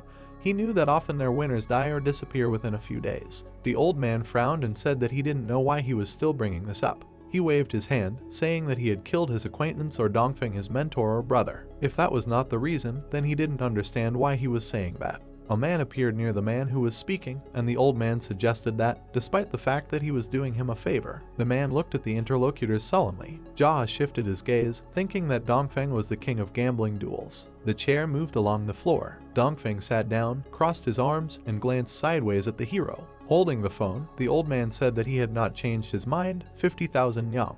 Dongfeng looked at him indignantly and asked why he was giving him this. The old man told him to shut up, saying that he was still his guest. Jaha smirked, saying that they were not gambling, but cheating. Aoyang, sitting opposite, said, isn't it like this everywhere? This is the difference between big and small businesses. Big money is primarily based on cheating. Jaha replied that compared to his tricks, the others were quite innocent. The old man looked at him and said that if his business was damaged, he would raise the price. The boy tapped his finger on the table. He continued to tap and said that the biggest problem was that it was fun and hard to stop, but if people stopped, he would be penniless, right? Aoyang frowned and said that he knew very well. With a small smile, Jaha said that there was a legitimate aspect to the duel, but cheating was different. He regularly paid the neighboring island factions and landowners not to reveal him, only because he could afford to throw money around. Touching his lips, the brunette continued that one day, even if the owner of someone else's house spent all his fortune, he would also die. It would be natural for it to happen here. The surrounding islands received money from them and expanded their power. Aoyang looked grimly, saying that they did not do it openly, so they were difficult to detect. Jaha said with a serious expression that they were great in many ways. The old man offered to look at him calmly and asked, are you not ready for negotiations? The guy slapped his palm on the table and said that yes, what started as a gamble should end accordingly, they will play. Aoyang looked at him in amazement and asked, cheating in a game? What is he talking about? Shifting his gaze, the brunette ordered everyone to put everything against him. The old man's eyes widened in amazement and asked, what? The hero smiled and said that if he loses, he will die, and if he wins, he will take everything. What does he think about this? The gray-haired man frowned and remained silent. Jaha looked at him and asked, is he confused because it is too profitable for him, or is he afraid of losing everything at once? With a gloomy look, Aoyang asked, what if he refuses? Looking at him, the brunette replied that he would not advise it, because then he would suffer even more losses. With a gloomy look, the old man answered sarcastically. Jaha indifferently replied that tomorrow there would be a crowd of his people here, so he should consider that tonight was his golden ticket. Aoyang was sullenly silent. Dongfeng looked at the old man and said that he was crazy, he should just refuse him. The brunette turned to the old man, saying that he had long wanted to ask about something. He looked at him and asked, "What about?" The hero waved his hand and said that he hides his identity, gets the fighters drunk, uses girls and adds all sorts of powders to them. In general, he does everything to turn them into vegetables and then puts them to fight against Dongfeng. Touching his chin, he continued that if he suddenly loses, he begins to pursue the winners, eventually killing them. And he lives on the money he earns as if nothing happened, continues to give the fighters free alcohol, pretending to be innocent while paying bribes to the powers that be. Sitting across the table, Jaha asked, and because of all this shit he was called the king of duels. Aoyang looked sternly ahead, and then he asked, saying that he still does not understand, if he is so confident in himself, then why does not he just kill them right now? It would be more profitable for him. Looking at him darkly, the hero asked who he was to judge this. Does he think that since they both own hotels, then they are somehow similar? The man frowned and mentally asked again, both own hotels. Looking at him, the brunette continued that it does not matter. He has profited from people all his life, so why does not he at least play fair for once? Let him stop thinking about idiotic tricks that can be pulled. Dongfeng glared at him. Picking up the phone, Aoyang asked, "Who is the owner of the inn? Who is he anyway?" With an indifferent look, Jaha replied that he is the owner of Zaha Inn. The old man frowned, repeating the name to himself. Dongfeng crossed his arms and asked, "Where is this anyway?" Looking at the hero, the old man replied that he agreed he would gather people and come to the arena. It was very tempting, but the main thing was that he himself would not regret it later. The brunette nodded and replied that living without regrets was another virtue of strong people. Standing up, Jaha said that it was time for them to go. Dongfeng also stood up and said that he could not believe that he would soon kill such a strange guy like him. Turning his gaze to him, the hero noticed that it sounded almost impressive. His nickname was the king of gambling fights. He looked very serious. This is really cool. Dongfeng angrily clenched his teeth, calling him names. Looking at the fighter, Aoyang said to release all the anger in the arena. With a wild smile, Dongfeng promised to make him beg for mercy. The man looked at the group of people walking. He looked surprised and asked, "What is going on here?" Dongfeng crossed his arms and without turning around, ordered to order everyone to gather in the arena. The man asked in surprise, "Everyone?" Looking with a red eye, the man answered that yes, now. A group of people were walking down the street. The leg stopped. Jaha looked straight ahead. Dongfeng stood with his arms crossed, and there were many people behind him. He said that there was no turning back. With a sharp swing, the brunette hit several people in the face at once and ordered them to get out of the way. He approached a candy stand and asked the seller to make him one lollipop. Taking the balls on a stick, the hero threw a coin and said that he did not need change. The seller looked at the silver in his hands in surprise and thanked him. Dongfeng watched in anger as the guy indifferently ate the candy, saying how long it had been since he ate it. He angrily clenched his teeth until he trembled. The man standing behind him asked discontentedly what he had arranged here. Their fight was scheduled for tomorrow. Pyong was scared when the fighter, without turning around, told him to shut up. Holding the candy stick, Jaha confirmed that it was better to shut up because he was just a worthless manager. The man grimaced in displeasure. Putting his hand on his hip, the fighter said that the old man ordered to finish him off. The hero twirled the stick in his hand and asked if he was seriously going to hide behind their backs. Sometimes he doubted whether he was really the king of gambling fights, in which case it was easier to put a crown on a dog or a cow. Dongfeng trembled in anger. The people in the stands looked at those standing in the arena. Jaha twisted his shoulder, warming up his hand. The old man pointed his hand and asked Pyong what this was. He replied that today they were just spectators.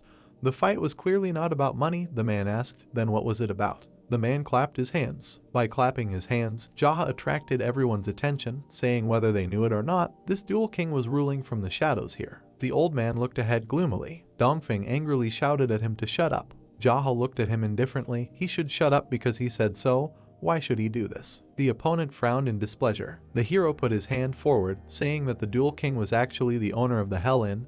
Everyone knew who he was talking about, right? The spectators in the stands were talking in surprise. The owner of the hotel, Aoyang. Is it true? Does he want to say that the old man is the king of the duel? Jaha put his hand on his hip and said that now he will fight this whole crowd, including the king alone. If he loses, they can continue to have fun with them, but if he wins, then everything he has will belong to him. The old man looked at the hero tensely. Dongfeng was angry. Jaha pointed his finger forward. Pointing his finger, the brunette said that this man is not here for nothing, he is his servant. If he fought only with his abilities, he would have died long ago. There was a crowd of people behind the fighter. Continuing to point his finger, the brunette said that he will allow the rest to save their lives. If someone is afraid, let them leave here and go to the spectator's place. The crowd behind the fighter remained standing. Pointing at them, Jaha asked, "Are there any volunteers?" He grinned and said that it was time to start the show. The frightened man was reflected in the blade. Holding the sword, Jaha walked forward. The people standing behind Dongfeng sighed in fear. The hero looked at them in surprise, and then put the sword back into the sheath. Looking down, he thought that it was pointless to waste his strength on majestic techniques like the plum blossom sword to kill these people. Dongfeng trembled angrily, clenching his teeth. He stretched out his hand and ordered the others to kill him. A glow of fire appeared around his palms. Jaha stood in a fighting stance surrounded by flashes. With a swift movement, he struck one after another. Moving forward, he grimly thought that his family had been poor for as long as he could remember. Jaha extended his fist, sending out coils of power, and thought that a man who achieved everything from the depths of despair. The opponents fell, knocked down by the blow. The hero dodged the attack with a whip. The next opponent swung his spear at him. With a sharp movement of his hand, the guy threw them back. Looking grimly ahead, he finished the thought that it was him. Jaha hit the man in the point of the neck. Then he crouched, dodging the attack of the next. The screaming man approached him. The hero quickly swung his palms surrounded by fire, and then, putting them forward, he threw the men back with a wave of force. The crowd stood, surrounding him. Defeated opponents lay on the floor. Dongfeng, frowning grimly, ordered everyone to step back, because pawns are useless. Trembling people ran away, and he stood straight. The bandits gathered behind him. Looking at them, the hero thought that all these people had been fighting in passionate duels for a long time. The man grinned. The second licked his knife. Jaha thought that most of them were familiar to him. He knew their fighting style, as well as their personalities. He began to take out his sword from its sheath. Holding the weapon, the guy thought gloomily that among them there were those whom he should finish off with his own hands. The opponents looked at this with excitement. One of them asked why he drew his sword again. Jaha quickly rushed forward. The look of his red eyes was calm. He looked at the man with a wide chin and thought that this was an evil-faced demon. In his past life he had committed all possible sins, and he would start with him. People ran away from the approaching brunette. Turning around, the evil-faced demon held the weapon and asked why he suddenly rushed after him. Instead of answering, Jaha attacked him. Blood splashed in all directions. The spectators looked at this in surprise. Even Dongfeng was amazed. The man's body fell to the ground separately from his head. Jaha stood with his back, illuminated by pink light. His face was stained with blood. He said that it turns out that there is someone else here whom he must kill. He pointed his sword at the man who was looking back and ordered him to step aside. The man pointed his finger at himself in alarm, and the hero confirmed that yes, he was the one who needed to leave. A narrow-eyed man with a bandage stood behind him. Looking at him, the blood-stained brunette ordered him to come closer. The frightened man trembled. Looking at him, Jaha thought that this sly man was killing his fellow betters for no apparent reason. Sweat was running down the frightened man's face. He abruptly rushed to run away, pushing the others aside. Jaha crouched down, picking up a knife. With a sharp movement of his hand, he quickly threw it. The weapon pierced the man's body and fumbled with the wall, breaking it. The people's mouths opened in shock. Angry Dongfeng held swords in both hands. He rushed forward. The hero managed to block his attacks with his sword. Bright marks remained from the movement of the blades. Jaha swung his sword next to the enemy, while two more were approaching him from behind. The brown-haired men crossed their swords as they attacked. The hero jumped high into the air. Dongfeng and Pyong looked at him tensely. From above, the hero saw figures raising their heads. The guy's face was stained with blood. He was looking down. His sword was burning with fire. Jaha spun in the air. His body was engulfed in flames. A fiery rain fell from the fiery whirlwind. The enemy opened his eyes in shock. People screamed, struck by the fiery attacks. Jaha landed next to the man. With a swift movement of the sword, he cut off Pyong's head. It fell next to his feet. The brunette stood surrounded by blood. He looked ahead with shining red eyes. Everyone watched in horror. People were scared. They did not understand what was happening. His opponent was holding his hand, dripping with blood. The brunette waved his fan. He straightened it and looked at his opponent. Then he raised his head and said arrogantly that these people were pathetic bastards. He scratched his head and added that he was right. He was pathetic once too. The others watched him. We just kept silent. After that, he waved his fan again. He raised his hand and said that the years, like rivers, flow through his fingers, 30 years lost in the pit of the author. The observers were surprised. They did not understand why this man suddenly began to sing. Then the man raised his hand and continued. His hair was black as the night sky, but by the end of the journey it had turned white. The crowd began to sing along, lost all the money earned in hard work. The brunette lowered his head and added, "Lost it all." Again he moved his hand to the side, but did he lose only his money? The people finished singing, "Of course not." The guy lowered his head and used everything, the money of friends, even his relatives he did not hesitate to rob, and in the end, returning home some time later, no one cared about him. The rival looked at him and wondered what was happening to everyone. Why did they start singing with him? The crowd continued to sing along, and then, taking the money hidden in the closet, he rushed into the gambling pit. The whole area, every single one, all their eyes were directed at him with contempt. The men continued to sing. Everyone he had the good fortune to meet looked after him with contempt. The master raised his hand. "Tell everyone, tell him that he will not see him again, because he must have already died in a gambling bay, but he did not even in a gambling pit, so why does he see playing cards in front of him?" He stood in front of the crowd and sang, "It must be all the goddess of fortune," smiling, looking after him. "Maybe today is that day, that very rare day, when luck is on his side." The stands sang along with him. "Maybe today is that day, that very rare day, when luck is on his side. Today the goddess of fortune is on his side." The leader hit his hand with a fan and looked down. The people in front of him fell silent, after which the brunette looked at them from under his brows and said, "But the goddess of fortune is not on their side." The people were shocked. The guy lowered his head and added that from today, this place is closing, and they, idiots, have to leave. They are closed. The men just looked at him silently. After that, the young man raised his head and ordered everyone to get lost. The people began to run from there headlong. The master approached the old man and asked if he seriously decided that he would win if all his subordinates went into the arena with him. The old man looked at him and remained silent. Then the guy added, "Does he understand what situation he is in now? Doesn't he think it would be nice to warm up in a battle with someone like him, after endless battles with guys who were pumped with aphrodisiacs?" The man looked at him and replied that the young man should listen to him. Before coming here, he sent a letter to the Southern Association of the Ming Dynasty. The guy asked again. Sadik raised his head and said yes. He said that now it would be difficult for them to pay tribute, since someone spoke out against it. A simple letter, but they would come to see what was going on here. Then, when asked why, he smiled and replied that over the years he had paid them a very solid sum. The brunette raised his head and said that everything was clear to him. The rival came up and asked if he really decided that if he destroyed this place, then all the money would end up in his pocket.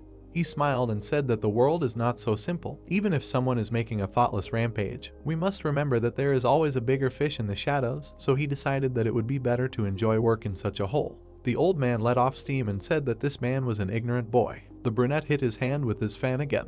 He swung and struck. His eyes were burning with rage. He noticed that his sword was broken in half. There was blood all around. The old man was in shock. They looked at each other. Then the man lowered his head and asked what he said. That from the hotel Zach. He ran straight at him. He stretched his hand forward and was ready to attack. Thick smoke rose. The walls also cracked. The two clashed palms. The blow was very powerful. The brunette looked at him and said that now he knew whether the old man was generous or not. He frowned and added that if a gambling house wanted to succeed, then everything was simple. The owner's direct and duty was to be generous. Aoyang was surprised. He understood his head and asked who this man was. Did he really know him? The guy smiled and said that he was just an errand boy from the Zaha Hotel. The old man asked again in surprise, an errand boy. Then the guy simply struck the great absorption technique. The man did not know what to do. He began to scream from the pain that enveloped him. Then he fell to the ground. He sat on his knees in front of the brunette. The young man looked at him. The old man raised his head and said that the Ming Dynasty would not let him get away with this. The guy looked at him and told him to just shut up,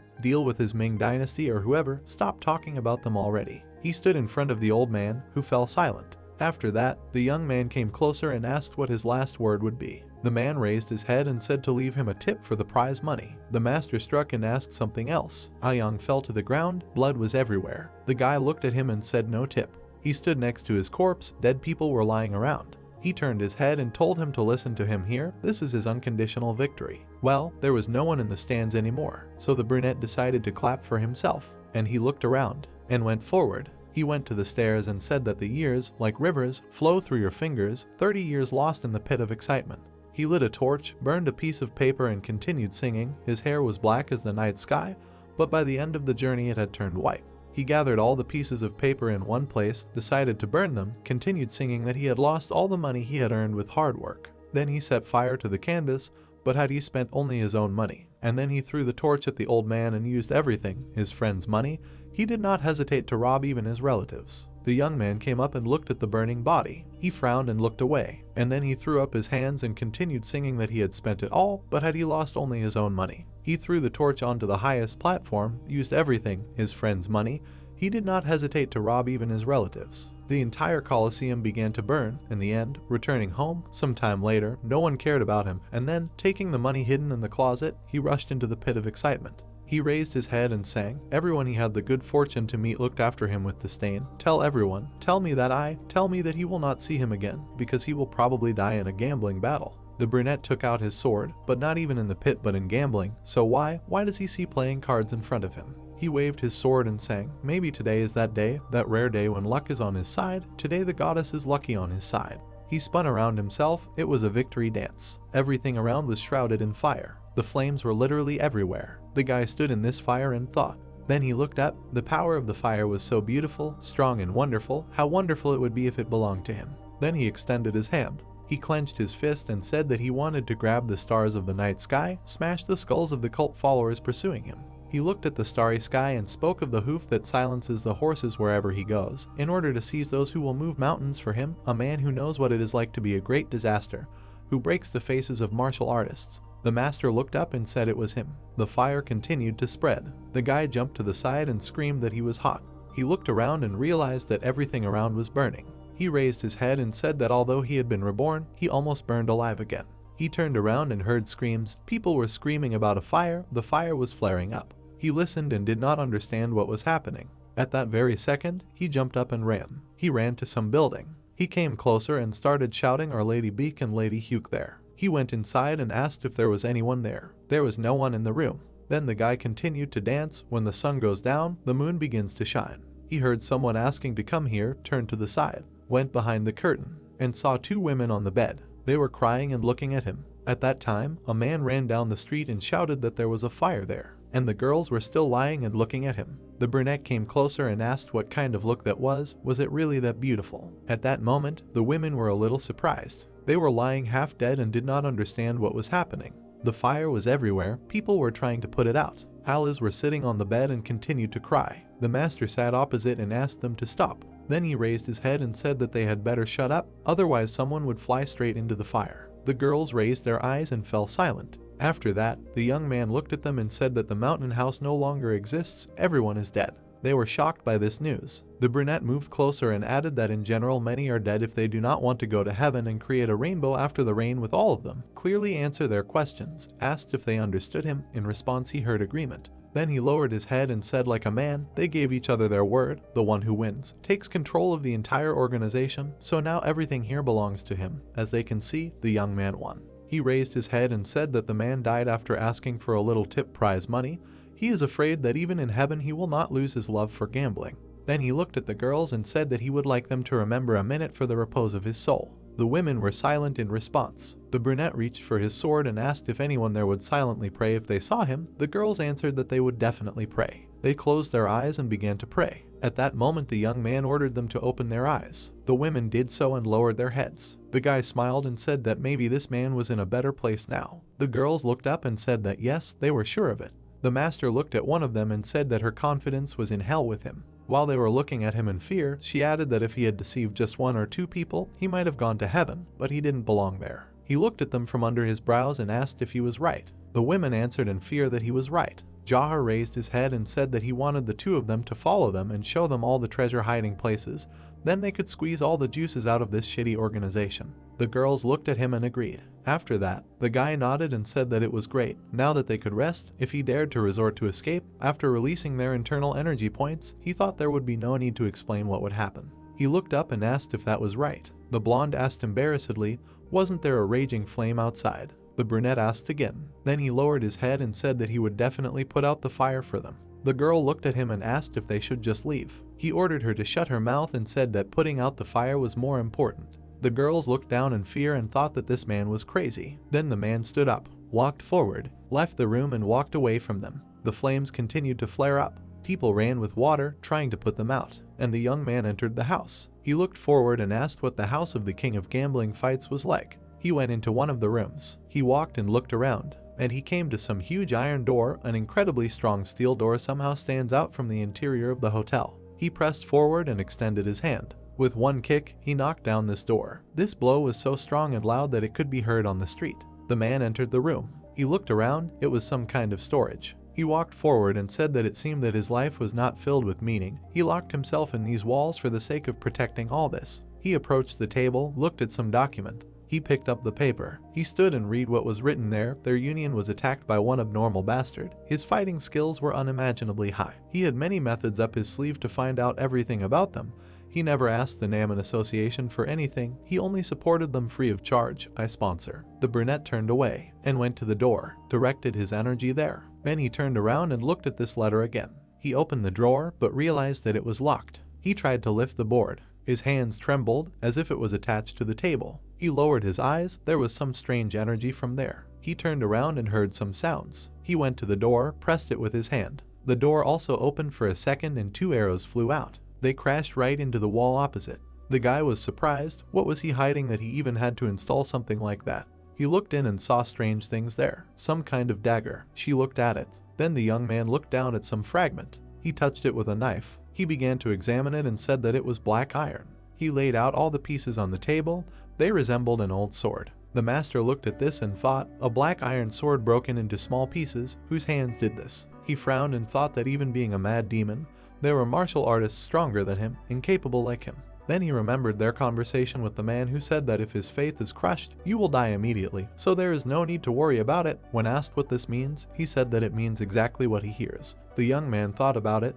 Then he could not understand these words, but now he thinks that he is beginning to understand them little by little. The brunette put his hands on the table and thought, the owner of this ball must have been an incredible master.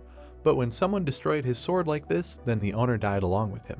He looked at the remains of the ball. The faith in his heart must be broken, like this sword. He lowered his head and thought that the words of the crazy monkey would probably be interpreted differently depending on his life experience and skills. Then he decided to study the notebook. He looked at it and read that the strongest family of swordsmen was Aoyang Mujuk, the supreme heavy sword. I found it and smiled. He remembered one situation. Aoyang Mujuk, a nameless martial artist, when you fought with him and lost to him 7 times. You were very proud of your skills. Fighting in Jianghu, you won with superior strength, but you could not accept your defeat. The man lowered his head, did not even ask him about the reasons for his defeat.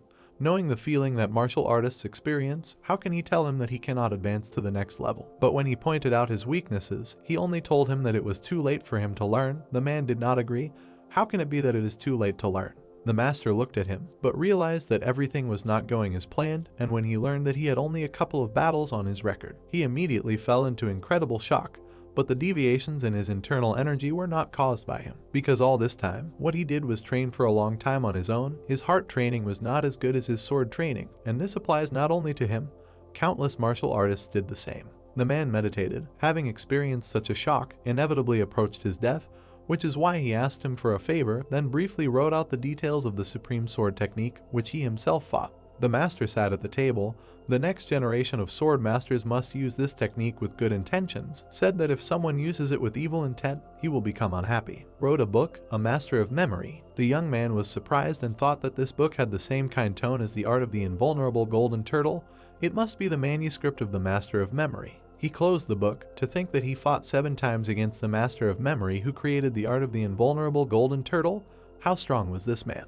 The guy exhaled and thought that in the sword technique there are 8 movements that the Master of Memory described. Since he was already able to somehow imitate the first 4, one could say that he had almost learned this technique. He imagined a fighter. The first movement, the long sword style, releasing energy forward. The second movement, short sword technique, concentrating energy in a small area. The third movement, thousand swords technique, using the sword as if. The fourth movement, unsheathing style, covering the sword and using all 3 first movements. The brunette read this and thought, the last 4 are difficult even for him. Introduce the fighters again. 5th move, lightning style. You need to turn the sword energy into lightning, but how should you do it? 6th move, wooden sword style. Use 5 advanced sword techniques, wooden. But this is not normal. A wooden sword simply cannot withstand this. And finally, he introduced the 7th move. The man raised his hands, energy sword style. Use all the moves even without a wooden sword. What is the point of sword techniques if you do not even use a sword? 8th move, highest style. It says here that you must release your sword, mind, and internal energy at the same time. There are no words. What can I even say here? The guy lowered his head and thought.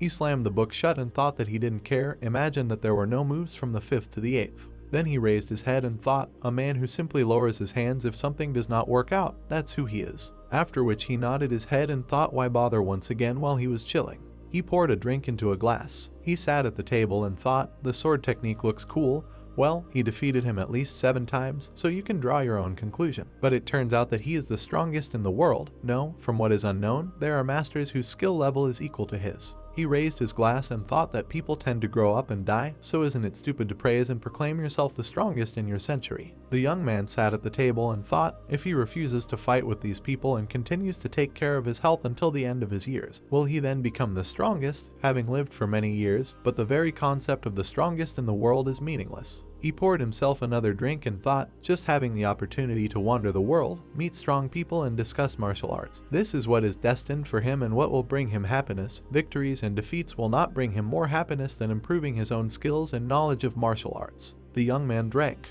He imagined a meditating person. People gradually master their skills. Usually it takes many years, but without catching their breath, they can't run further than the gate. They will simply hurt themselves, like I am. Then he poured some more. He held the bottles in his hands and thought, in order for his descendant to gain great power in a short time, he will have to choose the path of a demon. Or is it better to let him gain power gradually and let him become a warrior who has found his path in self-development? He drank. He needed to think about this carefully. No matter how strong a martial artist becomes, he will never defeat an unshakable warrior who has found his path. He also thought that he suddenly spoke about the existence of a warrior. No one even thinks about such things their days, because there are no more noble warriors in this world. The young man folded his hands and thought why noble warriors are stronger. He lowered his eyes. He saw how the girls were peeping at him from around the corner, and at that moment, they realized that he noticed them. The guy gritted his teeth and asked if they were going to run away. The girls sat down next to him and said that they had gone out to check if the fire had been put out, and had wandered around here looking for it.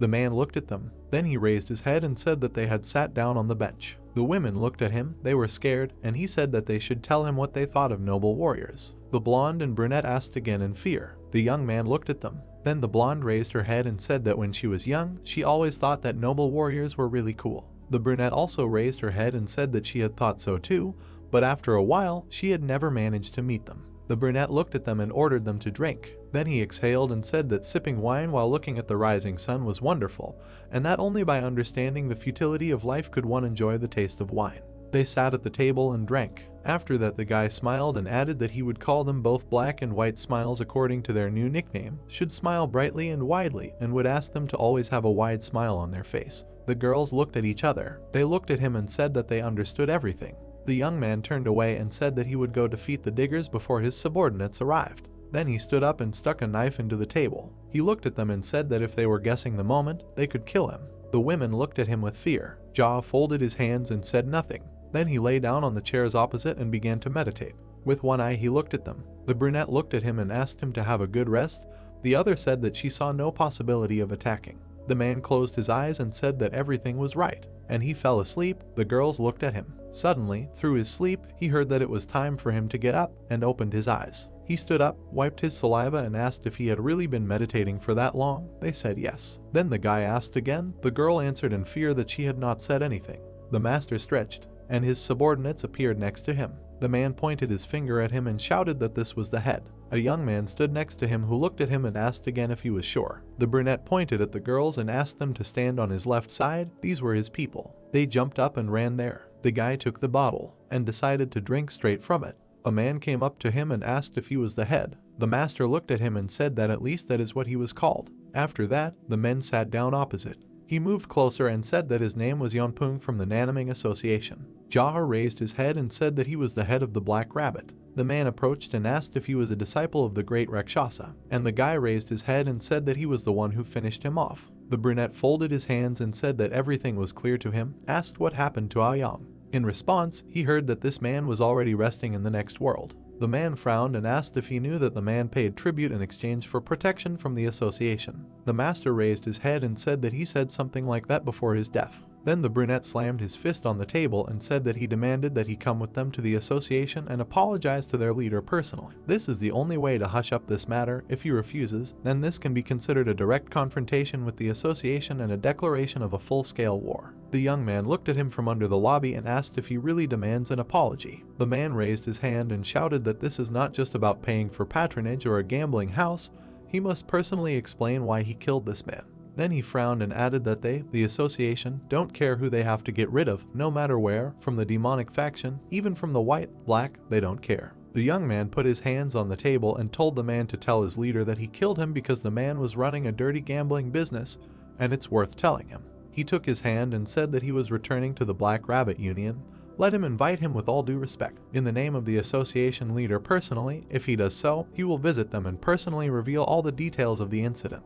He continued pointing his finger at the man and said that they were talking such nonsense, and even demanding an apology. Then he pointed his dagger and asked if he wanted to die here and now. The man was shocked. The young man grabbed his knife and said did he know what the hell he cared about this. He frowned and added that he was therefore asking him nicely to step in and pass his words on to his boss. If he wanted to spread lies so much, he could do it with his subordinates. The brunette looked at him and was silent. Then he stood up, turned around and left. The master called him, he turned around, and the young man raised his head and said that he had saved his life. They looked at each other, just silent. Night, a healing house. The young man lowered his head and said that he was asking for forgiveness, that Randy was bothering him so often. The doctor took him by the hand and said that he could come as often as he wanted. Then he raised his head and said that it felt like with each new meeting, the guy was even stronger and stronger. The young man closed his eyes and replied that he was tearing himself apart for this. Then the doctor let go of his hand and said that everything was fine. In fact, he was always more worried about his mind than his physical condition. The guy looked at his hand and asked again about the mind, stood rooted to the spot, staring at the flames that surrounded him during the last battle. If he had waited another second, he would have burned to the ground. The man looked at him and asked why he was doing this. The guy thought about it, imagined the flames and said that the damask steel used to be from a hotel that bore his name, but it burned down in a fire. And at that moment he did not realize it. When he watched his dawn burn, he already understood that he would not see a quiet and peaceful life. Moyon leaned over and asked why. The brunette looked at him and said that because he already knew what he really was, even before the flames devoured him. The doctor looked at him and asked what would happen if he happened to meet someone stronger than him. The guy frowned and said that in that case he thought he would have gone crazy. Then he stood up and when asked why, he answered that because he had to go mad. Let's win. If he was weaker than his enemy, then only in madness he could defeat him. He imagined a city of corpses and said that any living person is a battle and experiences pain one way or another. Victory is overcoming pain. At some point they begin to feel that they exceed their limits. He imagined a tired warrior, still conscious, although they should have fainted long ago, still on their feet, although they had long since given up. He raised his eyes and said that somewhere nearby, somewhere already at any moment, madness was overtaking him, as if it had been simply waiting for the moment all the time. The man lowered his head and asked if he was afraid of defeat or death. The brunette frowned. Then he raised his head and said that he was not afraid of losing, because in his youth he had lost thousands and thousands of times and was able to become stronger thanks to this, despite death. Then he narrowed his eyes and added that he did not think about her during the battle. Shatton continued to look at him and asked, does the young man freeze, looking at the flame, because of the awareness and experience of madness, and not fear? The guy put his hand on the table and asked again. The man said that given his thoughts, he must be mad in order to defeat any strong opponent, right? Hearing a positive answer, he said that maybe every time he sees a flame, he unconsciously thinks about the path he has chosen in life. Is it right to live in madness while always being ready to die, or should he think about a different path? Then he lowered his head and asked how strong the young man wants to become. The man looked at him and said that he wants to become the strongest. The doctor was surprised. He looked at him and said how he thinks, when will this come true? The young man thought about it and said that to be honest, he does not know. Then the man raised his hand and said that he is thinking about it. If this is destined to happen in 10 years, maybe it would be better to just calmly collect internal energy through meditation for the next 9 years, right? The brunette adjusted his collar and said that he was not going to do it. It was too pointless to waste his life, drinking, singing, dancing and fighting. There was too much that could be done. The man folded his arms and replied that these were just his thoughts, but in fact, he did not think that he dreamed of becoming the strongest in the world. The guy asked again in surprise. The man nodded and said that yes, becoming the strongest in dancing, singing, and drinking alcohol, that was more in line with his dream. The master laughed. Then he nodded and said that after hearing this, he agreed with him. The doctor smiled and said that this was just his personal opinion. What did he think about letting madness take hold of him when meeting someone strong? The headmaster raised her head and asked if he would let madness take hold of him if he met someone strong. The man smiled and said that yes, it would be good practice to learn to restrain his heart in quiet times, to learn to separate his train of thought in battle in quiet times. The young man simply remained silent in response. He looked at him and remembered the man. The doctor looked at him questioningly. After that, the brunette turned to the psychiatrist and said that he would like to ask a serious question. He said that he could feel free to ask it. The young man asked what he thought about noble warriors. Shat was surprised and asked again. The guy nodded. Someone he knew said that noble warriors were much stronger than any martial arts master.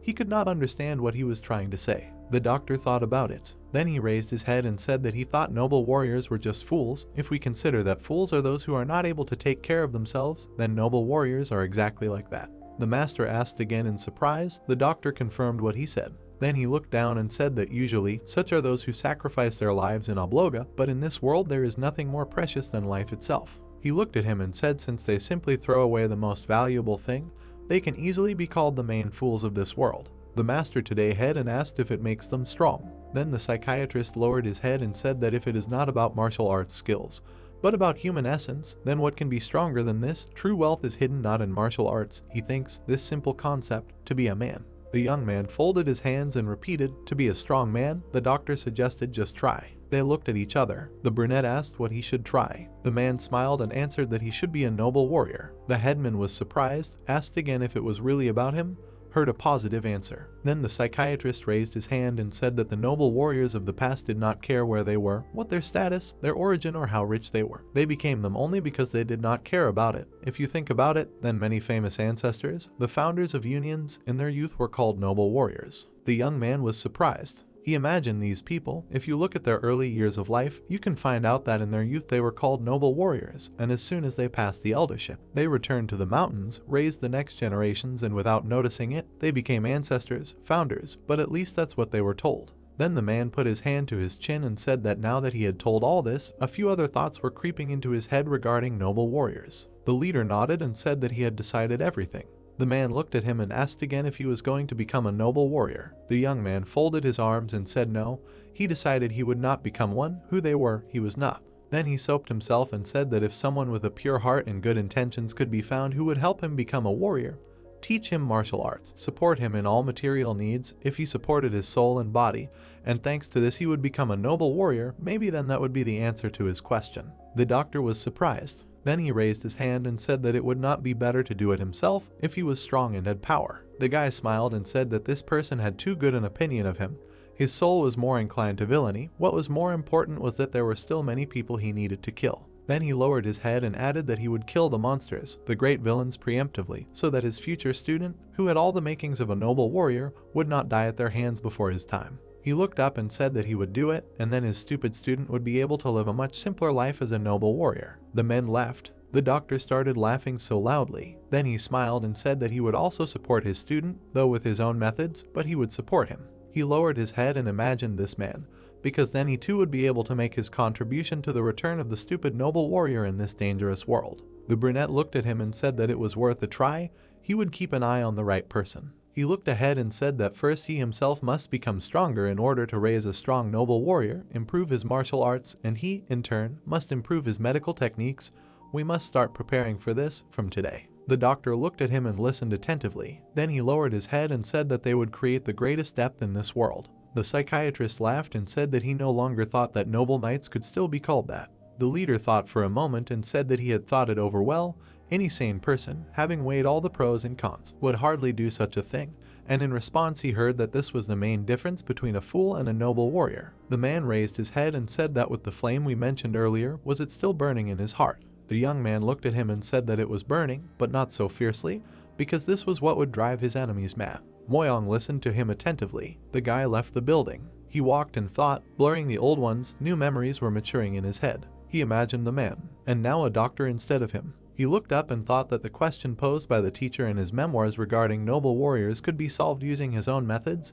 He just needed help to become stronger. He put his hands behind his back and went into the forest. Nanmi Association. Everyone was sitting at the table. The log leaned on his hand and asked why the leader still didn't have it. The man looked at him and asked him to wait a little longer. He had already been informed, so he would be here very soon. The guy was earthly. He was sitting and thinking. He had just arrived at the association alone. In fact, he didn't really want to get rid of all such forces, because of which more than a dozen of his subordinates would die. He was thinking and slowly falling asleep. The other men looked at him and didn't understand what was happening. Then they suddenly realized that the young man was already asleep. At that moment, the master was really sleeping soundly. Then they looked at each other and said that he was 100% asleep. It was worth doing. They announced that the head of the Black Rabbit Union was here. The young man opened his eyes. A man was walking towards him. The brunette looked at him. The guy opened his eyes and realized that this was the same head. Then the man sat down in his place and asked where the head of the Black Rabbit Union was. One of the subordinates pointed at the master and said that this was the man. The guy was sitting at the end of the table and resting his head on his hand. The man looked at him and asked if he really was the head of the Black Rabbit. Then he raised his head and said yes. There was silence. Everyone was looking at him. The man turned his head and asked where his subordinates were. Did he really come here alone? Spit looked at him and said that he came alone. Then he turned and ordered them to bring him some water. Is this really how guests are received here? One of them turned and ordered a servant to bring some water. The leader exhaled. Then he looked at the guys and said that he was Nam Garak from the Nanaming Association. The young man yawned and said that he was the head of the Black Rabbit. Jaw. They came up to him and brought him some water. They poured it into a glass. The young man took it and asked if there was poison in it. The answer was no. Then he drank it. He closed his eyes and exhaled. Then the man looked at him and asked if he really had just been dozing here. The young man replied that this often happened to him. The brunette got angry and said that he forgot to be here alone. He had heard rumors that he had many subordinates. The master folded his arms and said, when you invite someone to visit, it is impolite to refuse, but since it is problematic for his guys, he had to come alone. The man grinned and exhaled. He sat in his place and asked if it turns out that Aoyang's death was his doing and what was the reason. To which she received the answer that he came for an honest betting duel, and the man cheated, sent girls with aphrodisiacs hidden in their hairpins, whom he caught red-handed. Then the head raised his hand and asked if the young man really came to a betting duel. Being the head of the union, did he come for this? The guy folded his arms and said that he came there because he heard that the king of duels is very strong. It was not for nothing that he was nicknamed that, but his skills did not match the name. The brunette frowned and said that before he died, he heard that the man had managed to tell him that he was under protection. The master looked at him and said that it was true. The chief frowned and said that despite this, he had killed him. Jaha moved over and asked if the chief were in his place, would he sit down? The man turned and asked if this was really the only man here, and received an affirmative answer. The others smirked and tensed up. The brunette put his hand to his forehead. Then he lowered it and said that he also knew that the young man had taken all the assets of the gambling house for himself.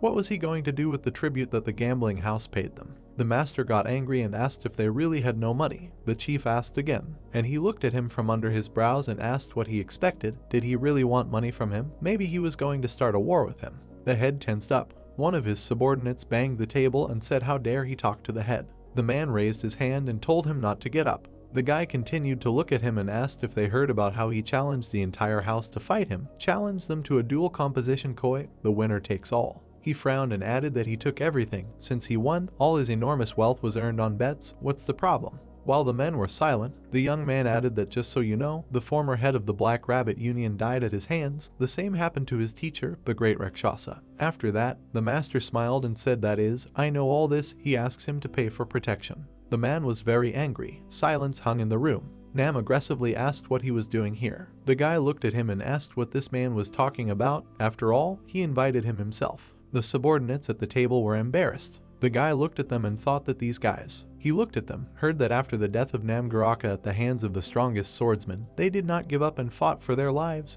which means that they are loyal people. He narrowed his eyes and thought that was why he didn't pay attention to their arrogance, because people who were willing to give up their lives deserved respect. Then he turned and looked at the leader. Judging by what his people reported, the association refused to join the huge association known as the Supreme Sword, ignored the invitation of the Southern Heavenly Troop, and also did a great job of equipping their forces. The man asked if it was true that knowing this, the guy responded to their invitation. Then he folded his hands and said that he was here because he wanted to see him personally, out of simple curiosity. But if he continued to refuse the Supreme Sword and the Southern Heavenly Troop, sooner or later there would be a bloodbath here. Do you have a plan for this case? The man smiled and said that there was no plan. He did not intend to bow to either of these gatherings, but if a massacre was destined to happen, then this was God's will. The master smiled back and said how simple everything was for them. Then he closed his eyes and thought that a man who acts like a man also deserves respect. He folded his hands and said that it is necessary to understand that in the great faction, not everything is fair and decent, and in the underground world, not everyone is trash like Aoyang. The leader asked what he was getting at. The guy raised his head and said that he was simply asking him not to rake everyone under the same comb. If they want to harass the Supreme Sword Association or the Southern Heavenly Troop, then he will gladly help him. The brunette simply remained silent. Then he began to laugh loudly, as did all his subordinates, too. He leaned on his hand and said that is, the young man wants payment in exchange for helping them. He looked at him and said that no, that was not necessary. He was not collecting money for protection from the Black Rabbit Union, Black Pearl Port, or the Professor, from the Four Eternal Palms, or the residents of Ilyang Prefecture. He would say more, all of Aoyang's money was divided among his subordinates. The man was surprised and asked again. The guy introduced all of these people. They would help with money to those who wanted to start plowing the land, those who wanted to start their own business. He simply asked to leave them, and those who wanted to develop in blacksmithing or martial arts, they also received funding. He introduced his subordinates, but even those who had not yet found their path were still under his wing. He folded his hands and added that even among the subordinates of that old man, only a few died at his hands, somewhere around 5-6 people, and the rest would finally be able to find themselves in this world because there was no longer a home. The leader simply remained silent and listened to him, and the young man introduced everyone from his entourage and said, since he is not one of those who will somehow care about idiots, he will definitely support those who do something in order to become a real person. He is waiting for only one thing: when the day comes and he will need help. He raised his head and added that he wants these people to gather under the banners of the Hao clan. Nam tensed up and asked again if the young man was the leader of this clan. He turned and answered that he was. Then he stood up and said that if they want to start a war against him, then go ahead. If they simply do not want to join the plan, then nothing can be done. If they decide to become an enemy or an ally, it does not matter. He will respect their decisions. He looked at him from a semblance, but you should not ask him to pay the defense tax. You should not fool his subordinates. Everyone listened attentively as the young man continued to say that it was necessary to make sure that rumors did not reach him that the association was mocking those who were good at their business or those who did not know martial arts. If such information reached him, it could be considered a declaration of war. He lowered his head and added that this was the kindness of his organization, and since such an organization had never existed, he decided to go and personally explain everything to him. As he left, he added that it was worth thinking about everything that had been raised here. He opened the door. At that moment, he was shouted at and the young man turned around. The man looked at him and asked if he could show him his skills so that it would be easier for him to make a decision. He smiled at the master and said that he should not be capricious just because he was surrounded by subordinates. The brunette simply remained silent in response, after which he stood up and said that he thought that the young man was just a madman who dared to come here and even fall asleep. However, after talking with him, everything was different. He smiled and said that it was worth doing this before moving on to further communication. It was worth arranging a one-on-one duel. He approached him and said that if he lost, then the entire clan would switch to association. The brunette looked at him and asked what would happen if he lost. The man turned around and looked at his subordinates. Then he smiled and asked if such an outcome was possible. It was absurd. Everyone else laughed. The young man smiled. Then he laughed loudly and said that it was absurd, no words, the greatest absurdity in the world. The man looked at him and did not understand what was happening. The rest of those present looked at him and fell silent. And the master continued to laugh and said that it was so ridiculous that it was stunning. Goosebumps. The brunette tensed up and asked him to stop. The guy lowered his head and said that it was absurd. Everyone continued to look at him and remain silent. Then they went outside. They went forward to the field. The leader folded his arms and asked what he would fight with. The young man did the same and said that he would let him decide, because he was a man who fought with whatever came to hand, but he could choose what was convenient for him. Nam thought about it. The master decided to go and said that he should take a look at his face. He was starting to want to clean it up well. The brunette was furious and asked again, and the guy threw his sword aside and said that he thought it would be easier to do it with his hands. He came closer and said, being the leader of the association, he believed that he had never been beaten. He was sure that his subordinates would benefit from seeing how this face would be beaten up a little. Let them enjoy the show. The leader went to him and said that he, a sick bastard, was clearly out of his mind. The guy smiled. The leader ran into him. He tried to strike, but the master skillfully dodged. Another blow, dodged again. Another blow, the young man flew up. A moment later he was hovering in the air. The brunette pushed off the ground and flew towards him. They were approaching each other. They joined hands. A bright light appeared. Everything around was shrouded in smoke. The man was far from each other. The asphalt was broken nearby. They looked at each other. His head was tense and the guy was smiling. Then he stretched his hand forward. A flame began to appear around him. This surprised the brunette very much. The master smiled and said that the leader should be careful. Then he took a step forward and ran towards him with a smile. The leader put out her hands, ready to take a blow. They touched again. Again everything was in smoke. This time the brunette was thrown back so much that the asphalt cracked. He was very angry. Before he could do anything, the master flew towards him again. The man put his hands forward, trying to block the blow. There was a bang, the smoke rose in a cloud, and then it began to dissipate. Nam appeared. These two were standing opposite each other. The guy looked at him and was silent. and the leader was very angry. At that moment, the young man smiled and thought what a beautiful expression on his face, despite the fact that the man was depressed inside. After that, he ran forward. He struck another blow, and the fight began again. They struck each other blow after blow. They blocked. They tried to pack each other. Nam did not understand what was happening, why it was so difficult, and the subordinates stood aside in disgust. Just think, the leader was being pressed so much. The man ran forward. He swung and tried to strike. At that moment, he was already furious, and his opponent decided to use the great technique of energy absorption, stretched his hand forward. The man was terrified. With the help of magic, he was lifted up. Another explosion sounded, smoke was everywhere, and from there you could see how the brunette flew out, landed on the ground. Blood poured out of his mouth. The subordinates just watched and were shocked. After that, the leader barely got up. He took out his sword, ordered the guy to do the same. He stretched it forward and told him to draw his sword right now. The young man simply looked at him. Then he extended his hand and said with a smile that he would do as he wished. A sword appeared in his hands. The men nearby did not understand what was happening.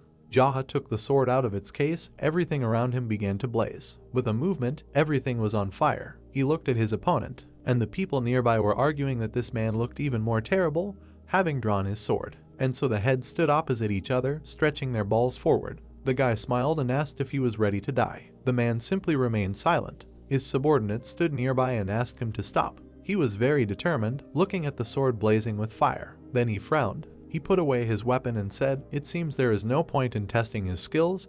He has already lost." The master put away his weapon and said that being able to make a decision with a cool head is a great skill. It seems everything ended before it reached the point of no return.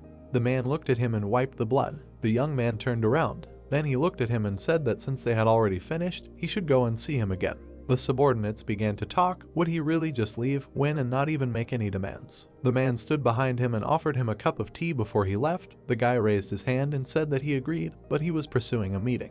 The brunette looked at him and asked what would happen to them. Then the master stopped, raised his head and said that everything was fine. The Hao clan would remain the Hao clan, and the Nami association would remain the Nanaming association. Everyone around stood and was shocked. The master also turned around and added that they should fight again if he had the opportunity, if any of his killers wanted to fight him. One could only say that he would be glad of any fight if they were as confident in their strength as their leader. The man was surprised. After that, the young man turned around and left. And finally, he added that if the Supreme Sword Association or the Southern Heavenly Troop bothered them again, they should just contact the Hao clan. The leader got angry and asked if they would contact him, what would happen. He smiled and said that he would declare war on them. Nam's expression changed and he thought that this person really intended to help them. The great brother left and thought that it was up to the leader to decide whether to stay with the association and die like in his past life, or choose a different fate and join the clan. He raised his head and thought that in fact, he was not particularly eager to forcibly change the fate of people and their groups. Nam changed his mind, then his fate could also change.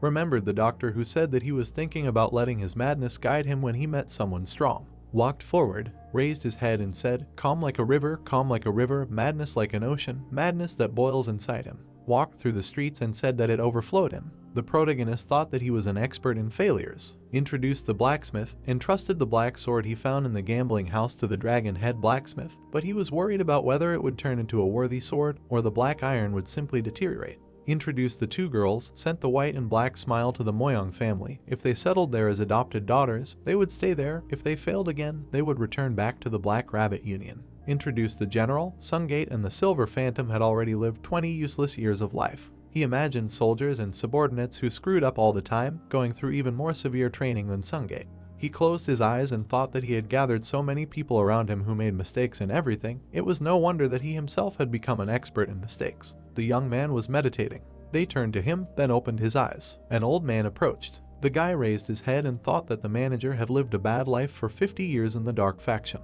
He looked at him and asked what his great military advisor had for him. The man was very flattered by this. He even asked again. He answered that it was so. He thought that he wanted to call him a loser, but he said something like that so as not to drag it out. The man wiped away his tears and said that they had found the person he was looking for, matching his description. The guy was surprised and asked again where this person was. He bowed and said that this is a very dangerous place in the city of the Great Eagle. Together, where the sons of the White faction socialize, he was seen on Garasu Street, which is in the center of the city. The young man thought about it and said, I wonder how they managed to find him. The old man raised his head and said as soon as they were given a description of that person, He immediately spread some rumors in all the famous bars, where beautiful but vile masters from the white faction often appear, and now they are reaping the benefits. The brunette smiled and said that this is incredible, a great idea. The man thanked him. Then he looked at him and said that they only confirmed that this person looks like the portrait he gave, however, his identity still needs to be confirmed in person. Then he raised his hand and thought about it. However, the guy who tried to follow him was caught by him and knocked down a little. Now his right arm is broken and his whole face is swollen.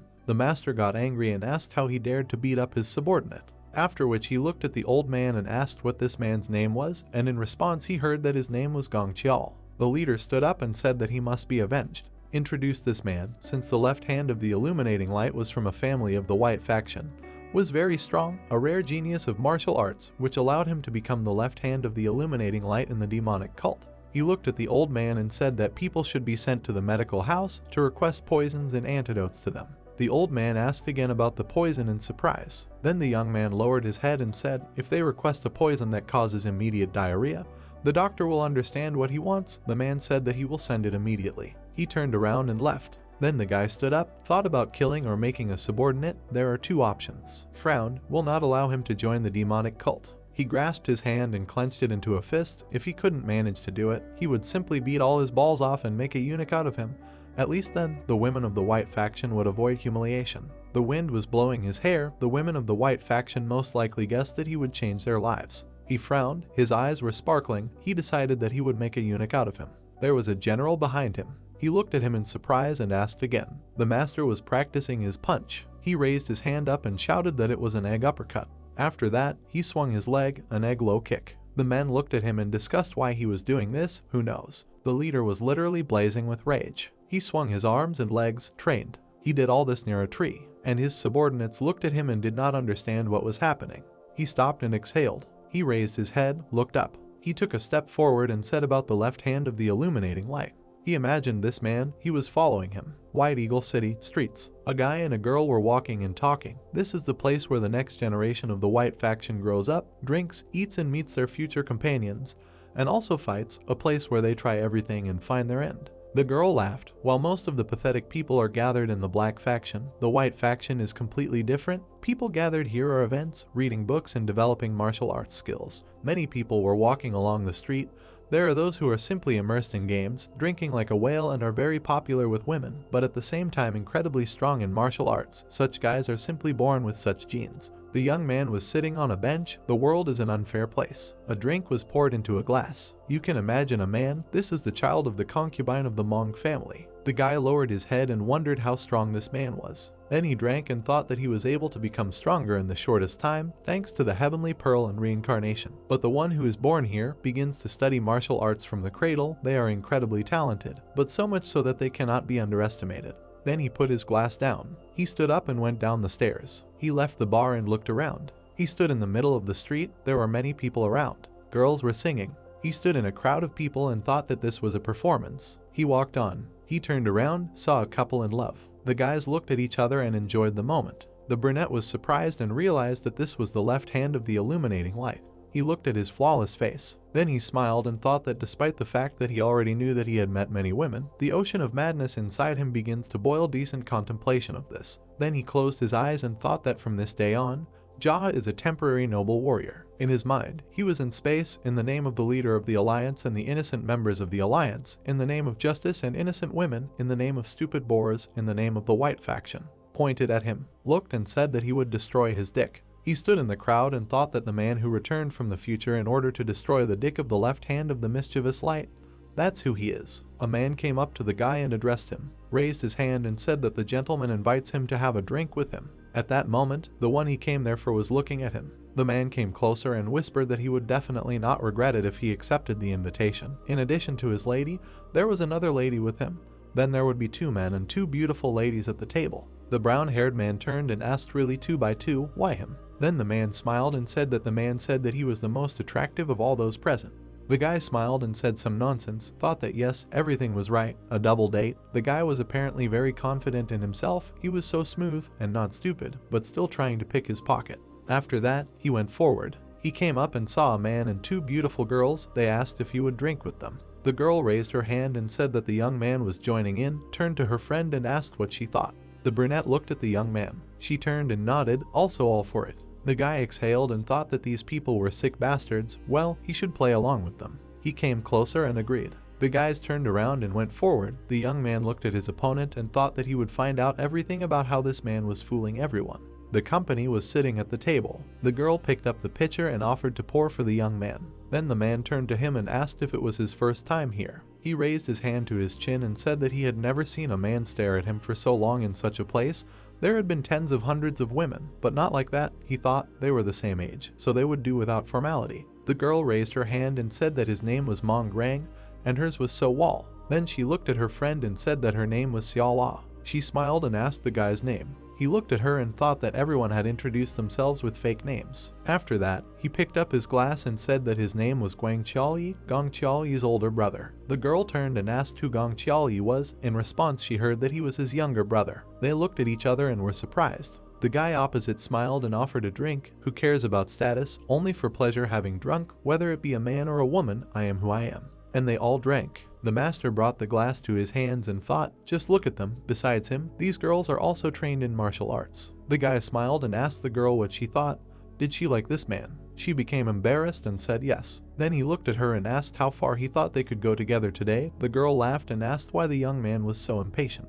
In response, he laughed loudly. The brunette looked at them and wondered what was going on, as if they were exchanging secret messages. Then the man stood up and said that he was going to the restroom, would be back soon. Today they would drink until they dropped. The girl turned around and told him to come back quickly. The young man left the room. Then the girl stood up and suggested that her friend go and powder her nose too. She agreed. The non-master grabbed her hand. The girl looked at him. He looked at her from under his brows and asked her to drink another glass before he went. The girl asked again in surprise. Then the young man looked at her friend and ordered her to go. She agreed. The girl sat down next to him. Then she turned and asked why the young man suddenly stared at her so terribly. It frightened her. He raised his hand sharply. He took out something from his kimono and poured a glass. He remembered the doctor. It was made by him personally, a colorless and odorless poison that causes diarrhea. He is very confident in his jianghu, so he is using something like this for the first time. He looked at the glass and thought that at least such a terrifying means are not used on himself. His hands are shaking. He made the girl drink it. Then he turned and said that if he tells the others, he will say goodbye to life. Does he think there is no need to explain further? She looked at him with fear and did not answer. After that, the guy poured this poison into everyone's glasses. The guys returned back to the room. The man sat down and asked what was going on. The atmosphere was somehow heavy. The brunette looked into his eyes and said that he was a pimp. The guy asked again in surprise. Then the master, looking him in the eyes, added, he thought he would drink his fill and the country bumpkin would pay for all his drinks, and they would quickly run away. Really, like a little child, he should pay for drinks. The man woke up and asked what nonsense. He would never have thought that he would hear something like that from a country bumpkin, it seems. Then the chief drank silently. He put down his glass. The guy and the girl looked at him trustingly and also drank. At that moment, the enemy continued to look at him as if he suspected something. He turned his head and asked what was wrong with the girl. She was shaking all over. The master looked at him and said that he misunderstood everything and thought that the girl was trying to escape, so he pressed on some points. Mong looked at him and said that the young man crossed the line, did something he shouldn't have. He needed to free her right now. The guy exhaled and said that the country bumpkin never studied how to free the points, so he could do it himself. The man stood up and pressed on her back. The brunette screamed in pain and fell on the table. The man screamed, does he really want to die? Then he turned to his girlfriend and ordered her to take the girl, pay for the drink. She agreed. Then he looked at the guys and said that he was going with him. There was no point in trying to escape. The guys went outside. The man looked ahead and said that apparently, from the beginning he wanted a fight with him. He was already fed up with people like him who sent him. The master looked at him. Then he turned and said that he sent him Gong Qiaoyi. When asked who he was, he answered that the man who broke his arm. The man smiled and said such a speech. Then his eyes bulged. He felt a shiver. Sweat began to fall from his face. Mong gritted his teeth and asked how dare he poison him. The guy just smiled back. The rival looked at him. Then the rumbling of his stomach became unbearable. He looked at the guy and asked what he wanted. The master raised his head and said that he could not say. The man decided to pounce on him. He put his hand behind his back. But at that moment the head also raised his hand. It began to blaze. Everything around was engulfed in fire. Mong jumped to the side. Jia also took a step back. They were approaching each other. The man was very angry and asked who this person was. The brunette looked at him and said that he needed to speak more clearly. After that, the brown-haired man turned away and ran in the other direction. He ran very quickly, but the brunette caught up with him and asked if he thought that they would let him go to the toilet in peace. The man turned and put his hands out. A cloud of smoke rose again. The opponent flew to the side. Manga looked at him and ordered him to give him the antidote right now, and then she would leave him alive. The master stood opposite and said that he should shut his mouth if he started listening to the threat from someone who was on the verge of painting his pants. The guy did not let him finish and asked what his last wish would be. The brunette folded his arms and asked if he was such a fool. He had just threatened. They were asking him to come. It didn't work. He was thinking about trying again. Maybe it would work. The brown-haired man looked at him and was angry, said that he was repeating it for the last time. He would sit if he gave him the antidote right now. The master looked at him from under his brows and said that he could shit himself. He still wouldn't give it. Then the man took off his cloak. He tied it around his waist. He came closer and said that today was his last day. He looked at all this and asked what he was going to do. Manga came closer and said that sooner or later this diarrhea would stop, but this man would die today, and asked again about the antidote. He looked at him with wild eyes and added that he didn't need the antidote. The young man asked again, and the man was heading straight towards him, furious. The head was a little scared by this. Manga raised his burning eyes and said that the country bumpkin should not beg for mercy. It was too late. He came closer. It was clear from the back of his pants that the antidote was really not needed. They were already all in shit. The brunette took 2 steps back and asked him not to come closer to him, but he replied that a real man is not afraid of humiliation. Then he smiled and said that he would smear his bread slicer so that it would be impossible to distinguish his shit from his own. The master tensed up and said that the man was a fucking bastard. Then he smelled something. Suddenly his face changed. The man was already running at him screaming. The young man put out his palm. They snot-nosed. Dust rose. They were thrown apart again. The fight continued. Even the tiles cracked. The two looked at each other very intently. They approached again. The master looked at him and did not understand whether it was the smell of fumes or the man had managed to shit himself. He jumped up, found himself above him, and landed right behind him. They took turns attacking each other, and the blows raised dust again. The brunette raised his head and thought that as expected. This man is incredible. Just think that he is able to attack and defend so clearly while his leg is dripping. He looked at him and thought that the enemy who is so wary against the #1 recruit in the Hao clan, a martial arts genius, a shitting dog. The enemy was approaching him with dirty pants. The guy raised his head and thought that, in addition, he perfectly blocked the eunuch's heavenly techniques. He frowned and thought that this is not the case. He just can't use this technique on him. He looked at the dirty pants and decided that under no circumstances would he touch this brown-white substance flowing in his pants with his white shoes. Then he jumped back and thought. What was more terrifying was that he himself was in white robes. The situation was much more terrifying than if he had a hidden blade covered in a terribly deadly poison. He looked at the man and thought how his shit stunk. Then he grouped himself and ran forward. The enemy was also approaching him, heavily soiled. They struck again. Everything around was shrouded in smoke. The master ran to him, and the man ran to him, leaving footprints. The leader came closer and said that this was not bad for a shit-stained dog. The man shouted at him to shut up. He looked at him and said that the guy was much smarter than he expected. A lot of water had flowed under the bridge since he met someone as skilled as him. He deserved more than just being a shit-stained dog. He pulled out something from his kimono, held the bag forward and offered him the antidote. The brunette frowned and refused. Because he had already shit himself, why would he need an antidote? He stood in front of him. Everything was dripping down his legs. The brunette looked at this and was horrified. The opponent was getting closer and closer to him. He smiled and asked if he was scared. The young man raised his head and asked again. The man smiled and said that maybe it was true. The master raised his head and said that his knees were shaking.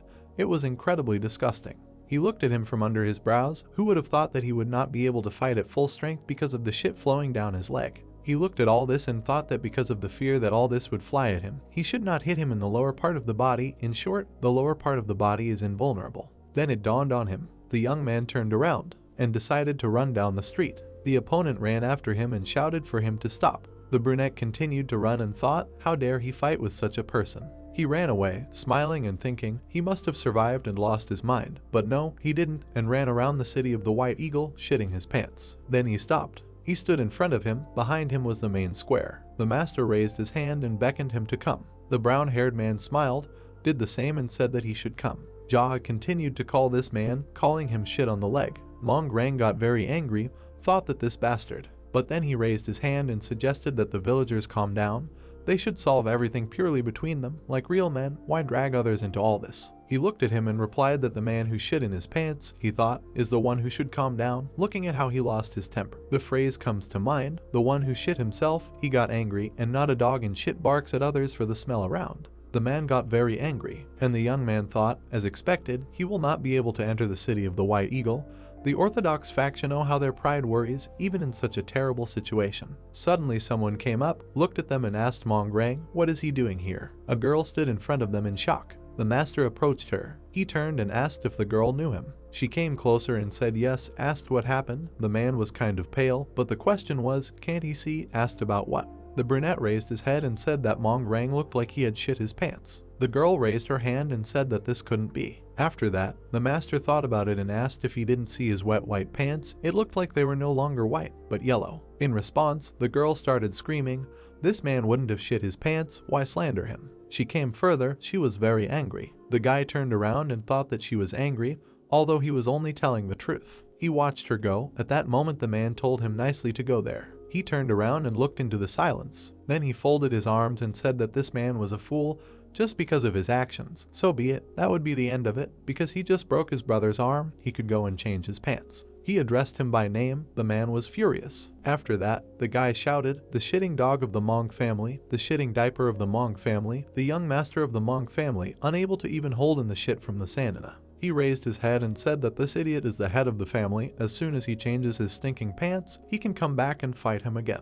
There was only silence in response. The brown-haired man decided to run away from there after all. Jumping from place to place, he left. The master looked after him and said that as soon as he washes up, he will be waiting for him. Someone like him is worthy of being in the Orthodox faction. He frowned and thought that he needed to decide his lower body, filled with his invulnerability shit. Only then would he be able to use the divine techniques of the eunuch on him. To the main square and thought that for now it was necessary to consider it a draw, and nearby people were discussing when we did it in the robe. The man raised his hand. "Just think how much you need to drink to bring yourself to this." People entered the building and discussed that it was terrible. The guy looked at them and thought that it looked like the girl could not hold back while flying to the toilet. The left hand of the illuminating light is no better. I, made by the doctor, am definitely good, as expected from the demon of poisons. Even the diarrhea poison made by him is incredible. He continued walking along the square, sat down at the table and asked for one bowl of noodles. The waiter brought the order. After that, the young man decided to eat. He looked around. People were talking and smiling at each other. After paying, the young man asked if there was a river nearby. The waiter raised his hand and said if he went that way he would come across the Dragon River. The guy thought, for the son of a concubine, showing up at home with pants full of shit would be problematic. Maybe he washes himself there. Since he has eaten his fill, he can go to him.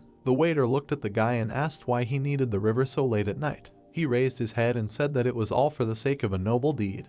He wanted to prevent a murder. He thought that he needed to prevent the murder of a shitting dog. The young man folded his hands and thanked the gentleman for his hard work. He nodded in response. He turned around and left. He walked down the street and thought, if you think about it, then all his actions were for the benefit of a peaceful life in the city, for the happiness of women, so that they live a happy life and protect the rights of ordinary workers. All actions were needed to punish the villains. His hair fluttered in the wind. Even so, the world still does not know, because the truth is, all his deeds were noble, right? He continued walking forward and thought that if not, then they forgot. He came to the bridge over the river. He walked along it, turned his head. He saw a man in the river. He looked at him and thought that it was a shit-stained dog, defiling the beautiful river with his shit. He turned and noticed him. He got angry and looked. The guy continued to look at him. The moon was shining brightly. It was reflected in the water. A naked man was standing in it. While he was leaving, the master shouted to him why he suddenly decided to look here. While he was washing himself, he needed to rinse everything there thoroughly. Rang took his cloak. He put it on his belt and shouted for the man to come down, because he had already washed himself. He exhaled. He raised his head and thought that the sigh came out on its own.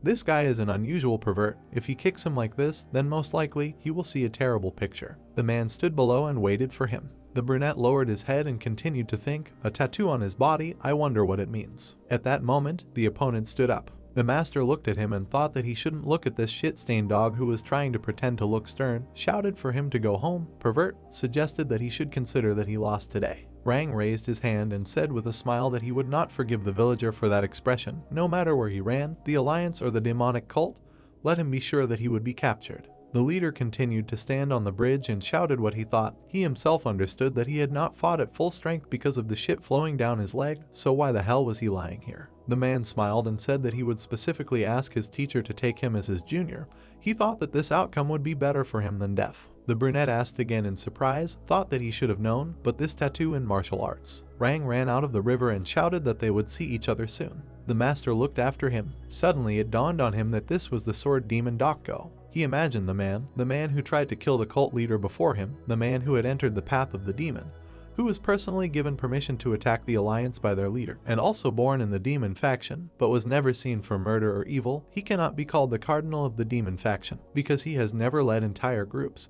But at the same time, although he does not have people behind him, you cannot look down on him from behind his back. Once asked him why he fought with the cult leader, the answer was a simple truth. The purpose was to find out who is a more brilliant master practicing demonic technique. The young man raised his head and blew the demon sword, the master of perversions. Frowning, I thought that no matter who it is, the left hand of the illuminating light or the demonic sword, he will kill anyone he cannot recruit into the Hao clan. He looked ahead and thought that was all. Night, a house. A man was sharpening a wooden sword. He looked to the side. A student came up to him and said that he had returned. Rang was standing nearby. The teacher raised his head and asked what kind of look he had.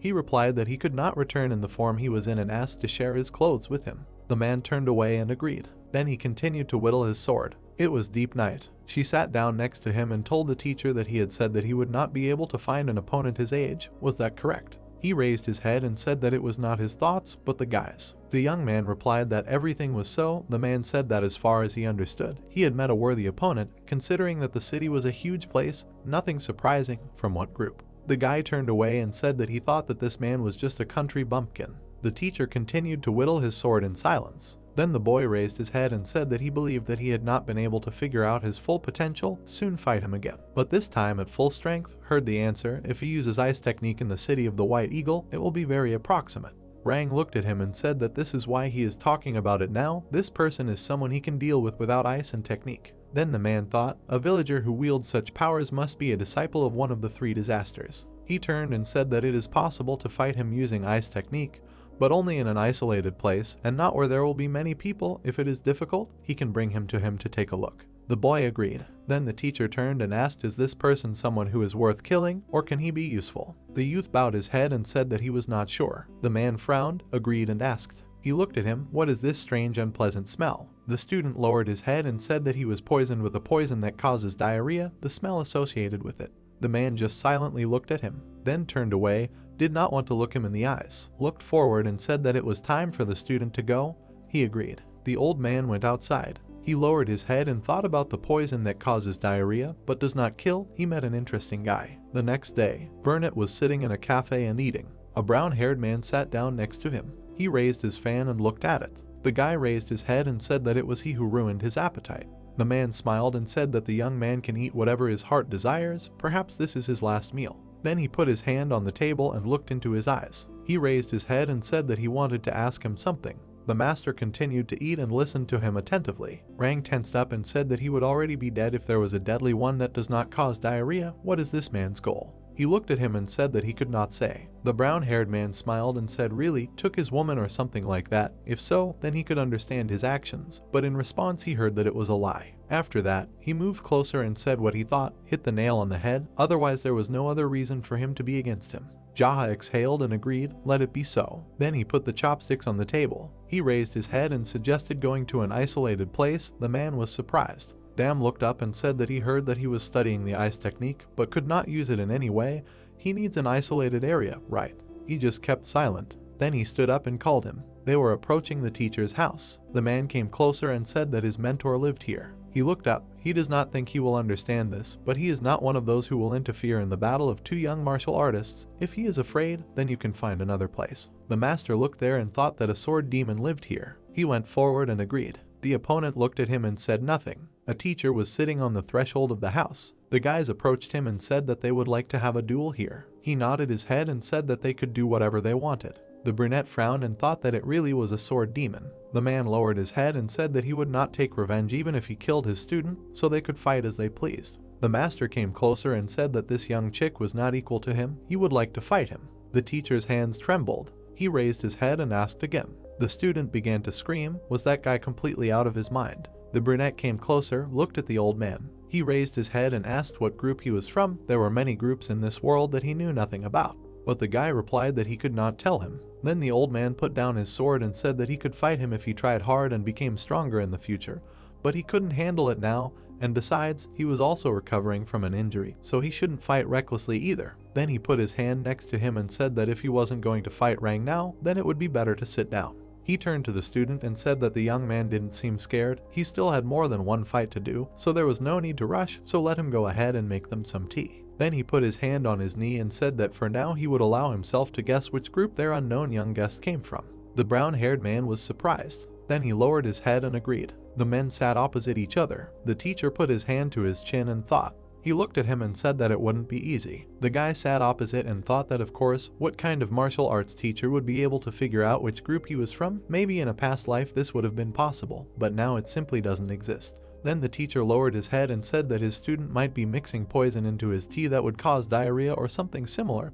The young man asked where he got that from. The man looked up and said that he was taking too long to make a couple of cups of tea. The brunette looked at him and replied that it was logical, but when he brought the cup of tea here, the tea would be clean. The old man raised his head and asked where he got that from. The young man looked him in the eye and said that the thing was that the man had heard their conversation and gone to digest the tea. The old man lowered his eyes and said that the young man was right. The brown-haired man brought a tray and said that there was no poison that would cause diarrhea, so the teacher could drink it without worrying. He turned to the guy, raised his hand and said that he could drink it too and not be afraid. The brunette raised his head and agreed, thanking him for his hard work over the past 2 days. The three of them sat drinking tea. The master also drank tea. Then they looked away. He put down the mug and said that no, he should be forced to say the name of the group he belongs to. If he doesn't want to, he can remain silent. The teacher raised his head and said, what about sharing information? If there is something they would like to know, why don't they talk and ask each other? The guy put down the mug and agreed. The old man sat opposite him and said that the young man could begin.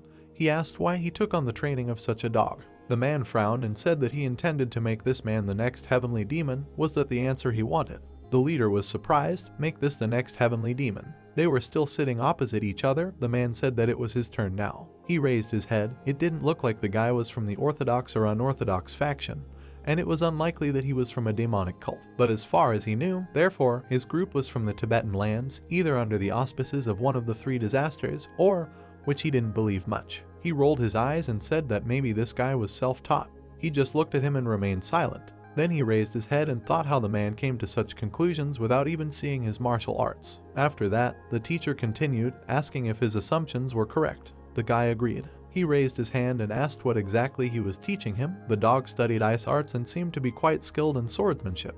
The old man lowered his head and replied that he studied ice arts before meeting him, but just because he was skilled in sword techniques did not mean that he was good at them. Then he looked at the student and added that despite all this, he was still very inexperienced and required a lot of instruction. Considering that he blew out a poison that caused diarrhea before the fight even started, did not think that he still had a lot to teach him. Rang lowered his head and listened as the teacher said that having weaknesses, he needed to develop them even more. The brunette nodded. The old man looked at him and asked what martial art he was most confident in. It did not seem like he had much experience. The guy raised his hand and said that considering the number of techniques he knows, he does not shy away from battle. Fighting with only one style, is confident in many martial arts, so he fights depending on the situation. The man closed his eyes and said that he comes out, he is simply not skilled in anything. Jaha looked at him in surprise and thought that the teacher had just interrupted him. He raised his hand and said that it was his turn to ask a question. The young man looked at him and under his brows. He sat opposite and asked what a member of a demonic cult forgot here. The old man remained silent.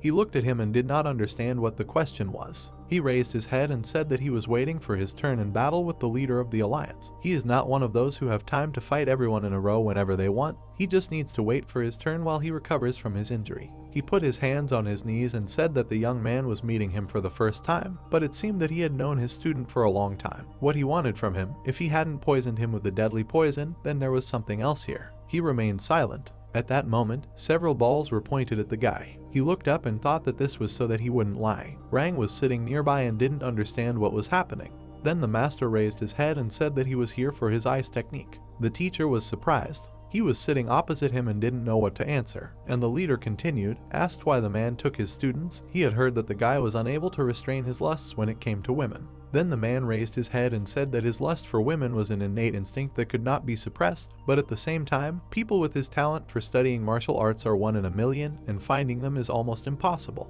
The master looked at him and thought that yes, the most amazing thing about him is that this doesn't even surprise him. He frowned and thought that even a sword demon could understand that this man had been a lustful dog since birth. The brown-haired man looked at him attentively. The master looked ahead and said that it was his turn now and asked why Jaha wanted to learn the art of ice. The protagonist looked through his bangs and answered that he wanted to kill the cult leader. The mentor looked ahead in bewilderment and was slightly surprised. The main character asked from under his bangs why the master wanted to go against the head of the alliance. The mentor crossed his arms and said that a man who had once entered the forts and had more than a dozen major battles behind him was still incompetent.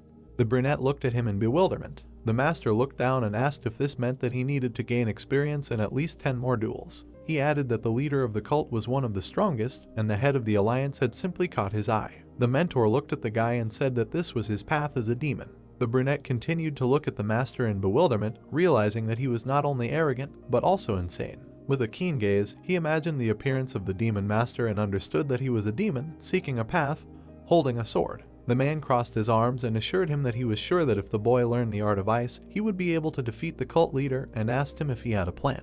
The protagonist looked forward and replied that all that was important was the determination to kill someone who deserved to die, and the rest was not so important. The mentor was slightly puzzled, touching his chin with his hand. The three of them sat on the floor when the master thanked the boy for his patience and said that it was his turn now. The protagonist looked down at the wooden sword, and he was reminded of the martial arts levels that Guyang had told him about. The brunette sat opposite the master and asked him if the wooden sword reflected his skill level. The mentor tilted his head forward and noted that this question was strange, although he himself had spoken about this sword in recent days. He then looked at the wooden sword and said that his skill level could generally reflect his skills, although he was still unable to comprehend the wooden sword. He then asked the boy if he was satisfied with that answer. The teacher looked back at Jaha and said that there was no reason for his student to teach him the art of ice and asked him how he was going to get it.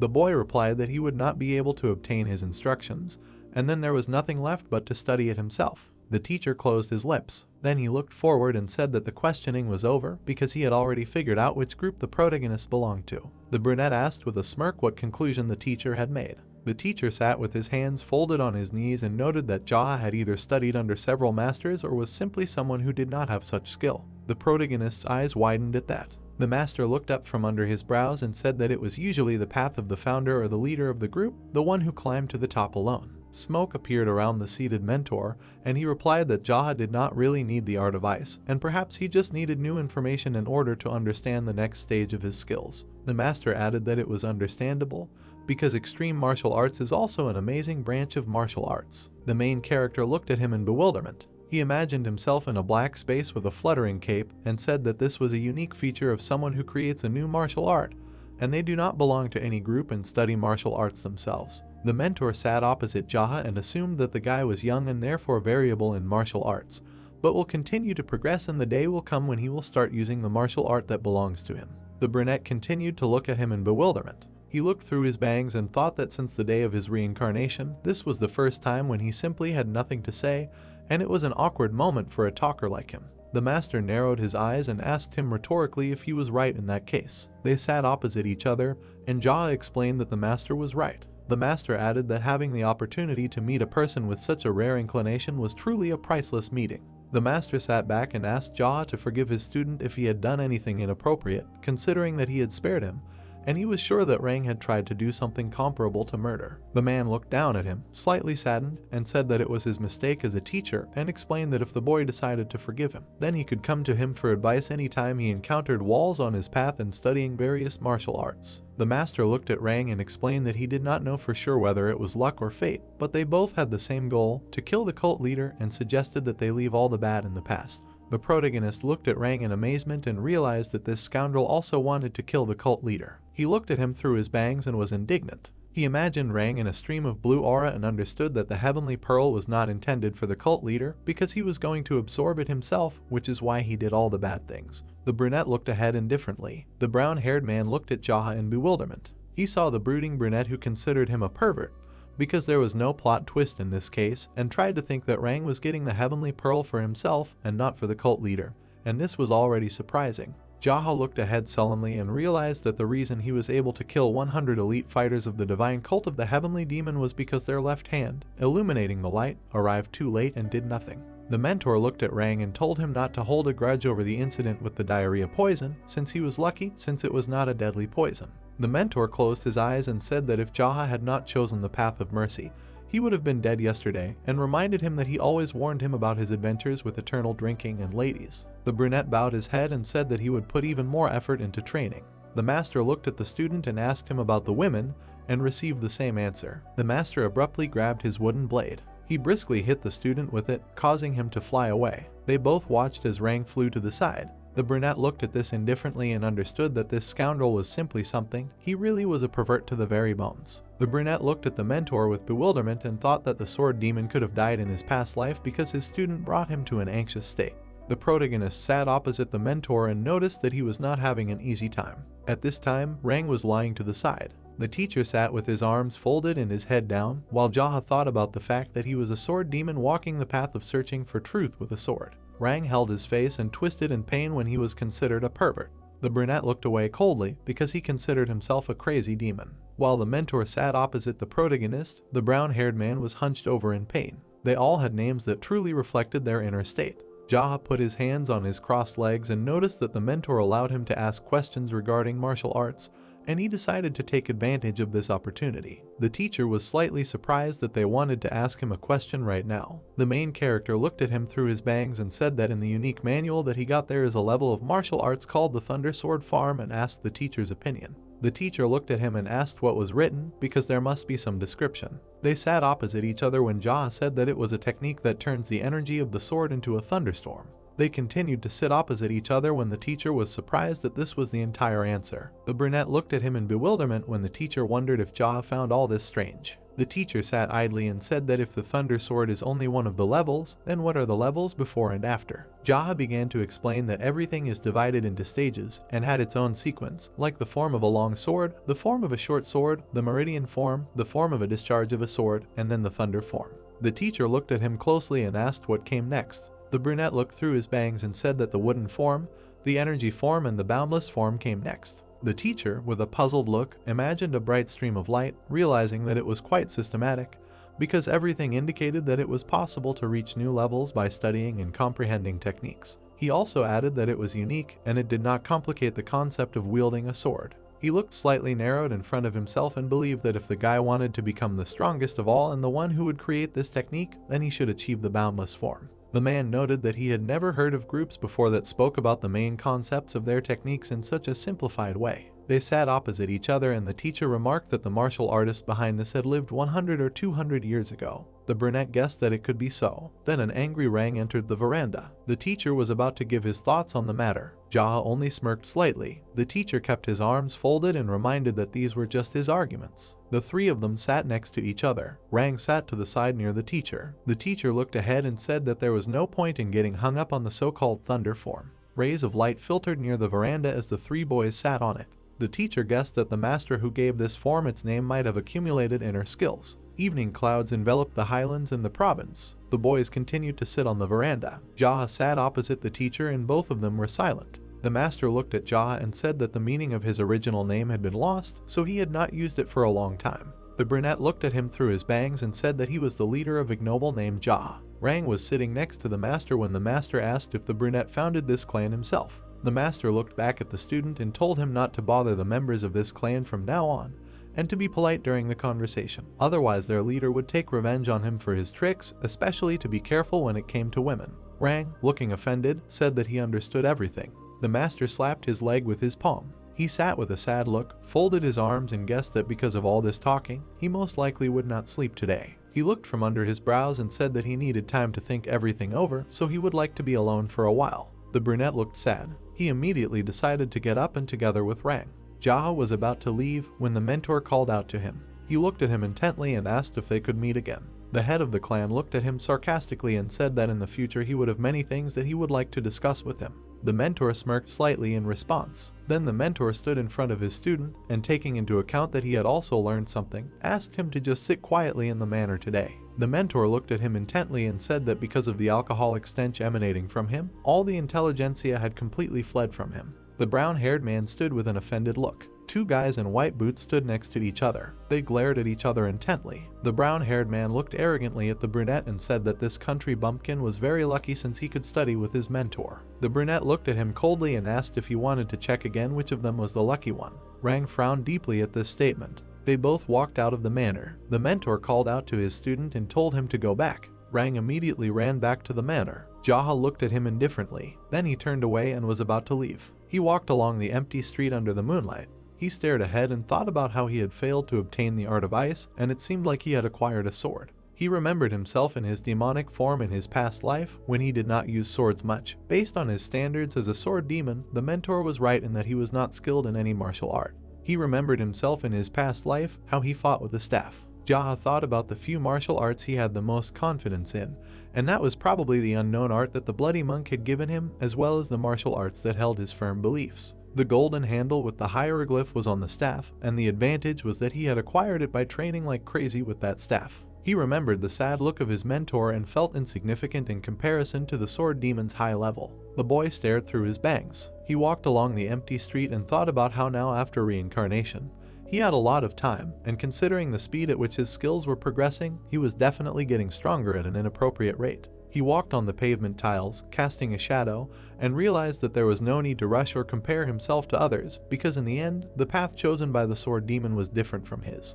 The moon was shining brightly in the night sky. The protagonist was sitting at an empty table. Then Rang sat down next to him. He immediately grabbed the shot glass. Then he threw his head back to try the drink. He immediately choked on the drink when Jaha said that the guy was completely out of his mind, because he drank so carelessly, despite the fact that there could be poison and history could repeat itself. Brown-haired immediately began to cough up the drink. The clan leader looked at him coldly and thought that the guy had fallen for it and was still young. Brown-haired looked at the protagonist with displeasure. He began to frown and asked how he knew about the art of ice. The protagonist bowed his head and said that he was looking for it. Brown-haired was slightly surprised, thinking that this was all, and heard that he still had countless subordinates. The main character introduced the man in the white cape and said that one of his subordinates was the heir to a trading house who had told him a lot about the first flower of the Jade Flower Palace. He explained that among the places where the tones of orthodox martial artists gathered, especially among the famous families, he was looking for the art of ice because he was sure that someone from the Jade Flower Palace should have inherited it.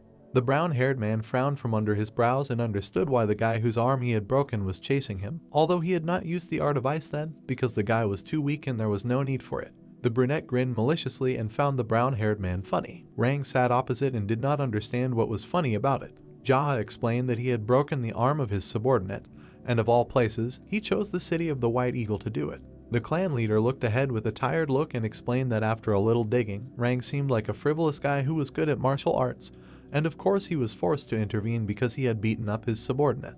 The brunette added that he was only able to guess about the ice art during their battle. Rang looked at him with displeasure and asked why his men were pursuing him then. The brunette stood with an indifferent look and explained that his men were checking out a tip about the son of a concubine from a respected family studying the art of ice. Rang became alarmed and embittered and did not want to hear talk about the son of a concubine. He also reminded the guy that all the scoundrels who talked about the son of a concubine and something like that in the city of the White Eagle were beaten half to death by him. Jaha brought the cup to his mouth and said that it was none of his business, but the brown-haired man was the son of a concubine, as a fact. The guy answered ironically that he didn't understand why Rang was so angry. The brown-haired man bared his teeth angrily. Jaha held the cup to his mouth and didn't understand what was so infuriating about it, because it wasn't his fault, because he was born as one. The brown-haired man's eyes widened from what he heard. The brunette looked at him sarcastically and didn't understand what kind of idiot the guy was. Rang looked at him arrogantly and said that the conversations between them were pointless. Rang looked back at the servant and asked to bring him another glass. They were sitting opposite each other when the brown-haired man asked why the cult leader was Jaha's enemy, explaining that he doubted that someone his age could have suffered at his hands. Jaha looked through his bangs and replied that he couldn't tell. Rang frowned, not getting the answer he wanted. Then Rang looked back at the passing girl. He was staring at her. The protagonist looked at him coldly and noticed that he was very excited about women and was trying to figure out the reason for this phenomenon.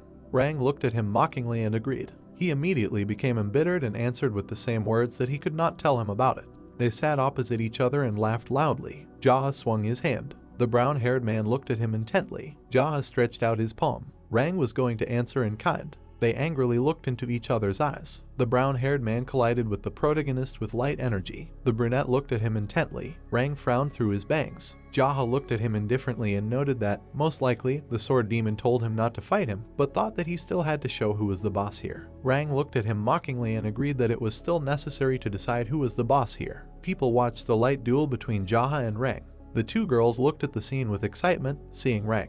Jaha looked at him ironically and joked that he was probably popular. Rang looked back at him with a grin and said that he too would soon be famous, like the one he had defeated in disgrace. The protagonist stretched his palm forward with aura discharges. They pressed their palms against each other, from which light energy leaked. Rang frowned and was dumbfounded in his gaze. Then, sweating, he grinned maliciously and suggested that they settle for a draw. The brunette looked at him indifferently and said that he couldn't do it. He immediately extended an open palm, emitting a stream of light. Rang flew off the bench from such energy. The crowd looked at the lying brown-haired man in bewilderment. Jaha sighed and shook off his cape. The brown-haired man was about to get up. He looked offended to the side. The guy saw that two girls immediately became saddened by his defeat.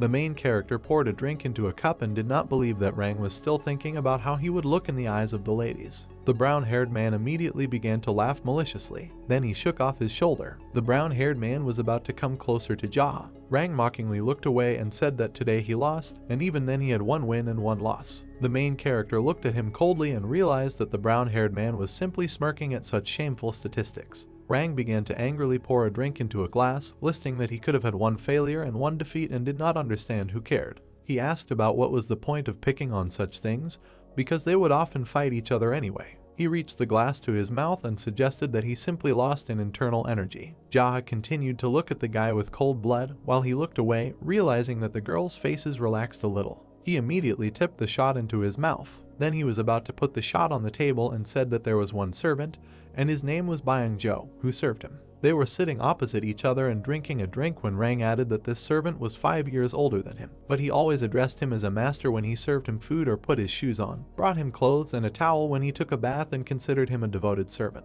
The brown-haired man looked at the shot glass sadly and said that he was the only one he could play with when he was young. He remembered how, as a child, he looked at a hanged body. One day, his lifeless hanged body was found by servants in a small closet. There was sadness and sorrow in the brown-haired man's eyes, because he was trying to figure out why the servant died, because he was his only friend, and then he let it slip that he was in love with a woman named Dan Young. Rang frowned slightly and held out the shot glass, saying that when he found it, he asked her what happened and was going to quote her answer. Rang frowned angrily and said that the girl had rejected the servant's feelings and said that he had no right to confess his feelings to her without even being Rang. They drank the drink at the table, and Rang was puzzled that such a fool was his servant and did not understand how he could end his life because of such nonsense. He poured the drink into a shot glass. Then he grinned maliciously and said that from that moment on, he became interested in ladies who constantly thought about men and why Byung-jo had thrown away his life in the first place. He imagined a group of different men in beautiful capes. Then to his surprise, he realized that most of the women thought like Dan Young and wanted a handsome and rich man who came from a noble family. The brown-haired man frowned forward and said that women were never interested in what his servant was like, and he thought it would be more accurate to say that they simply did not see him as a man.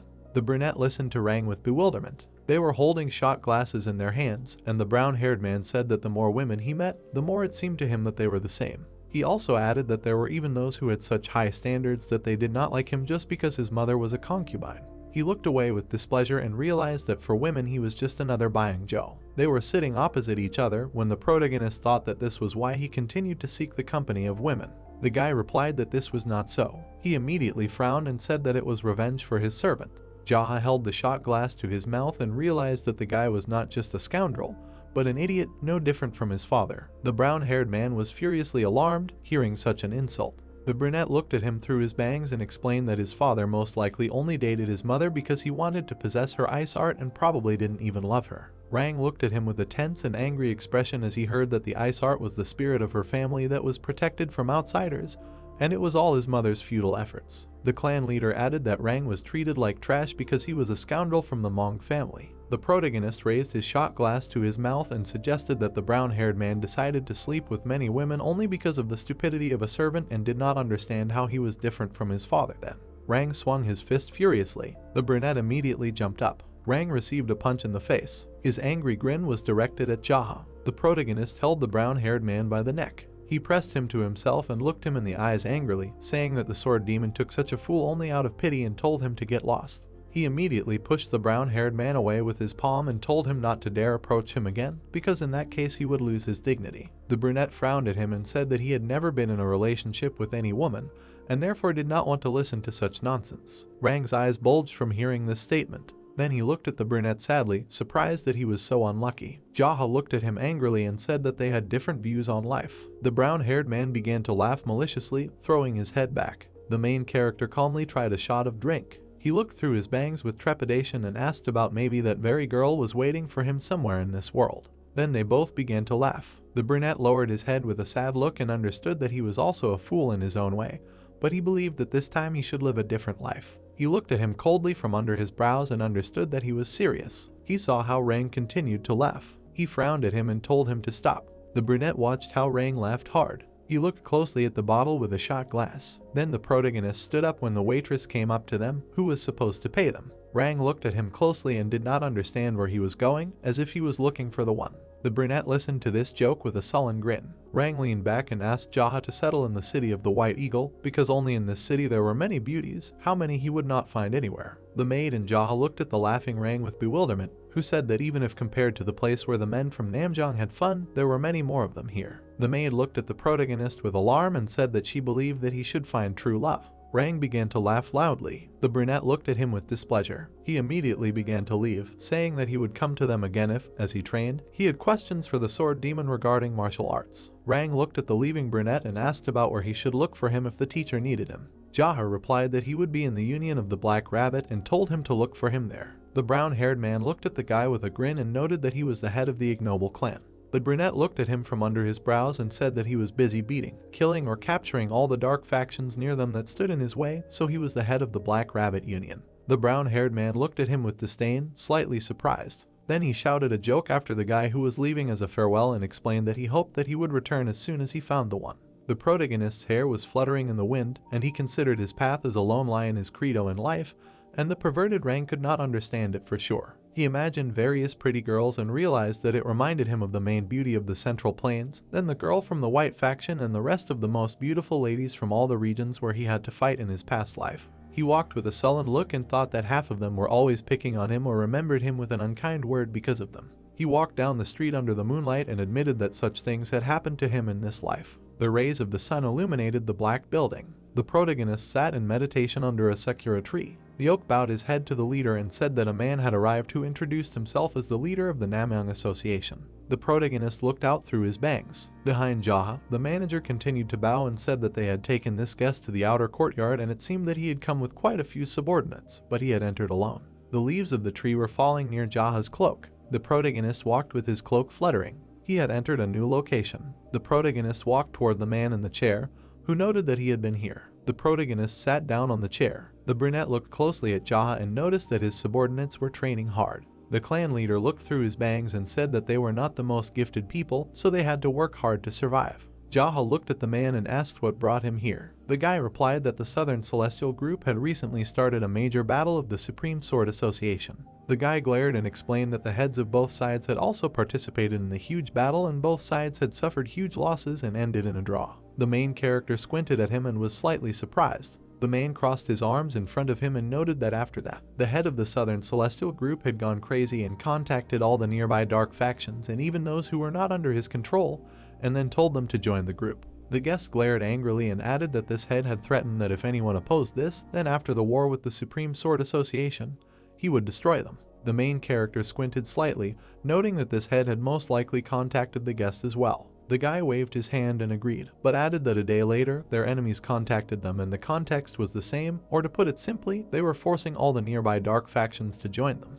The protagonist sat in his chair opposite the man and asked his opinion, to which he heard the answer that the guest planned to reject both sides. The brunette looked down sadly and expressed understanding that both teams were from the dark faction, but still tried to figure out which of them was the greater evil. The guest imagined a dark glowing silhouette and noted that the Supreme Sword Association became extensive after forcibly merging with the merchants, because they were rich and controlled almost all the merchants, so the rest had no choice, adding that the Southern Sky Group was also a dark faction. He imagined a healthy leader of the dark faction with his people. The guy explained that all the dark factions in Namchuan Prefecture were united by force under Dongfeng, because he had formed his group alone before he was 20 years old. The guy added that this was why Dongfeng was the most famous in this prefecture, and he was the one who was not affected by the wealth of the Supreme Sword. The protagonist touched his chin in confusion and tried to consider everything that was said, and realized that the Southern Heavenly Group was the lesser evil. He introduced Dongfeng, who was the king of Namchuan, grinning maliciously, and said that if he introduced himself as the head of the ignoble clan, he would demand that they bow down to him immediately, so he did not want to join either of them.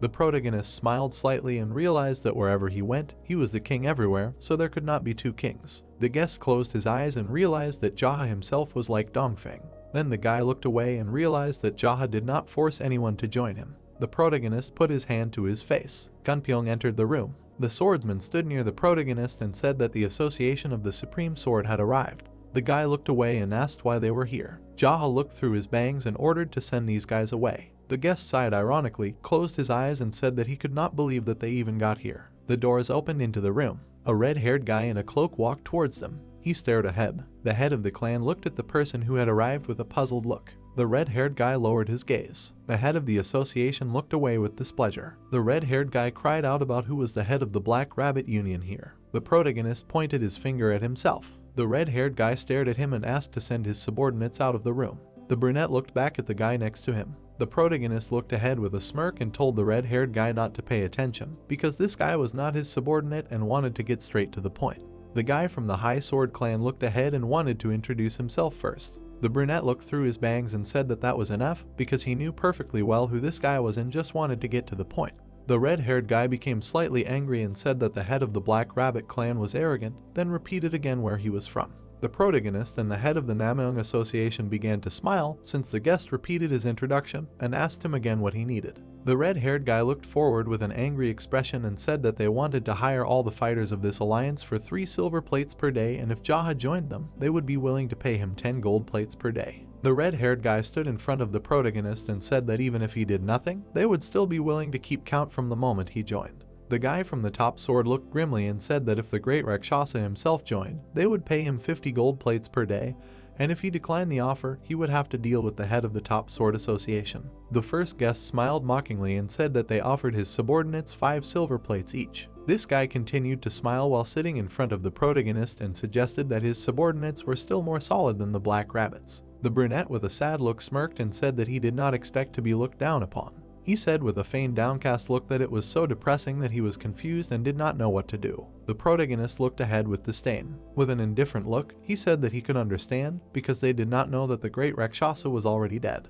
The red-haired guy grimaced at this news. The head of the Namyeong Association also grimaced, understanding that it was true. The main character looked at the brunette and asked his opinion, who replied that both factions were idiots, so he would not join either. The first guest frowned and said that the heads of both groups could have simply decided everything in a duel, and he could not understand why they were so diligent in sending people to the next world, especially since they were also dragging the other factions into their massacre. The brunette looked at him with a smirk and said that his words were true, because that's what a man should think. The red-haired guy looked ahead with disgust and realized that this was their answer. He immediately turned around and started to leave, adding that they would meet again when this was all over. Jaha opened his mouth wide and screamed. Gunpyeong blocked the red-haired guy's path. The brunette looked through his bangs and said that this guy was a messenger from the High Sword Association, with whom they would soon meet in battle. Jaha looked at the 2 guys and told his swordsman to fight this red-haired guy in the courtyard and gather people to watch. He looked through his bangs with a cold-blooded expression and wanted to understand how good the enemy association was. The red-haired guy tensed up with anger, thinking that the clan leader had gone crazy. Jaha continued to look at him indifferently and told the swordsman to invite the Southern Sky group as well, because they had to see it too. He also said to start with that he didn't like the Southern Sky group, but he didn't like the Supreme Sword either. The clan leader wanted to start a fight to see how strong their enemy was. His friendly colleague smirked and said that it was a good idea. The clan leader started to descend and told the messenger to prepare for battle. The red-haired guy bared his teeth angrily, asking Jaha if he thought he could get away with it. Jaha stepped forward. He immediately delivered a crushing blow to the messenger's face. They watched as the guy fell to the ground. Jaha looked at him arrogantly and said that he was not in the best mood, and then some messenger came out of nowhere and got on his nerves. They followed to the exit, while the red-haired guy was lying on the floor. Jaha told the messenger to prepare for battle unless, of course, he wanted to be spanked to death. Gunpyeong looked at the fighter with bewilderment. Then he looked to the side and said to the clan leader that this guy was no match for him. The brunette looked back at the swordsman, wondering if he was really that weak, to which he received a positive answer. Then he ordered Sungti to be brought here. A whole crowd of people were watching the fight. Sungti was adjusting his suit. The red-haired guy with a downcast look looked back at Jaha and asked him about whether they were seriously greeting messengers like this. The guy looked at the protagonist, who wondered if he had been a little disrespectful. The guy replied that he was only there to deliver a message and asked for his understanding. Jaha closed his eyes and resigned himself to the fact that he would honor the High Sword Association and fight him himself. The messenger immediately headed towards Sung-Ti, wanting to begin. The blonde immediately grabbed his blade. The red-haired guy frowned and asked Sung-Ti to try not to hurt each other too much. The assistant immediately screamed angrily for the guy to shut his mouth because such topics could not be discussed in battle. The main character looked away indifferently and said that Sung-Ti was right. The blonde man looked confident in his sweat. The head of the Namyang Association looked back at Jaha and asked the status of his subordinate, to which he received the answer that he was the weakest. The blonde bared his teeth furiously, indignant at what he heard. He immediately rushed to attack. The messenger held his sword in front of him. They clashed in a fierce fight. They fought each other, dodging attacks. The blonde stared at his enemy. The guest looked towards the protagonist and asked him if he thought Sung-Ti was not bad. He saw how the blonde made numerous attacks on the red-haired guy. Sung-Ti swung his blade. The messenger, sweating, tried to hold onto the blade. They stood opposite each other in a fierce fight.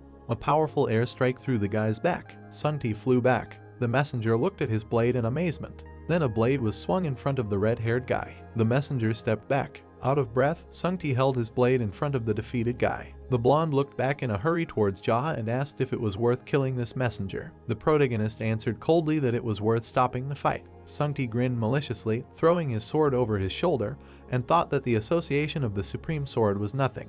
The brunette looked tense and said that the messenger himself was nothing, and therefore asked Sung-Ti not to be mistaken, explaining that he did not organize this fight, and therefore he realized his misunderstanding.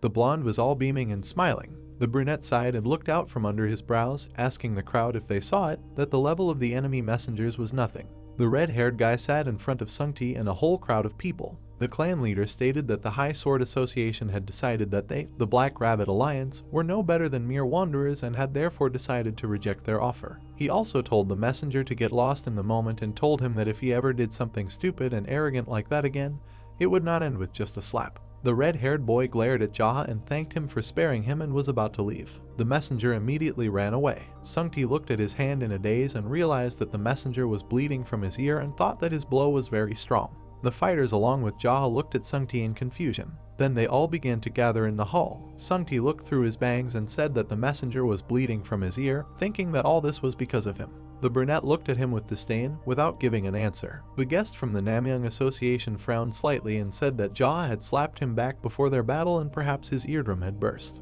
The blonde looked at his hand sadly. The clan leader sat on his chair and said that the High Sword Association was going to start a full-scale war with the Heavenly Group, so they offered to pay each of their warriors 3 silver plates if they joined them. He presented 3 shining silver plates. His board sat on chairs in the hall and said that this was the price of their lives in the eyes of the enemy association. All the subordinates looked sullenly at the clan leader. Gunpyeong frowned slightly and understood that they had intimidated the merchants, fleeced them, and now they were using such methods, considering them scoundrels. Jaha looked at the offended swordsman and stated that they were like that too, and so asked him to take back his words. Gunpyeong immediately apologized. The protagonist immediately frowned and said that they were not like them, but they were scoundrels, and added that they were a group of tricksters, and that they were delicious from the smelling fallen leaves of cherry blossoms. Jaha then said that their enemies were worthless, made of paper that had been under a person suffering from diarrhea. The warriors slightly frowned and thought about what they heard. The brunette looked ahead coolly and asked if his analogy was really that complicated. Sung-Ti looked through his bangs and said that it was perfect. Jaha looked at him with disdain and told him to be silent, since this analogy was unnecessary. The assistant looked down sadly. The main character pointed his finger at the head of the Namyang Association, Nam Garak. He also added that the High Sword Association and the Young Heavenly Group had also sent him a similar proposal, but he had rejected them and considered him someone he respected as a man regardless of his skills, so he roughly introduced him to the people. Jaha then looked at Gunpyeong and said that no matter who they fought, the High Sword or the Southern Group, the Namyang Association would join the battle as the Black Rabbit, and told them to keep that in mind. All the warriors looked at the clan head and agreed with that. Garak looked ahead and said that even in an alliance, their strength was no match for that of the Southern Group or the High Sword, but their association would definitely not be a burden in the upcoming battle. All the swordsmen bowed their heads, saying that they would be happy to work together. Then the brunette looked to the side and said that he had more subordinates, and if they joined forces, and he went in the vanguard of the entire army, it would not matter who they would fight, because the enemy would immediately turn to ashes. Garak immediately exclaimed and was stunned. The protagonist through his bangs said that such a merciless battle would end with huge losses on their side. Garak slightly drooped. Huyen immediately stood up and turned to Jaha, saying that he would also like to bring troops here. The brunette looked at him with a smile and turned to him, answering that he had already made a significant contribution by training Sung-Ti, and especially thanks to Huyen, he was able to avoid shame. The master immediately widened his eyes. He stared ahead and understood that the leader treated him somehow differently. Jaha looked away and assured that they did not need help in the form of additional troops, as the master was exceptional in training people, and asked him to feel at home visiting the Black Rabbit Union and giving everyone instructions. Huyen put his fist to his palm and thanked the leader. The protagonist looked at him with a smile. Sung-ti was sitting on a chair. He sighed with a downcast look and said that he would do his best. A crowd of warriors sat in the hall with Jaha, who stated that their main enemy was the Association, the Supreme Sword, and they should forget about the Southern Heavenly Group for now. Gunpyeong slightly tensed up and asked if there was a reason.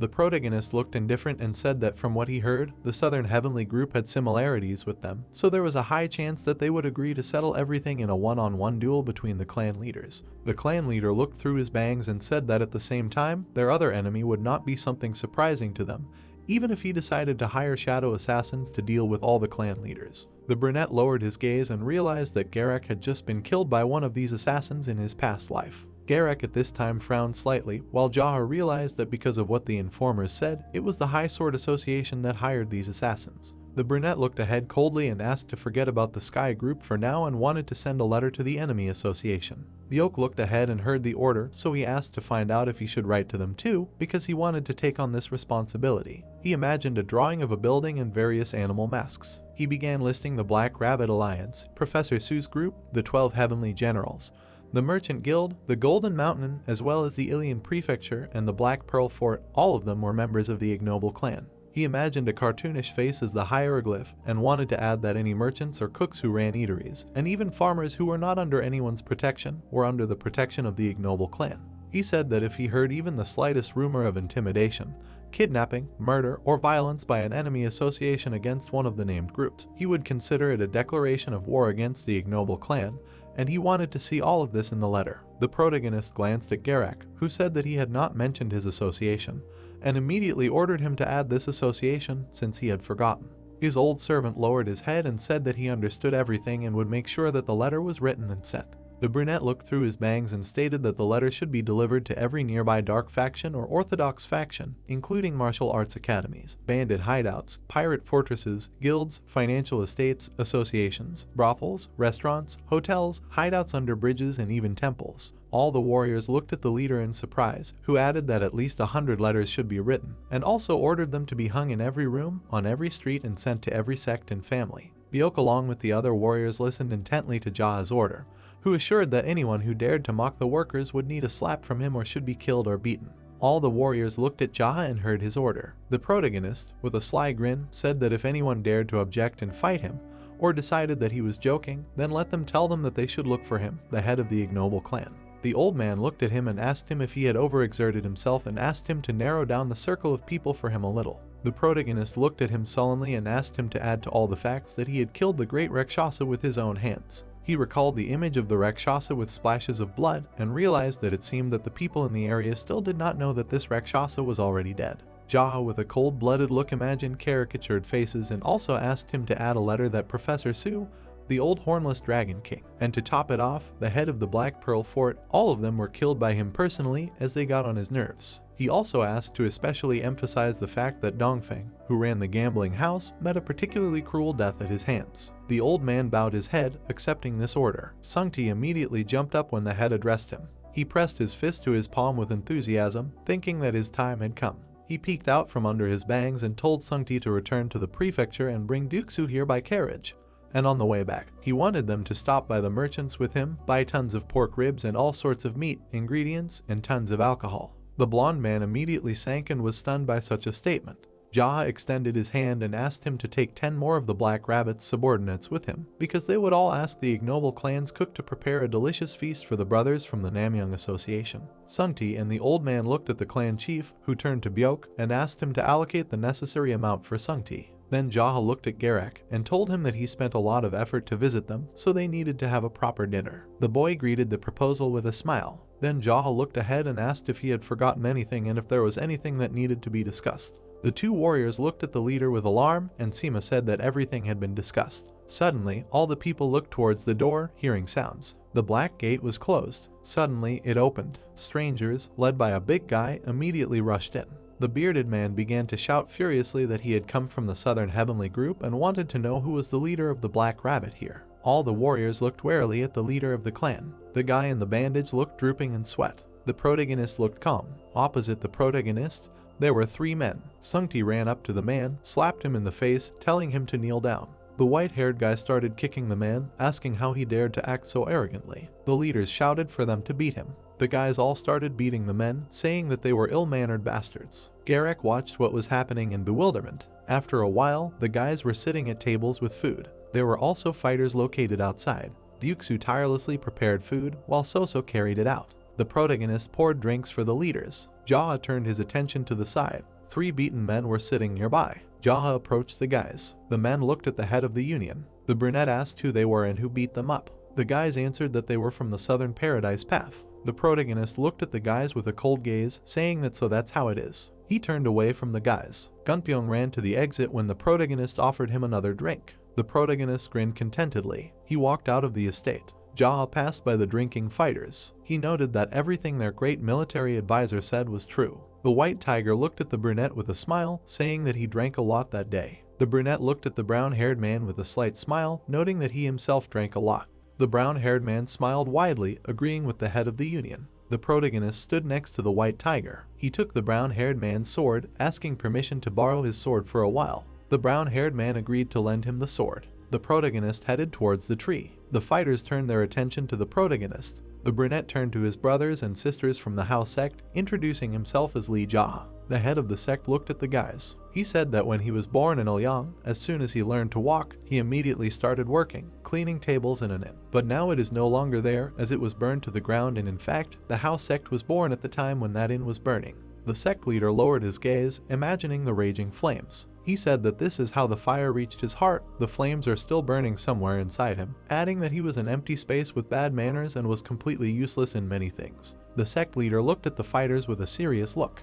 He said that he was one of the weak members of society, and that is why the house sect will continue to stand on the side of the weak. The brunette held out his sword in front of him. He declared that anyone who does not oppress the weak is a member of his family for no reason. The protagonist introduced the men. He stated that they could be from the Orthodox faction, the Black faction, the Demon faction, from a temple, from a family of a martial artist, or be a widow, a Taoist, a poor man, a merchant, or a woodcutter. It didn't matter at all, they were still his family. The protagonist introduced images of women. He said that ordinary people who didn't know martial arts, weak, fragile women, beautiful or kind women, children, monks, drunkards, waiters, kissings, shamans, nuns. The sect leader said that fathers, mothers, uncles, sisters, and brothers who made a living in different ways, thinking only about having food on the table if anyone dared to harm them. The protagonist narrowed his eyes, stating that he would deal with him no matter who he was. The fighters looked at the protagonist in surprise. Jaha smiled slightly. He said that although he was not strong enough to fight equally with the strongest in the world, last night and the night before, he had been circulating his energy all day. The protagonist introduced the images of Gunpyeong and the Master. He said that he had trained his endurance with his brothers from the Black Rabbit Alliance, and received advice on sword techniques from a master he had met by chance. The protagonist held out his sword in front of him. He stated that he was a man who was getting a little better every day, the leader of the house sect, Lee Jaha. The protagonist's hair was fluttering in the wind. He said that he wanted to show them the sword technique he had been working on lately. The protagonist took his step. Rose petals fell from the tree. The protagonist narrowed his eyes. He swung his sword, cutting the leaves. The protagonist cut the leaves into 4 pieces. He held the weapon out in front of him, moving his hand to the side. The leaves swirled around the protagonist. The protagonist's sword began to emit orange flames. The flames developed in different directions. The protagonist swung the sword using the form of a lightning sword and the scent of plum blossoms. The brunette pulled the weapon behind his back, holding out 2 fingers in front of him. The flames engulfed pink petals. The fiery petals circled around the sect leader. Jaha raised his head, smiling slightly. The fighters began to clap their hands. The protagonist held the sword in front of him and closed his eyes. He said that the house sect was looking forward to cooperating with all of them, and he was the leader of the house sect. The fighters pressed their fists to their palms, greeting the sect leader. The brunette threw the sword to its owner. The white tiger caught his weapon. Sungti approached the brunette, saying that it was incredible. The brunette grabbed Sungti by the shoulder. He called him their dear manager. Jaha looked at the Vlasov guy with a slight smile, saying that he had to survive, and he had to train hard if he didn't want to die. Sungti looked at the leader with a serious expression, saying that he understood him. The brunette waved his hand at the leader. The old man asked if he was okay, since he thought he had drunk too much. Jaha said that he was fine. He sat down on the ground. The protagonist crossed his legs. An orange aura began to emanate from him. Jaha dripped his blood from his finger. He opened his eyes slightly. The brunette stood up, saying that he had sobered up and that they could continue drinking since he would be on duty that day. The red monkey smiled widely, saying that he would do so. The protagonist entered the estate. He stood near the three beaten guys, asking why they came and if they had already told him. The red-haired man said that they were following the orders of the leader of the Southern Paradise Path, and they would like to ask the Black Rabbit Alliance to join them in the upcoming war. The leader of the alliance looked at the man with a menacing expression, asking if they had a reason why he should agree or not. The man looked at the brunette with a confused expression, saying that they were unable to find out the reason from the leader. The protagonist looked at the boys with a frightening look, saying that he wanted them to convey his message to their impudent leader, noting that if he dared to be rude again, he would find him himself. The boys sat on their knees in front of the brunette, saying that they would convey everything to him. Jaha said for them to get up. Two boys picked up the large man. The protagonist approached them from behind, offering to lead them out of the Black Rabbit Alliance. The red-haired man looked at the protagonist with confusion, saying that it was not worth it. The protagonist looked menacingly at the guy, telling him to get lost. The head of the sect walked behind the guys, hugging them by the shoulders. The bright sun illuminated the protagonist. Sungti approached him from behind, asking where he was going and if he wanted him to go with him. Jaha said that he was going for a walk.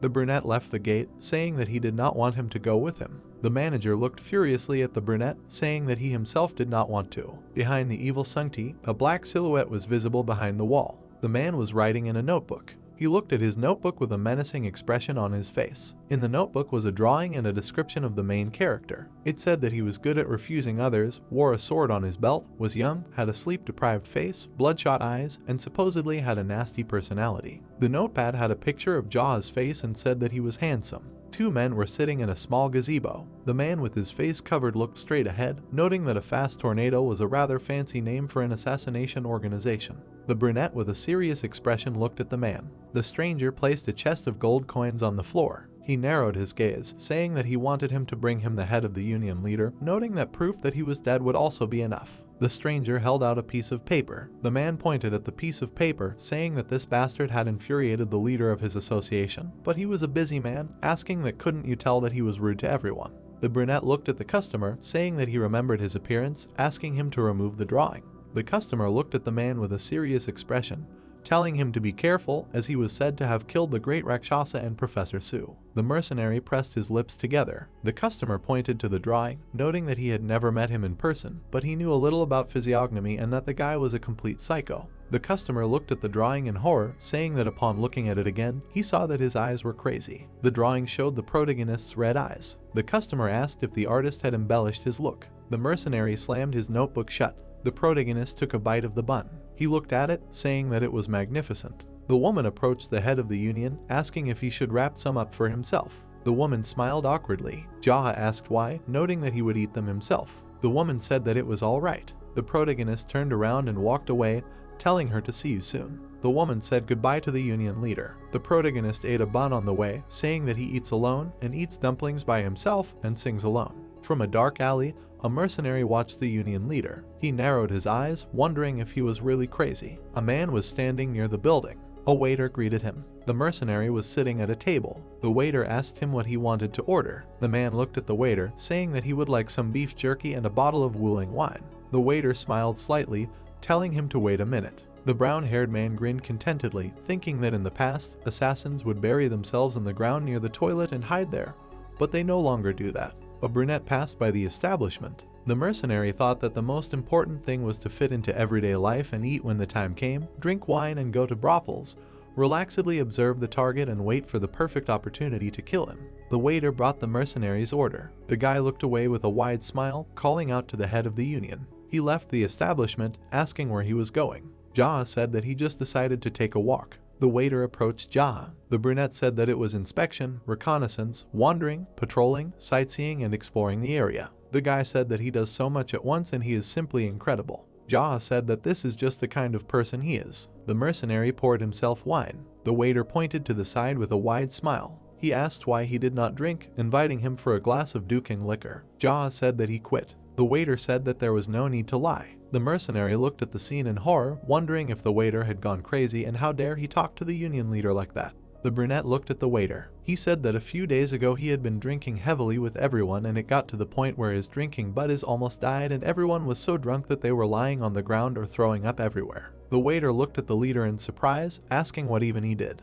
The union leader said that everyone except him, since he had been on guard all night. The mercenary watched the situation in bewilderment. He did not understand what the brunette was talking about, wondering why his subordinates had gotten drunk and he had been standing guard all night. The waiter sighed heavily. He asked if this was against the principles of Jianghu and how could the union leader act as a guard. The guy smiled widely. The leader of the union agreed with the waiter, thanking him anyway, adding that he should let them know if he saw any suspicious people. The guy replied that he would tell him everything. The mercenary continued to watch. The protagonist walked away from the establishment. The man narrowed his eyes, thinking that he was crazy. The waiter asked the man that this was the first time he saw the leader of the union. The mercenary turned his attention to the waiter. He smiled slightly, asking that he was the leader of the Black Rabbit Union, noting that he had heard that he always wore a mask. The waiter looked at the mercenary with a wide smile, saying that he was the old leader and now he was dead. The man poured himself some wine, saying that he understood everything. The guy looked at the man curiously, asking what he thought. The brown-haired man asked what he was talking about. The guy slightly tilted his head, asking what would win in a battle, the Greatest Sword Association or the Southern Paradise Path. The brown-haired man looked down, saying that he was too interested in someone else's fight. The guy sighed slightly, saying that this was something they often said when drinking, asking if he could pour him some too. The mercenary looked at the waiter in confusion, saying that of course. The guy brought his glass, thanking the mercenary. The man looked at the waiter with a serious expression, asking what he thought, who would win. The waiter drank the wine in one gulp. He wiped his mouth with his sleeve. The guy said that it didn't matter whether the Greatest Sword Association won or lost, since they were finished anyway. The mercenary looked at the guy in confusion, asking why. The waiter noted that there were rumors that the head of the union, whom he had recently seen, would not forgive the Greatest Sword Association. The man asked why that was. The guy looked at the mercenary with displeasure. He said that because they are worse than everyone else and they have tons of money, and so they hire killers, these scum. The mercenary frowned. The waiter said that because of them, people are taking their lives everywhere. The guy raised his index finger, frowning. The waiter said that on the other side, Sadohin, the leader of the Southern Paradise Path, is an older martial artist and has a scary aura around him, and he conducts duels, so the leader of the union said that first they will completely destroy the Association of the Greatest Sword. The protagonist entered the establishment, asking him to pour him some duking liquor since he had a dumpling stuck in his throat. The waiter looked at the leader of the union with a slight smile. Jia said that he underestimated them too much, and this should not be done. The guy said that he understood him. The waiter went to get the liquor. The protagonist sat down opposite the mercenary. He smiled sarcastically, asking where he was from. The man looked at the brunette seriously. He said that he came from Shiping to meet an acquaintance. The protagonist said that he did not mean that. Jia stabbed the knife into the table. He looked at the mercenary with a frightening look, asking who sent him. Cold sweat began to run down the mercenary's face. The mercenary looked at the protagonist in fear. He widened his eyes, wondering how he knew. The brunette slightly opened his mouth. He said that when a young guy speaks rudely to the owner of the establishment, it is normal to look at him again. When an adult passes by, gobbling up a dumpling, to treat him with contempt, it is in the order of things. The protagonist looked at the man with a cold look. He noted that when someone starts singing a strange song, it is natural to look back at him with confusion, and judging by the lack of reaction, he believes that he is an unusual person. The brunette narrowed his gaze, noting that this is proof that the person is trained. The mercenary looked at the protagonist warily. The protagonist moved aside, saying that killing him is not a problem, but then it will be boring since it will be necessary to kill again and again because the big shot will not appear right away. Jia, with an arrogant expression on his face, looked at the man, saying that he will have to endure, just as the leader has to endure the burden of the killer. The mercenary frowned. The protagonist leaned slightly towards him, asking what he could do to kill the Yui River chief in that case. The man asked what he was talking about. The protagonist tilted his head to the side, saying that it would be the perfect solution to ensure that people like him would never appear again, asking that he didn't think so. The mercenary looked at the chief in bewilderment. The chief said that ordinary killers were just as pathetic as he was. He looked at the mercenary with an arrogant look. He stated that if he himself was not unhappy yet, then at least he made the people around him unhappy when he killed them, because if he had a family, his emotions would become more confused. The chief added that that's why people like him would not understand him, and he even felt a little sorry for him.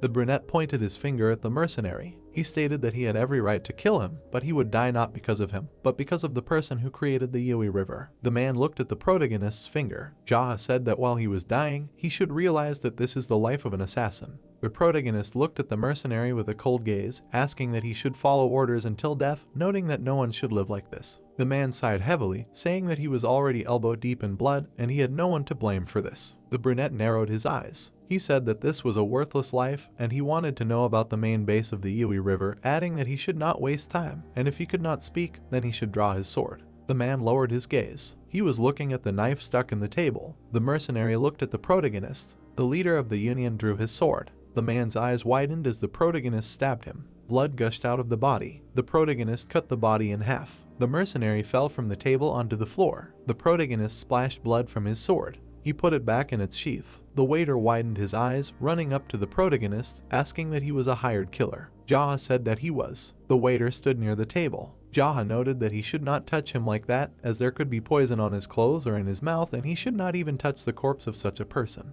Jaha held out a silver coin. He noted that he would order his subordinates to come and clean everything up, so he should just leave everything as it was and take it. The waiter asked why he was suddenly giving him money. The guy looked at his hands in surprise, where the coin fell. Jaha said that it was for the drink and for the table. The brown-haired man asked why so much. Jaha said that it was for the future. The protagonist looked at the guy with an indifferent look, saying that similar events could happen often and for some time he would specifically go out for a walk more often. The protagonist thoughtfully looked up. He thought it was much more comfortable to walk around defenseless in the daylight than to meet killers while sleeping. The guy looked at the union leader curiously, asking how he knew, since he just decided that he was a little strange since he was a foreigner. The guy looked at the corpse in bewilderment and then at the union leader. The brunette noted that it was written on his forehead that he was a killer. The waiter said that he could not see and his forehead was narrow. The brunette smirked slightly, saying that he was going. The waiter pulled out a knife, telling him to take his blade. The guy held the knife out to the union leader. He said that after he drew the blade, he stood up and suddenly killed the enemy with a sword, asking what kind of high-class way to introduce psychological warfare was this. The protagonist took his dagger, saying that it was just a habit. The waiter said that he understood everything. Jaha said that he was going. The protagonist walked out of the building as the waiter yelled for him to come again. Sungti was standing in the establishment with the fighters who were cleaning up the corpse. The waiter approached Sungti, calling out to him. The guy looked back at the corpse, asking that he also thought he looked like a murderer, noting that in his opinion, he was a completely ordinary man. The white-haired guy chuckled in displeasure, asking that wasn't it obvious. The guy awkwardly looked at the manager, asking what he was talking about. The manager asked that he couldn't tell with just one look, adding that he was pathetic. The guy noted that he couldn't ask that he had met him before, adding that maybe he was pathetic. The manager squinted, looking at the waiter, asking that he wasn't from the How sect. The guy looked at the manager in surprise, asking that he was from the How sect. The manager looked at the boy, asking why he stopped paying for protection. The waiter said that it was. The manager introduced the How inscription, saying that he was one of them then. The waiter looked at the manager in confusion, saying that he understood. Sungti raised his thumb. He pointed his finger at himself, saying that it was him. The waiter turned his back, asking what do you mean? Sungti opened his mouth wide. He stated that he was the senior assistant, the second most important person in the How sect, and they founded the sect together with their head, adding that he was Cha Sung-ti, the first swordsman of Ouyang. The boy looked at the manager in confusion, wondering what he was talking about. He bowed to Sung-ti, saying that this was their first meeting, asking what happened. He could tell whether to kill them just by looking at them. The manager closed his eyes, nodding his head, saying that it was correct. The waiter looked at the manager with displeasure, thinking that this swindler was trying to imitate the head, although he looked like a common local bully, wondering how he became the senior assistant. Sung-ti looked at the guy with displeasure, asking why he was staring at him, noting that he was a daredevil. The waiter looked at Sung-ti with irritation, saying that he was not at all, asking him to refrain from imitating the style of speech of the head since it was unpleasant to hear. Sung-ti looked away angrily, saying that he was such a scoundrel. Sung-ti snorted with irritation, saying that he could not even hit him like that since he was still a child. The manager looked at the fighters, saying that there might be poison on the body, so they should take it to a remote place and burn it. Sung-ti looked at the guy, asking what his name was. The waiter said that his name was Jang Sam. The manager looked at Sam with a serious face. He said in order to investigate his death is high, the possibility that the mercenary's friends will come there and he should try to notice it. Sam looked at Sung-ti, asking that if he recognizes them, he should report them. The manager narrowed his eyes. He said that he should just detect their appearance and not do anything dangerous, and he will be able to recognize them since they have a similar nature to the dead man.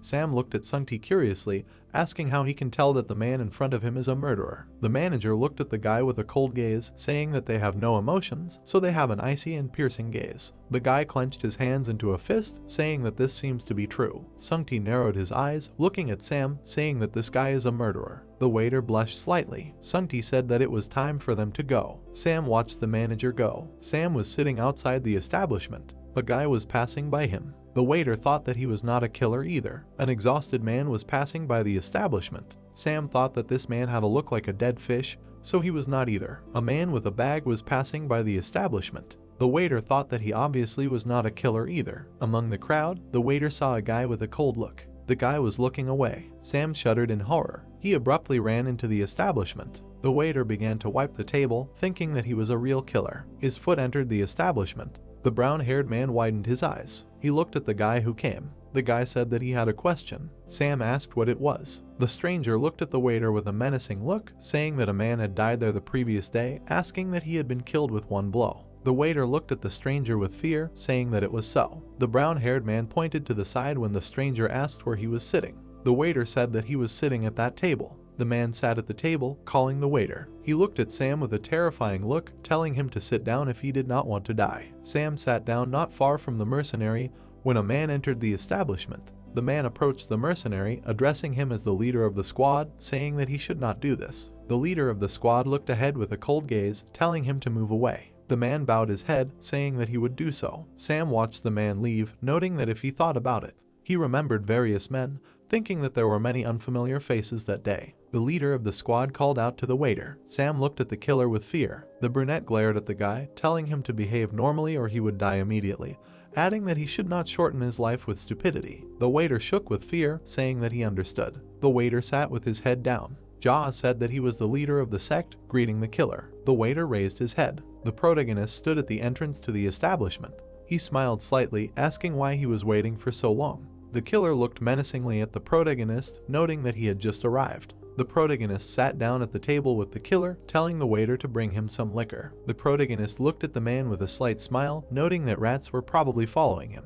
The man crossed his arms over his chest, apologizing for this, adding that there was simply very little information about him, and they should have been more careful from the beginning. The waiter brought drinks and snacks to the table. The killer said that if he died there, he would have a lot of trouble. Jaha looked menacingly at the mercenary, telling Sam to go back. Sam looked at the leader of the sect with fear, saying that he would do so. The mercenary turned his attention to the guy leaving. He took the wand from the table. The mercenary threw the wand towards the waiter. Sam looked behind him. The protagonist extended his hand, emitting a dark aura. He stopped the wand in midair with his aura. The waiter collapsed to the floor when the wand stuck next to him. The protagonist narrowed his eyes. The mercenary's eyes widened. The protagonist swung his fist. A bright flash occurred between the guys. The mercenary was thrown aside. He frowned as blood flowed from his mouth and nose. The assassin held out his weapon in front of him. The protagonist was pouring liquor into a shot glass. He sat with a calm face, looking at the glass. Sam widened his eyes. He watched what was happening, thinking that this is what the house sect means. The assassin swung his weapon. The protagonist stopped the sword with one hand. Sam watched what was happening in surprise. The mercenary's eyes widened. The sect leader brought the glass to his lips. Jaha began to emit a fiery aura. The mercenary tightly clutched the sword in his hand, from which steam began to come out. The protagonist looked at the assassin with an indifferent look. He thought that if they were on the same level, he could leave by crossing swords with him, but since there was a huge difference between them, he would not be able to retreat.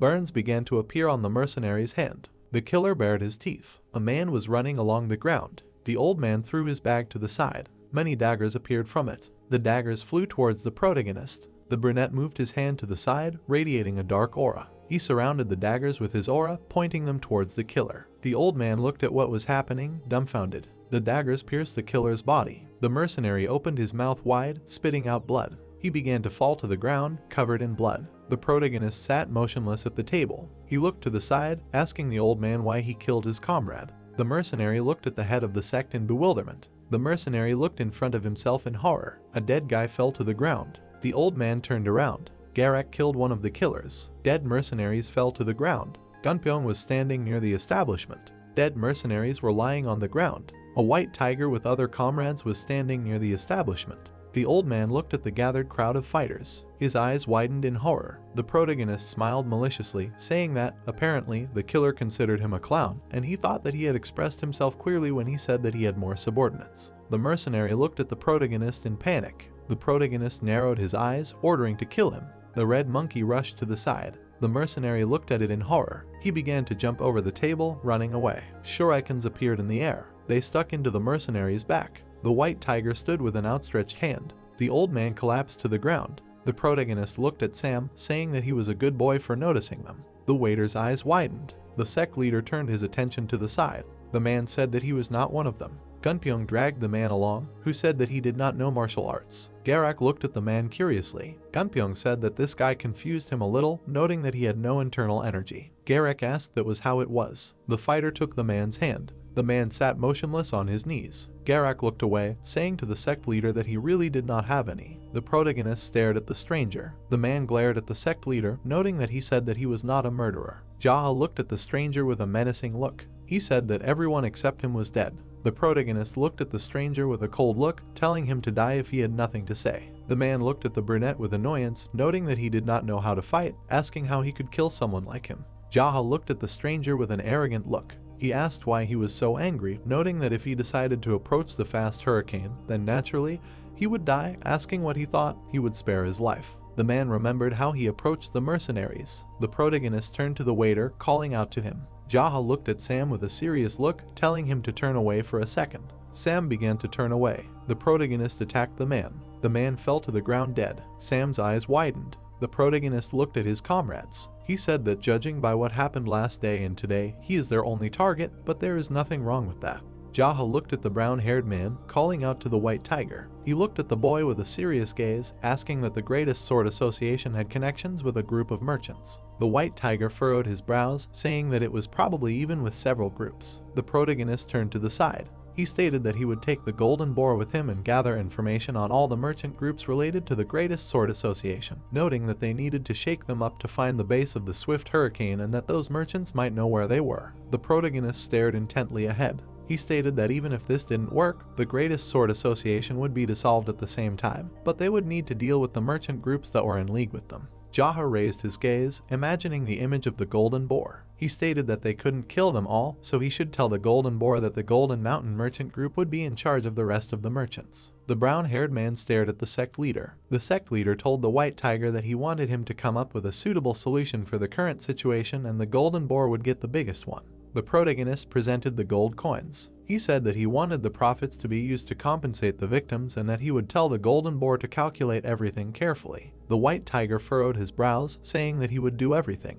The brunette turned to the side, saying that he would leave in search of a quick hurricane on them. The fighters pressed their fists to their palms, saying that they would do it. The brunette looked at Garak, saying that they would attack the Association of the Greatest Sword. Garak looked at the protagonist curiously, asking how the Southern Paradise Path was, and he knew how to deal with them. The protagonist looked at the fighter with a confident look. He said that he would gather a small squad of elite warriors for a surprise attack and their goal was not to kill people, adding that they would retreat immediately after burning down the Greatest Sword Association's main camp. Garak looked at the brunette in surprise, asking if he was only going to burn down the main camp and that was it. The protagonist stared at the fighter. He said no, and they also needed to provoke the Southern Paradise Path, noting that he planned to make the two of them fight to the death. Garak's eyes widened. The protagonist looked ahead with a serious expression. He said that the small elite squad would burn down, kill a few of their people at the main camp and flee. The protagonist imagined images of people. He stated that this would make the Greatest Me Association think that it was the Southern Paradise Path's doing,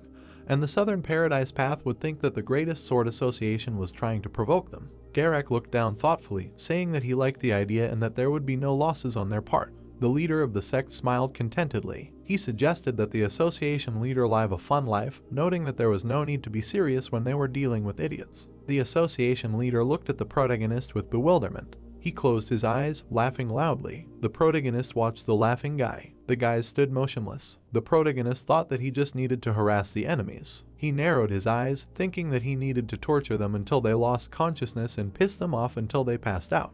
The brunette with a menacing look looked ahead. He looked straight ahead with a terrifying look, thinking that he would then have fun, destroying their fragile relationship, noting that he knew how fun it was. He closed his eyes, thinking that he had not yet understood this deep in his heart, but the association of the greatest sword no longer existed. The dark side of the sect leader smiled bloodthirstily. Jaha thought that now he was only thinking about how to ruin their relationship even more, and he felt at peace in his heart. The brunette opened his eyes. Pink petals flew past the protagonist. Jaha said that now after everything was over, they would find out who was the most evil bastard. Jaha noted that compared to the martial artists in black robes, he was an expert. The protagonist imagined a man in black walking. He noted that warriors in black were quite mysterious. The man moved his hand to the side. Jaha noted that they were not complete idiots and their martial art was quite strong. The protagonist imagined images of people. He noted that he had fought with the strongest masters of Jianghu, and from his experience he could say that most warriors in black were fools. The protagonist remembered himself from the past. He noted that because truly strong masters would reveal themselves and the warrior in black would only be at the level of first-class fighters. The man touched his hat with his hand. Jaha noted that he pretended to be one of them, despite the fact that he was much stronger because he wanted attention. The man peered out from under his hat with his bloody gaze. Jaha noted that they needed attention. The protagonist sat with his eyes closed. He opened his eyes slightly. The protagonist's eyes widened. He thought that this was all of him. The sect leader stood up, holding out his hand. He thought that the set of black clothes that his dear subordinates from the Black Rabbit Union had prepared for him with all their hearts. He began to inspect the uniform, thinking that the spirit of gallantry in their hearts was magnificent. The protagonist walked to the side. He thought that while he was looking at his clothes, he was filled with confidence that he would be able to do the whole thing even more vilely than usual. Jaha sat in a meditative pose. He closed his eyes, thinking that he could not comprehend. The protagonist, with his eyes closed, imagined images of people and women. He thought that while he was meditating, he was thinking about what this way of life meant, but everything was vague and unclear, and he wondered what life was, and why beautiful women hated him, and why his head was filled with thoughts of pork ribs, duking liquor, bastards, dishonorable scoundrels, and a fast hurricane, adding that it was confusing. Jaha sat cross-legged. He continued to meditate motionlessly. The door to the room opened slightly. Garak walked in. The protagonist had fallen asleep while meditating. Garak approached the protagonist, asking what he had slept about. The brunette replied that it was not so. He looked at the fighter. The brunette looked at the association leader with a serious look. He said that he was quite good and the Nanming Association had prepared well. The association leader grinned contentedly, saying that the Black Rabbit Alliance was also quite good. The protagonist tied a bandana on his face. Garak hid his face under a cape. The protagonist narrowed his eyes. The brunette stared at the fighter. He said that he could not believe that he was putting on a bandana that only low-ranking assassins wore. Garak looked at the leader of the sect in shock. The leader of the sect narrowed his eyes sarcastically, saying that this was bullshit. The leader of the association threw the bandana off his face, asking if he had another face cloth, asking to lend it to him. The protagonist took the bandana. He looked at it, imagining the old man, thinking that the manager had prepared thoroughly. The leader of the sect handed the cloth to the leader of the association. The guys headed for the door. Jaha said that it was time. The leader of the association asked why they were leaving like this and that they would not be leaving through the windows. The protagonist shook his head, saying that they would go up the stairs. Garak looked at the protagonist in shock, asking that they go up the stairs, noting that they would be noticed. The protagonist widened his eyes, telling him to enjoy and endure, noting that this is what it means to live like someone who craves attention. Garak looked at the brunette in bewilderment. The room was illuminated by a dim light. The men looked away in bewilderment. The protagonist approached the counter, telling them to throw out the clothes from that room. Jaha looked away, saying that now they will not leave a trace. The leader of the association nodded his head. They headed towards the exit of the building. The old man watched what was happening in bewilderment. A full moon shone in the night sky. The guys whispered to each other. The guys walked down the street through the crowd of people. The protagonist narrowed his gaze, asking if he had ever seen such a thing, noting that such was the charm, power, and heights of the men in black, adding that most people in Jianghu would shudder at the sight of a warrior in black robes. Garak frowned, telling him not to joke with such a serious face, otherwise it would be unclear whether he was serious or not. The association leader looked at the sect leader with bewilderment. Jaha said that it would be good if he set fire to the palace, but if he did not, then it was okay. Jaha looked ahead with a confident gaze, saying that he was talking about the fact that no matter what they did, they needed to be alarmed. The association leader nodded, saying that it was good. The guys stood in front of a huge estate. They crossed their arms over their chests. The guards looked at the guys with bewilderment. The protagonist turned his head to the side, saying that they would do whatever they wanted. The leader of the association clenched his hand into a fist, noting that it had been a long time since he felt like his blood was boiling. The brunette rushed from his place, saying that he would start. He headed towards the gate. Jaha punched the gate. Garak extended his hand, telling him to stop. Jaha got into a fighting stance, emitting a green aura. He attacked the door. The guard was dumbfounded, but watched what was happening. Garak stood with his back, watching the protagonist, asking why he was changing into all black if he was going to do this. The protagonist put his hand in front of him, emitting an aura. With a powerful blow, he smashed the door. The guards watched in horror at what happened. The protagonist turned to the leader of the association. He narrowed his gaze slightly, saying that the black clothes were used to try to contain his madness, but it was still him. The boys looked at the sect leader in bewilderment. The man walked forward. Jaha walked forward and said that a real man only walks forward. Someone shouted that they had a stranger. People fell to the floor. The blue-haired man ran forward. The hero smiled. The dog barked. Jaha frowned. He shouted why their dog was barking in the middle of the night. He clicked his tongue and jumped forward. He jumped onto the roof. The hero flew to the very top. He landed. Jaha crossed his arms over his chest and laughed. The men looked at him. Everyone started running to him. The hero closed his eyes and giggled. He looked down and thought that the High Sword Association was doing well. Just thinking about it made him burn.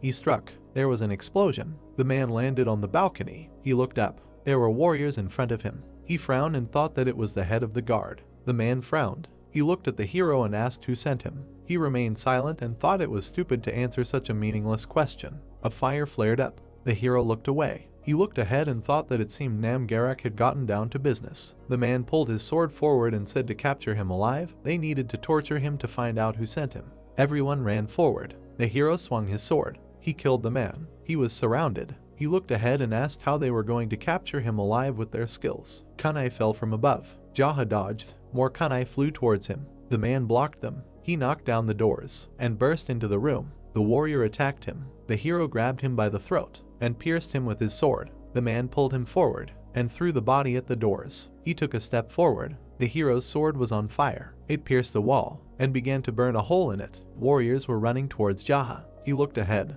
The man killed everyone inside. A red line encircled the building. It fell and caught fire. Jaha walked forward. There were warriors in front of him. The man frowned and asked if Showdown had sent him. The brunette frowned and thought that even if he said so, he might not believe it, so it would be better to just keep quiet. The warrior walked forward and told everyone to step aside. He looked forward and asked if he should just finish him off. The man replied that they should capture him alive. They could cut off his arms and legs. The man swung his spear. He smiled. The hero raised his hands up and said that he surrendered. He could not win against the spear. The man grinned and told him to lay down his weapons. Jaha looked at his sword and threw it on the ground. The brunette pushed him, and the sword pierced the man straight. His eyes widened. He looked at his wound. Everyone looked at him in shock. The pavilion commander looked forward in shock. The hero smiled. All the warriors turned around. Jaha ran forward. He grabbed his sword. The hero grabbed the spear. He took the spear from the dead man and pulled out his sword. Jaha cut two men in half with one blow. The men fell. The warriors looked at the hero in shock. He looked at them. The commander frowned. The man stepped forward and asked if Showdown was there. He turned and said no, only a couple of rats had invaded. Jaha threw a spear at him. The commander caught it with one hand. The hero looked at him and thought he was good. He caught the spear thrown from a perfect stance with his bare hands. The brunette ran forward and said that the mission had failed. People ran after him, shouting that he was running away and they needed to catch him. Jaha ran towards the forest. He and his partner ran forward. The building behind them was burning. The hero looked at the guy. He looked forward. They ran into the forest. The two men stopped. The commander looked at the boy and asked how many houses were on fire. He answered that he had set more than 20 on fire. Most likely it would take them all night to deal with the fire. Jaha looked at him and told him to return to the Southern Sky Troop. He put his finger to his mouth. The blue-haired man nodded and said that he understood. He left. The brunette looked ahead. An old man landed in front of him and asked if he really thought he could escape. He frowned. Jaha looked at him and thought that his actions, in which he put all of himself, paid off. Since the head of the Supreme Sword is a good martial artist, his subordinates simply did not catch up with him. He thought that it was great luck, such a catch, and he himself ran to him in the net. The man folded his arms and greeted him, said that he looked strong. The old man frowned and remained silent. The hero looked at him and asked why he was alone. Had everyone betrayed him, or was he about to have a meeting that would change his whole life? He asked what kind of nonsense he was talking. Jaha frowned and said that being in the dark faction, he should always be on guard for his right hand. The bald man frowned and thought that he was saying whatever came into his head. He raised his hand and said that betrayals meant nothing because the strongest had everything. The man nodded and said that this was good advice. The old man looked at him and asked how much he was paid for all this. The hero asked why he needed this. He frowned and told him to talk. The brunette frowned and said that he was paid 40,000 nyan. The bald man frowned. The man looked at him and asked what. He held out his hand and said that he was just making money from this. He would double how much he was paid to kill whoever paid him to kill him. The brunette crossed his arms over his chest and thought that this guy was probably just trying to stall for time so that his men could catch up. He certainly had more to say, but he needed to act like a taciturn martial artist in black and just draw his sword. He rushed forward. The bald man extended his hand forward. The hero's hand burst into flames. Smoke appeared around them. Jaha jumped back. He crossed his arms over his chest. He looked at his opponent and asked if he was scared. The man's eyes widened and he thought, what the hell? The old man blushed. The hero wondered if this was a two-legged red squid. The brunette frowned and thought that he couldn't believe that someone could look so ugly. He was definitely a villain. The bald man frowned. He looked away. Jaha rushed at him with his sword and shouted that he shouldn't even think about running away. The old man looked at him. He parried the hero's blow. The man frowned and called him a red octopus, a red squid, a bald octopus. Jaha struck again and said he was a red testicle, a red rat. The opponent's pupils narrowed when he called him bald with red cheeks. He parried another blow. The brunette looked forward and thought that his stupidity had blunted his attacks. The bald man frowned. Jaha frowned and said that he defended well. The old man frowned even more. The hero said that the resources of the supreme sword would be scattered throughout the country. They fought. Jaha said that all of his subordinates would die. He struck with his sword and said that the southern heavenly troop would most likely be smashed to pieces fighting with the remains of the supreme sword. The brunette swung and said that they were nothing more than fish and he was a fisherman. The old man parried the blow. He was wounded in the shoulder. Jaha looked at him. He widened his eyes. He extended his hand. Energy in the form of a hand emanated from his hand. The old man's wound grew larger. Blood gushed out. The bald man's eyes widened. The hero looked at him. He raised his hand. The old man flew back. The brunette grabbed him by the leg and slammed him to the ground. He coughed up blood. Jaha picked him up by the leg. He slammed him to the ground again. The man let go of his opponent's leg. He bent down. He brought his hand closer to his head. The hero widened his eyes. He looked at the old man and said that he had no hair. He grabbed him by the beard. Jaha looked at him and thought that he was sleepy. Maybe he didn't sleep enough. He leaned over to the enemy and asked why he kept sending killers after him. He was so tired of it that he almost died of boredom. Could they give him at least some rest and peace? The bald man widened his eyes and asked if he really sent killers after him. Who was he? Jaha looked at him and said that he was the head of the house sect.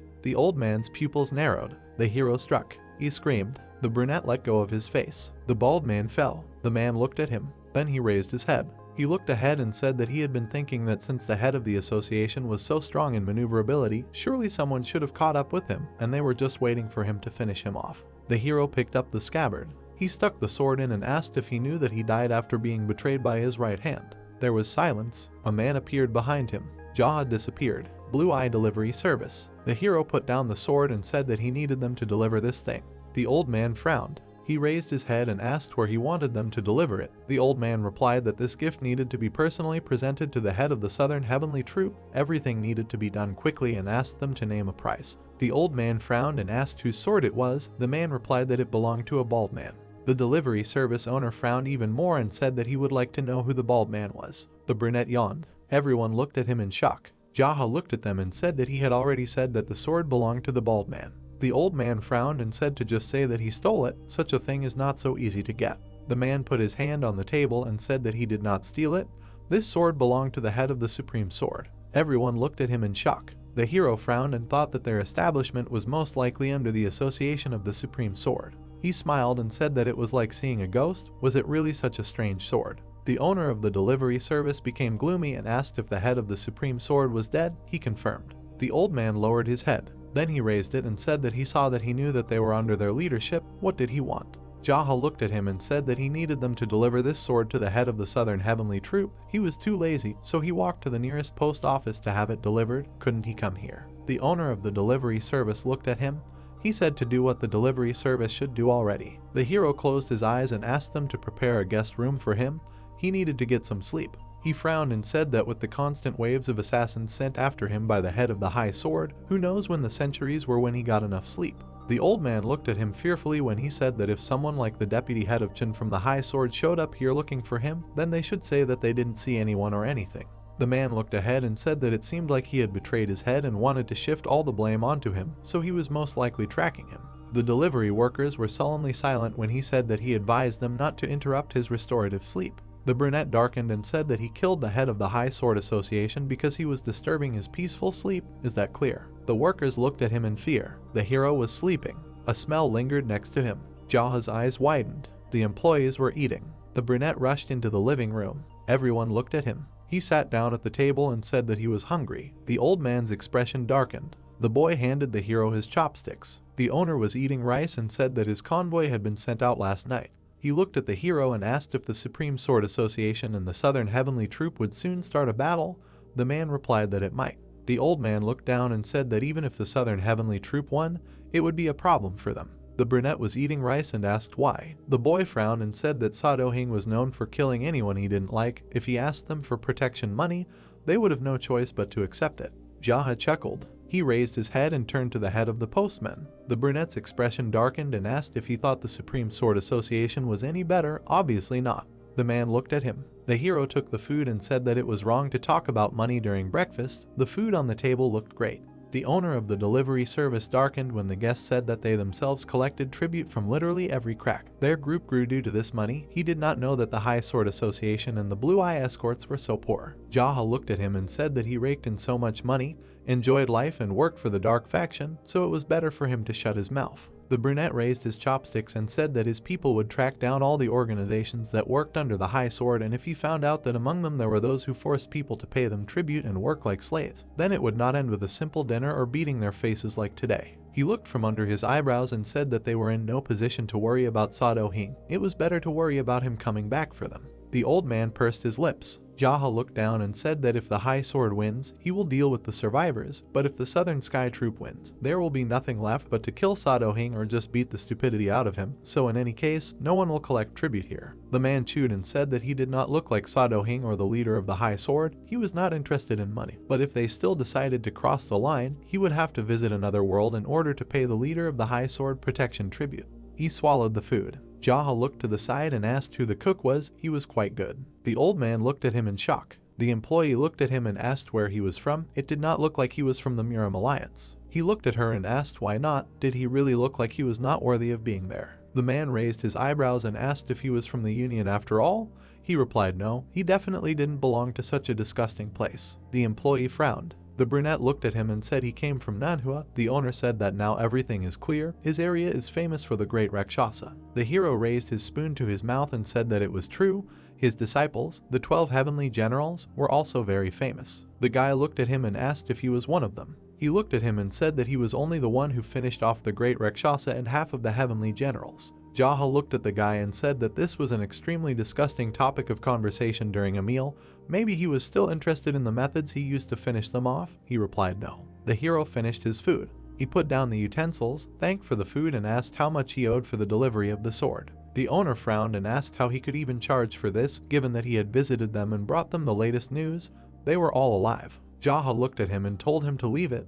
The man had done his job, so he should pay for it. He replied that in that case he would owe 2 silver nyang. The brunette frowned and asked why it was so expensive. Was he really that stupid in his eyes? The owner sweated and said that in that case he would only owe 1.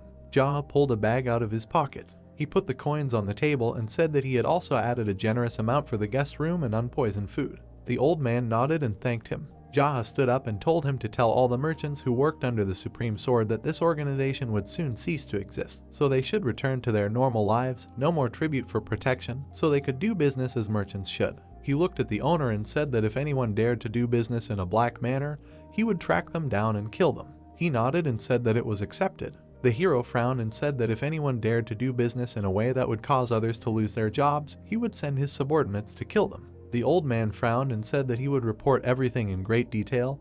Whose name should I sign this report with? Jaha looked at him and said that he was the man who killed the head of the Supreme Sword, a martial artist who spent the night here and left after eating breakfast. He looked ahead and said that he was the man in black, a martial artist, an artist. Everyone looked at him in shock. He looked at the head of the delivery service and said that they should track down and convey to everyone who was in any way connected to the swift whirlwind that he would find them and kill them all. He said that if they reported the information about the swift whirlwind to his people before he found them, they would survive. They had no other choice. The old man frowned and said that he would personally ensure that this message was delivered. The brunette looked at him and said that first he wanted them all to choose one side, those who were somehow connected with the swift whirlwind. He got nervous and said that they really weren't connected with them. Jaha bowed his head and said that he only asked them to choose what resonated inside, whose side they were on. Until they chose, He would sit and wait, and at the same time learn how the convoys worked. The owner darkened. The hero said that it seemed he hadn't decided yet. He looked at him and said that it wasn't about the merchants. He heard that the dark faction, the Brothers of the Moon Clouds, hired assassins to deal with all their competitors. Jaha looked at him when he said that this place would be one of the places that the convoy would have to pass through. So, the brunette asked where they were. He frowned and replied that they were in charge of the laws in the lake's trading area. The hero nodded and said okay. He looked at the owner and told him to give him the clothes that the escorts wore. His were too black. Jaha walked forward and thought that he had changed his occupation from a martial artist in black to a young escort. He thought that he had a black rabbit sword wrapped in leather on his back. His clothes were also perfect. Anyone taking him away could tell that he was a fine escort. Jaha thought that yesterday he was a martial artist in black, and today he was a young and handsome escort. He smiled and said that today he would begin his solo mission, which he would conduct at his own pace, at the pace of a young escort who was fooling around. The hero narrowed his eyes and said that he was hired by the head of the Hao clan, hired by the escort Iza. He said that the thing that needs to be delivered is the black rabbit sword on his shoulders. The destination is the lake, the base of the Moon Cloud brothers. Everyone turned to look at him. Jaha walked forward. Someone grabbed his shoulder. The brunette grabbed his hand and slapped him. The guy fell. He looked at him. The hero darkened and asked how he dared to underestimate the escort from the blue eye. He slapped him in the face again. The green-haired man frowned. The brunette hit him again. He struck one blow after another. Jaha stopped the blows. Someone said that he thought that was enough. The hero turned around. A group of men were looking at him. The guy frowned and said that he was finished. The brunette hit him in the face again. He turned around and said that if they were one of the Moon Cloud brothers, then he should take him to their leader right now. The guy smirked and said that someone here was acting like a hero. They rushed at him. Jaha parried the blow with his bare hand. He broke his sword. The others looked at them in shock. The hero cut the attacker. He walked forward. He stopped when the men shouted that they were not from the Moon Cloud Society. The young man looked at them and asked if that was true. He confirmed and said that they were just one of the groups below them. They, like everyone else, paid them tribute for protection. Jaha looked at them and asked what difference it made. The men grew gloomy. The hero looked at them and said that if they dared to point a sword at the guard, they should be ready to part with their lives. Did they really think that he would let them go alive? The robbers thought about why a simple guard was so strong. The brunette frowned and said that whoever dared to run first would die first. The man sweated and said that they would take him. The guy pointed to the side and said here. The hero squinted and thought that he was one of those who did not like many things, and one of the similar and most hated was collecting tribute for protection. He thought that perhaps it was because of his past as a waiter. He remembered how he washed tables, ate scraps thrown on the ground, scrubbed floors, washed plates, made preparations, prepared food for sale, and thus earned and saved little by little. He thought that all this had to be repeated for 10 days in a row just to pay the tribute. Jaha thought that once you got used to it, it becomes normal, but what really upsets you is when some no-name tries to collect tribute, and when that happens, you have to repeat it for 15 days in a row just to pay it all. He remembered how at some point he began to feel the meaninglessness of his life, which made him furious, and the source of this rage was the tribute for protection. They walked forward. The man said that the head's quarters were in the center. The guards looked to the side and saw an escort. Jaha looked ahead and told the guys to go clean up the corpses or stay if they were tired of living. He said that he wanted to meet the head and they should take him to him. The men laughed and said that he must have gotten lost. The brunette frowned and asked who said that. The guard spat on the floor. He looked at him and said that he must have completely lost his mind. Jaha went to him. He walked forward. The hero looked at him. He frowned and asked what he ate and if it was tasty. The man frowned and asked what the hell was that. He was one of the blue-eye couriers. Was he completely sick? Jaha grabbed him by the throat. The door opened. An old man came out and asked what was going on here. He was told that the guard from the blue eye wanted to meet the leader. He frowned and asked not the head of the couriers or even the sergeant, but some small courier. The hero slapped one of the guards. He fell to the ground. The brunette looked forward and said that he was from the Swift Whirlwind. The old man frowned and said that they had nothing to do with the Swift Whirlwind. What really brought him here? He bowed when Jaha said that he had business with him and said that he would notify him of everything. The hero turned away. The men looked at him. The door opened. The old man looked at him and told him to come in. They walked down the corridor. The brunette looked ahead. They found themselves by the river. Everyone was looking at Jaha. The fat man turned around and said that he was Byok Sawun and ordered him to sit down. He was looking at the hero. The brunette frowned and thought that he ordered him to sit down. He would not. The leader smiled. Jaha looked at him, clarified whether he was the leader, and said that he was the spitting image of a catfish. The fat man raised his eyebrows. He frowned and asked, "He is not from the Swift Whirlwind, is he? And certainly not from the Blue Couriers." The hero looked at him and said that he was the leader of the Hao clan. Had he heard of them? Sawun looked at him and said that he had not heard. He said that he was looking for the Swift Whirlwind. The fat man smiled and said that they would not be hired killers if they were so easy to find. The brunette looked at him and asked if there was a way to get to them. Sawun raised his hand and said that the pawns were easy to reach, but they didn't know where their leaders were. He said that the reason he couldn't get information out of them even under torture was because the pawns didn't know such information. The fat man lowered his hand and said that they had a rule that my servant's servant was not my servant. Communication was limited to those one rank higher and one rank lower. He said that in order to find the highest rank, he would have to go through the heads of the lower ranks and kill them step by step. Would he be able to do it? Jaha looked at him and wondered why he was so generous with information. Hadn't he heard rumors that the Hao clan might be one of the dark group's factions? He said that the local shop was doing quite well. Was he collecting tribute from them? The man said that they were only collecting for protection. He answered, who were they protecting from? Sawun smiled and said that he was protecting someone. He said that sooner or later something would happen if he didn't charge for protection.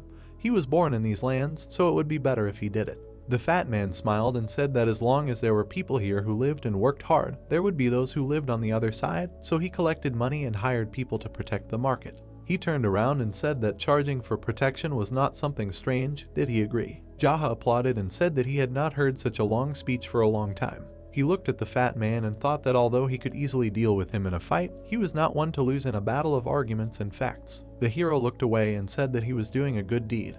But he thought that those who were killed by his hands thought in a similar way, only the methods differed. Jaha said that he was almost robbed when he arrived in the city, and when he captured them, he learned that they only needed to pay tribute. The hero said that they were robbing convoys, travelers, and just those who were not from these lands to pay tribute. Maybe they even ate bad food, if only they had enough money to pay him. The brunette looked ahead and said that what he told him may seem natural, but it was not so. All this happens while he sits here and fishes like some kind of sage. Sawun looked at him and said that he did not know who he had already managed to kill to be so self-confident.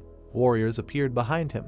Jaha turned around. He looked at him and said that he did not come here to make him an offer. He should collect his things and disband the fraternal society. Sawun stood up. He frowned and screamed. The brunette looked at him. The fat man turned around and asked who he was and what was wrong with him. He took out his sword and attacked the hero. He took his hand and thought why he was so powerful. He squeezed his hand. Sawun panicked. Jaha threw him away. He took out his sword. The hero cut the chief in half. He put the sword back. Sawun's body fell into the water. The brunette turned around. The warriors looked at him. Jaha smiled and asked if they were completely crazy. If they wanted him, they should go to him. The men were sweating. The hero sat in the chief's chair and told them to run and save themselves while he gave them the chance. The warriors looked at each other. Jaha looked ahead and said that they would pretend that their chief was still alive. They should tell the rushing whirlwind that they wanted to hire them and bring them here. The men looked at each other. The hero frowned and asked why he was talking to the wall.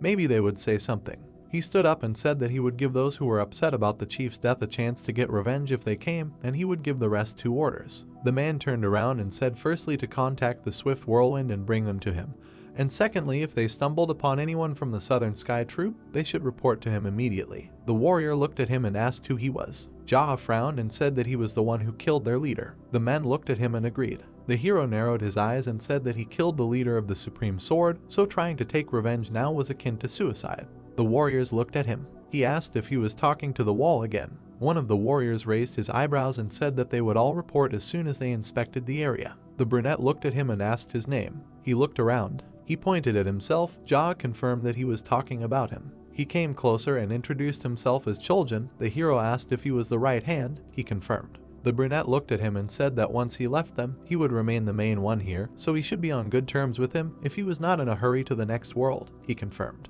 Jaha looked ahead. The moon was reflected in the water. The hero enjoyed the view and thought that he suddenly felt lonely on this dark night. He pulled out a fish. The brunette caught a catfish. He looked at the fish in shock and threw it back into the water. The man looked at the water and said that the fish scared him.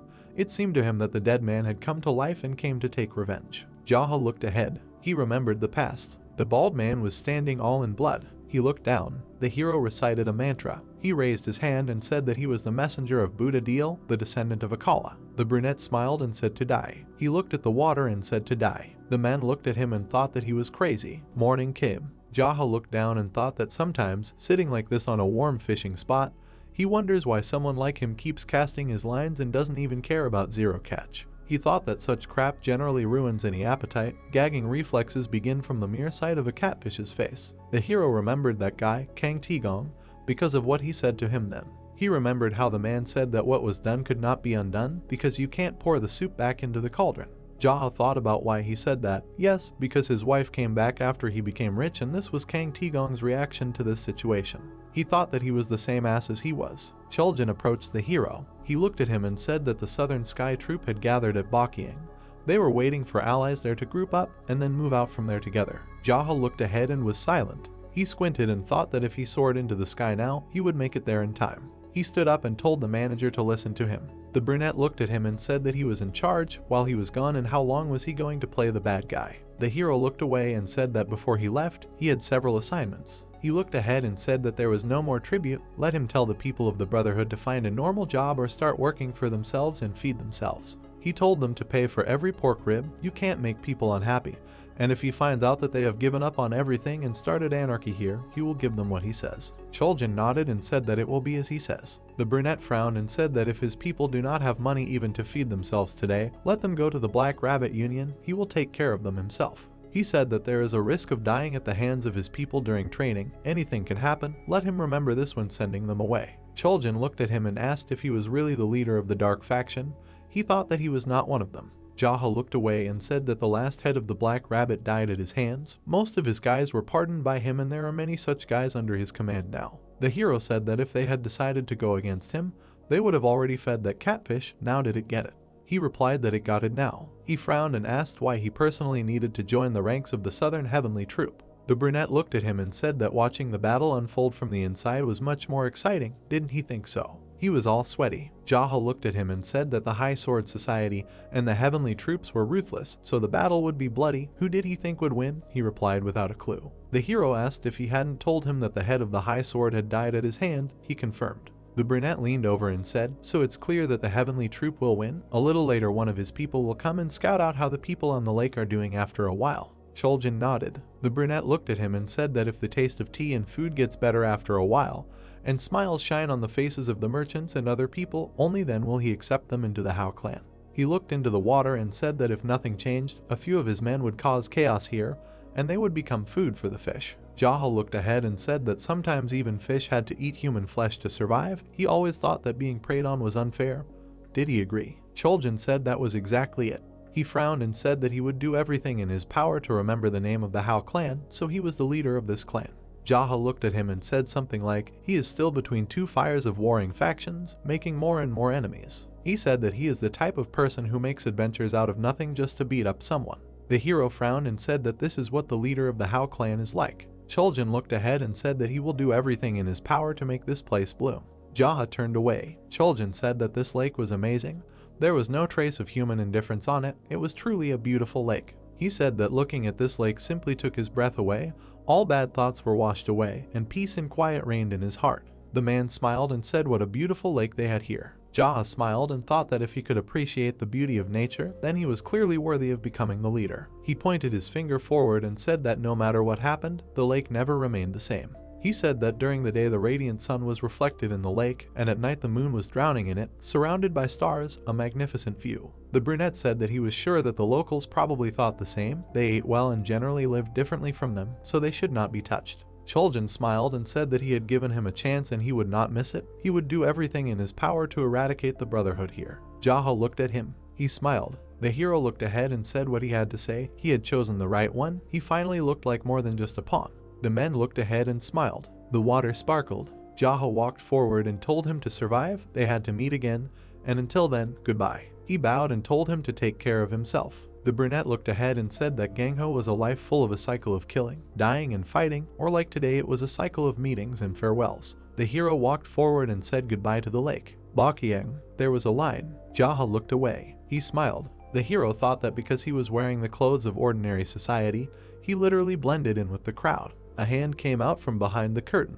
The man asked who the new guy was. He was writing on a piece of paper and asked if he was passing through. Jaha introduced himself as Chuljin. He was from the Brotherhood of the Lake. The man looked at the paper and said that he had heard about the Lake Brotherhood somewhere. He raised his head and asked why he was alone. Did he really want to make money? He replied that he had a personal score to settle with the Supreme Sword. The man frowned and said that they had made enemies. What could he tell about himself? Jaha looked at him and said that living on the lake, he had never lost to anyone there. He frowned and said that he was the only one and unique, even legendary, not broken by anyone in his area. The man looked at him in shock. He lowered his head. The man frowned and said that apparently the people of the lake liked to chat. He expected great things from him. He said that he was hiring him for 3 silver nyong. The brunette looked at him and asked how much was usually the norm. The hirer frowned and said that even 1 was already a huge amount, but wasn't he an invincible swordsman?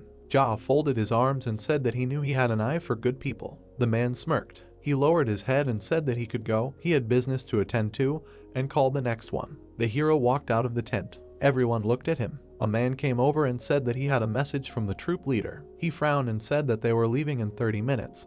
They would be heading to the Supreme Sword headquarters. The troop leader would also be participating in the battle, so they shouldn't do anything stupid. He said that they shouldn't run away or betray them, or hit their allies in the face, although they were grateful that they joined the Southern Sky Troop, but they couldn't help them if they angered the leader. Jaha looked around when they were told not to attract attention to themselves, lest the leader cut off their heads. He looked to the side and wondered where Showdown was. Someone said that they were going out. The hero looked to the side. The man walked forward. The brunette smiled and thought that among all those present, there was no one more suitable for the leader of the troop. The man looked at him. He smiled and said that he liked his face. Jaha nodded and said that he also had a cute face. Everyone looked at him in shock. The leader burst into laughter. He walked forward and told them to forget it. He was one of them. How could he know who he was? Jaha looked at him. The guy turned around and asked what was going on. The hero put his finger to his lips. He panicked. Showdown picked up the sword and said that this was the sword of the leader of the Supreme Sword Association. The leader frowned and said that he had no idea whether this was one of his tricks or not,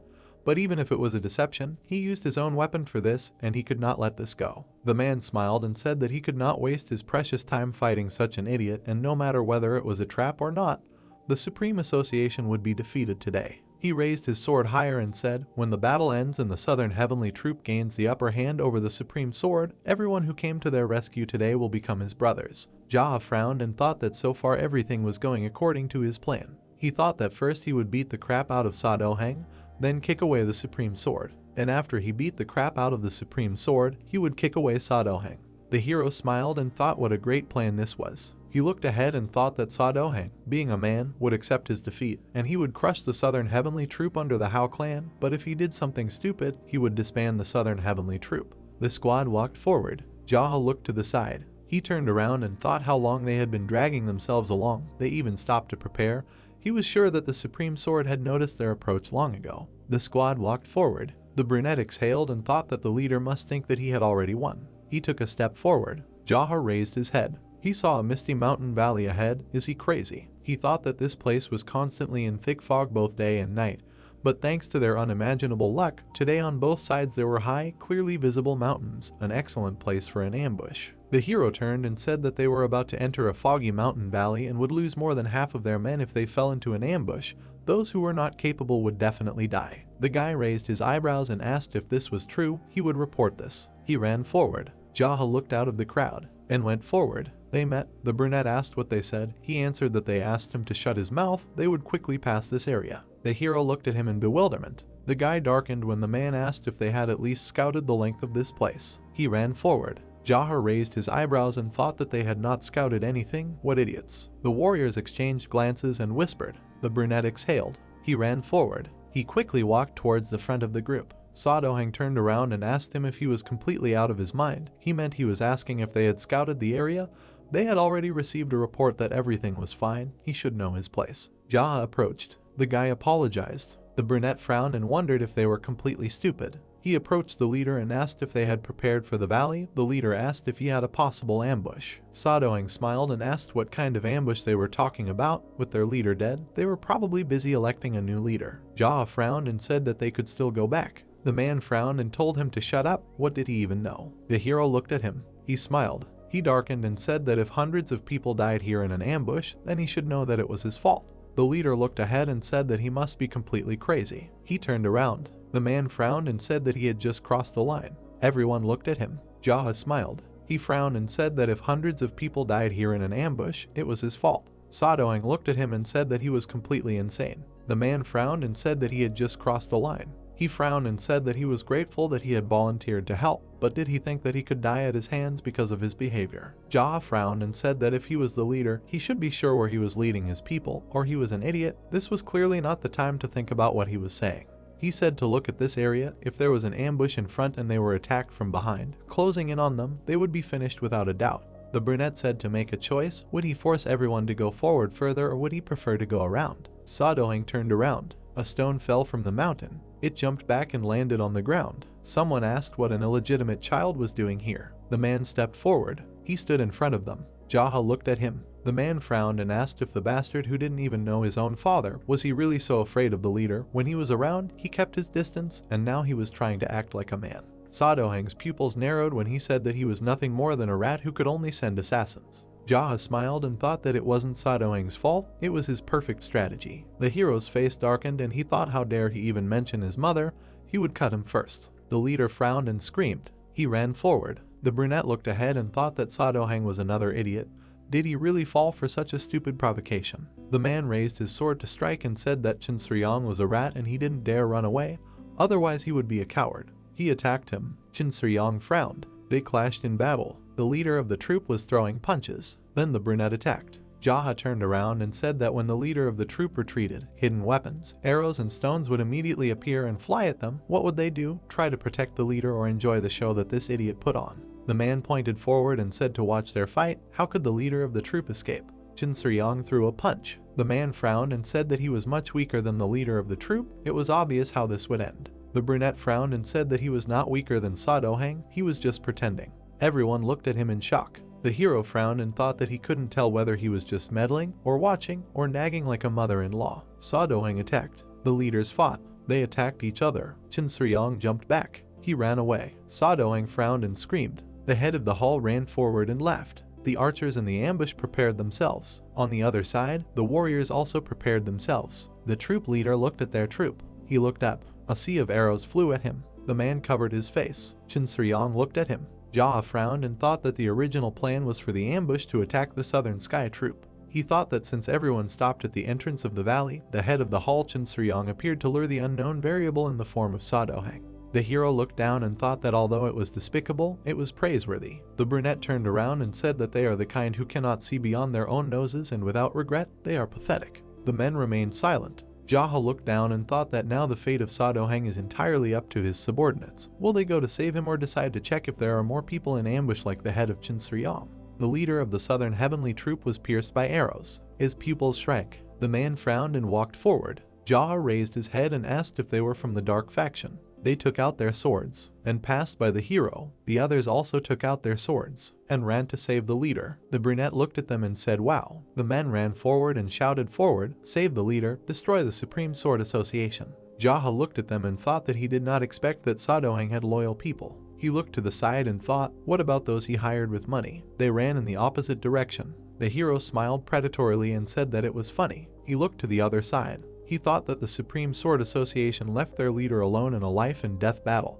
and the Southern Heavenly Troop laid down their lives to save their leader. Jaha folded his hands behind his back. He smiled. He walked forward and said, "Welcome to the Valley of Rushing Corpses." Several warriors approached the man with a large club to attack him, but with one swing, he threw them all away. Jaha ran past the falling people. In a jump, he took out his sword from its sheath. The enemy was frightened and opened his eyes wide. With one blow, the guy cut him from shoulder to feet. The enemy's body began to fall apart in two. Jaha moved further, cutting everyone in his path. Bloody traces remained on the ground. The hero calmly walked further, putting the blade in its sheath. The enemies behind him were bleeding, losing limbs, which he did not pay attention to. The rest were shocked to see what was happening. The hero looked into the gorges where the battle between the others continued. His comrades struck the people in red clothes. Their leader continued to send people into battle, pointing his sword at the enemies. Jaha frowned and jumped from the edge of the cliff. He quickly descended the stone wall. The hero approached the people standing below. He turned to Dohing. Blood was streaming down the man's face. He nervously turned to the boy. The boy frowned and asked what he was going to do after all these senseless deaths. Didn't he tell him that they should turn around? Jaha looked away and looked at the fallen fighters behind him. Horror was visible in his eyes from what he saw. The hero frowned and started shouting, saying that if he wanted to act stupidly and senselessly, then he should leave the leadership. The man shouted back that he agreed that he had acted senselessly and admitted his guilt. The others looked at them and asked their leader again. Do-hing's face twisted in anger. He shouted again that it was his fault, but he would not have an ounce of regret to die here with him and offered to end the association of the Supreme Sword. And he clenched his weapon in his hand. Do-hing rushed into battle and the others followed him. Lee Jaha chuckled and frowned, thinking that the man was still going to force his way through. To be honest, in a situation like this, the only thing left to do was to force his way through. Do-hing charged at the enemy with a scream, his face and blade covered in blood. A large number of enemies had gathered in front of the man. He attacked them, swinging his sword and cutting off their heads from their shoulders with one blow. Lee Jaha watched calmly, noting their uselessness. If he was going to be an idiot, then he should be kind and fight well. He raised his hands above his head. He clapped his hands. Applauding, he walked among the defeated enemies, repeating that this was a good job. The others continued to advance with weapons in their hands, while the hero said that if they were reckless, then their bodies should suffer. Lee Jaha smiled ironically, continuing the fuss and wished them to hold on. Do-hing struck another enemy and shouted for the leader to shut up. He swung his blade, hitting one after another, and once again he shouted for him to shut his mouth. A bearded man standing next to the guy pointed a finger at him. He asked the question, is he an enemy or an ally? The hero looked at him and answered that if he was an enemy, would they still be alive? This answer confused the interlocutor. Lee Jaha jumped high into the air. Flames began to form in the sky. A bright fireball appeared in his hand. What the enemy leader noticed, and the rest of his minions, who began to get nervous. Lee Jaha smiled ominously and cursed at them. He put his hand forward, the flames engulfed everything, leaving a bright trace of his palm on the ground. A great blow with a fiery palm. The enemies were lost. Someone tried to defend themselves by putting a weapon in front of them, but a whirlwind of enormous power descended to the ground and burned almost everyone. Only a few people remained alive. The allies looked at what happened in amazement. The enemy gritted his teeth in pain. The hero reached for his sword, his eyes wide open. The hero looked at him, reminding him of himself. He only looked at him questioningly. Chin frowned and replied that he had never heard of such a master in the ranks of the Southern Heavenly Group. Lee Jaha glanced at him, saying that he was the type to beat anyone to death just for mentioning their parents in a bad light. That's who he was. Chin raised one eyebrow and looked at him strangely. In response, the hero picked up the sword in its sheath. He suddenly remembered him with a dark mask on his face. The hero understood this and smiled. He pulled the sword out of its sheath. This shocked the enemy, and the allies were in anticipation. A fiery trail followed the swing of the blade. He pulled his hand back and extended it, pointing the weapon forward. Plum Blossom Art. The opponents grabbed their weapons and took a defensive stance. Suddenly a cloud of smoke appeared. The allies covered their faces with their hands and Do-hing looked surprised. When the smoke cleared, everyone looked around. Chin was kneeling, leaning on his sword. Lee Jaha looked at him silently. Their gazes met and the hero asked what he wanted to say. But Chin jumped sharply and rushed forward. The guy looked at him in confusion and rushed after him. The leader tried to run as far as possible, horror expressed on his face. The hero shouted after him, finding out where he was going and that things were not done that way. Chin did not listen, trying to break away from him. Lee Jaha caught up with him, keeping only a little behind and ironically pushing him, saying that he could go faster. Chin raised his sword above his head and tried to strike, but the guy parried the attack. He struck again, but each of his attacks was parried. Chin's face twisted in anger. The hero calmly looked at him, expressing no emotion. A bright ball appeared in his hand. He put his palm forward, the enemy did the same. When the palm touched, a cloud of dust rose. Chin flew out of it backwards, and with force he hit the rock. His blood stained everything around. Lee Jaha looked at his body in silence. The others were resting on the battlefield, where many corpses lay. Footsteps were heard and Do-hing turned around. Lee Jaha was approaching them. He walked up to his comrade and asked if he had anything to say. 3 men were sitting on the ground in front of him. He continued, saying that the Supreme Sword Association had been defeated, and this battle was extremely stupid, because the Southern Heavenly Group was no better since they had also lost. The wind was blowing past the hero, but there was no chance that he would lose, and that meant that this victory was his. The warriors looked at him in silence. The guy turned and looked at the dead lying nearby. He paid attention to one guy and told him to stop pretending. The survivors must live. The man picked him up and helped him up. The hero sat down on the ground next to Do-hing. They looked at each other carefully and the guy said that he was not going to kill him, so they needed to decide here who was in charge once and for all. The man looked at his interlocutor tiredly. He replied that he knew that he was weaker and there was no point in fighting him. The hero folded his hands on his knees, asking what if it was all over since he had decided so. How had he treated the weak all this time? From what Lee Jaha had heard, he always made them kneel before him. The man placed his hand on his bloody sword. He replied that these were rumors, but the truth was that he never respected those who were from the dark faction and weaker than him. He never considered it necessary to respect them. Silence hung between them. Do-hing silently looked at the hero. Lee Jaha looked him in the eyes and asked who he thought he was. He only lowered his head, saying that he did not know. Still sitting in front of him, he told him that when his people were wandering around and asking others to join the war, they came for the hero. They asked in a very rude manner. Do-hing only asked again in surprise. There were bushes growing on the steep cliffs. The hero frowned, suggesting to look at the result. And when the man decided to go on the attack, no one followed him into the valley, they all ran away. He could understand them. Even an idiot would not think of going through such a valley. Do-hing looked at the ground in surprise, thinking about these words. Another warrior lay in his own blood. But what's worse, he ignored his warning to turn around. Now there are tons of corpses of his people who followed him into the valley of death. The man silently closed his eyes. But then he received a punch in the face from Lee Jaha. A mark from the blow appeared on his cheek. The guy screamed at him to look back and take a good look at the bodies of his people and beg them for forgiveness. The young master hit the man in the face and ordered him to beg for forgiveness. The man clenched his jaw, receiving blows. He frowned and admitted that it was all his fault and that he could not stand the sight of horror around him, so he asked to leave him alone. The young master looked at him with disdain. The other man fell to his knees and addressed the clan chief, saying that it was their duty to stop him no matter what it took, so they should beg for forgiveness and then apologize to him. The wounded soldier turned around and was surprised that the youth was called the clan chief. The man closed his eyes and added that the reporter from his inner circle recognized him as the clan chief and reported it to him. He bowed his head even lower and said that the chief had come as their ally, and as he was told, he had a very peculiar character, so they should be careful around him. However, he had no opportunity to report it to him.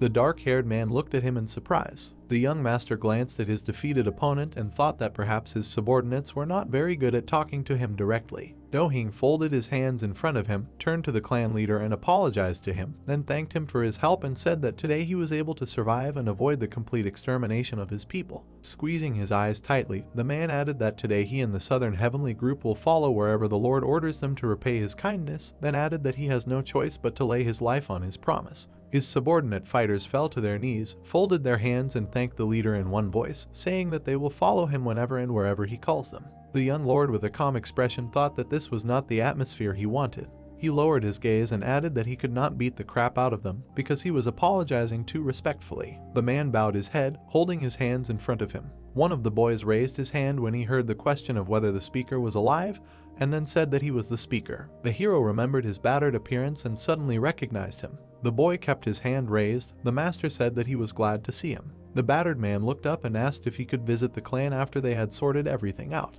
The young master looked at him with disdain and said that he did not want to see him, and then added that they had to clean up the Southern Heavenly Troop, and he and his subordinates would clean up the Supreme Sword Association. Looking at the men who were bowing down, he said that normally, with his character, he could beat everything out of their commander. The men looked at him blankly. The boy looked away, clicked his tongue, and said that none of this mattered. He turned to them and said that the reason he was holding himself together was because of the bravery of the Southern Heavenly Troop's martial artists, and nothing more. The battered man stood up, and the boy turned to him. He looked him in the eyes and said that the man should understand that he was still alive thanks to the leaders who rushed into the valley to save him, and all the other subordinates who risked their lives for him. Keeping his head down, the man said that he would burn this into his brain. Suddenly, the young man opened his eyes wide. He quickly turned around. Someone was heading towards them in the distance. Two men in different clothes looked at their group. The young master squinted and decided that they were the masters of the swift corpses. He imagined two silhouettes and thought that a slow poor man and a demonic gentleman had come to them. The young man looked at the corpses of the people and thought that the situation was not going well, because the place that the masters of the swift corpses loved so much was littered with corpses. Jaha turned to his subordinate and ordered him to clean everything up and leave immediately, despite the people who had come. He silently looked into the man's eyes. The beaten soldier jerked in surprise. He and his subordinates went to carry out the order. The young master turned around. He noticed that the ravine was empty. The youth was sitting on the ground. He closed his eyes and tried to meditate. The boy imagined the green ribbon and thought that if he lured the swift corpses, famous observers and skilled warriors, to his side, the battles that could have suffered hundreds of casualties on his side could end with 3 or 4 victims. He raised his head slightly. Near him, unfamiliar voices were heard, discussing that the youth was still in his place and that this put them in a difficult position, so they should watch a little longer. Keeping his eyes closed, the boy thought that the slow poor man and the demonic gentleman probably thought that he was much weaker than them in martial arts, and most likely ranked him at the level of one of the dark faction that were fighting below. The hero opened his eyelids slightly. He quickly rose to his feet. The next second, the boy pushed off the ground and dashed upward. The young master pushed off the rock and ran up. He rose higher and higher with explosive force. Dash after dash, the boy jumped on the rocks. Having risen high in the air, he did a small somersault. The boy hung high in the air. Looking ahead, he thought that he did not understand what he was doing at all because he could have eaten peacefully. The hero landed softly on the thin top of the rock. He looked down and heard words that he was quite good. The young master quickly turned to the two men. The swift corpses looked at him with smiles. The boy narrowed his eyes and called one of the men a bum. The poor man froze in surprise. He turned to his ally and asked who would call a bum to his face a bum. The gentleman replied that he himself did not know, after which he called his ally a bum. The man turned back to the young gentleman. The gentleman looked at the young man and said that his posture was not good, because it was decrepit, and if he continued to run like that, his knees would soon give out on him. The boy looked at him irritably and thought that he knew it too. After all, he did it for fun. Frowning, he said that the man was no one to criticize him in any way, after which he called him a turtle. The gentleman frowned in anger and asked what that meant. The poor man leaned back and laughed loudly. The man collapsed to the ground, laughing at the situation. The young gentleman crossed his arms and thought that he was now putting the fate of the entire clan on the line. The Odessa manner of speech was only part of his plan. Frowning, he added that according to the plan, he was a man who spoke boldly. The gentleman touched his chin, smiled, and said that he found the boy very interesting, and something told him that no one taught him how to talk to others. The young gentleman frowned, answered in the negative, and said that he had never learned such nonsense. The poor man laughed again. The man in white smiled and said that he thought that happened to some people and that the boy looked like a man who was good at climbing mountains, then asked what he thought of a speed competition. The boy looked at him in surprise. The man narrowed his eyes and said that the loser would have to treat the winner with respect. The poor man rose from the ground and said that it was a good idea, then began to egg the boy on.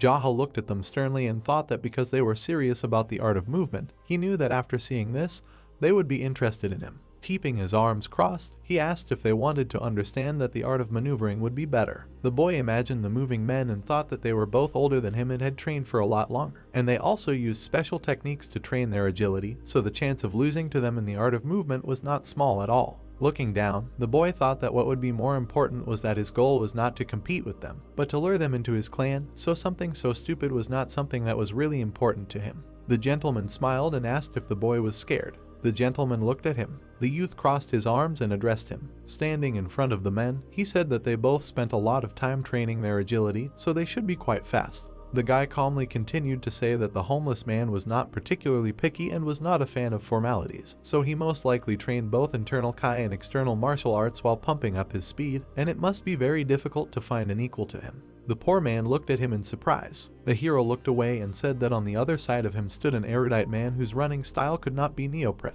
The man looked at him silently. The guy added that most likely, and here is a gentleman's gait looks very elegant, which results in excellent internal energy skills, and again, most likely he is so fast that not everyone can resist him. The swift corpses quickly looked at each other. The young man crossed his arms and thought that their surprise was quite normal, because everything he said was known to him only thanks to his past life. The opponents looked at him. The poor man said that he told so much about them, having seen only once. The young gentleman looked away and said that he really wanted to challenge them. The poor man raised his hand and again, it was that simple. The hero shook his head and said that he couldn't do that. The man looked at him in surprise and asked why. The hero crossed his arms and said that the reason he learned martial arts was to fight others, not just play catch up, and to be honest, he had only been training for 3 years, so it would be impossible to beat them. The poor man's eyes widened, surprised by what he said. The gentleman looked at him suspiciously, also surprised. The guy closed one eye and thought that he was worried that they wouldn't believe him if he told him the real length of time, so he had to say that he had been training for at least 3 years. The poor man raised his hands and asked who his teacher was. He looked at the guy in confusion when he said that no one taught him. The men exclaimed in shock. The gentleman asked if he had trained himself to such a condition in 3 years. The hero crossed his arms and said that the conversation was about something else, because he could confidently say that both of them were much stronger than him in the skills of movement, so he did not understand why he needed this race if he already knew the outcome. He lowered his eyes and said that there was another option. The poor man clenched his fist, raised his eyebrows and asked to get straight to the point, because he was very unsatisfied with this. The guy looked at him irritably and thought about why he was once called slow when he was so impatient, and, as it seemed to him, the man was the most impatient, even when he did not know him. The young gentleman looked at him again and continued his conversation. The man smiled and asked him to continue. The youth looked serenely into the distance. He crossed his arms over his chest and spoke about the art of mobility. The poor man frowned tensely. The boy looked him in the eye and said that it was a very beautiful form of martial arts. The poor man lost his temper and asked him to stop stating the obvious and get straight to the point. The gentleman looked at him with displeasure and said that the boy was already trying to do that, then shut his friend up and said that if he would just wait a little longer, the young man would finally finish his thought. The men looked at the boy in silence. The young gentleman frowned and said that there was madness inside him. The other men looked at him in surprise. He said with a serene expression that because he had studied martial arts that were not particularly harmonious with each other, the way he spoke and thought could be very unusual, and people sometimes called it disharmony between the energies of extreme yin and extreme yang. The gentleman widened his eyes in surprise and asked if the boy had absorbed the extreme yin and yang.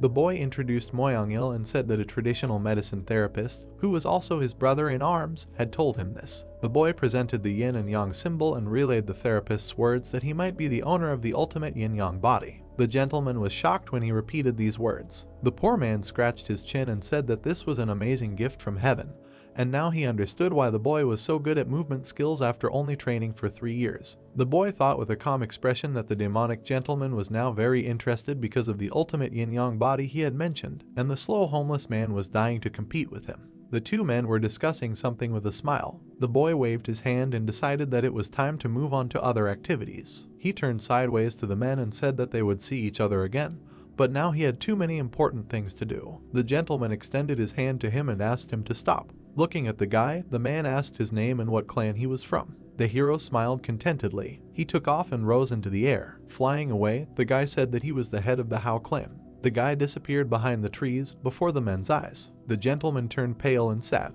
The young man pushed off from the ground. Frowning, the guy thought that he had been so preoccupied with escaping that he had gotten confused about what he wanted to convey to them. The young man ran through the forest, thinking that it didn't matter, they wouldn't definitely do everything to find him. The young gentleman made a dash and rose above the treetops. The therapist looked tiredly at the table. There was a dark book next to his hand. The man remembered sitting at the table and saying that he didn't know why he was helping the Hao clan leader. The demonic gentleman looked down and wondered how to describe his feelings. He opened his eyes wide and said that he was becoming increasingly curious about who was the greater genius between him and the clan leader. Suddenly, the therapist was surprised to hear the young gentleman's voice. The guy opened the curtain and walked inside. The man smiled and said that they hadn't seen each other for a long time and that he had heard that the guy had been very busy lately. The gentleman looked at him silently. He sat down at the table and said that it was true and that he needed to sort out the association of the Supreme Ball and that he had heard that the man had visited the Black Rabbit Union a couple of times in search of him. The therapist confirmed this. The young gentleman looked into his eyes and said that the man looked tired. The therapist closed his eyes, smiled and said that he had overdone it during his martial arts training. The young man looked at him suspiciously. The young man frowned and said that he had been training them all his life, but it didn't look like that because of the hard training. It looked more like he was mentally exhausted, and then asked him what happened. The man smiled softly and said that he was a little tired. He looked up at the young master when he heard his name. The young man looked at him sternly and ordered him to tell him what was going on. The therapist looked at him silently. He picked up a dark book from the table and said that he had gotten a book on ice art. The boy nodded, asking what happened. The man asked if he was surprised. The young man crossed his arms and said that ice art is just ice art, so there was nothing to be surprised about, and then asked what happened next. The therapist lowered his eyebrows and said that he thought it would be a great idea to give them to the young master, the one with the absolute yin-yang body, and also that he had already studied it thoroughly. Pointing at the book, the man added that although the explanations about martial arts were very interesting, the book itself was similar in content to a book about medicine. The young man agreed with this. The therapist put his hand on the table and added that he was trying to find something in the book that could harm the boy. He looked at the manual and said that this book was not some kind of secret instruction, because it was just some kind of journal that said that if you want to advance your ice art to the next level, then it is recommended to use the method of absorbing yin. Holding the book in his hands, he said that he thought the boy was familiar with this technique because its meaning was to steal the yin in the orthodox art. The therapist's expression darkened slightly and he explained that stealing meant the boy was taking all of the target's yin, causing them to die instantly, and that the entire point of the technique was to kill others for one's own power, and that the one who created the technique had completed the ice art by absorbing yin. Jaha crossed his arms and said that he understood this, and then asked if this method was too cruel for him. The man smiled slightly, agreed, and said that it was not just cruel, because the book went into detail about how the creator was completely devoid of empathy and guilt. The man imagined waves spreading across the water and added that the book did not even begin to describe how many people he had killed, and that as he read the book, he became increasingly depressed. Jaha looked him in the eye and asked if the man with the fan had given him this book, and then explained that it was a demonic art. The therapist jerked in surprise and asked how the boy knew about this, since the man had asked him to keep it a secret for a while. The young man replied that if he seriously thought that all this would not be revealed, then he was underestimating him too much. The young master narrowed his eyes and decided that the demonic general was also known as the archivist of the demonic path, so it would be easy for him to obtain the knowledge of the ancient art of ice. He crossed his arms and said that it would be difficult for the man to understand, and even though he was a big man, he still fell into depression just by reading this book. The therapist looked at the book and said that it was all because of the anger that overwhelmed him, and that he was a doctor who dedicated himself to saving lives, and the more he read about killing so many people without any regrets, The young man looked into his eyes and asked what he wanted to say. The man looked up tiredly and said that he was becoming more and more embittered and sleepless, trying to learn something useful for himself and for medical techniques, so he was doing everything in his power to progress. Moyoung frowned tensely and added that in fact, all this time he was thinking that if the author were still alive, he would track him down and kill him. The guy looked at him serenely and thought that the author was most likely a demon of poisons. He raised his hand and asked to look at the book. The man handed it to him. The guy flipped through the pages and said that there were a lot of writings inside, and that ice art was only part of art and Art India faces ice art and frost art. Continuing to flip through the pages, he added that there was a lot written inside. The man looked at him confusedly. The guy slammed the book shut. Looking into the eyes of his interlocutor, he said that the art of ice was created by a woman. The therapist looked at him in surprise and said that the book didn't mention anything about that. The young man looked him in the eye and said that this woman was a heartless moon shadow, which meant that she was a heartless moon shadow, and he thought that she was a devastated woman who had fallen out of love. He looked down and added that stupid men like them would also get along if someone fell out of love with them. He imagined a man's silhouette against the moon and thought that he could understand the man who created this art while he was drinking under the moon, but he couldn't understand a moon shadow without a heart. He imagined a woman's silhouette and added that this was clearly not a man's feeling, since it was obviously a woman's heart. The therapist raised his eyebrows in confusion. The young man extended his hand and said that he thought this ice art was created to take revenge on the man from the Orthodox faction. Moyoung looked at him in surprise. The guy asked him to listen and asked about who would come up with the idea of studying ice art, and about this to take revenge on someone, and also to become the strongest in the world. He imagined a dark silhouette of a man and added that, as it seems to him, the target together is a hypocrite, possessing enormous strength and the most powerful martial arts, the one who can be called the strongest in the world, who cannot be defeated by martial arts learned by simple methods. The guy looked into the eyes of the interlocutor and added that he most likely has a huge name and is difficult to approach, either a hero or the head of some association. The young gentleman said that, as it seems to him, that woman was very beautiful. The therapist was shocked and said that this was very unexpected. Jaha looked into his eyes and said that she must be very beautiful and have strong martial arts. And also she got close to the hypocrite and fell in love with him, and although she was very happy with the thought of living with him for the rest of her life. Moyoung jerked in surprise. The young man finished the sentence by saying that at that moment the hypocrite simply left for another girl. Putting the book on the table, the guy added that the woman began to think about what she should do to forget and how to erase all those happy moments from her memories. He introduced the moon and said that, apparently, this hypocrite greatly underestimated this woman, because the writing style is calm and clear, and most likely, she wrote all this under the heartless moon. The therapist touched his chin and said that now that he thought about it, the manuscript really seemed very neat to him. The young gentleman looked at him and said that, in any case, there was no need to study how to absorb yin from others, because there were still ways to become stronger, and if he continued to drive himself in the same spirit. Jaha picked up the book and said that the best solution would be to burn it. The therapist nodded and said that there was no need for that, since he was not going to read it anymore. The young man looked at him and calmly replied that there were hundreds of thousands of atrocities happening in the world that they simply could not understand. So he traveled the world, killing bad guys, sharpening his hooks, but then guiding them into the web of hell. The guy's body glowed with aura.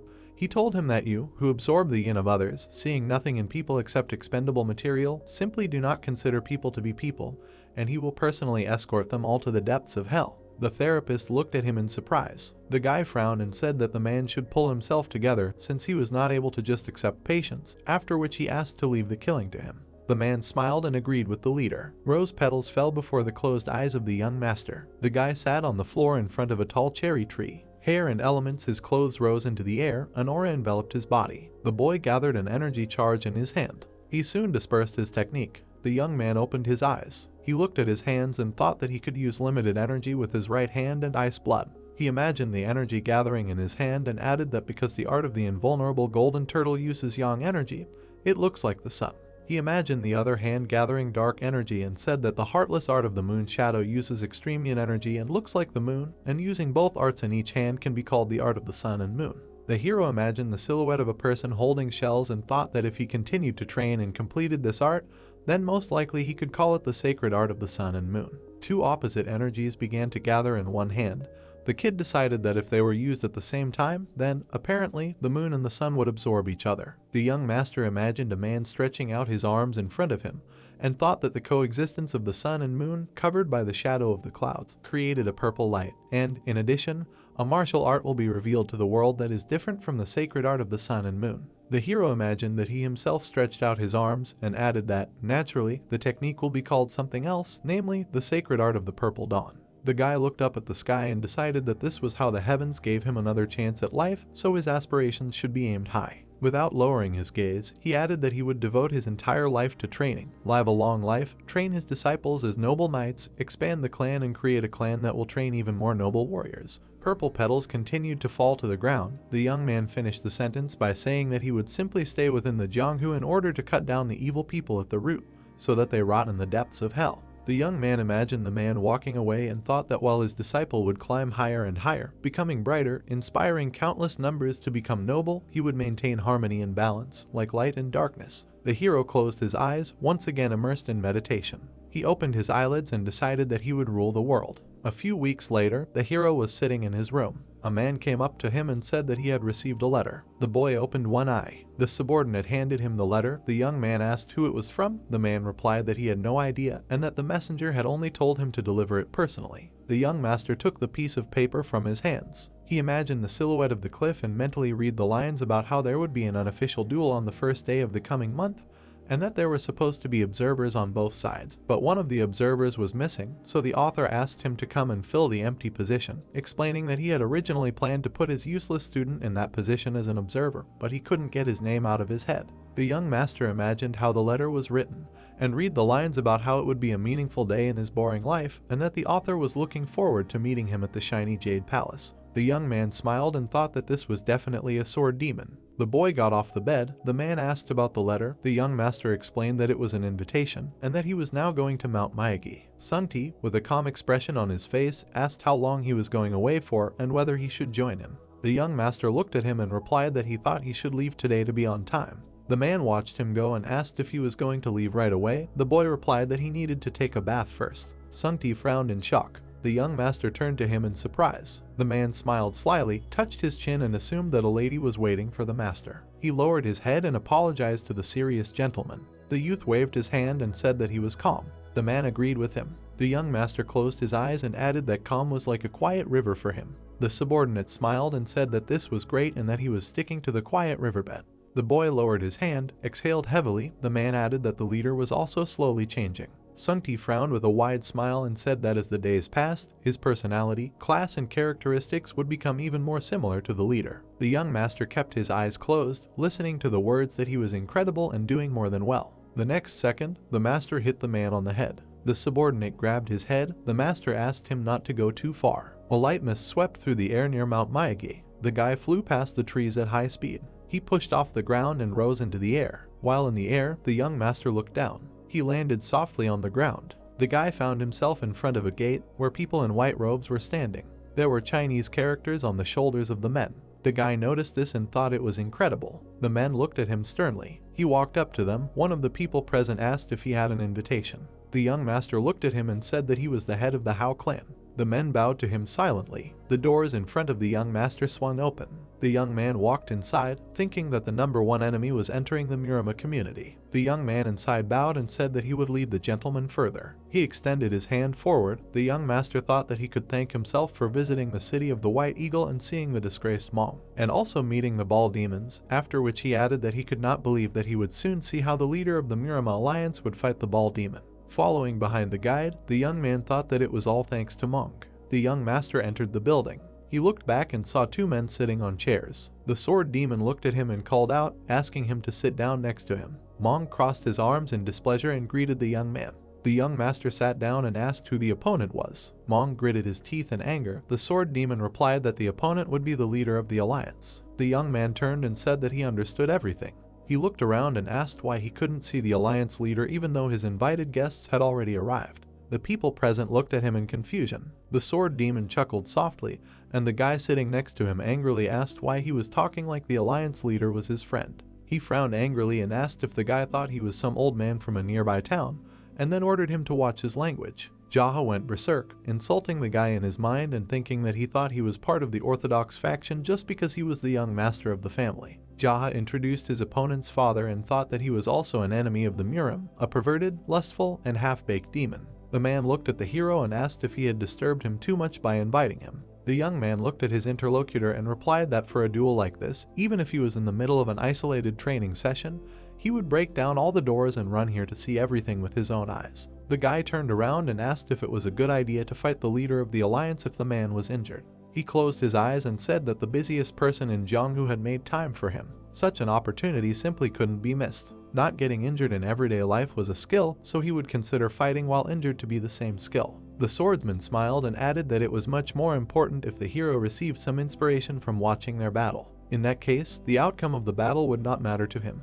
Jaha looked at him in surprise. Rang silently frowned. The brunette narrowed his eyes and thought that there was a strange feeling, as if he owed him. 3 men entered the room. In the middle was the leader of the Murima alliance, Lim Sobik. The guy frowned and noted that it didn't matter whether he was young or old.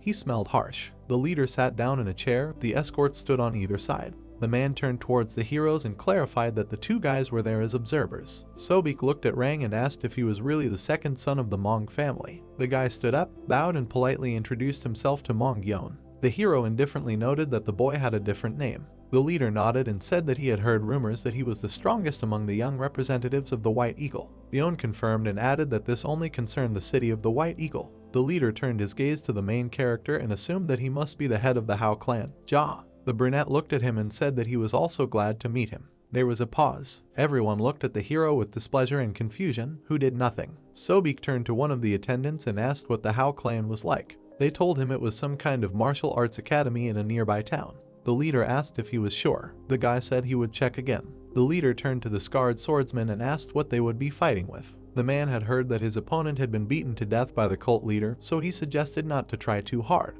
The swordsman looked at the leader and asked to fight with wooden swords. The second attendant bowed to Sobik. The leader ordered the swords to be brought. He narrowed his eyes and said that if the opponent lost, the leader wanted him to immediately join the alliance and train the younger generation as an instructor. The interlocutor closed his eyes and refused. The alliance leader frowned and said that if he refused his offer, he could not guarantee that they would have another duel. Sobik asked what his opponent would want if he won. The swordsman calmly turned to the leader and asked him to give him an elixir. The leader nodded and ordered one of the attendants to give one of his elixirs to the sword demon. The men suggested that everyone go outside. Everyone stood up and walked through the hall. The young man sighed and thought that the leader was not the kind of person that the sword demon could defeat. Lim Sobik's energy was certainly not inferior to the sword demon's energy. The hero narrowed his eyes and noted that both Mongyon and the sword demon himself knew this as well as he did. The leader looked at the hero and asked why he sighed. Jahar replied that he thought the sword demon was likely to lose. The man nodded and said that if the person you were rooting for was about to lose, sighing was completely normal. The opponents went out onto a large platform outside. The subordinate handed the leader and the sword demon wooden swords. Sobik crossed his arms and suggested that his opponent take his time and prepare himself. The sword demon took a few steps back and turned to him. The hero and Yon watched tensely. The 2 men stood opposite each other and watched in silence. Then the leader noticed that the atmosphere had suddenly become serious and asked him to speak up now if there was anything. The other man narrowed his eyes and asked when he had surpassed the level of the wooden sword. Sobik replied that he had reached that level about 5 years ago. He added that his opponent would soon reach it, so there was no need to rush. It was not always good to try to master something. The sword demon frowned and asked what the point was in learning slowly. The alliance leader looked at him and explained that one could only surpass oneself through a long and arduous journey. There was nothing wrong with taking one's time to achieve such a thing, because one could hit the wall of despair at any moment. The opponent smiled and pointed his sword at him, then announced that he was ready. Lim Sobik drew his weapon back and assumed a fighting stance. He announced the start and an aura lit up around him. The sword demon dissolved into thin air, then appeared in front of his opponent and swung his sword. The leader hurried to block the blow. The man jabbed the tip of his opponent's weapon. The demon's sword split into pieces. He raised his palm to attack. The leader did the same. An explosion occurred in front of the escorts. There was smoke everywhere. When the fog cleared, the figure of the swordsman appeared. He calmly looked forward and declared that he had lost. Sobek surrendered his weapon and praised the duel. The man turned around and said that there was no need to overexert himself,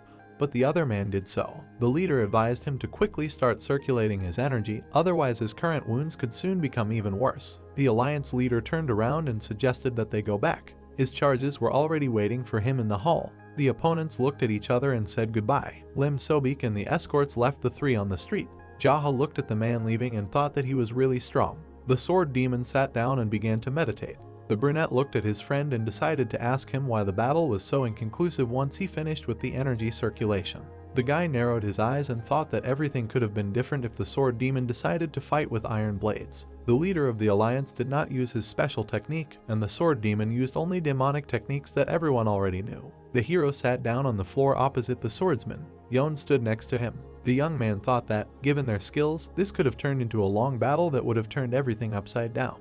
The sword demon opened his eyes and exhaled. Mong-Yon was kneeling in front of him and apologizing. The man turned to them and said that he lost the duel. He asked the student how he felt. The guy frowned and noted that the skills of the leader of the alliance were impressive, but the young man still did not understand why the demon of the sword decided to give up so quickly even though your opponent was the leader of the alliance. The man smiled silently. He turned to the protagonist and asked if his duel had helped him in any way. They were sitting opposite each other. Jaw asked to ask a question. The brunette narrowed his eyes and said that when the leader of the alliance swung his sword, his first movement was very simple, but there was a certain feeling as if one strike along the same trajectory was followed by several more strikes. He swung only one sword, but at the point of impact it felt like there was a second, third, fourth, and fifth strike. The young man asked what kind of technique it was. The man looked closely at his interlocutor and asked how many afterimages he saw. The hero answered that 6. At the same time, Yon noticed only 4, maybe 5. The swordsman nodded and remarked that they had done a great job. He looked at the boys and explained that it was a technique of the 6th squad, and the leader of the alliance was its captain. This meant that he had been using this technique since he was a captain. That was why it had such a simple name. It only meant that the sword technique was used by the 6 squads. Yon jerked in surprise and asked if the man was from a high-ranking family or a martial artist from another clan. The sword demon looked at the boy and said that Lim Sobek had risen to his current position from the very bottom of the alliance, starting from a simple captain, then a captain of the guard, and then becoming the leader of the alliance. The three of them were sitting on the ground. The man continued to tell how when the leader was a simple member of the alliance, he had many duels with other members, and he experienced defeats and losses over and over again.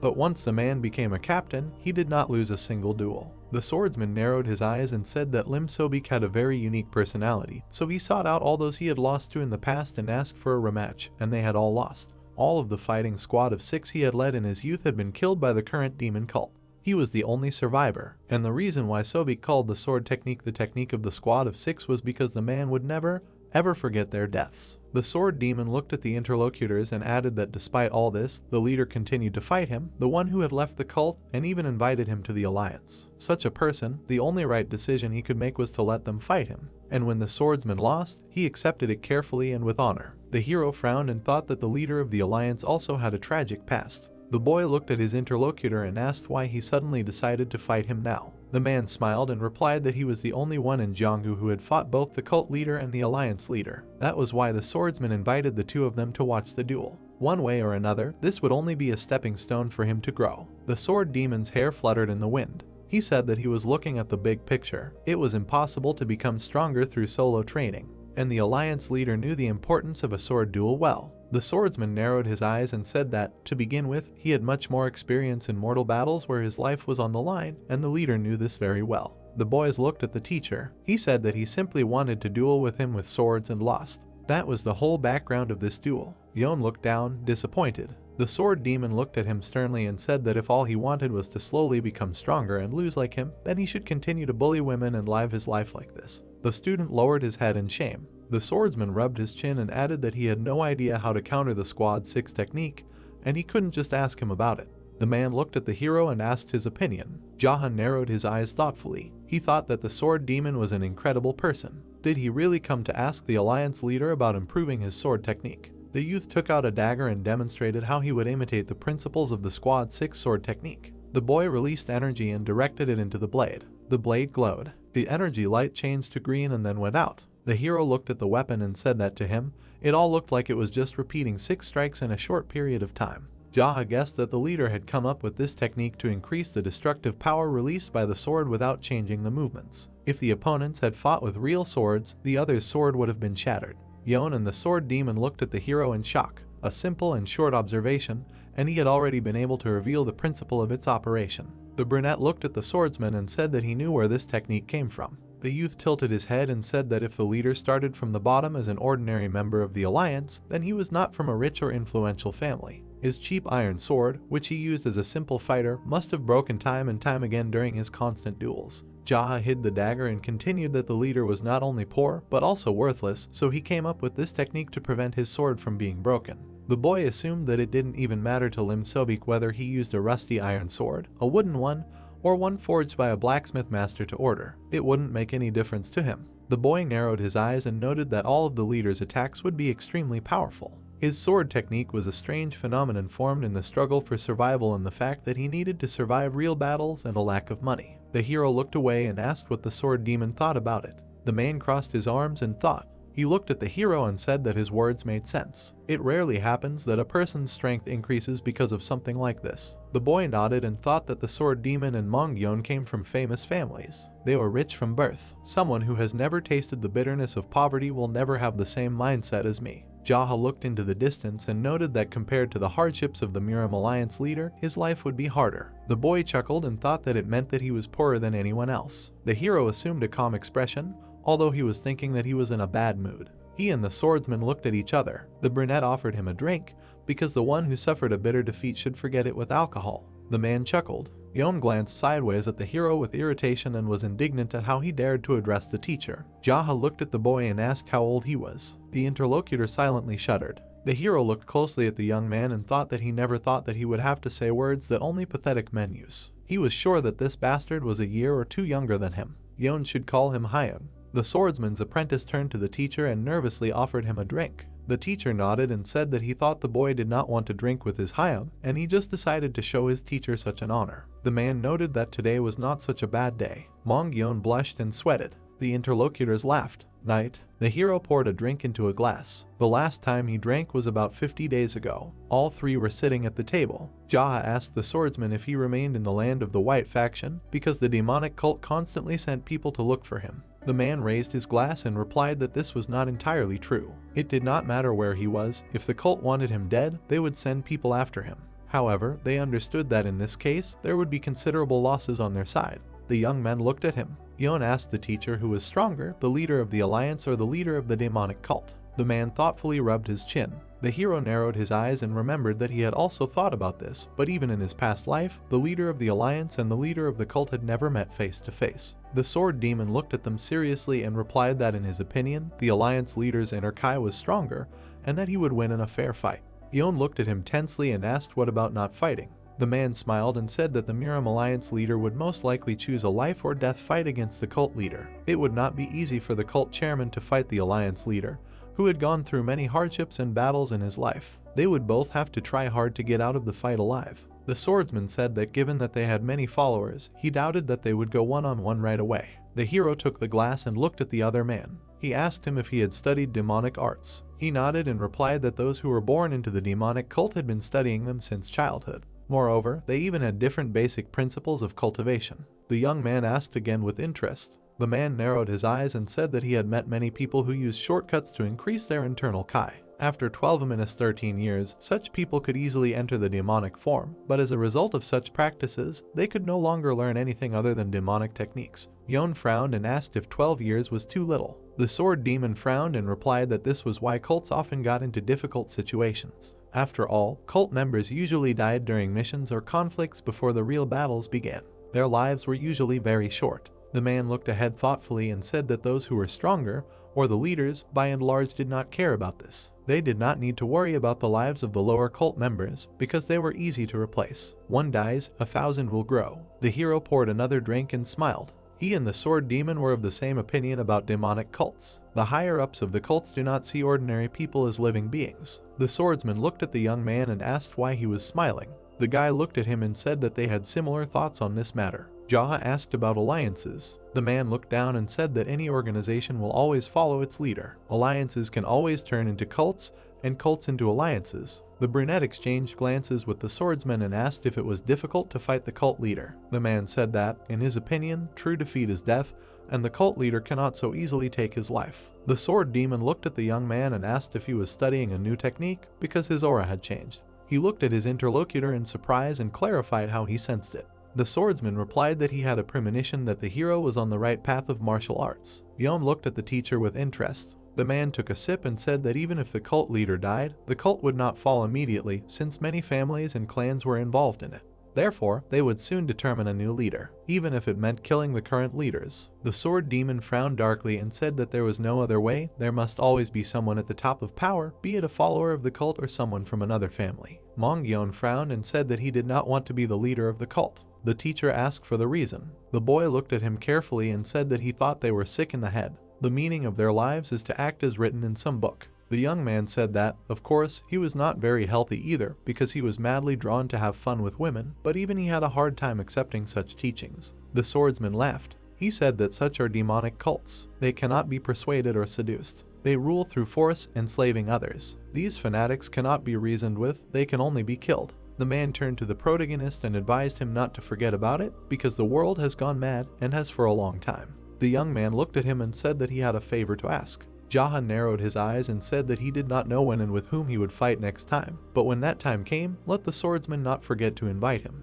They looked at each other and smiled. All three went outside and said goodbye to the hero. The guy walked through the forest, then stopped and turned around. He watched the moon reflected on the surface of the water. The hero narrowed his eyes and asked who dared to disturb him when he was looking at the lake. Behind him stood a group of men. The young man looked at them and said that they, the killers, were so arrogant. Isn't a normal life a dream for them? The old man took out a piece of paper with a picture. The guy turned to them and said that it was him, and there was no need to check. The man hid the leaflet. Jaha looked at one of the ill-wishers and was surprised to see him there. The man tilted his head questioningly. The hero snapped his fingers and sent a ball of green energy at the villain. The beam pierced his head, and he fell dead. The others shuddered. The brunette frowned and demanded that the leader come. A silhouette appeared among the crowd. It was an old man with a cane. He exchanged glances with the main character. The leader smiled and demanded mountains of treasure from the clan leader if he wanted to stay alive. Today the killers came just to warn, but tomorrow there would be no negotiations. The guy grinned and said that the old man barely spoke, and what kind of negotiations could they talk about?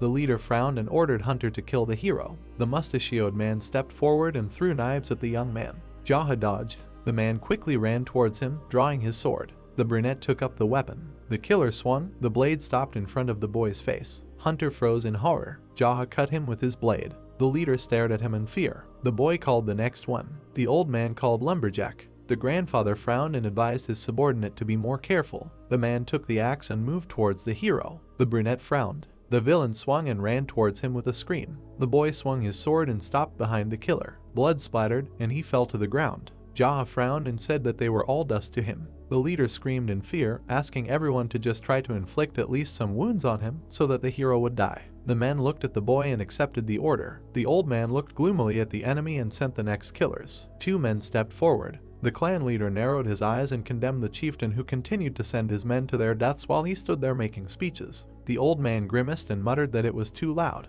The killers ran forward and swung. The hero deftly jumped back and found himself behind them. He was holding a bloody sword. The men turned around. The hero's weapon burst into flames. The guy narrowed his eyes and swung his blade. A trail of fire crossed the killers' bodies. The other villains recoiled from the blazing energy. One of them noticed the approaching light and put up an energy block. Explosion. The smoke cleared and the man stepped forward. The hero grinned and clarified that he was in fact their leader. The men sweated and tensed. The old man was silent. The man in the bandage grinned. Jaha ran up to him and swung his sword. The boy squinted and thought that it was the killer who killed the killer. The man turned pale and stopped the blade with his hands at the last moment. They exchanged glances. The hero smiled. The leader turned around in panic and shouted for everyone to attack the clan leader. The men rushed towards them. Jaha put out his hand and concentrated energy in his palm. He grabbed the leader by the hand, then hit him in the pain points on his neck. The villain froze with the blade in his hands. The hero landed behind him and said that his target was hiding his true strength. The killers stopped. The brunette squinted and thought it was time to appreciate the power of the moon shadow martial art. The young man turned around and asked the frozen leader to hold the blade. The boy suddenly jumped up, gathering energy in his hands. The men shuddered in fear. The hero walked over them all, and they froze. The old man stared at him in horror and put out his hands to protect himself. They clashed in an attack. A bright light flashed between them. The grandfather narrowed his eyes. From a cloud of smoke, a hero appeared and struck with his palm. The opponent flew back. Jaha frowned, and black and red energy appeared around his body. Ghostly hands grabbed the old man by the throat. Then the boy slashed him sharply. He stood among the frozen killers. The villains looked at him in horror. The brunette said that they would become guinea pigs in his newly mastered art of ice. It might hurt, but they were killers, so it was okay. The attackers were horrified. The hero looked at the old man with displeasure and noted that his mood had suddenly disappeared. He looked forward threateningly and said that if he wanted to fight, he should come forward and not use his people as pawns. The boy slit the old man's throat. He remained in place, his body shaking. The man holding the blade looked in fear. The hero pulled the blade from his palms. The killer turned pale. Jaha stabbed him in the stomach with the blade. He turned to the next mercenary and warned that they would not die an easy death. In any case, one of them would show him the way to their base. In the meantime, the young man suggested setting up camp by this wonderful lake. Tears flowed from the man's eyes. The guy squinted and asked if adults should cry, even poor killers. The young man moved forward and said that they would freeze to death all night, but so that they would not be bored, he would douse them with cold water from the lake every hour. In the meantime, the hero himself would catch a duck or a fish, make a fire and eat a delicious meal. Jaha frowned and added that if they were not satisfied with this arrangement, they could simply die. The brunette sat by the fire and ate meat. He licked his lips and noticed that without salt it was not as tasty, but still edible. The guy looked at the corpses of the killers he had defeated. Only 6 were left alive. The hero looked at the frozen figures. The clan leader looked at one of them and warned him not to fall asleep, otherwise he would wake up with the Lord in hell, and he would ask how and why the man ended up with him. The brunette took a bite and muttered that if that happened, he should say that Jaha sent him. The king of hell had already suffered enough because of him. The guy twirled his wand and said that he was trying to talk to him, but he seemed to have frozen. The leader approached the man. He stood next to one of them and said that he didn't like them not because they were killers and not because they were ugly. The hero hated such people because they didn't think about the consequences. The boy asked them to think about the purpose for which they were born and why they allowed themselves to follow the lead of the bastards above. He asked if they had ever thought about what they were doing. The young man looked at the killer gloomily. Jaha explained that he was also a killer, but his thoughts and goals were completely different. The boy only killed those who took money from the weak, collected tribute, kidnapped and raped women, enslaved other people for no reason. He was never ordered to be a killer. The brunette frowned and said that a killer should only kill those who deserve to die. Let killers be not submission to some bastard. The frozen men looked at him in fear. The young man returned to the fire, then turned around again and called out to the killers. They looked at him questioningly. The boy narrowed his eyes and said that once upon a time he was not much different from them. The listeners turned pale. The brunette said that no matter how much they studied him, there was one thing they didn't know. The hero didn't call his faction the Hao clan for nothing. It was the abode of people who had reached the bottom of life. The young man narrowed his eyes and concluded that this was why they weren't that different from each other. The assassins looked at him silently. The guy took out a bottle and asked if anyone wanted a drink. The men stared at him in confusion. The hero stood in front of them and said that he wasn't asking where their base was or who their leader was. He repeated the question about alcohol. One of the men spoke up and muttered that he would like to take a sip. The hero tilted his head back and poured some of the drink into his mouth. The brunette sighed and noted that, looking at the assassin's body, it was clear that he had trained a lot. The young man turned around and said that the 4 of them hadn't had a drink yet. The other man also asked for a sip. Jaha threateningly put a knife to his throat and said that he had asked a question and still hadn't heard an answer. The killer turned pale and loudly asked for alcohol. The boy asked again, then took out a bottle and said that good warriors should be tolerant. He poured dragon wine into the man's mouth. The hero turned to the next killer and asked if he wanted a drink. The man watched silently. The clan leader grabbed him by the clothes and threw him into the lake. Jaha turned around and warned that he would only spare the lives of those who would talk to him. The young man took a few steps and sat down on the ground. He muttered that he would see who of them survived. The assassins looked at him in horror. The leader sat in the lotus position and said that he wanted to train a little because the man never missed a single day of training.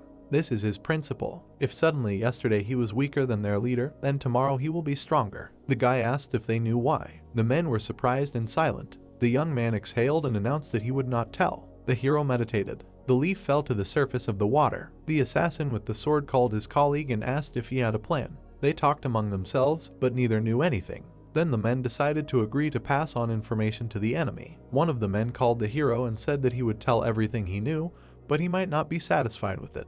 The guy opened his eyes and asked if he was ready to talk. The assassin was trembling and said that in this state he was no better than a dead man. Therefore, he would like to repay him for a sip of wine. Jaha stood up and pulled the man by the neck towards the fire. Then he grabbed the others and arranged them around the fire and sat down. The guy took a sip from the bottle and ordered him to speak. The man looked at the fire and asked why the clan leader called them the river-crossing reed assassins. The villain said that this was the nickname of the man who looked after them. It was he who trained them to be assassins. Usually, they were scattered around the area and only gathered when they received a task. After receiving information about the target, a person like the old man the hero killed plans the murder. The man narrowed his eyes and said that they did not have such a thing as a base. There was only a man with the nickname River Crossing Reed. The hero stood up and poured some wine into the narrator's mouth. He did the same with the rest of the attackers. The guy returned to his place and noted that they all had a hard time in this life. The men looked at him in surprise. The man with the mustache frowned and said that even if they tried, it would be very difficult to find that person.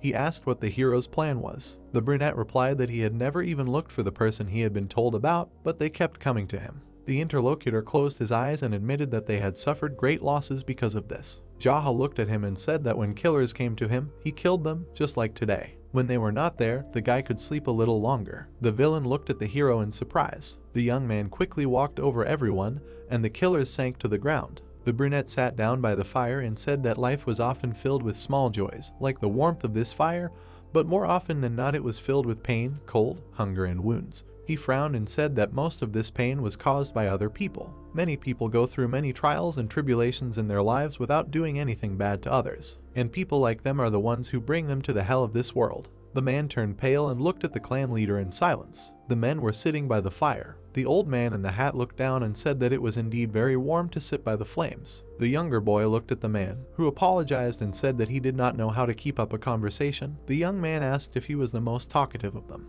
The man raised his eyebrows and said that he did not know, because all he could think about right now was food, and perhaps he was not able to talk on an empty stomach. He looked at the gentleman, who said that the man must be a glutton because his face completely gave him away. The boy put his hand in his back. The man looked in surprise at the outstretched piece of food. He began to chew it with great pleasure. The young man said that he responded very quickly. The young man turned away and said that they were once going to attack a place called the Young. Almost all the elites among the assassins had gathered with them, and it was rumored that there were many strong martial artists among the enemy. So they were very nervous at that time, and then one of them showed up and led the attack, and then another person came to help him, and the one who led the attack was the reed crossing the river. He frowned and said that the man told him to call the man who arrived Frost. The young master looked into his eyes and asked if he was talking about Invincible Frost. The young man looked up at him and said that if he was not mistaken, it was true. The master looked at him with a tired look and said that since there was a junior, there was most likely a senior, so he thought that their group was full of elites, and catching the leader was no longer the main task, because first they had to figure out where the roots were coming from. He frowned and wondered how their organization was structured in his past life. He imagined the cracked silhouettes of men and thought that the world of assassins was similar to the world of the streets, and just like him, they had their own hierarchy and division responsible for certain situations, and that in the past he knew one assassin very well, who was called the King of Assassins. The young man imagined a white silhouette of a man, thinking that the fastest way to get information about swift whirlwinds was to meet with the King of Assassins. An image of a man illuminated by the sun's rays popped into his mind. The guy thought that given his secret nature, looking for him was not the best idea, since he would most likely just attack him if he did not leave him alone. The young man looked down and thought. He quickly shook his head. The guy opposite him asked him what he was thinking. The young man looked around at his frozen allies. He asked with a calm expression if they had heard of a very beautiful valley known as the Valley of Flowers. The mustachioed man turned to him and answered in the negative. The old man in the hat agreed with him. The young man with a serious expression said that this valley was also famous for its assassins, and now it could be called the Valley of Deadly Winds. He imagined sprigs of flowers on a white background and said that it was once a beautiful valley where beautiful flower petals fell into the stream, but soon, instead of petals, human bodies began to fall into the stream, so it changed its name. The men silently looked at the flames. The young man frowned and added that the flowers that grow there are called the Kings of Flowers, and the assassin who came from there was called the King of Assassins. If you think about it, swift whirlwinds could come from the Valley of Flowers. None of those present responded to what was said. The young man silently looked at them. He quickly looked away. He frowned sternly and said that he was involved in something serious, because it was a bad idea to delve into this, otherwise he might touch something that shouldn't be touched. He exhaled heavily and said that position didn't matter, because there was only one force that could brainwash people so well. He looked at the men and said that he was sure that she was from the Valley of Flowers, just like swift whirlwinds and invincible frost. The mustachioed man frowned, thinking about what he had said. The young man and the man sitting next to him silently looked into the flames. The young master stood up and asked what they thought, then asked them to give their opinions one by one, and said that they would start with the fisherman. The old man in the hat looked at him and said that he thought the king killer really was from the Valley of Flowers. The boy walked up to him and said that the fisherman had said earlier that he didn't know what the Valley of Flowers was, and the man replied that he was just sure that the master was right. The young gentleman looked at him angrily and asked if the wine was tasty. He waved his hand and instantly froze the old man. The man looked up at him and answered in the affirmative. Jaha went further, agreeing with his words. He approached the young man and asked him what he had to say about that. The young man looked up at him and said that he thought his guess was right. The leader looked at him and asked if the young man was sure about that. The young man remained silent. The young gentleman immediately hit him on the jaw. The young man fell motionless to the floor. He turned to the mustachioed man and asked what he had to say. The man with a serious expression said that the young man could just kill him and not waste his time on him. The young gentleman exhaled and asked if he wanted to say that the killer from the Valley of Flowers was too strong for him. The man raised his head and turned to him. He smiled slightly and said that people do not change so easily. The gentleman with a calm expression said that since he was showing mercy, he should expect something in return. The old man said that this was not mercy because it was like a fight for survival. Jaha raised his eyebrows and exhaled with realization. He bit his lip and said that this world did not understand him at all. The young man stretched out his hand in front of him and activated magic. He lifted the man off the ground. The next second, the guy broke his neck with one hand. The man's body fell to the ground in front of his feet. The young man turned to the pot-bellied man and then asked if he had a worthy answer because he would give him pork. The man looked up and said that he did not know what the Valley of Flowers was, but he knew the swift whirlwinds, after which he asked why the guy killed them. The young man approached him and called out. With a calm expression, he said that the man was the best killer who had no equal. The interlocutor turned pale and said that he did not understand what the boy wanted to say. The young man with a serious expression asked if he had any last words. The man frowned sternly and said that he did not, after which he called the boy's pork delicious. He lunged forward, stretching his hand out in front of him. The boy frowned and stretched out his palm. He attacked the man's head with incredible force. The opponent fell to his knees, blood gushed out of his skull. He fell to the ground, splashing blood on the stones. The young master was left standing alone on the shore. He raised his head and said that the moonlight tonight was very beautiful. In White Eagle Town, people were walking along the street. The boy greedily gobbled up noodles. Chewing the contents of his mouth, he thought that he was not going to return to the clan for now. The young man lifted the plate and added that the killer who would appear in the future might be stronger. If he returned, his subordinates might die. He overturned the plate and drank its contents. The young man put the empty bowl on the table. Wiping his lips, he thought that he could go somewhere else, but he was too lazy to hide, and it was not his option. Suddenly, he noticed something. The guy waved to a man passing by and called him by name. Mong looked at him in surprise and asked why he was in this city. The young master asked with a serious expression if he had washed himself. The man rushed forward and instantly approached his interlocutor. He clenched his teeth in rage, veins appeared on his face.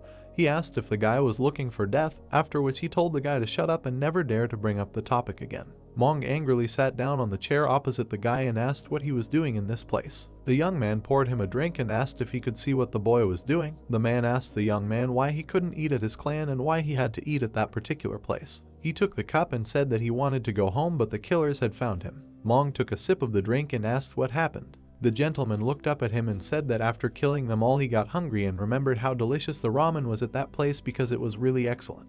A guy passing by said with a smile that he was glad the boy liked it. The man put the glass on the table. He frowned and said that since the boy had only come to eat ramen, he didn't understand why he had to bother him because the boy could eat in silence, and then asked him not to let himself be seen. The young gentleman looked at him sternly and said that he still didn't understand the truth. The man looked at him without understanding and asked what he was supposed to understand. The young man frowned ominously and said that if he told him not to pretend and be himself, then that's exactly what he would do. The man suddenly fell silent. He lowered his head and said that now he understood everything. Get up from your seat. The man said that the guy can fight with whoever he wants, and if he wants to make peace, he can do it with a clear conscience, after which he said that he was leaving. The young master looked at him angrily and ordered him to sit down. Mong blushed with anger. He sat down and asked if the guy wanted a fight. Jaha smiled angrily and asked his interlocutor not to be an idiot, after which he asked what he thought would happen if he could not control his emotions. The man sweated in fear. The young master put his hand on the table and said that he would create a branch of the clan in this place. The man recoiled in surprise and asked what that meant.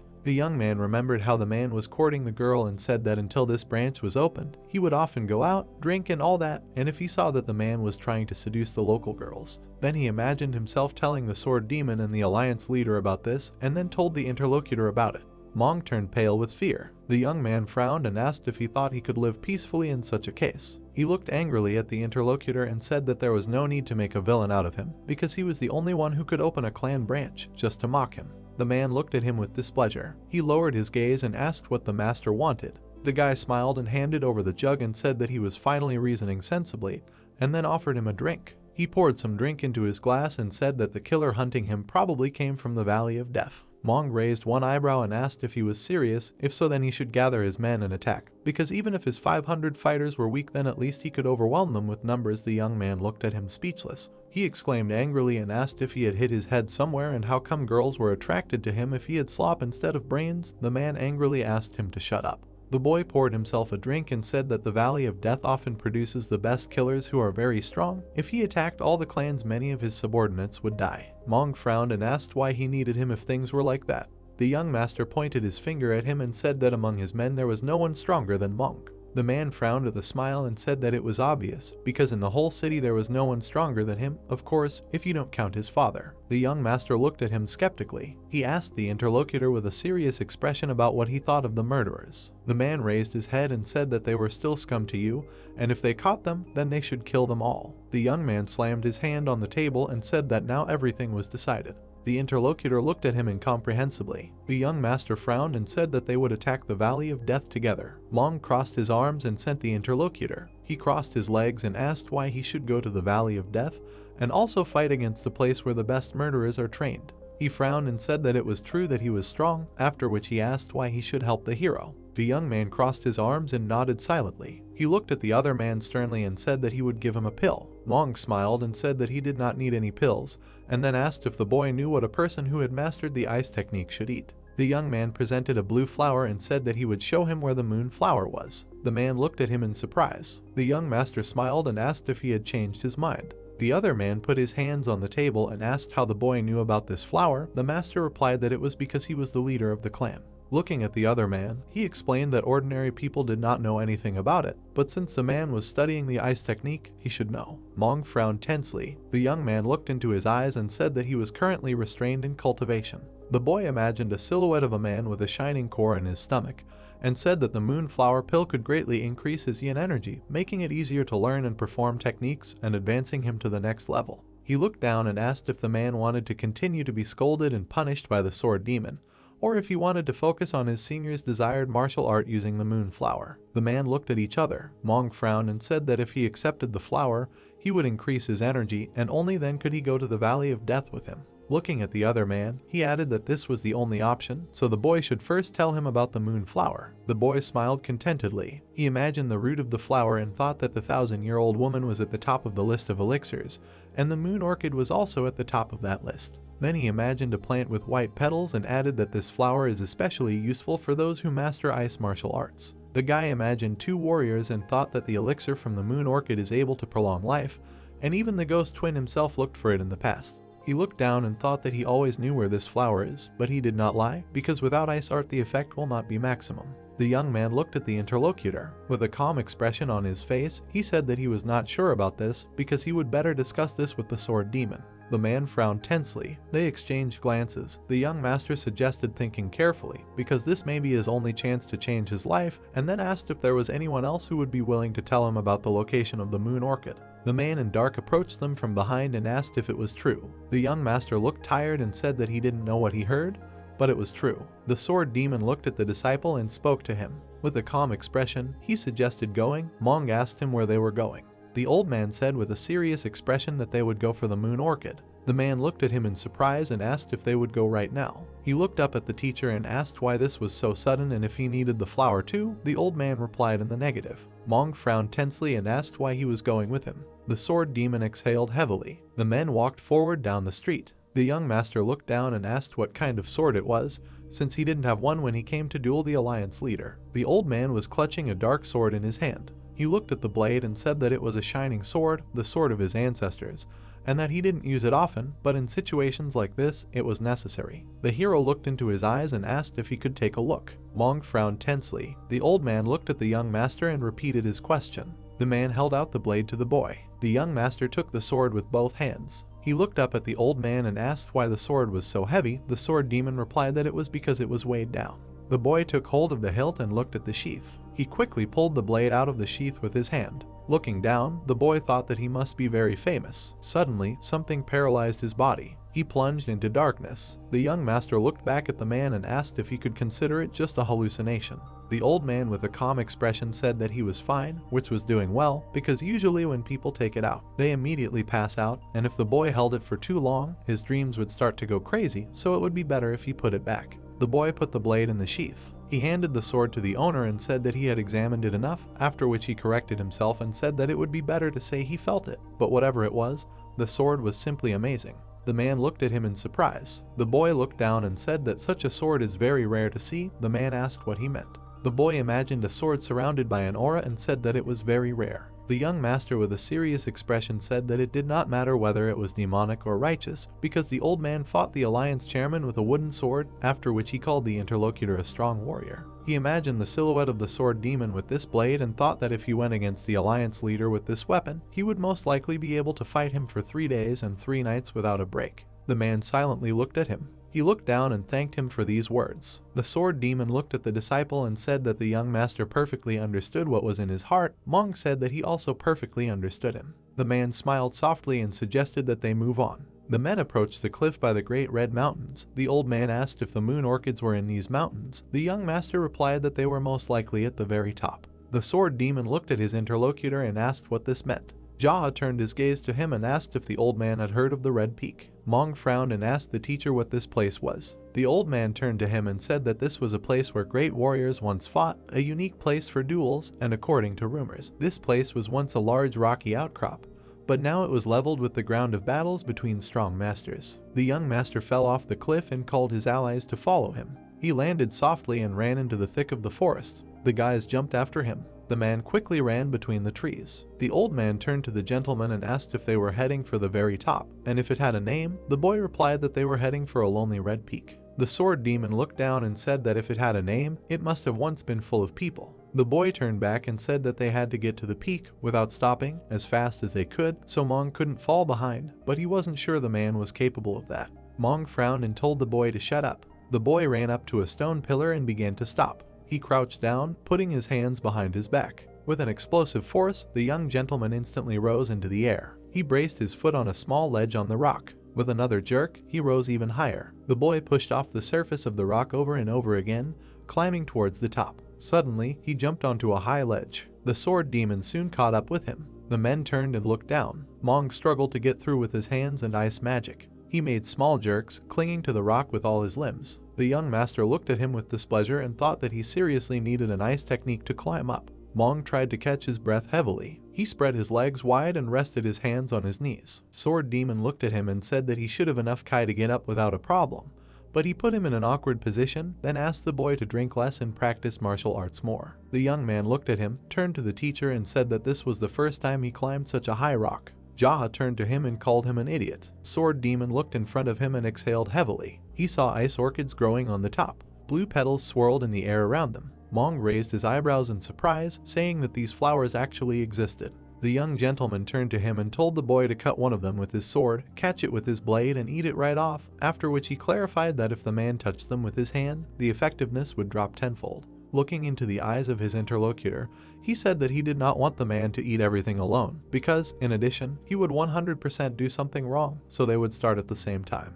Mong turned his head to the teacher and asked if he would do it. The old man turned to him and said that it would be stupid to try to get his hands on something that did not belong to him, after which he asked him to quickly eat the moonflower and start circulating his energy. The young men approached the plants. They looked at each other. The guys grabbed their swords. With a deft movement of the ball, they cut off the top of the flower. The hero caught the flower on his blade. He pulled the sword and threw the flower into his mouth. The boys looked at each other while chewing on the flowers. They turned to the old man after hearing the words that he would guard them so that they could start the circulation, since they needed to absorb their energy before they lost their power. The boys sat down opposite each other. The old man crossed his arms, watching them carefully. The young master exhaled heavily. Cold energy began to swirl around his core. He opened his eyes slightly, noticing something. He turned his head and thought that he did not need to start the circulation right away, then thanked the heavenly pearl for this. Jaha and the sword demon looked at each other. Without taking his eyes off the man, the boy thought that the old man did not even blink an eye when he saw that he had not started yet.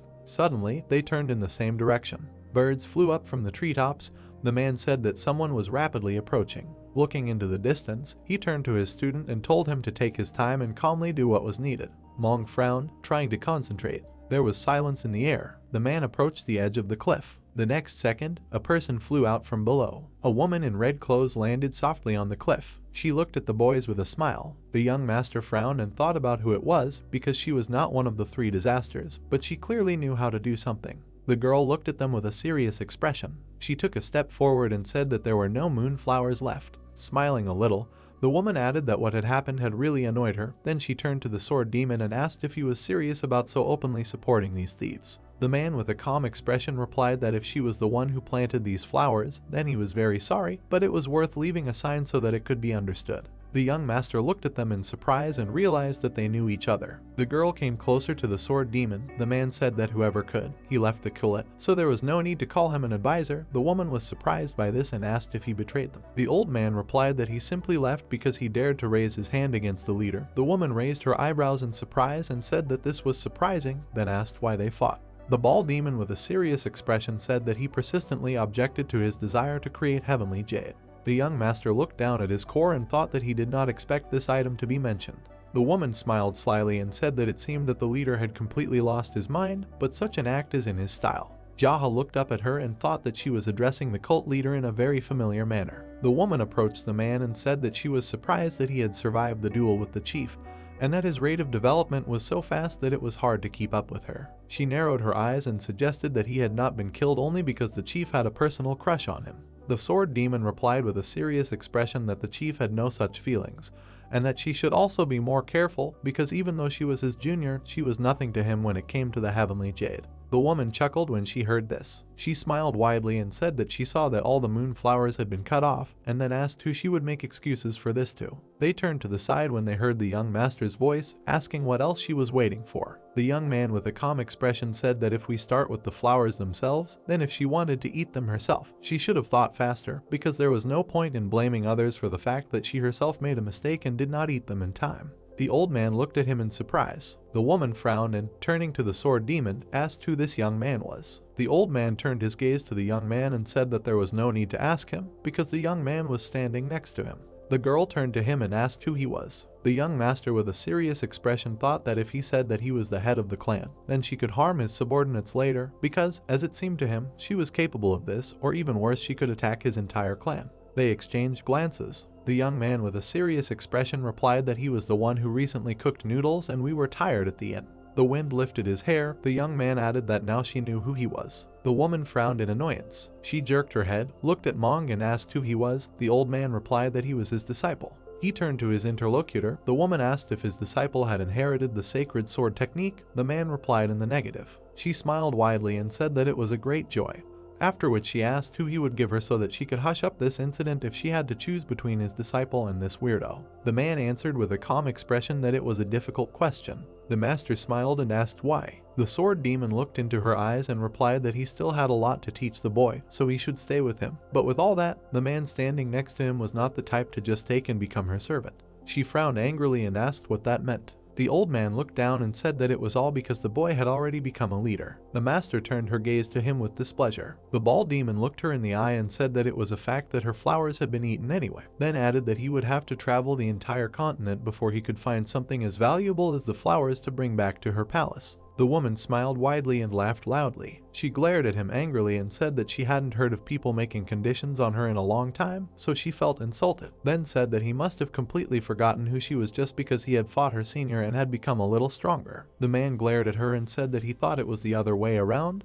then asked if she had forgotten who he was. The two glared at each other. The boy crossed his arms, standing next to Monk. He frowned and decided that they were acting very sinister, even for those of the dark faction, and then suggested that they might just punch each other in the face. The old man turned to the young master and said that he entrusted the disciple into his hands. The young man replied that he would take care of him. The man and woman quickly jumped up from their seats. The master turned to the boy and thought that he never imagined that things would turn out like this, and that he would protect Mong as long as he circulated energy. Suddenly, a loud explosion was heard in the forest. A huge plume stretched between the trees. The young man watched this in silence. Mong turned pale, trying to maintain concentration. The young master with a calm expression thought that at this rate, his energy would enter a state of deviation. He turned to the boy, called out to him and said that the teacher would not lose, so he should pull himself together, because if even the cult leader could not kill him, some woman was definitely no match for him. The boy frowned and added that if he did not want to embarrass himself while the energy was circulating, he should pull himself together and finish the circulation. The man gritted his teeth, the veins on his face stood out. He exhaled heavily. The young master turned around at the sound. He squinted and wondered who had come to them this time. Suddenly, someone appeared from over the edge. A young girl in a red robe landed on the cliff. The young man looked at her silently. The girl frowned tensely. Standing on the edge, she asked if they had eaten the moon flowers. The boy scratched his ear silently. He calmly brought his finger to his mouth and blew on it.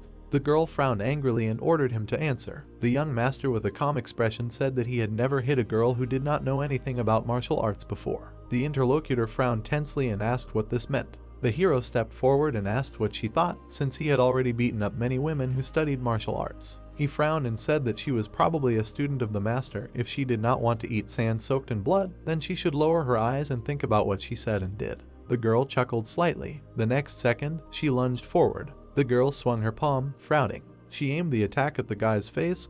The young man swung his hand. A huge amount of smoke rose into the air. The girl jumped back. The guy lowered his flaming hand. She raised one eyebrow and said that he looked very young, after which she asked him how he could be so strong. He looked at her tiredly and said that he would not say anything. The girl turned pale with anger and asked if he had gone crazy. She made a few lunges and rushed into battle. The girl raised her palm to attack. The guy again prevented the collision, blocking the attack. The girl went around the smoke cloud and prepared her next attack. The young master stepped aside, dodging the blast wave. He looked to the side and thought that at this rate, Mong would still start an energy deviation and he would die. The guy tried his best to concentrate. Jaha looked at the approaching girl. He clenched his fist and calmly looked into her eyes. The young man hit his opponent in the stomach. Her face twisted in pain. The guy took a step forward, level with her shoulders. He made 3 blows to her back. Suddenly, the girl's body was paralyzed. The young man grabbed her by the collar, preventing her from falling. With a serious expression, he asked if she had heard anything about flicks. The girl frowned and asked what he meant. The young man flicked her forehead with incredible force. The girl lost consciousness, going limp in his arms. He threw her body to the ground.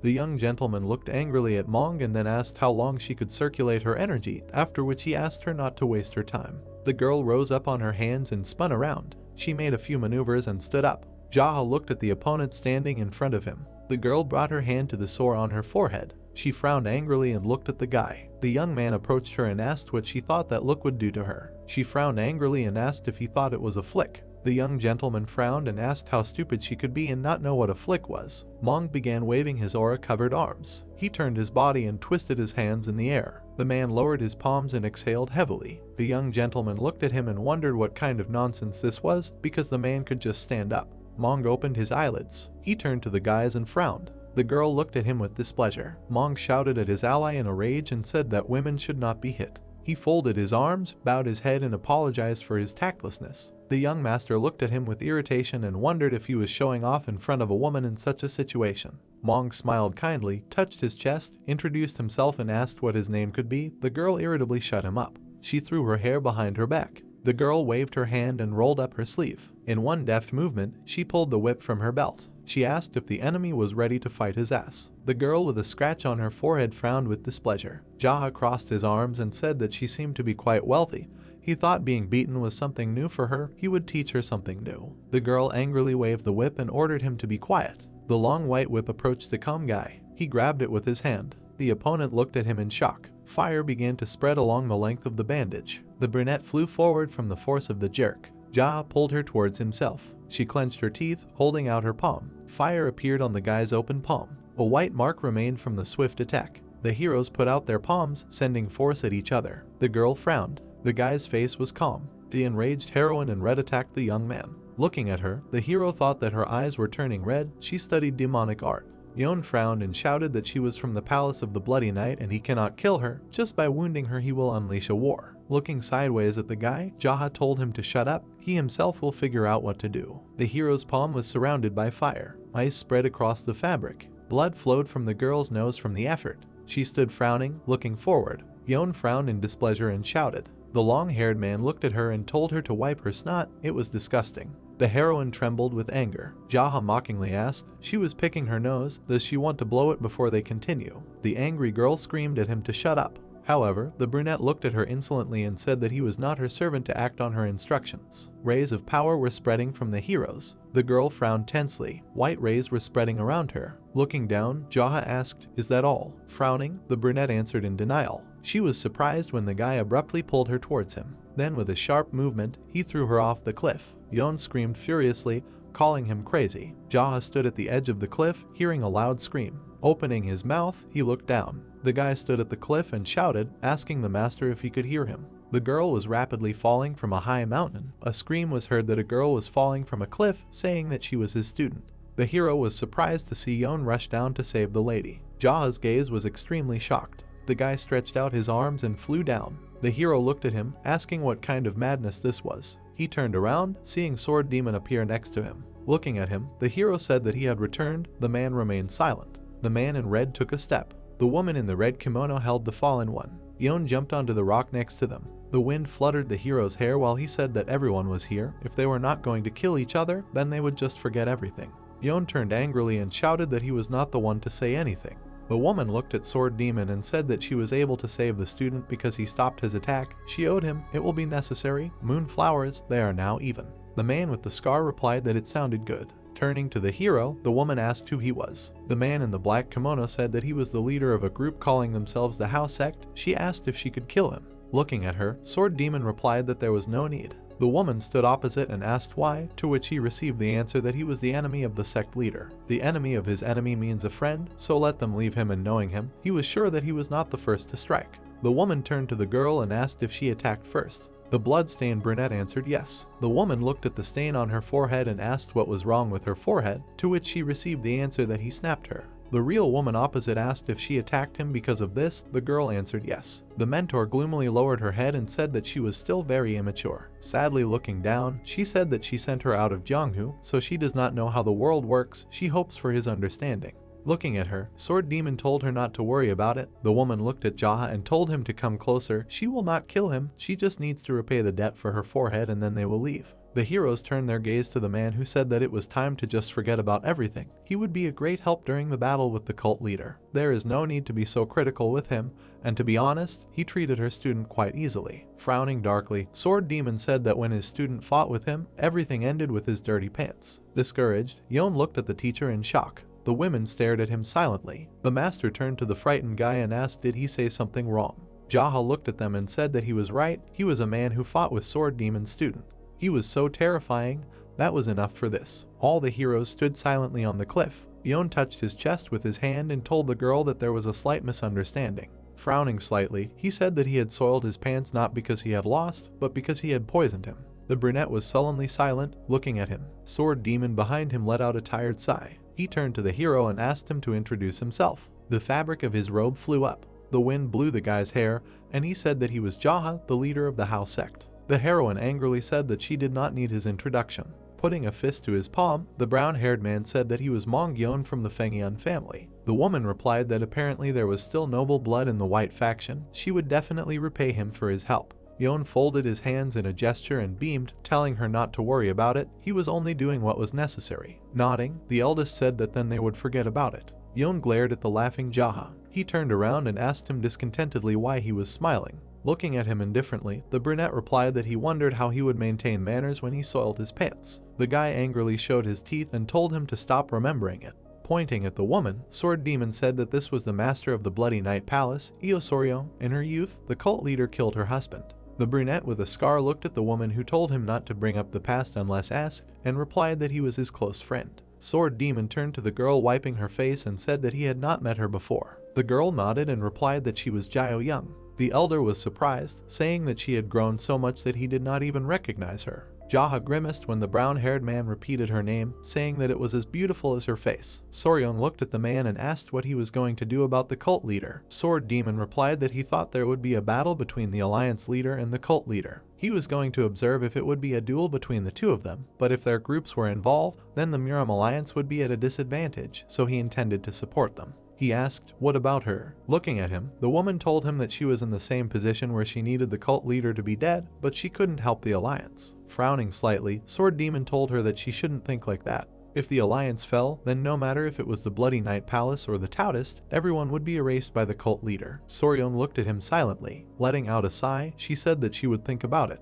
Standing next to the girl, she suggested that since it had been a long time since they met, they should eat together before they went. The master agreed. The heroes walked along a forest path. Jaha turned to the woman and said that he was trying to get rid of the killers of the Deadly Bay. He needed her help. Everyone looked at the guy in surprise. Soryong thought that this was very unexpected. Turning around, she asked if he was really crazy. Sword Demon said that, to be honest, he still doesn't understand either. The hero looked at the elder, who said that she thought he was crazy. Waving his hand, Yon said that she was right, just let him remember how he threw her student off the cliff. He was definitely sick. Soryong turned her gaze to him and asked why he was traveling with him then. The guy replied that it was a good question. Jaha looked ahead, saying that he thought he was the most normal person here.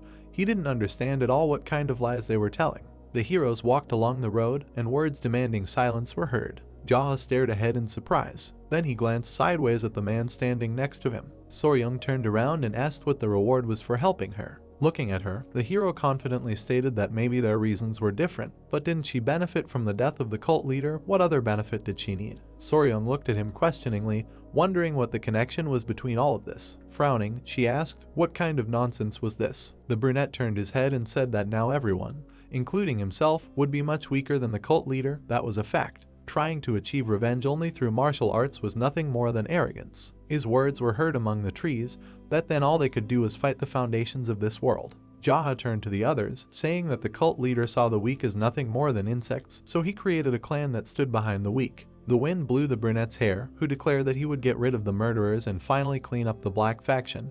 He would do what the cult leader did not do and would benefit from it. Facing the ladies, he continued that he was doing what the people in Jianghu ridiculed, but he was able to take revenge on the cult leader. If they wanted revenge, they should do it properly. If they were going to hate someone else, then they should do it properly. Looking ahead, he asked if Soryong understood what he was talking about. The woman frowned and said no. What kind of nonsense was this? Jaha looked on indifferently, thinking that as she had said, he was just talking nonsense after nonsense. Even though what he said was meaningless, it was none of his business. Abruptly turning away from the others, he ordered them to go. The heroes looked at him with dismay. There was a gazebo on the water near the Water Moon establishment. The heroes were sitting at a round table. The waitress was setting out the dishes. Soryong, looking at the others, said that this place was built with money from the palace, so they should make themselves at home. Jaha reached for his chopsticks. Young looked at him with displeasure as he chewed. The waitress placed the dish on the table between the heroes. The girl leaned over. Yon, holding a glass, looked at her cleavage with interest. Sword Demon closed his eyes and sighed.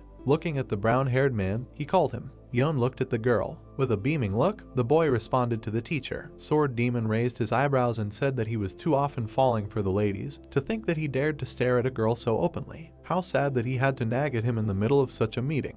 The brown-haired man's eye opened wide. Putting down the glass, he nodded. Looking at his palms pitifully, Yon asked the teacher if it was possible that he had some kind of illness. He brought his palm closer, saying that it seemed like he couldn't control himself at all. Jaha with chopsticks winced and said that it was the illness that made him shit his pants. Stop staring, otherwise he would dirty them again. The furious heroes at the table shouted at the boy to shut up. They were eating after all. The teacher turned around and said that since she was young she always liked to make conclusions about people by their features. What do they think about this person? The woman looked at him carefully. The guy looked into her eyes and did not look away. Then she lowered her head and said that everything was hopeless. She turned to the teacher and added, "Why didn't she do something before she became like this?" The man replied that he didn't know the guy was like this when he took his students. The young man remained silent, annoyed. After that, the woman looked at him and asked his name. The guy raised his head and said that his name was Mongyeon. She lowered her head and said that people like him always give in to lust, end up being useless and despised by everyone. But even trying to escape from it for a short time will not help. This attack is firmly connected with the spirit, body and heart, and will go away only with their death. The brunette looked at her and thought that he saw the insides of people quite well. After that, she turned to the student and said that this guy topped the list of men who should not be dated, asked if she heard her. The girl turned and said that she would know. The guy was clearly uncomfortable. Then she closed her eyes and imagined this man with girls. Today he will not be able to take his eyes off her, and will he love her? Tomorrow he will seduce her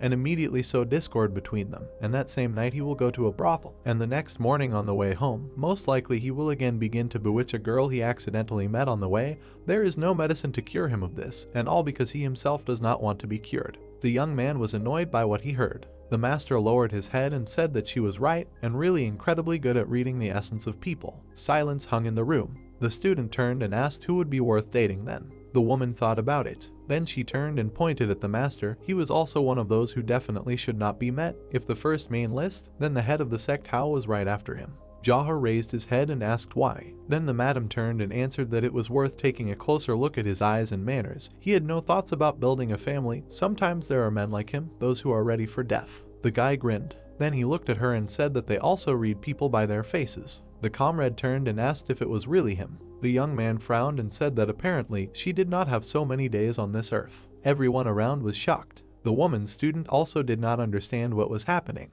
The teacher herself looked at him and said that she had never heard such impudent jokes before, even a little confused about how to answer. A man approached her and said that sometimes there are moments when a guy talks nonsense. It is worth listening to him first. She said that she listened to him, but only because of the request of the sword demon. The young man continued to eat and said while she was fighting the sword demon, he noted that she was very good at martial arts. He frowned and added that it seemed that they lived in isolation, without access from outsiders. Does he think that the cult leader could not find her, thanks to her ancestors? He lowered his chopsticks and said that one word from him, and all his people would immediately go to look for her, and no matter how long it takes, in the end, everyone here will die. All that will remain of the palace is ashes. The woman turned and said that they are not that weak. The guy raised his head and asked if he meant that he was stronger than the cult leader. She got angry and asked what the young man was trying to say. Then he rolled his eyes and said that the woman calls herself the Palace of the Bloody Night. That is, the night was filled with blood. Luba would have thought that this was a demonic faction, asked if the teacher agreed with him.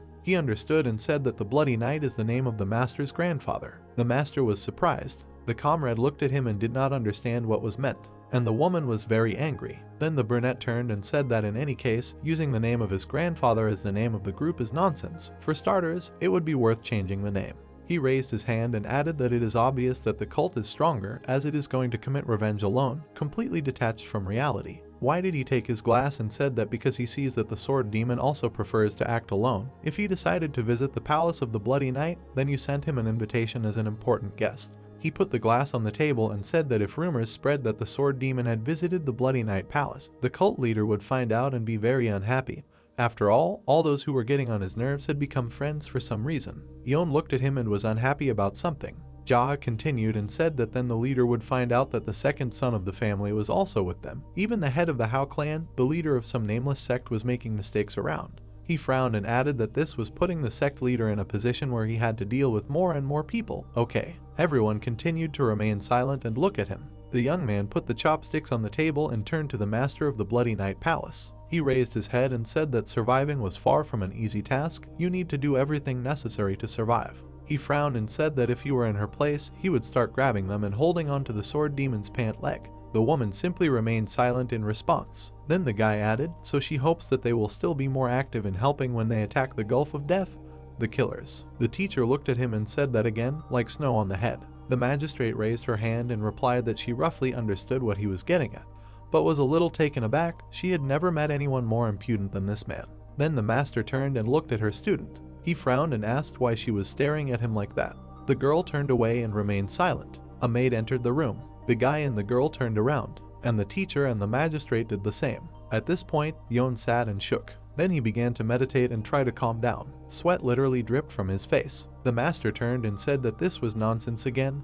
Lord. He simply remained silent in response. The girl looked up and said that he really was crazy when it came to women. In response, the man winked and asked her to refrain from such words towards him. She was offended by this. The magistrate put her hand and asked not to look at him. His illness could infect her too. The girl agreed. Then the woman removed her hand and asked everyone to stand up, inviting them to a cup of tea in the palace. If you imagine a man, there is something very obvious in his regression. No matter how well or badly he does not remember the future of others. He does not have access to knowledge about his future, that he will become a mad demon. This has yet to be found out. Night, the Palace of the Bloody Knight. The old man entered the room, said that the left advisor really arrived here. The man approached him, said that he had not seen the main advisor for a long time. The old man looked up and asked him to sit down. They all sat down at the table. The woman poured tea. She held out the mug forward and asked the elder to drink. He looked at her and thanked her. Then he put his hand on the teacher's shoulder and said that he was very glad that he had the chance to meet the left advisor before leaving this world.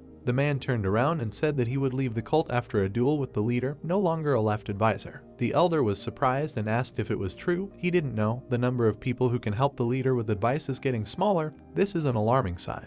After that, he looked at the master and asked who this young man was. The girl raised her hand and introduced both of them.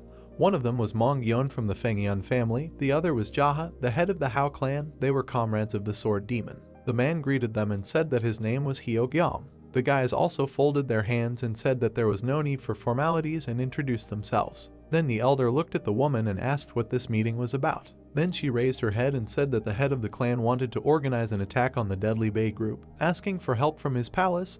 Have you heard anything about them? The old man took out something from his sleeve and said about the Deadly Bay. He showed a book and said that he remembered them. He opened the notebook and asked how much the head knew. He turned and said that not much. They all continue to send out assassins for him. She only found out about them when she started looking for them. The elder looked down and said that the young man was so young and already being pursued by killers. Apparently he had a lot of work. The guy smiled and replied that his life path had led him to battles in various places, frowned and thought that this old man had lost his martial art. He looked at him and thought that he did not believe in weakness from him. No, on the contrary, it was interesting that he felt respect for him. He continued to drink and thought that his aura was not just age. Maybe now he was a weak old man, but once he was so strong that the world worked according to his instructions. After that, the elder turned to his comrade.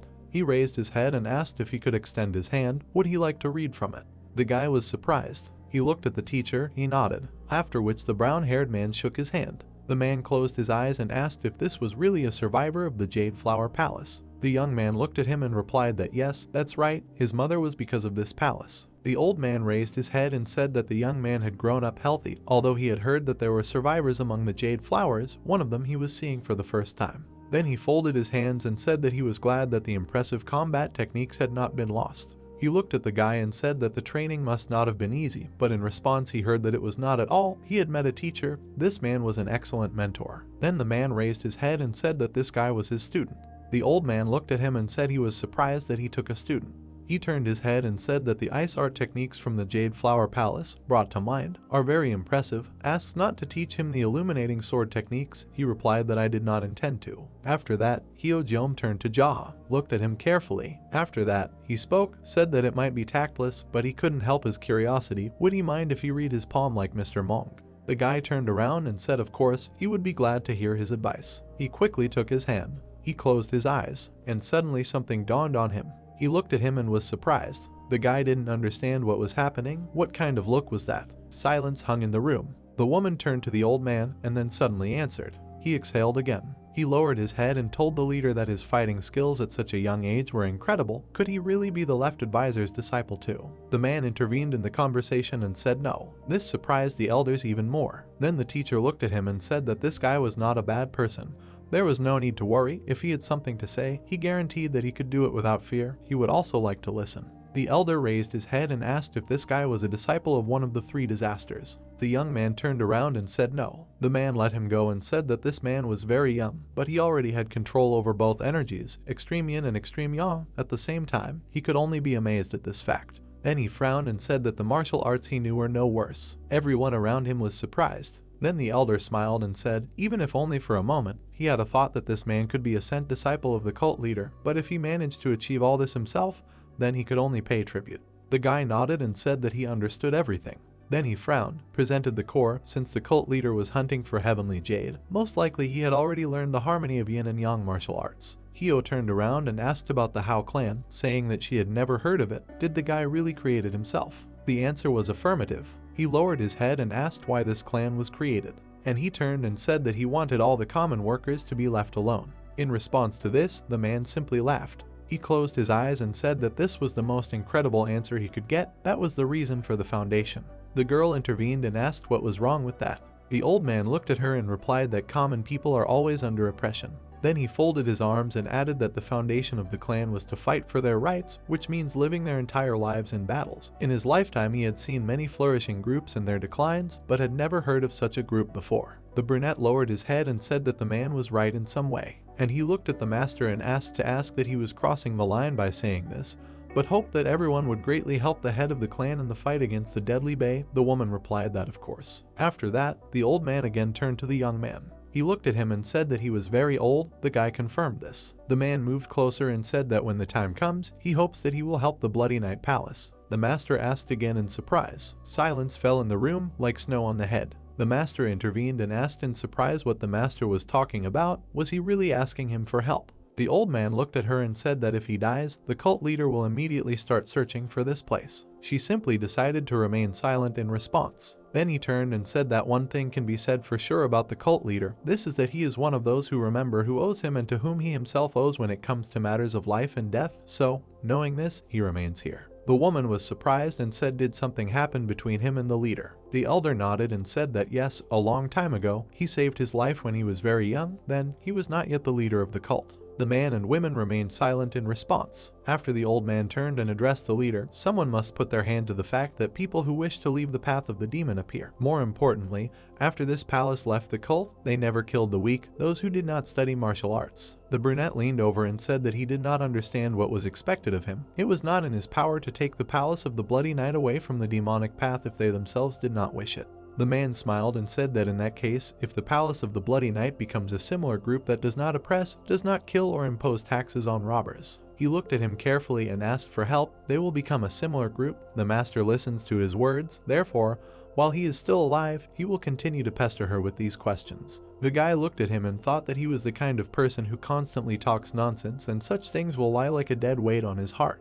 He exhaled and suggested doing so. He looked at him in the eyes and said that it did not matter to him who the Bloody Night Palace would fight, but if it did not oppress those who did not study martial arts, it would help them. The old man smiled and thanked him. He turned around and called the young man. A young man came out to them. The man turned around and ordered to bring him the 10th book from the 6th row of the 3rd bookshelf. He agreed. After which he left the room. Hyo looked at the young man and said that there are not many people in the world who can find harmony between extreme yin and yang. There are not so many masters studying this issue, but he wrote a book on how to combine both principles of these energies. The guy thought about it, after which the old man added that the book contained everything that he had once personally experienced in battle. All his knowledge was in it.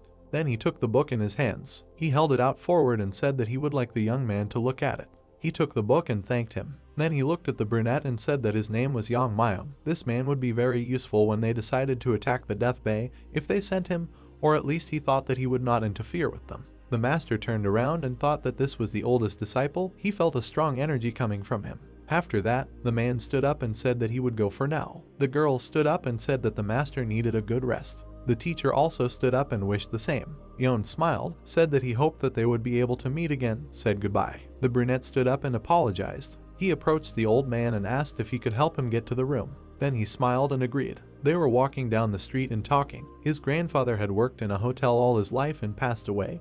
They had tried hard enough to live to see their last days in the world of a demonic cult. They must have seen many madmen in their lives. He thought it was obvious without his words. There were many conflicts within the cult and many different demons.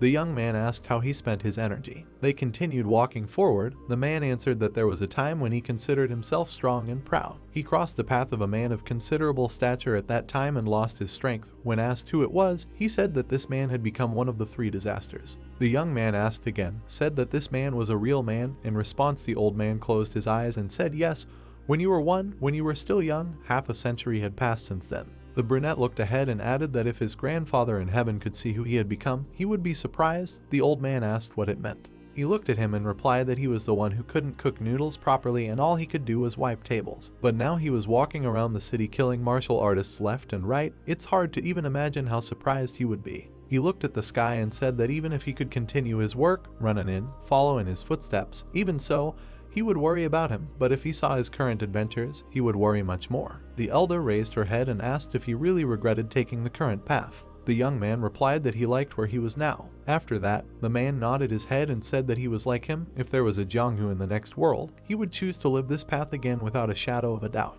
The guy looked at him and said that he completely agreed. It was deep night. They approached the house. The old man said that it took him almost a toilet to understand this world and how stupid people are, including him. He turned and asked at what point the young man entered the right path. He smiled and replied that he had no idea. I guess he was still special at first, he always thought, but as soon as he grew up, he would definitely beat the ass of all these idiot clients. He turned and asked when the gentleman did it. He answered that he spent his whole life training and fighting. There was no time to look back. He approached the arch and said that only when he lost all his powers, which were his foundation, only then was he able to see another world. There was a time when he thought that martial arts were everything, but only after losing them, he was able to see and understand that the world is much wider. The old man raised his head and said that then, only then, having lost his powers, did it dawn on him that the cult leaders must leave this world, but he was already so old that for a moment he forgot that this was no longer within his power. The guy smiled and said that it would be great if everyone fought him at their peak. The elder nodded. It is difficult to understand where your body has rolled, forgetting about what was yes. The brunette smiled and said that everything is so. They approached the house. The man turned and offered to sit. They found the nearest bench and sat down on it. The old man turned and said that he taught this to his student. He hoped he would remember this. The guy looked at him and said that he was all ears. The old man raised his head and replied that if he meets someone much more capable than himself, he should make him his teacher, and if he meets someone much weaker than him, leave him without regret. He looked ahead and said that however, if he meets an exceptional person with whom he simply cannot find a common language, he should do everything in his power to become a comrade with him. He frowned and said that a friend who can sincerely open up to him is like a knife that will pierce him out of nowhere.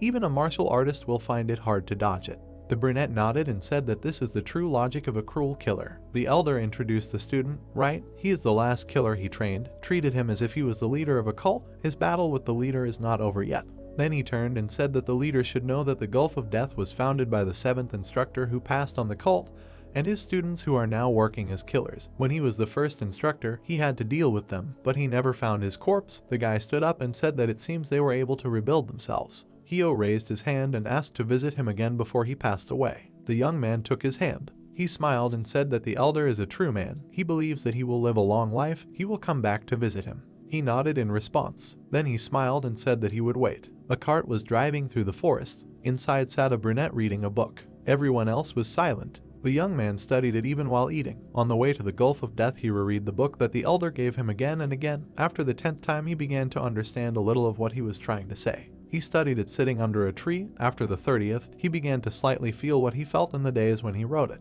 He continued to read it everywhere. Somewhere around the 40th, he began to feel mixed feelings about the elder. In some things he agreed with him, in some things he had a completely different opinion. And so they drove up to the mountains. Somewhere around the 70th, arrived at their destination. The guy walked forward. The teacher turned and said that he had spent a lot of time reading this book. He turned and answered. Somehow it turned out that he had many thoughts about it, continued to read and meditate, and it all ended with him spending it all in a timely manner. The young man handed over the book, said that he liked it, asked to help return it to the elder. He agreed. Y turned around and thanked the coachman, said that it would be good for him to leave. Raised his hand and said that he should have a drink on the way back. It could be dangerous, so he should try to visit only crowded places. The man smiled and said that everything was fine. He handed him some object. The man took it and thanked him, after which he immediately left. In front of the guys were the mountains of the Death Bay. They walked through the forest and discussed that it was very foggy here, almost impossible to see the road. Mayang understood the head and said that it was said that it would be difficult to get beyond the Death Bay from this fog.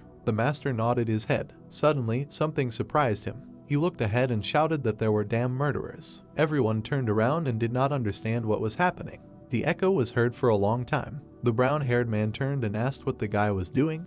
They should have tried to climb quietly. Why was it necessary to shout like that? The head passed by and said that since I also knew where the deadly bay was, they should first say hello. Since they couldn't ambush anyone, they couldn't kill anyone. He just looked at him and didn't understand what was going on. The guy approached the teacher and said that he was here anyway, so he could always kill one person. He agreed and said that they had to move forward. They continued walking. The master asked his comrade to sing to them. He frowned and asked what kind of unexpected nonsense this was. The master replied that if he didn't want to, then he didn't have to. The old man's student came up from behind and said that although he couldn't sing, he also had something to say. Jaha turned around and was surprised that the young man had finally said more words than he had during the entire journey. He allowed him, and he thanked him. Then he coughed hard, and with all his might he shouted that he was a student of Hyo-jeom, the first instructor of the Night Shadow Corps. His name was Yang Myung. He shouted so loudly that it could be heard on all the mountains. His teacher was a killer who pursued traitors and cultists and killed them. He was an instructor of killers, and that one was his student, so please ask them this: who is the strongest killer? He imagined the old man in his youth. His teacher had once been at the top. He shouted with all his might that today his student was here. It was worth finding out who was the true core of the Night Shadows. The master clapped and said that this was wonderful. He liked this declaration of war, a wonderful acquaintance. The young man was very eloquent. He nodded and thanked him. The guy came up and asked how old he was. The student raised his hand and said 20. He noted that he was the same age as a dog shit. Yeon smiled, pointed to himself and said that since he was older, he should show him respect. The young man came up to him, replied that he did not want to, and thanked him. At that moment, the brown-haired man with the same face agreed. While he stood there a little stunned, the master came up to him and said that this man was an idiot. Then he turned around and said that he should introduce himself as well, just like the archer did. He coughed and shouted with all his might that his name was Mong-yeon, of the White Eagle, the heir of the Fengyan family. He frowned and shouted that he thought for a bit. It was not as simple as he thought.